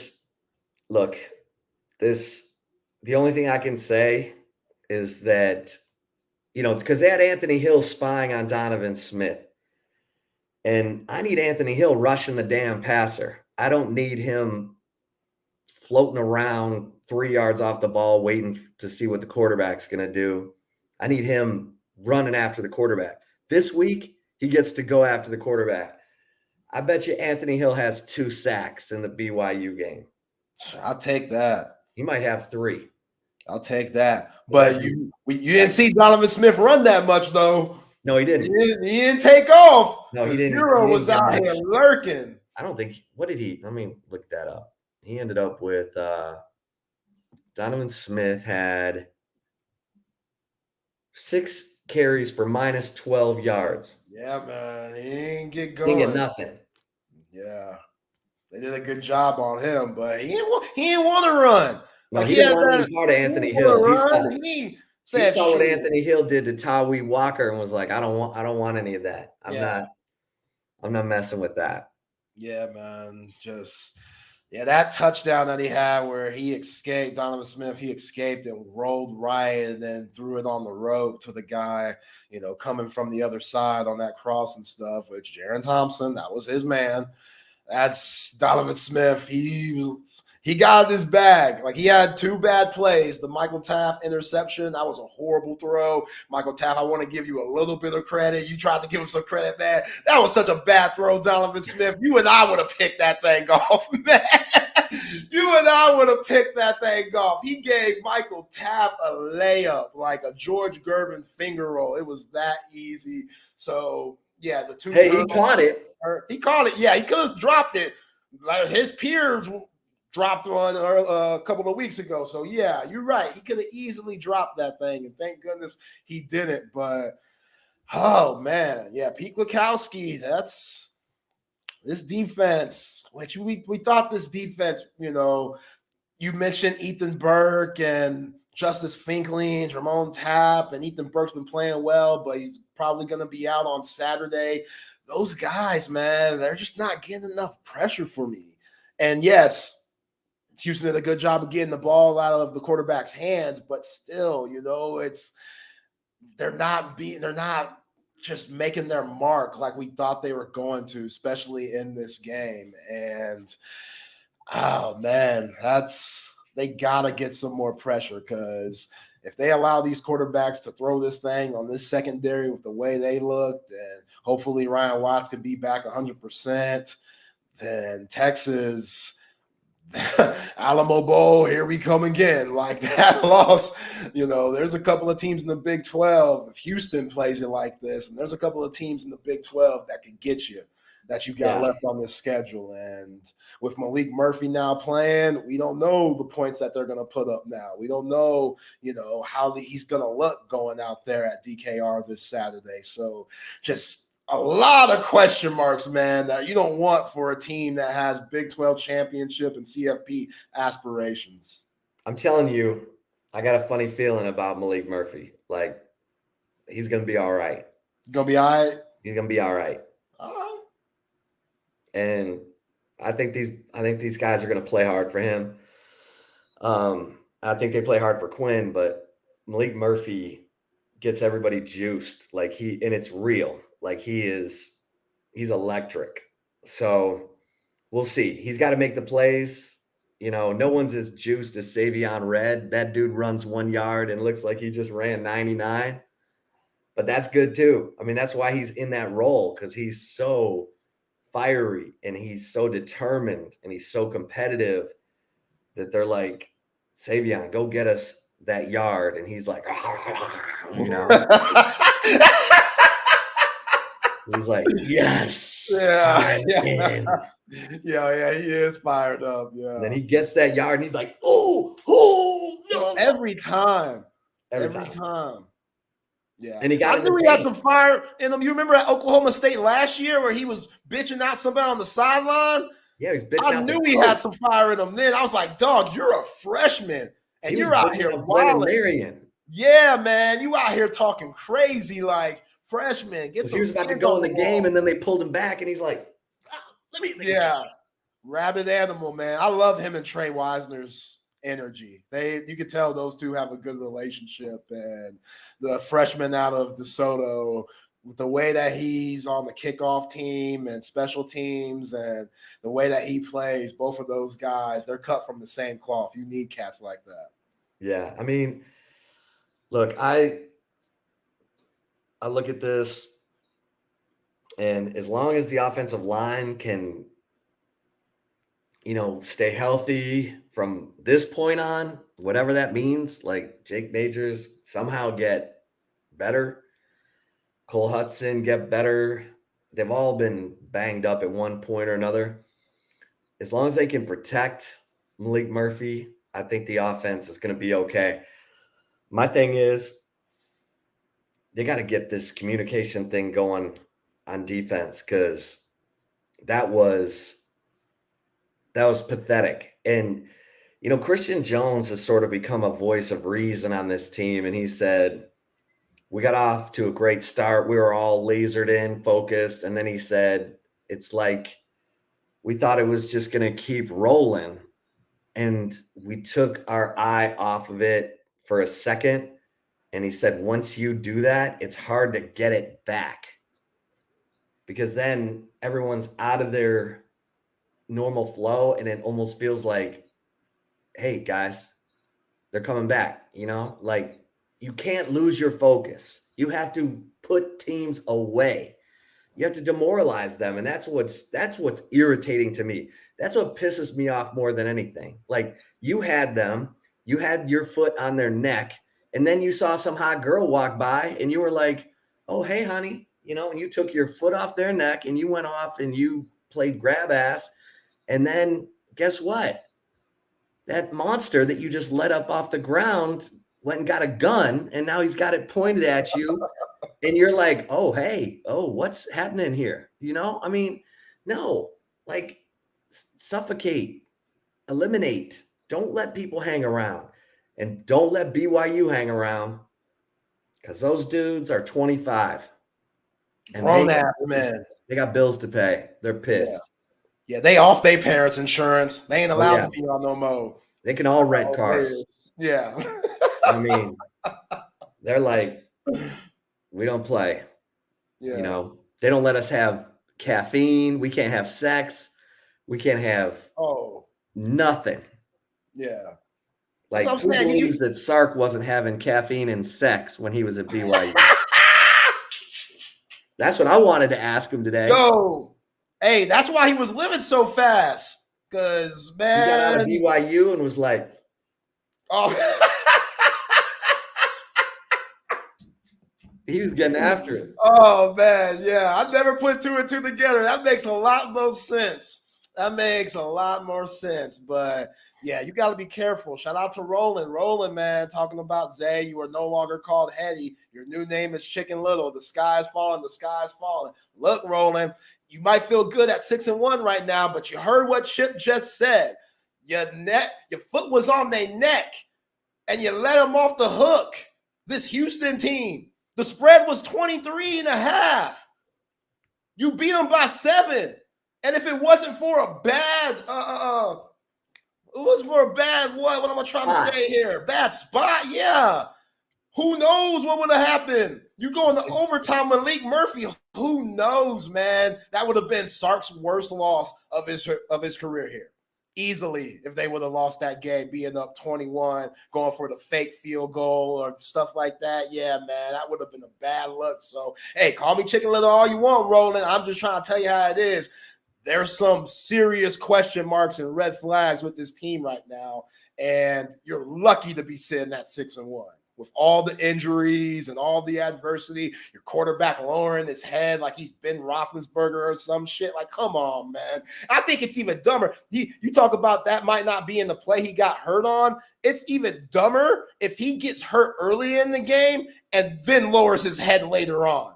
That might be the dumbest shit I ever heard, Chip. Because, dude, you got to understand, like, and hey, Malik Murphy, I hope he does well. But you got to understand, you're the starter for a reason. Like, you give the team the best opportunity to win the game. They need you out there. You got to play smart, dog. You're a quarterback. They don't want you hurt anyway. The rules are set up for you to stay in the game. And What did you say about Thin Quinn? Yeah, it's going What to come did you back say to home. about Thin Quinn giving up his Chick-fil-A and going to Salmon and shredding weight down like he's a UFC fighter? You're like in the ass, man. It was good when he was running against Baylor and Kansas and stuff for them 29-yard touchdown. But I thought he knew what sliding meant. I thought he understood that if he slid and then somebody did some dirty stuff a la Jaron Thompson, then you get 15 extra yards and you live to play another down. But nah, bro, you lower your shoulder. And you'd have thought he'd learn from the OU game when he ran on 3rd and 16 and fumbled. Yes. He got pounded on that play. Yeah. I'm just telling you, wait till Thin Quinn and Muscles Malik. When Malik walks out on the field, the BYU team is going to be like, good God. Yeah. Who's that guy? Yeah. Malik, they list him at 6'5". Nah, he at least 6'7". And he's 6'6 plus 250. Yeah. And he's ripped. See, he can lower his shoulder and take off and run. I still don't like it for a quarterback, but I like it for a 250 guy other than a 195 lighting the ass on a diet. Come on, man. Come on, Quinn. That was so dumb. That's just dumb. And he was throwing the ball well, man. Like that go vertical route to Xavier Worthy. I mean, that's going to be on Quinn Ewers' highlight tape for the rest of his career. That was absolutely beautiful. He had that, out route with Adonai Mitchell on the first drive. Like, he was rolling. And then he just, what do you have to prove? Like, what? You'll have it. Your teammates, they know that you're tough enough. They don't need that. That's not going to fire me up if I'm your teammate. I'm just going to think you're an idiot. Like, especially if I'm a defensive player, that's all they want to do is jack up the quarterback in those times. That's just, if Texas lose any games without Quinn Ewers, got to look back to him taking it upon himself to try to be big dog and costing his team. All right, I'm just saying, Zay, I'm with Roland here. Malik Murphy's going to surprise everyone. Okay. Malik Murphy, Don't That's what let I'm him saying. on He the talks the field. talk. He has y'all convinced. You know, me too. That swag is infectious, man. You see it. You see it with the way that he engages with his teammates and just how he carries himself. And you told the story earlier about him and the auxiliary cord bumping his music and not taking no shit from no one. Like he gives Walked you, out of the shower. that's what I'm saying. Like he's one of those brothers again. If you took at least 8 swigs of the Jack Daniels, went outside, did about 15 360s, and then jogged a little bit, you would look at him and say, man, when did VY get dreads? Because he just has that like aura about him. But we don't know about the play. If he's anything like VY, I'll take it. But anything like VY is saying a lot. And I'm putting some unfair pressure on the young brother because this will be his first official start. But hey, man, I know. he's had a lot of No, hype. I'm trying to be careful. Yeah. But you and I both know that when you get the right guy, you know, like VY, he made the defense play better because they knew if we do our job, VY is going to go score. Like they just believed in each other so much. And that defense got better and better in 05 every game to the point where they get to the Big 12 title game, they win it 70-3. Like that's where Texas has got to get, man, because I see all these people saying Sark's not the guy. He's just the guy right now. You know what? Is Mac Brown the guy? Mac Brown recruited the guys. Steve Sarkisian can recruit the guys. If Steve Sarkisian can keep this staff together and they're recruiting guys like Quinn Ewers, Malik Murphy, Arch Manning, A.D. Mitchell, Worthy, Brooks. I mean, whatever. They didn't recruit Brooks, but all the Calvin Banks, all these dudes on the offensive line, then they can win. And as long as Sark's hiring great assistant coaches like Mac did, Mac hired Will Muschamp, Gene Chizik. Like Mac was not afraid to go hire the best dudes. And that's what it takes. So don't go taking a crap on Sark yet because he's got to get this thing to the point where he gets the right alphas in the right spots and they run the team. They're not there yet. They got to get there. I think Anthony Hill will be that guy. I think Derek Williams will be that guy. I think Malik Muhammad will be that guy.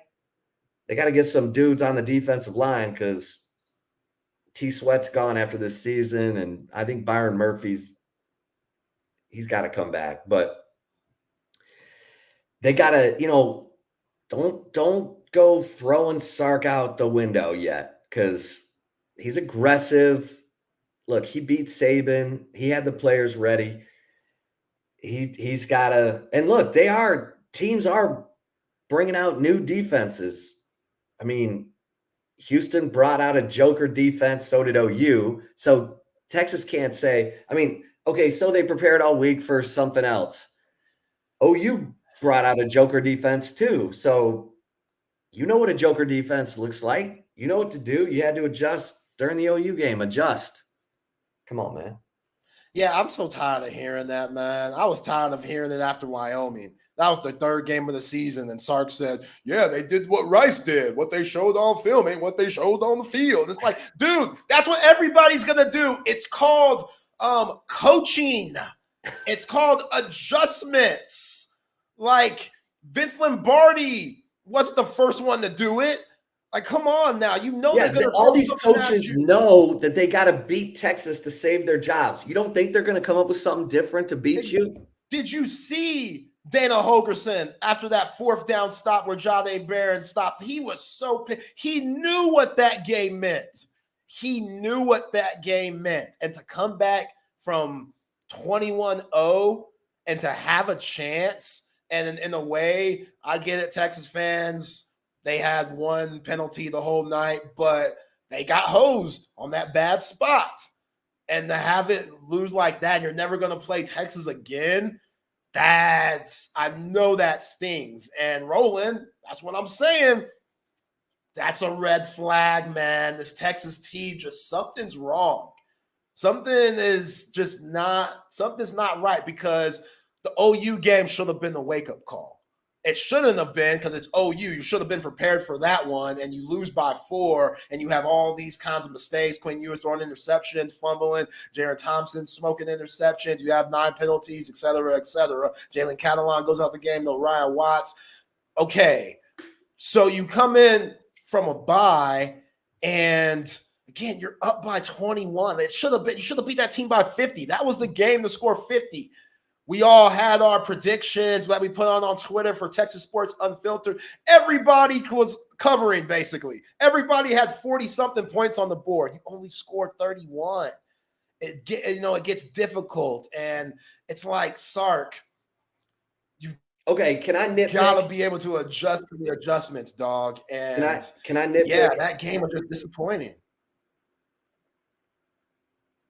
Jonathan Brooks had 7 carries for 40 yards in the first quarter and was dealing.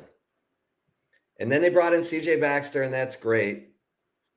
But Jonathan Brooks had 7 carries the next 2 quarters when Houston came back in that game. What did I say? This needed to be a 50-carry game. This needed to be a 25-carry game for Jonathan Brooks. Why? Because every 6 carries, he has an explosive play. And his explosive plays, he's had 17 runs of 10 yards or longer this year. They've averaged 28 yards. That's how many? 61, 54, those long 30, those long runs that he's had. 69, 67. This dude, you gotta get him 18 carries as fast as you can, because 3 of them are potential house calls. So, and he came through in the fourth quarter. Yeah, he caught the ball well. He caught the ball, caught 8 balls. I mean, all 8 targets he caught. He can do it all, man. The way you keep Donovan Smith off the field is by demoralizing their defense with the running game. And I don't know. I don't know what Sark's thinking. I look at BYU. I mean, again, if you look at their stats, you're going to think, oh, this is going to be a nice day at the office. BYU is giving up 24 points per game. That's 59th in the country. They're only scoring 27. That's 73rd. Their rush offense, they're only averaging 79 yards rushing per game. That's 128 of 130. Like, you're thinking, oh, they're terrible. But they're not. When they have to, they execute. And you know what the most scary stat is? They are number 3 in the nation in turnover margin. They're like plus 11. They turn people over. Now, they turned Tech over 5 times, so that helped their stats a lot. But Jake Strong, those blue jerseys, they're not on your team. Those are opponents. Yeah, just saying. Their defense is opportunistic, man. Yeah. So they can't make mistakes. Malik Murphy's got to be clean. And everybody's got to hang on to the football, and you got to get it from them. You got to get it from them, because BYU, that team gives me nightmares. Yeah. A lot of UTSD with those guys. Thank goodness. Taysom I was in Provo when Taysom Hill ran for 265 yards. Yo, he been running in the NFL, man. So that makes me feel better. When he gets the ball and does that wildcat shit with the Saints, he's been doing it for a long time. But yeah, he can play a little bit. And yeah, those were some pretty bad times for Longhorn fans. I left him on my bench this week, and he scored 14 points. Ooh, see? Never know. Taysom Hill, man. Yeah. Just saying. Yeah, they got a lot of pride. Kalani Sitake, Steve Sarkisian, teammates back in the day. So This game means a lot to both of them, and that is. Yeah, I want Jonathan Brooks to get the ball more too, but you have to think that with all of these injuries that they have, Chip, with CJ Baxter finally looking 100%, they don't want to beat Jonathan Brooks up too much, and Sark clearly has no faith in Jaden Blue. Keelan Robinson, obviously, I don't even think he plays running back anymore. Like, I don't know. Well, the thing about Jonathan Brooks, he's so good in pass protection, and Jaden Blue struggles in that area. Or at least he did. He may have gotten better, but Jonathan Brooks is so good. They trust him implicitly. He always picks up the right guy. And CJ Baxter, I think they trust him. But,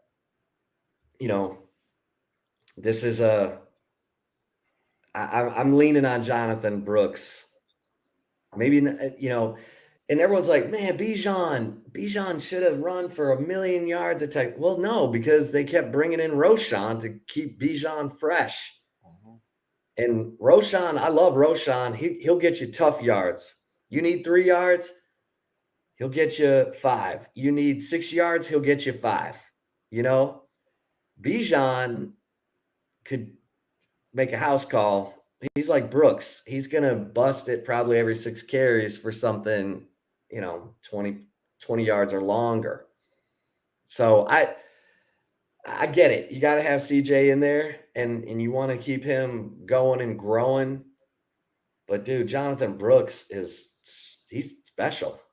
He's special. He's averaging 7 a carry. That's fucking amazing. Since he's become the starter, he's averaging 7 a carry. Now, I know the stats say he's averaging 6.4 and CJ's averaging 4.8. Look, it takes a lot to get that average up. And when he became the starter, 7 a carry. And he's averaging 5 a carry in the fourth quarter. He's been money when they've had to kill the clock or when they've needed a score. He scored that 29-yard touchdown run against OU to tie the game in the fourth quarter. Like, for a team that was having trouble in the red zone, Brooks has been a godsend. And then he does it again against Houston. I know everyone's going to go, CJ had a nice 16-yard touchdown run. Yeah, well, Jonathan Brooks got him there. Well, and the kick return from Keelan Robinson. That was big. That was big. Finally, two big ones. 2 big returns. And, hey, Ryan effing Sanborn. He had that 59-yard punt, and they had them pinned. And Texas gives up that 3rd and 7, but there was holding. That was the worst holding I've ever seen on that play. Texas player had his neck. The Houston player had his hand around his neck. They didn't call it. And so Donovan gets it, and then the 2 broken tackles. My man Gavin Holmes got hurt on that play, diving for the tackle. He missed it. Then Taft misses the tackle. Then they Taft both broke that. Anthony Hill, and they fall into the horrible call. Anthony Hill tripped. That wasn't intentional. Right. He tripped and then hit my man out of bounds. You got to have more awareness than that. But they're on the Houston sideline and everybody bitching and stuff. So that turned into a 65-yard play. That was huge, man. That was huge. That was huge. Because Ryan Sanborn had him pinned, and it was 3rd and 7. And old boy got held, and no one called it. And 65 yards later, Houston is doing the okey doke in your end zone. Yeah. That was brutal. But Ryan Sanborn averaged 52 yards a punt. That dude has been good. And he's 1-for-1 passing. Now, we won't talk about how that play ended up, but he hit Sideshow Burt. He hit Sideshow Burt right in the hands. Sideshow Burt made a nice juke too. I'm not gonna front. It was a nice juke. He made a guy miss. I go, ooh, and then all of a sudden, and then he got lit the F up on my boy. I was Sark, man. Read the room. take the points. Your defense just gave up 7. This Houston team is all right, especially if you're going to continue to play that same soft-ass defense for the rest of the game. If you're going to do that, then okay, sure. Take the points. You don't need to go for it, but nah, we got to embarrass them. And hey, that's on us because that's what we said they had to do. Sark knows that. Sark knows we got to make these dubs look good, so let's run it up on their ass. Dana Holgerson knows the same thing. He was saying it all last week, like, yo, I saw that game against Oklahoma. This is going to be a pissed-off team coming into our house. So they're going to try to embarrass us. So anytime they have a chance to go for it, which, Sark, you already show that you like to do that against Oklahoma with the fake punt for Jordan Whittington, which worked. So you felt good coming into this week. And again, read the room. The timing on that play, Houston just scored. It's 21-7. You could go up 21-7, or excuse me, 24-7. Regroup your defense, and we'll see what happens. But nah, man, that shifted the whole game. Houston, once they stopped that, they were like, oh, yeah, we back in it. Right then, we back in it. Donovan Smith started going crazy. Sark can't have those moments, man, for the rest of the season. He can't have those moments. I get it. You want to believe in your team. You practice this stuff. You want to show that you have confidence in them. That's part of being the coach. But you also got to be smart with it, and that wasn't smart at all. Yeah, everyone's asking what are Malik's wheels like. They're not great. He's not a runner. See, they see a brother and they think that he Randall Cunningham. They see that complexion and they like, oh, I know he got something. Is he faster than Byron Leftwich? I gotta give you another slow brother that made it. Is he faster than Byron Leftwich? I saw Jameis Winston on our comments section. Just the slower brothers that made it to the league and did some good things. Is he faster than those two? I don't know if he's faster than Byron Leftwich. I hope so. Okay. I hope so. Because Byron Leftwich, he didn't run. No. At all.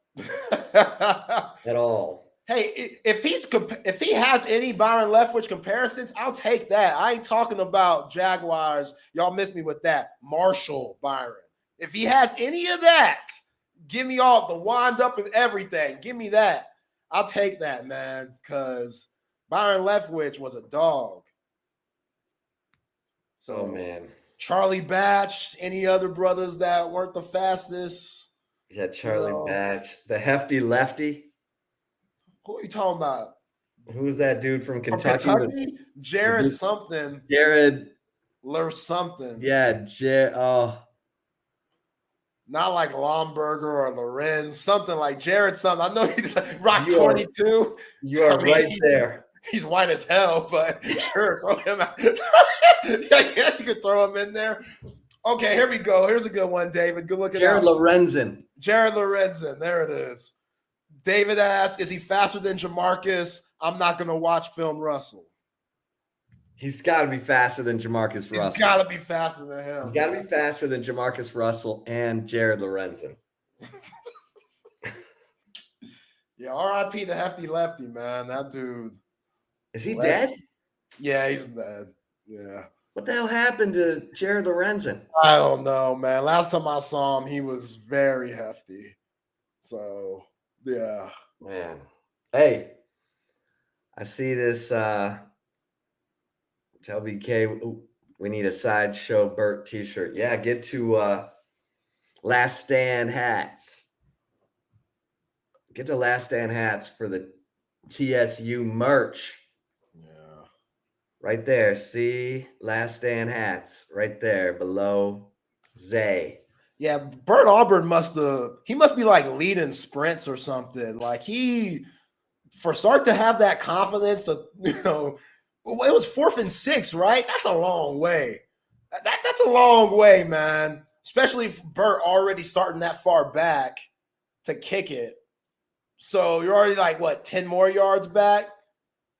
And again, he made a nice little move, made one guy miss, but what did Sark see to where he said, yeah, Bert, he's going to get this for us.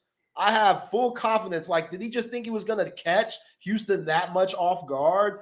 Like, ain't no way, because I wasn't expecting, like, ain't no way Bert Auburn's ever going to get a touch like this. Well, he thought, I mean, Houston duped him into thinking they were going to block or try to block the kick and send everybody. And then they backed out of it. And it was like the ugliest looking thing you've ever seen, because Houston had a dude like closing in on Bert like a missile. That was bad. That was awful. Take the points, but that was like everyone's at. Well, did you ask Sark about that? Well, no, because everyone was asking about Quinn. So when the quarterback goes down, everybody's going to be asking about the quarterback. And today, all anyone was asking about was the quarterback and the defense. They didn't even get around to sideshow Bert and his perfect pass from Ryan Sanborn. See, that's what I'm saying. It's comical. Like, you've been watching football for a long time and it has you rolling. It's comical that he thought that would work. And you're out here trying to justify they showed that they were going to block it and they changed it up. And I ain't trying to hear that. Sark just tried to go for it with Sideshow Bert up by 14. Come on, man. Come on. That was terrible. You take the points, you get a stop, you go in the half 24-7 with them getting the ball. You're in a good situation, Woo. Wow. Oh, man. Wow. Oh, man. We got to do better. We got to do better. Man. But, yeah, everyone wants to know, is he Tyrone Swoops? No, he's not Tyrone Swoops. But let's see if he's freaking Dan Marino. Damn. Because he's got a laser. Now, I know you're not sold because he missed A.D. Mitchell. I mean, you got to get your feet wet, You got to get warmed up. I'll give him the benefit of the doubt, but A.D. Mitchell was open. That's all. That's all I'm saying. A.D. Mitchell was open. And, yeah, we saw the missile on that play. Like, he almost threw. Yeah, that's exactly. That's one of those make your neck snatch back. Like, he threw that just 100 miles an hour. Yeah, we won't have to pull a touch on some of those, man. And that's what scares me. They're going to force him to throw it. As good as Jonathan Brooks has been, as much promise as C.J. Baxter has showed, especially in that Houston game, like, Malik Murphy's going to have to prove it. And thank goodness Xavier Worthy's been playing great ball. Adonai Mitchell, he gets open all the time. JT Sanders. Oh, those guys were going after that ankle. That's some Houston dudes. I saw them every time JT Sanders caught the ball. Oh boy, tackled him right at that ankle. Ain't letting nothing go, shaking that mug. And I'm like, just fall, JT, just fall, dog. So, and that he was awful on the sack that got Quinn killed. Yeah, because he just whiffed. I mean, his blocking has been terrible. It was good up to that point. God. His run blocking's been good. The pass protection, but up to that point, he was good. He was doing his job. But yeah, there are times where it's like, what are you doing, man? Like, JT needs to take Quinn out for a steak dinner and be like, yo, bro, that's on me. Like, if Malik Murphy comes in and balls out and becomes the next great quarterback at Texas, then JT's going to owe Quinn more than a steak. Damn. So what is this I'm hearing? Are you talking about maybe if Malik Murphy plays well, it's his job? What are you saying? Make him have a hard decision. Wow. I mean, make him have a hard decision. Yo, I saw Jalen Hurts and Tua going at it yesterday, and hey. And they're both. You know that history. They're both in the NFL. They're both in the NFL. So both starters. Both starters. Both starters. Yeah, man. So that'd be wild, especially with Arch Manning waiting. That'd be wild because Malik knows that. He knows Arch, even though he got the keys to the house, Arch outside knocking on that door. He knows, man, especially now. And that's what I'm going to be eager to see. How short's that leash? Because Arch is still getting a lot of run. He's getting a lot of reps, and he will get a lot of reps. Like, he's the backup now. So, God forbid, if something were happening to Malik Murphy, Arch, here you go, dog. Now you got the keys. So, if Malik Murphy struggles, how much confidence? Because we saw it with Quinn Ewers. Like, Hudson Card, you ain't coming in the game. Quinn Ewers, 30 incompletions against Oklahoma, messed up finger and all that other bullshit. You still ain't coming in, Hudson, even though you're proven to be a solid player, but whatever. That's 19 of 49. 49 against Oklahoma State. Jam finger, throwing it all over the place. And 17 targets for Xavier Worthy, 4 catches. Yeah. And I was the one that said, yo, Sark, you got to see what the youngster could do, because a lot of that was on Sark and his play calling. For sure. Giving it to 5. That was the worst game of Sark's Texas career. Yeah. Hey, like Bijan Robinson, he's pretty good, dog. Let's Roshan, you maybe give them the ball. But, yeah, so do you have a leash on Malik Murphy? If he plays a certain way that's not up to anyone's standard. Let me just put it this way. This is, in a lot of ways, the best and the worst case scenario for Texas. You wanted Quinn Ewers to have a great year, stay healthy, go pro. And then Malik Murphy, great year, stay healthy, go pro. And then it's Arch's show. Now, no one believed that was going to be the way it played out. So here's what happens.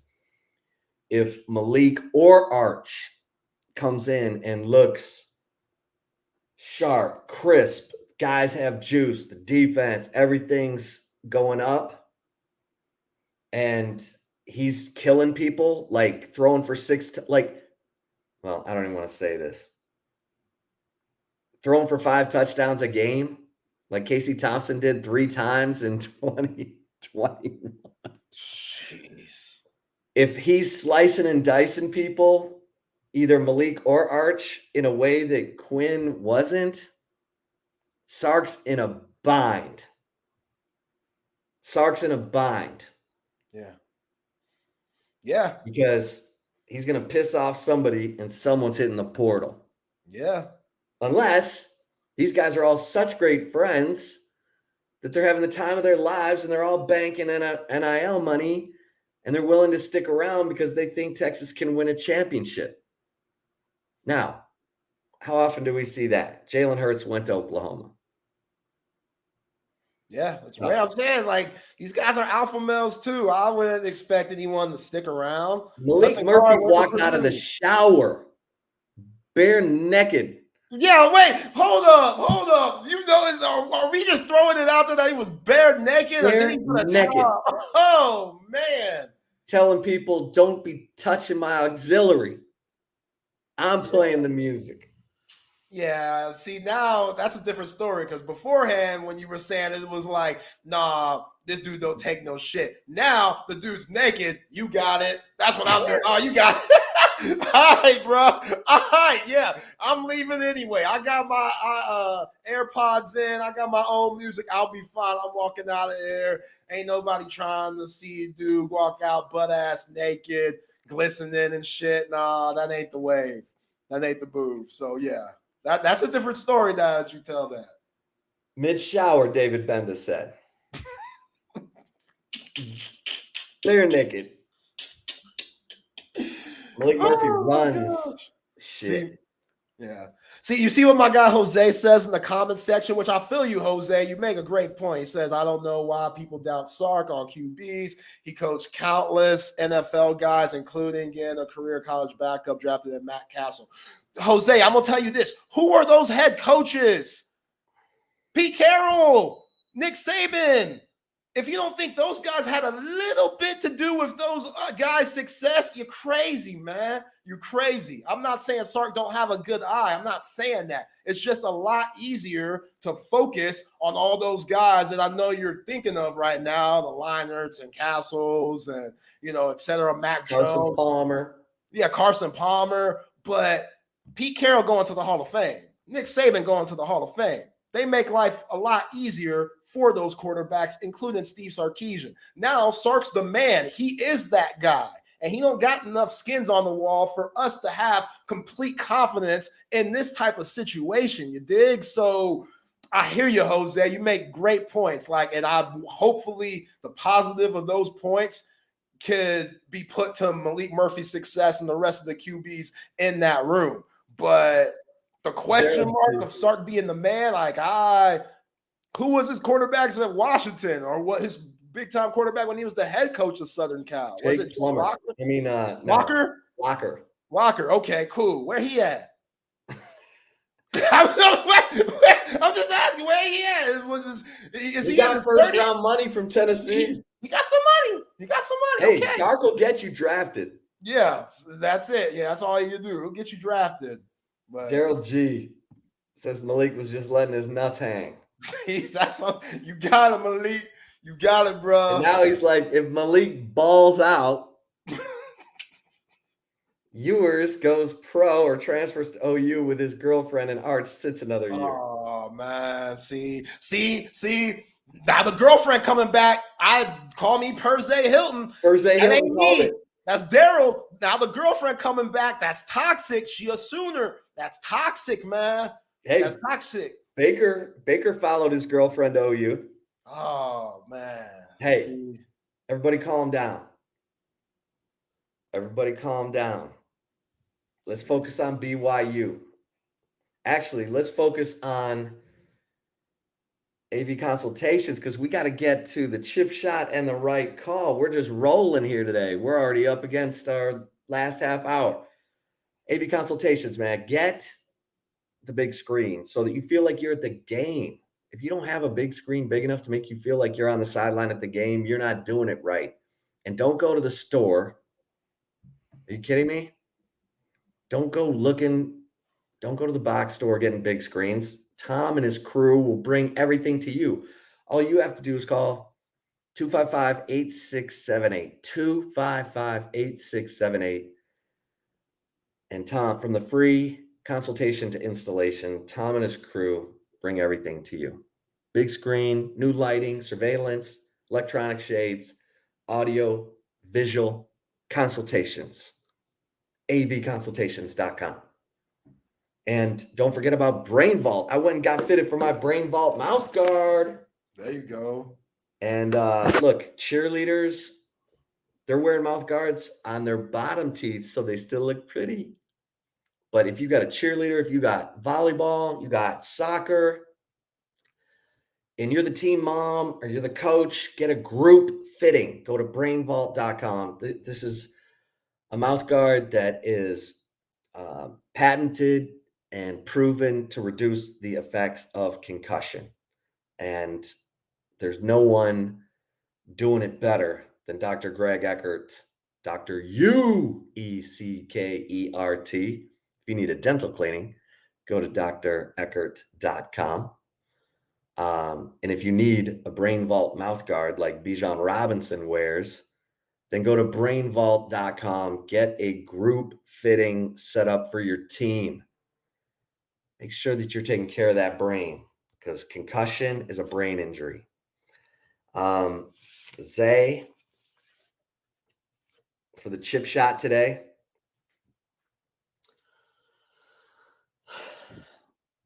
I went out to Coda, sponsor of the text line here at Texas Sports Unfiltered. Coda text line 512-222-9328. Went out to Coda. F1. It was amazing. I'm just going to say, from the Queen concert to the race. Now, I didn't get to see the sprint race. Heard it was fun. Heard it was great. Saturday, I was too busy watching Texas get up 21-0, and then flop around like a fish on a boat deck for the rest of the afternoon. But F1, baby, savor it, do it next year, make your plans. It is amazing to see cars going 214 miles an hour. Ay, ay, ay. Is it amazing? All that horsepower.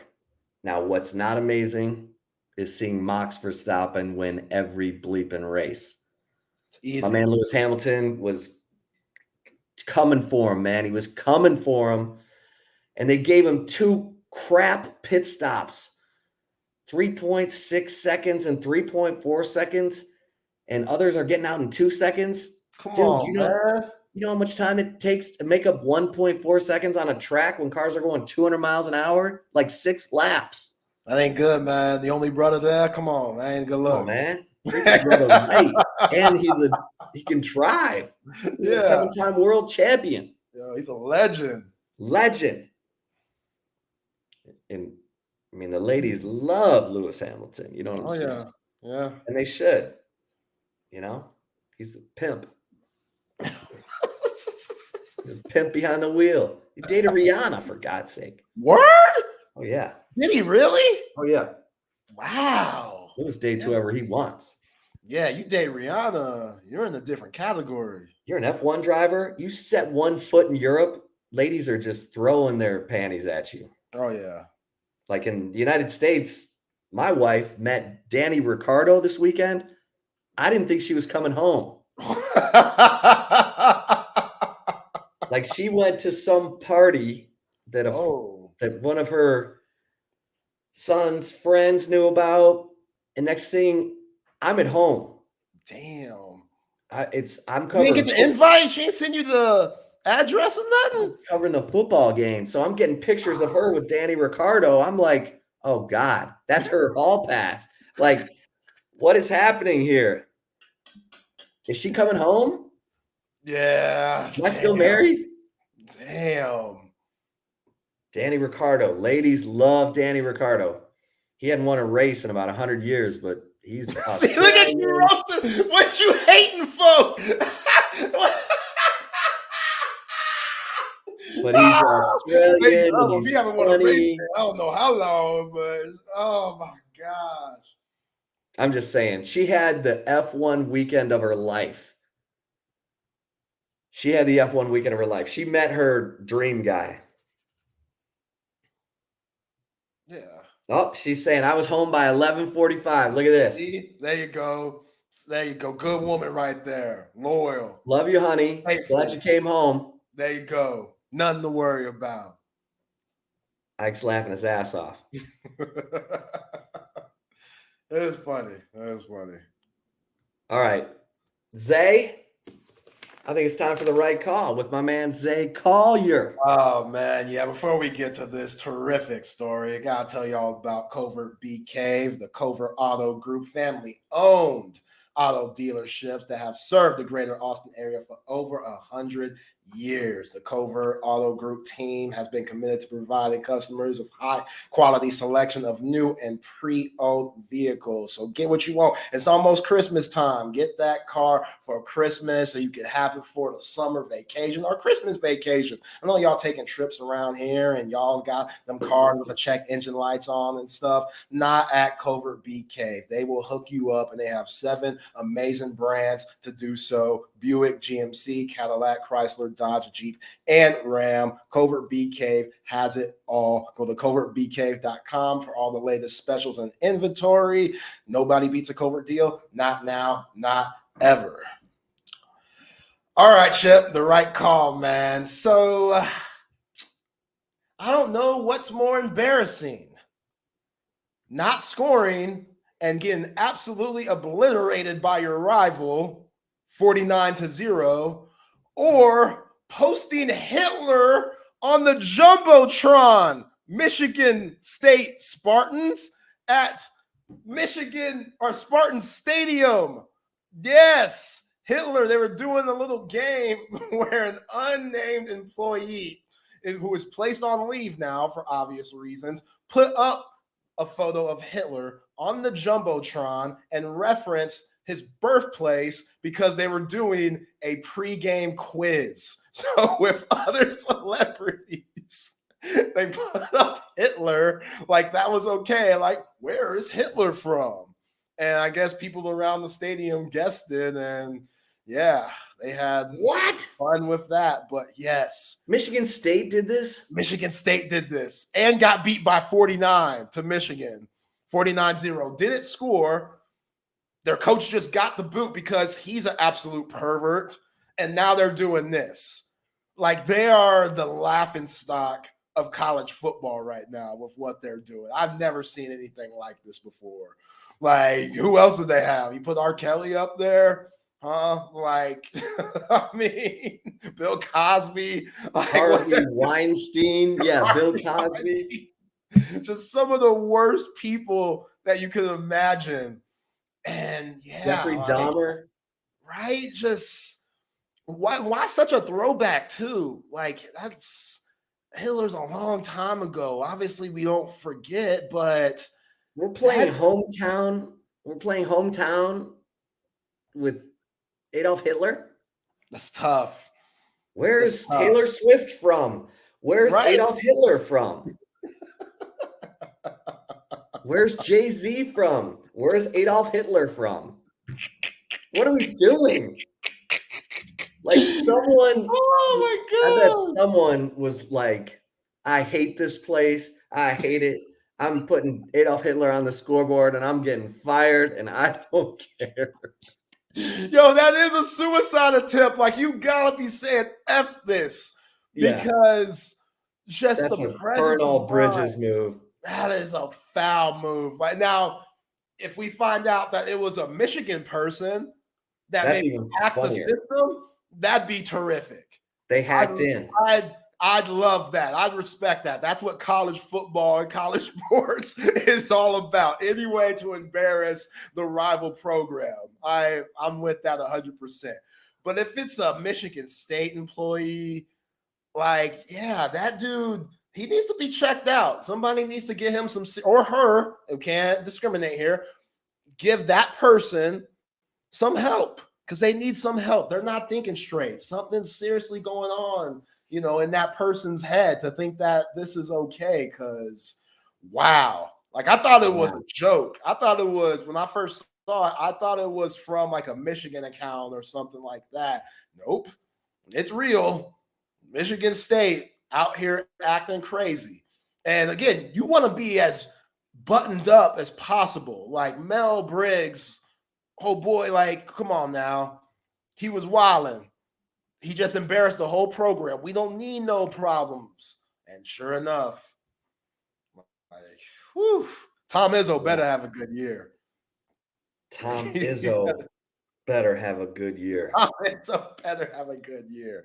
Because what's going on there? And weren't they a part of the gymnastic doctor? Oh, yeah. Yeah, so Michigan State. They can't get off the deck. Like, they got hit, they got punched, and they're getting punched again. They can't get out, and they're punching themselves. Like, I mean, they are just, if vomit could vomit, it would be Michigan State. You know what I mean? Yeah. What a mess. What a mess. Yeah. That's embarrassing. Yeah. I don't know how you come back from that. And you get drove 49-0. Like, you couldn't score a point. 49-0. Like, I know Michigan, we have Chris Hummer on every Tuesday. Hummer says Michigan's best team in the country and not even close, but that's your rival, man. At home. Dude, Michigan's doing what Texas needs to be doing. Yeah, Michigan, but they also are cheating, stealing signs. Oh yeah, don't do that. We need to steal signs too. We need to have a guy out on the streets. They got a dude. CB sent us this. They got a dude that's been out to like 30 Big Ten games, just all types of sketchy stuff. Yeah, this is gonna be interesting because they're riding high right now. Did you hear what Sark said today? What did he say? He said stealing signs is real. And he's like, some schools rely on it more than others.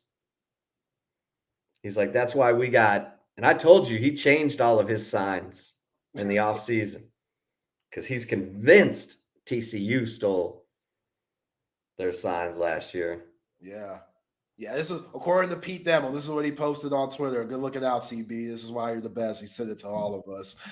Sources: Michigan staffer Connor Stalis bought tickets for more than 30 games at 11 Big Ten schools over the past 3 years. Also, video evidence of sideline taping is expected to be sent to the NCAA this week, caught by stadium surveillance this year. So, yeah. Don't be like Michigan. Yeah, don't be like Michigan because that's sketchy, hardball. That's real sketchy, man. All right. Especially with all this success. What about Oklahoma almost losing? Did you watch that? Oh, yes, man. What the hell was that? I mean, they were rolling. Like UCF, they were getting everything they wanted. They were confident. They had receivers blowing kisses to the sideline. Big 12 officials were holding that whistle and flagging their pants because, hey, y'all getting that same treatment as Texas. Y'all, we don't care about y'all. I mean, we don't care about y'all. Y'all leaving. So they blow kisses to y'all. We want to do that too. That's what it felt like. And yeah, Oklahoma just made enough plays at the end. They had a 2-point conversion to make it 31-all, and John Rice Plumlee just couldn't find that man. It wasn't the best play call either. It was a very questionable play call in Oklahoma. They were all over it. So, yeah, they looked like a team. And that offense, I told you, Andrew Anthony, not having him, that dude's a difference maker. Not having him, Drake. Okay, so are they losing to Kansas this week? No. At Kansas. Is Jalen Daniels playing? Hold on. I'll get back to you on that. Okay, yeah, that'll. Yeah, this might be a wake-up call for them, but they looked a little sluggish. They looked like they were doing a little partying after that Red River shootout. You know, it's just everybody patting them on the back and all this and stuff. But yeah, John Rice Plumlee and those Golden Knights, they almost got them. They had that game. I'm like, Gus, you had it.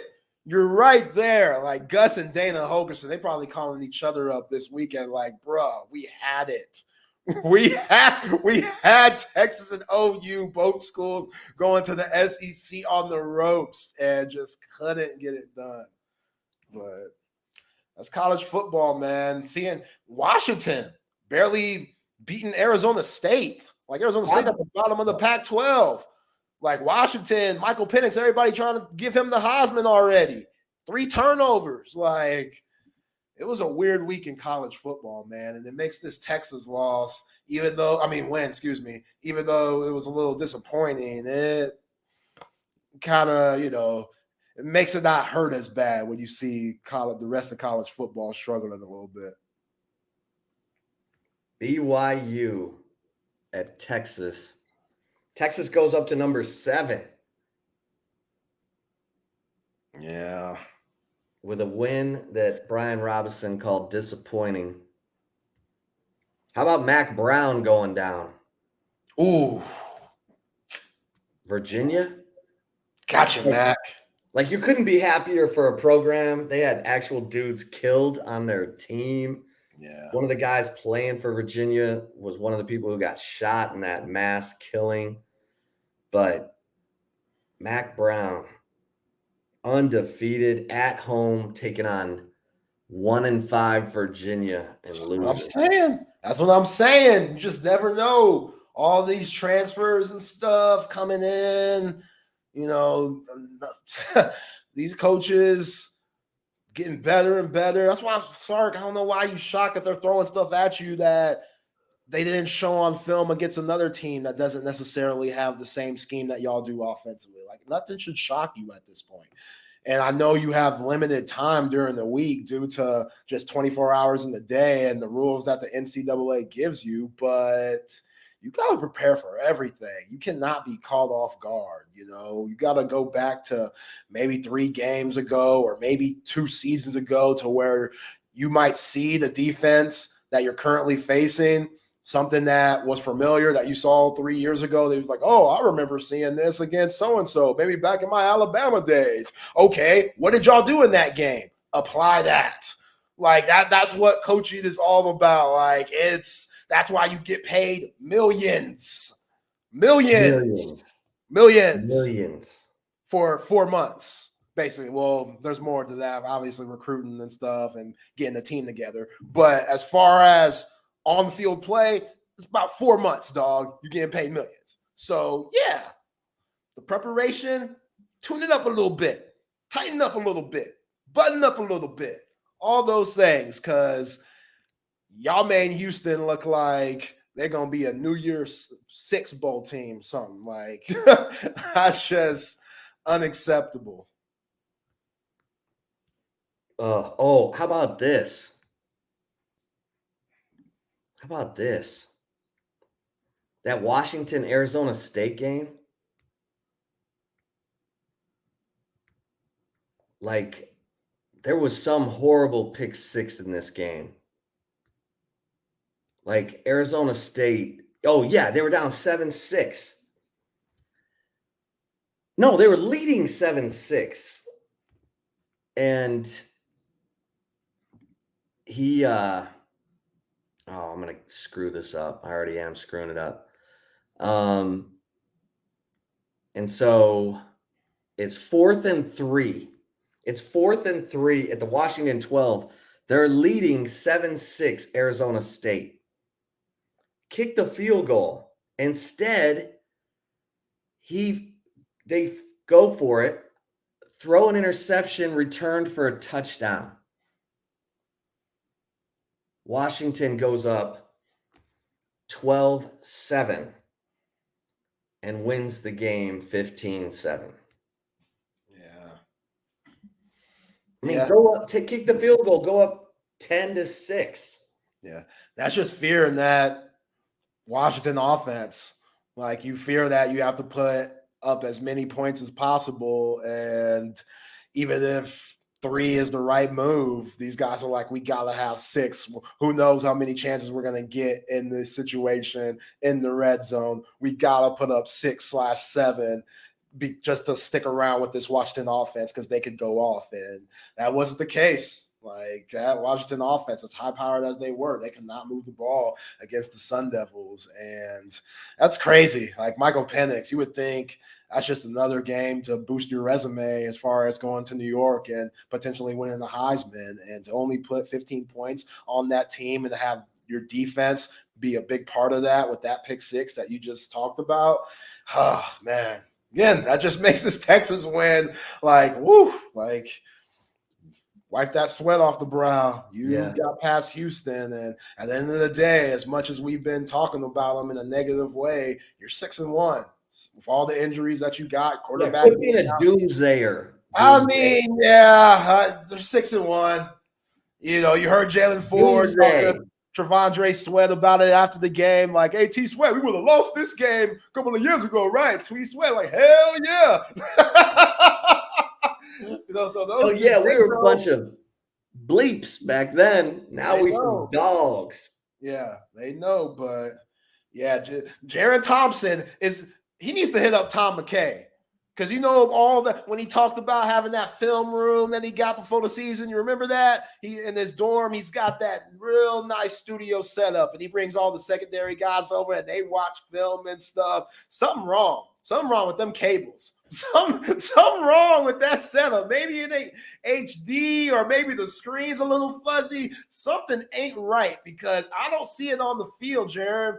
I don't see it, dog. I hate to ride you, but bruh, you a 3-year senior. You gotta be better. You and Keaton, all the secondary guys, or y'all ain't over there long enough. Like, hit up Tom McKay. He'll get you right. Whatever's broke right now, is the VCR broke? You know, he might have a VCR. That might be the problem. DVD player, I don't know. Like, everything's digital nowadays, so we talking about ancient stuff here, but damn. Like, I got to see it. I got to see some more, 28. Because what we've been showing these last few weeks, that ain't it. That ain't going to cut it, my guy. Oh, man. You're killing me today. I'm just saying. Tom McKay does great work. We know. We know. Oh, yeah. And everybody needs to be at Salt Traders Coastal Cooking tonight to watch Game 7 of the ALCS. Ooh. Astros, Rangers, and eating some great seafood all-night happy hour at Salt Traders Coastal Cooking. $5 off appetizer. So just go order off the appetizer menu. You're going to get great food, knock your socks off seafood, and you can take in the ALCS and Monday Night Football. We got the Vikings and the 49ers. Yeah. Who you got tonight? Rangers, Astros. Damn, man. Who on the hump? Who on the hump for both teams? I don't know all that. I'm going to tell you. Okay. You ready? Yeah, 'cause Garcia took him for that grand slam yesterday. That was it. That was a deflating blow right there. Ooh, the jacked up dude. Yeah, and Christian Javier. Okay, I mean, Scherzer, a little beaten up, man. He ain't the same three Cy Young guy. You know, with that, shoulder injury that he's had, they ate him up game 3. So, I don't know, man. It should be a good one. The Astros, they do not like Minute Maid. It is weird. And the Rangers know that. They know that.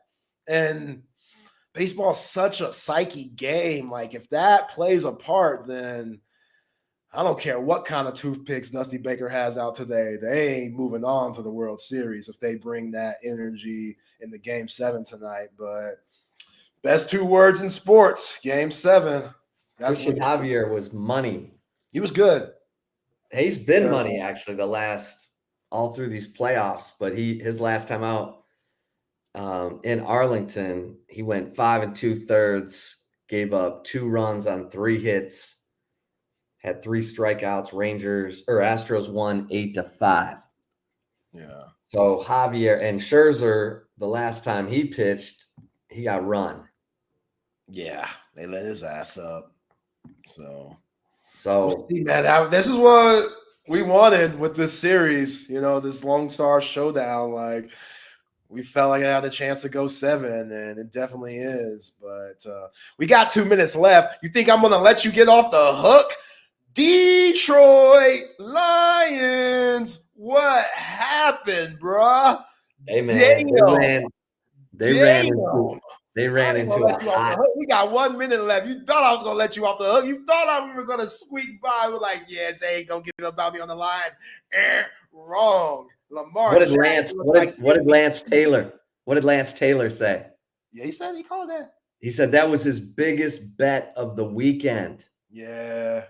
Baltimore over the Lions. And I was like, oh, I can see it. I mean, Lamar Jackson, he got hot, and the Lions couldn't. They got buzzsawed, man. That was ugly. Like, Amon-Ra caught 12 balls. You know, Jahmyr Gibbs had some plays, but they couldn't get in the end zone, and Lamar Jackson couldn't stay out of the end zone. Yeah. So it was just one of those games where you catch a hot team and you've had a good run, a good stretch, and you just didn't have it, you know? Yeah, if Lamar Jackson, which it looked like yesterday, if he's starting to figure out that Tommy Rees offense, which took him a little bit. Todd Monken, excuse me. Yeah, Todd. They came from Georgia. Yeah, Todd Monken, thank you. If he figures that out, then it's problems because that dude, he ain't running. He keeping his head up the field. He escaped the pocket. Like he extended one play like 7 seconds. He waited around back there and found, who was it? Zay Flowers or some? Yeah. No, Nelson Aguilar in the back of the end zone after Brian Branch and all the Lions secondary are like, can somebody tackle that guy? We're out here covering for 7 seconds. Can't do it. Can't do it. So, yeah, man. My Lions. Back tomorrow at 1, baby. My Lions got pistol whipped. All right. Zay, I want you to feel less doomsday-ish tomorrow. I should be in a better mood tomorrow. I should be in a better mood tomorrow. Yeah, y'all catch me at 1. Just picture Malik Murphy walking out of the shower, grabbing the auxiliary cord. No. That definitely ain't going to happen. Everybody, have a great afternoon. Enjoy the Rangers and Astros at Salt Traders Coastal Cooking tonight. All right. Cool. We'll talk to you tomorrow. Peace.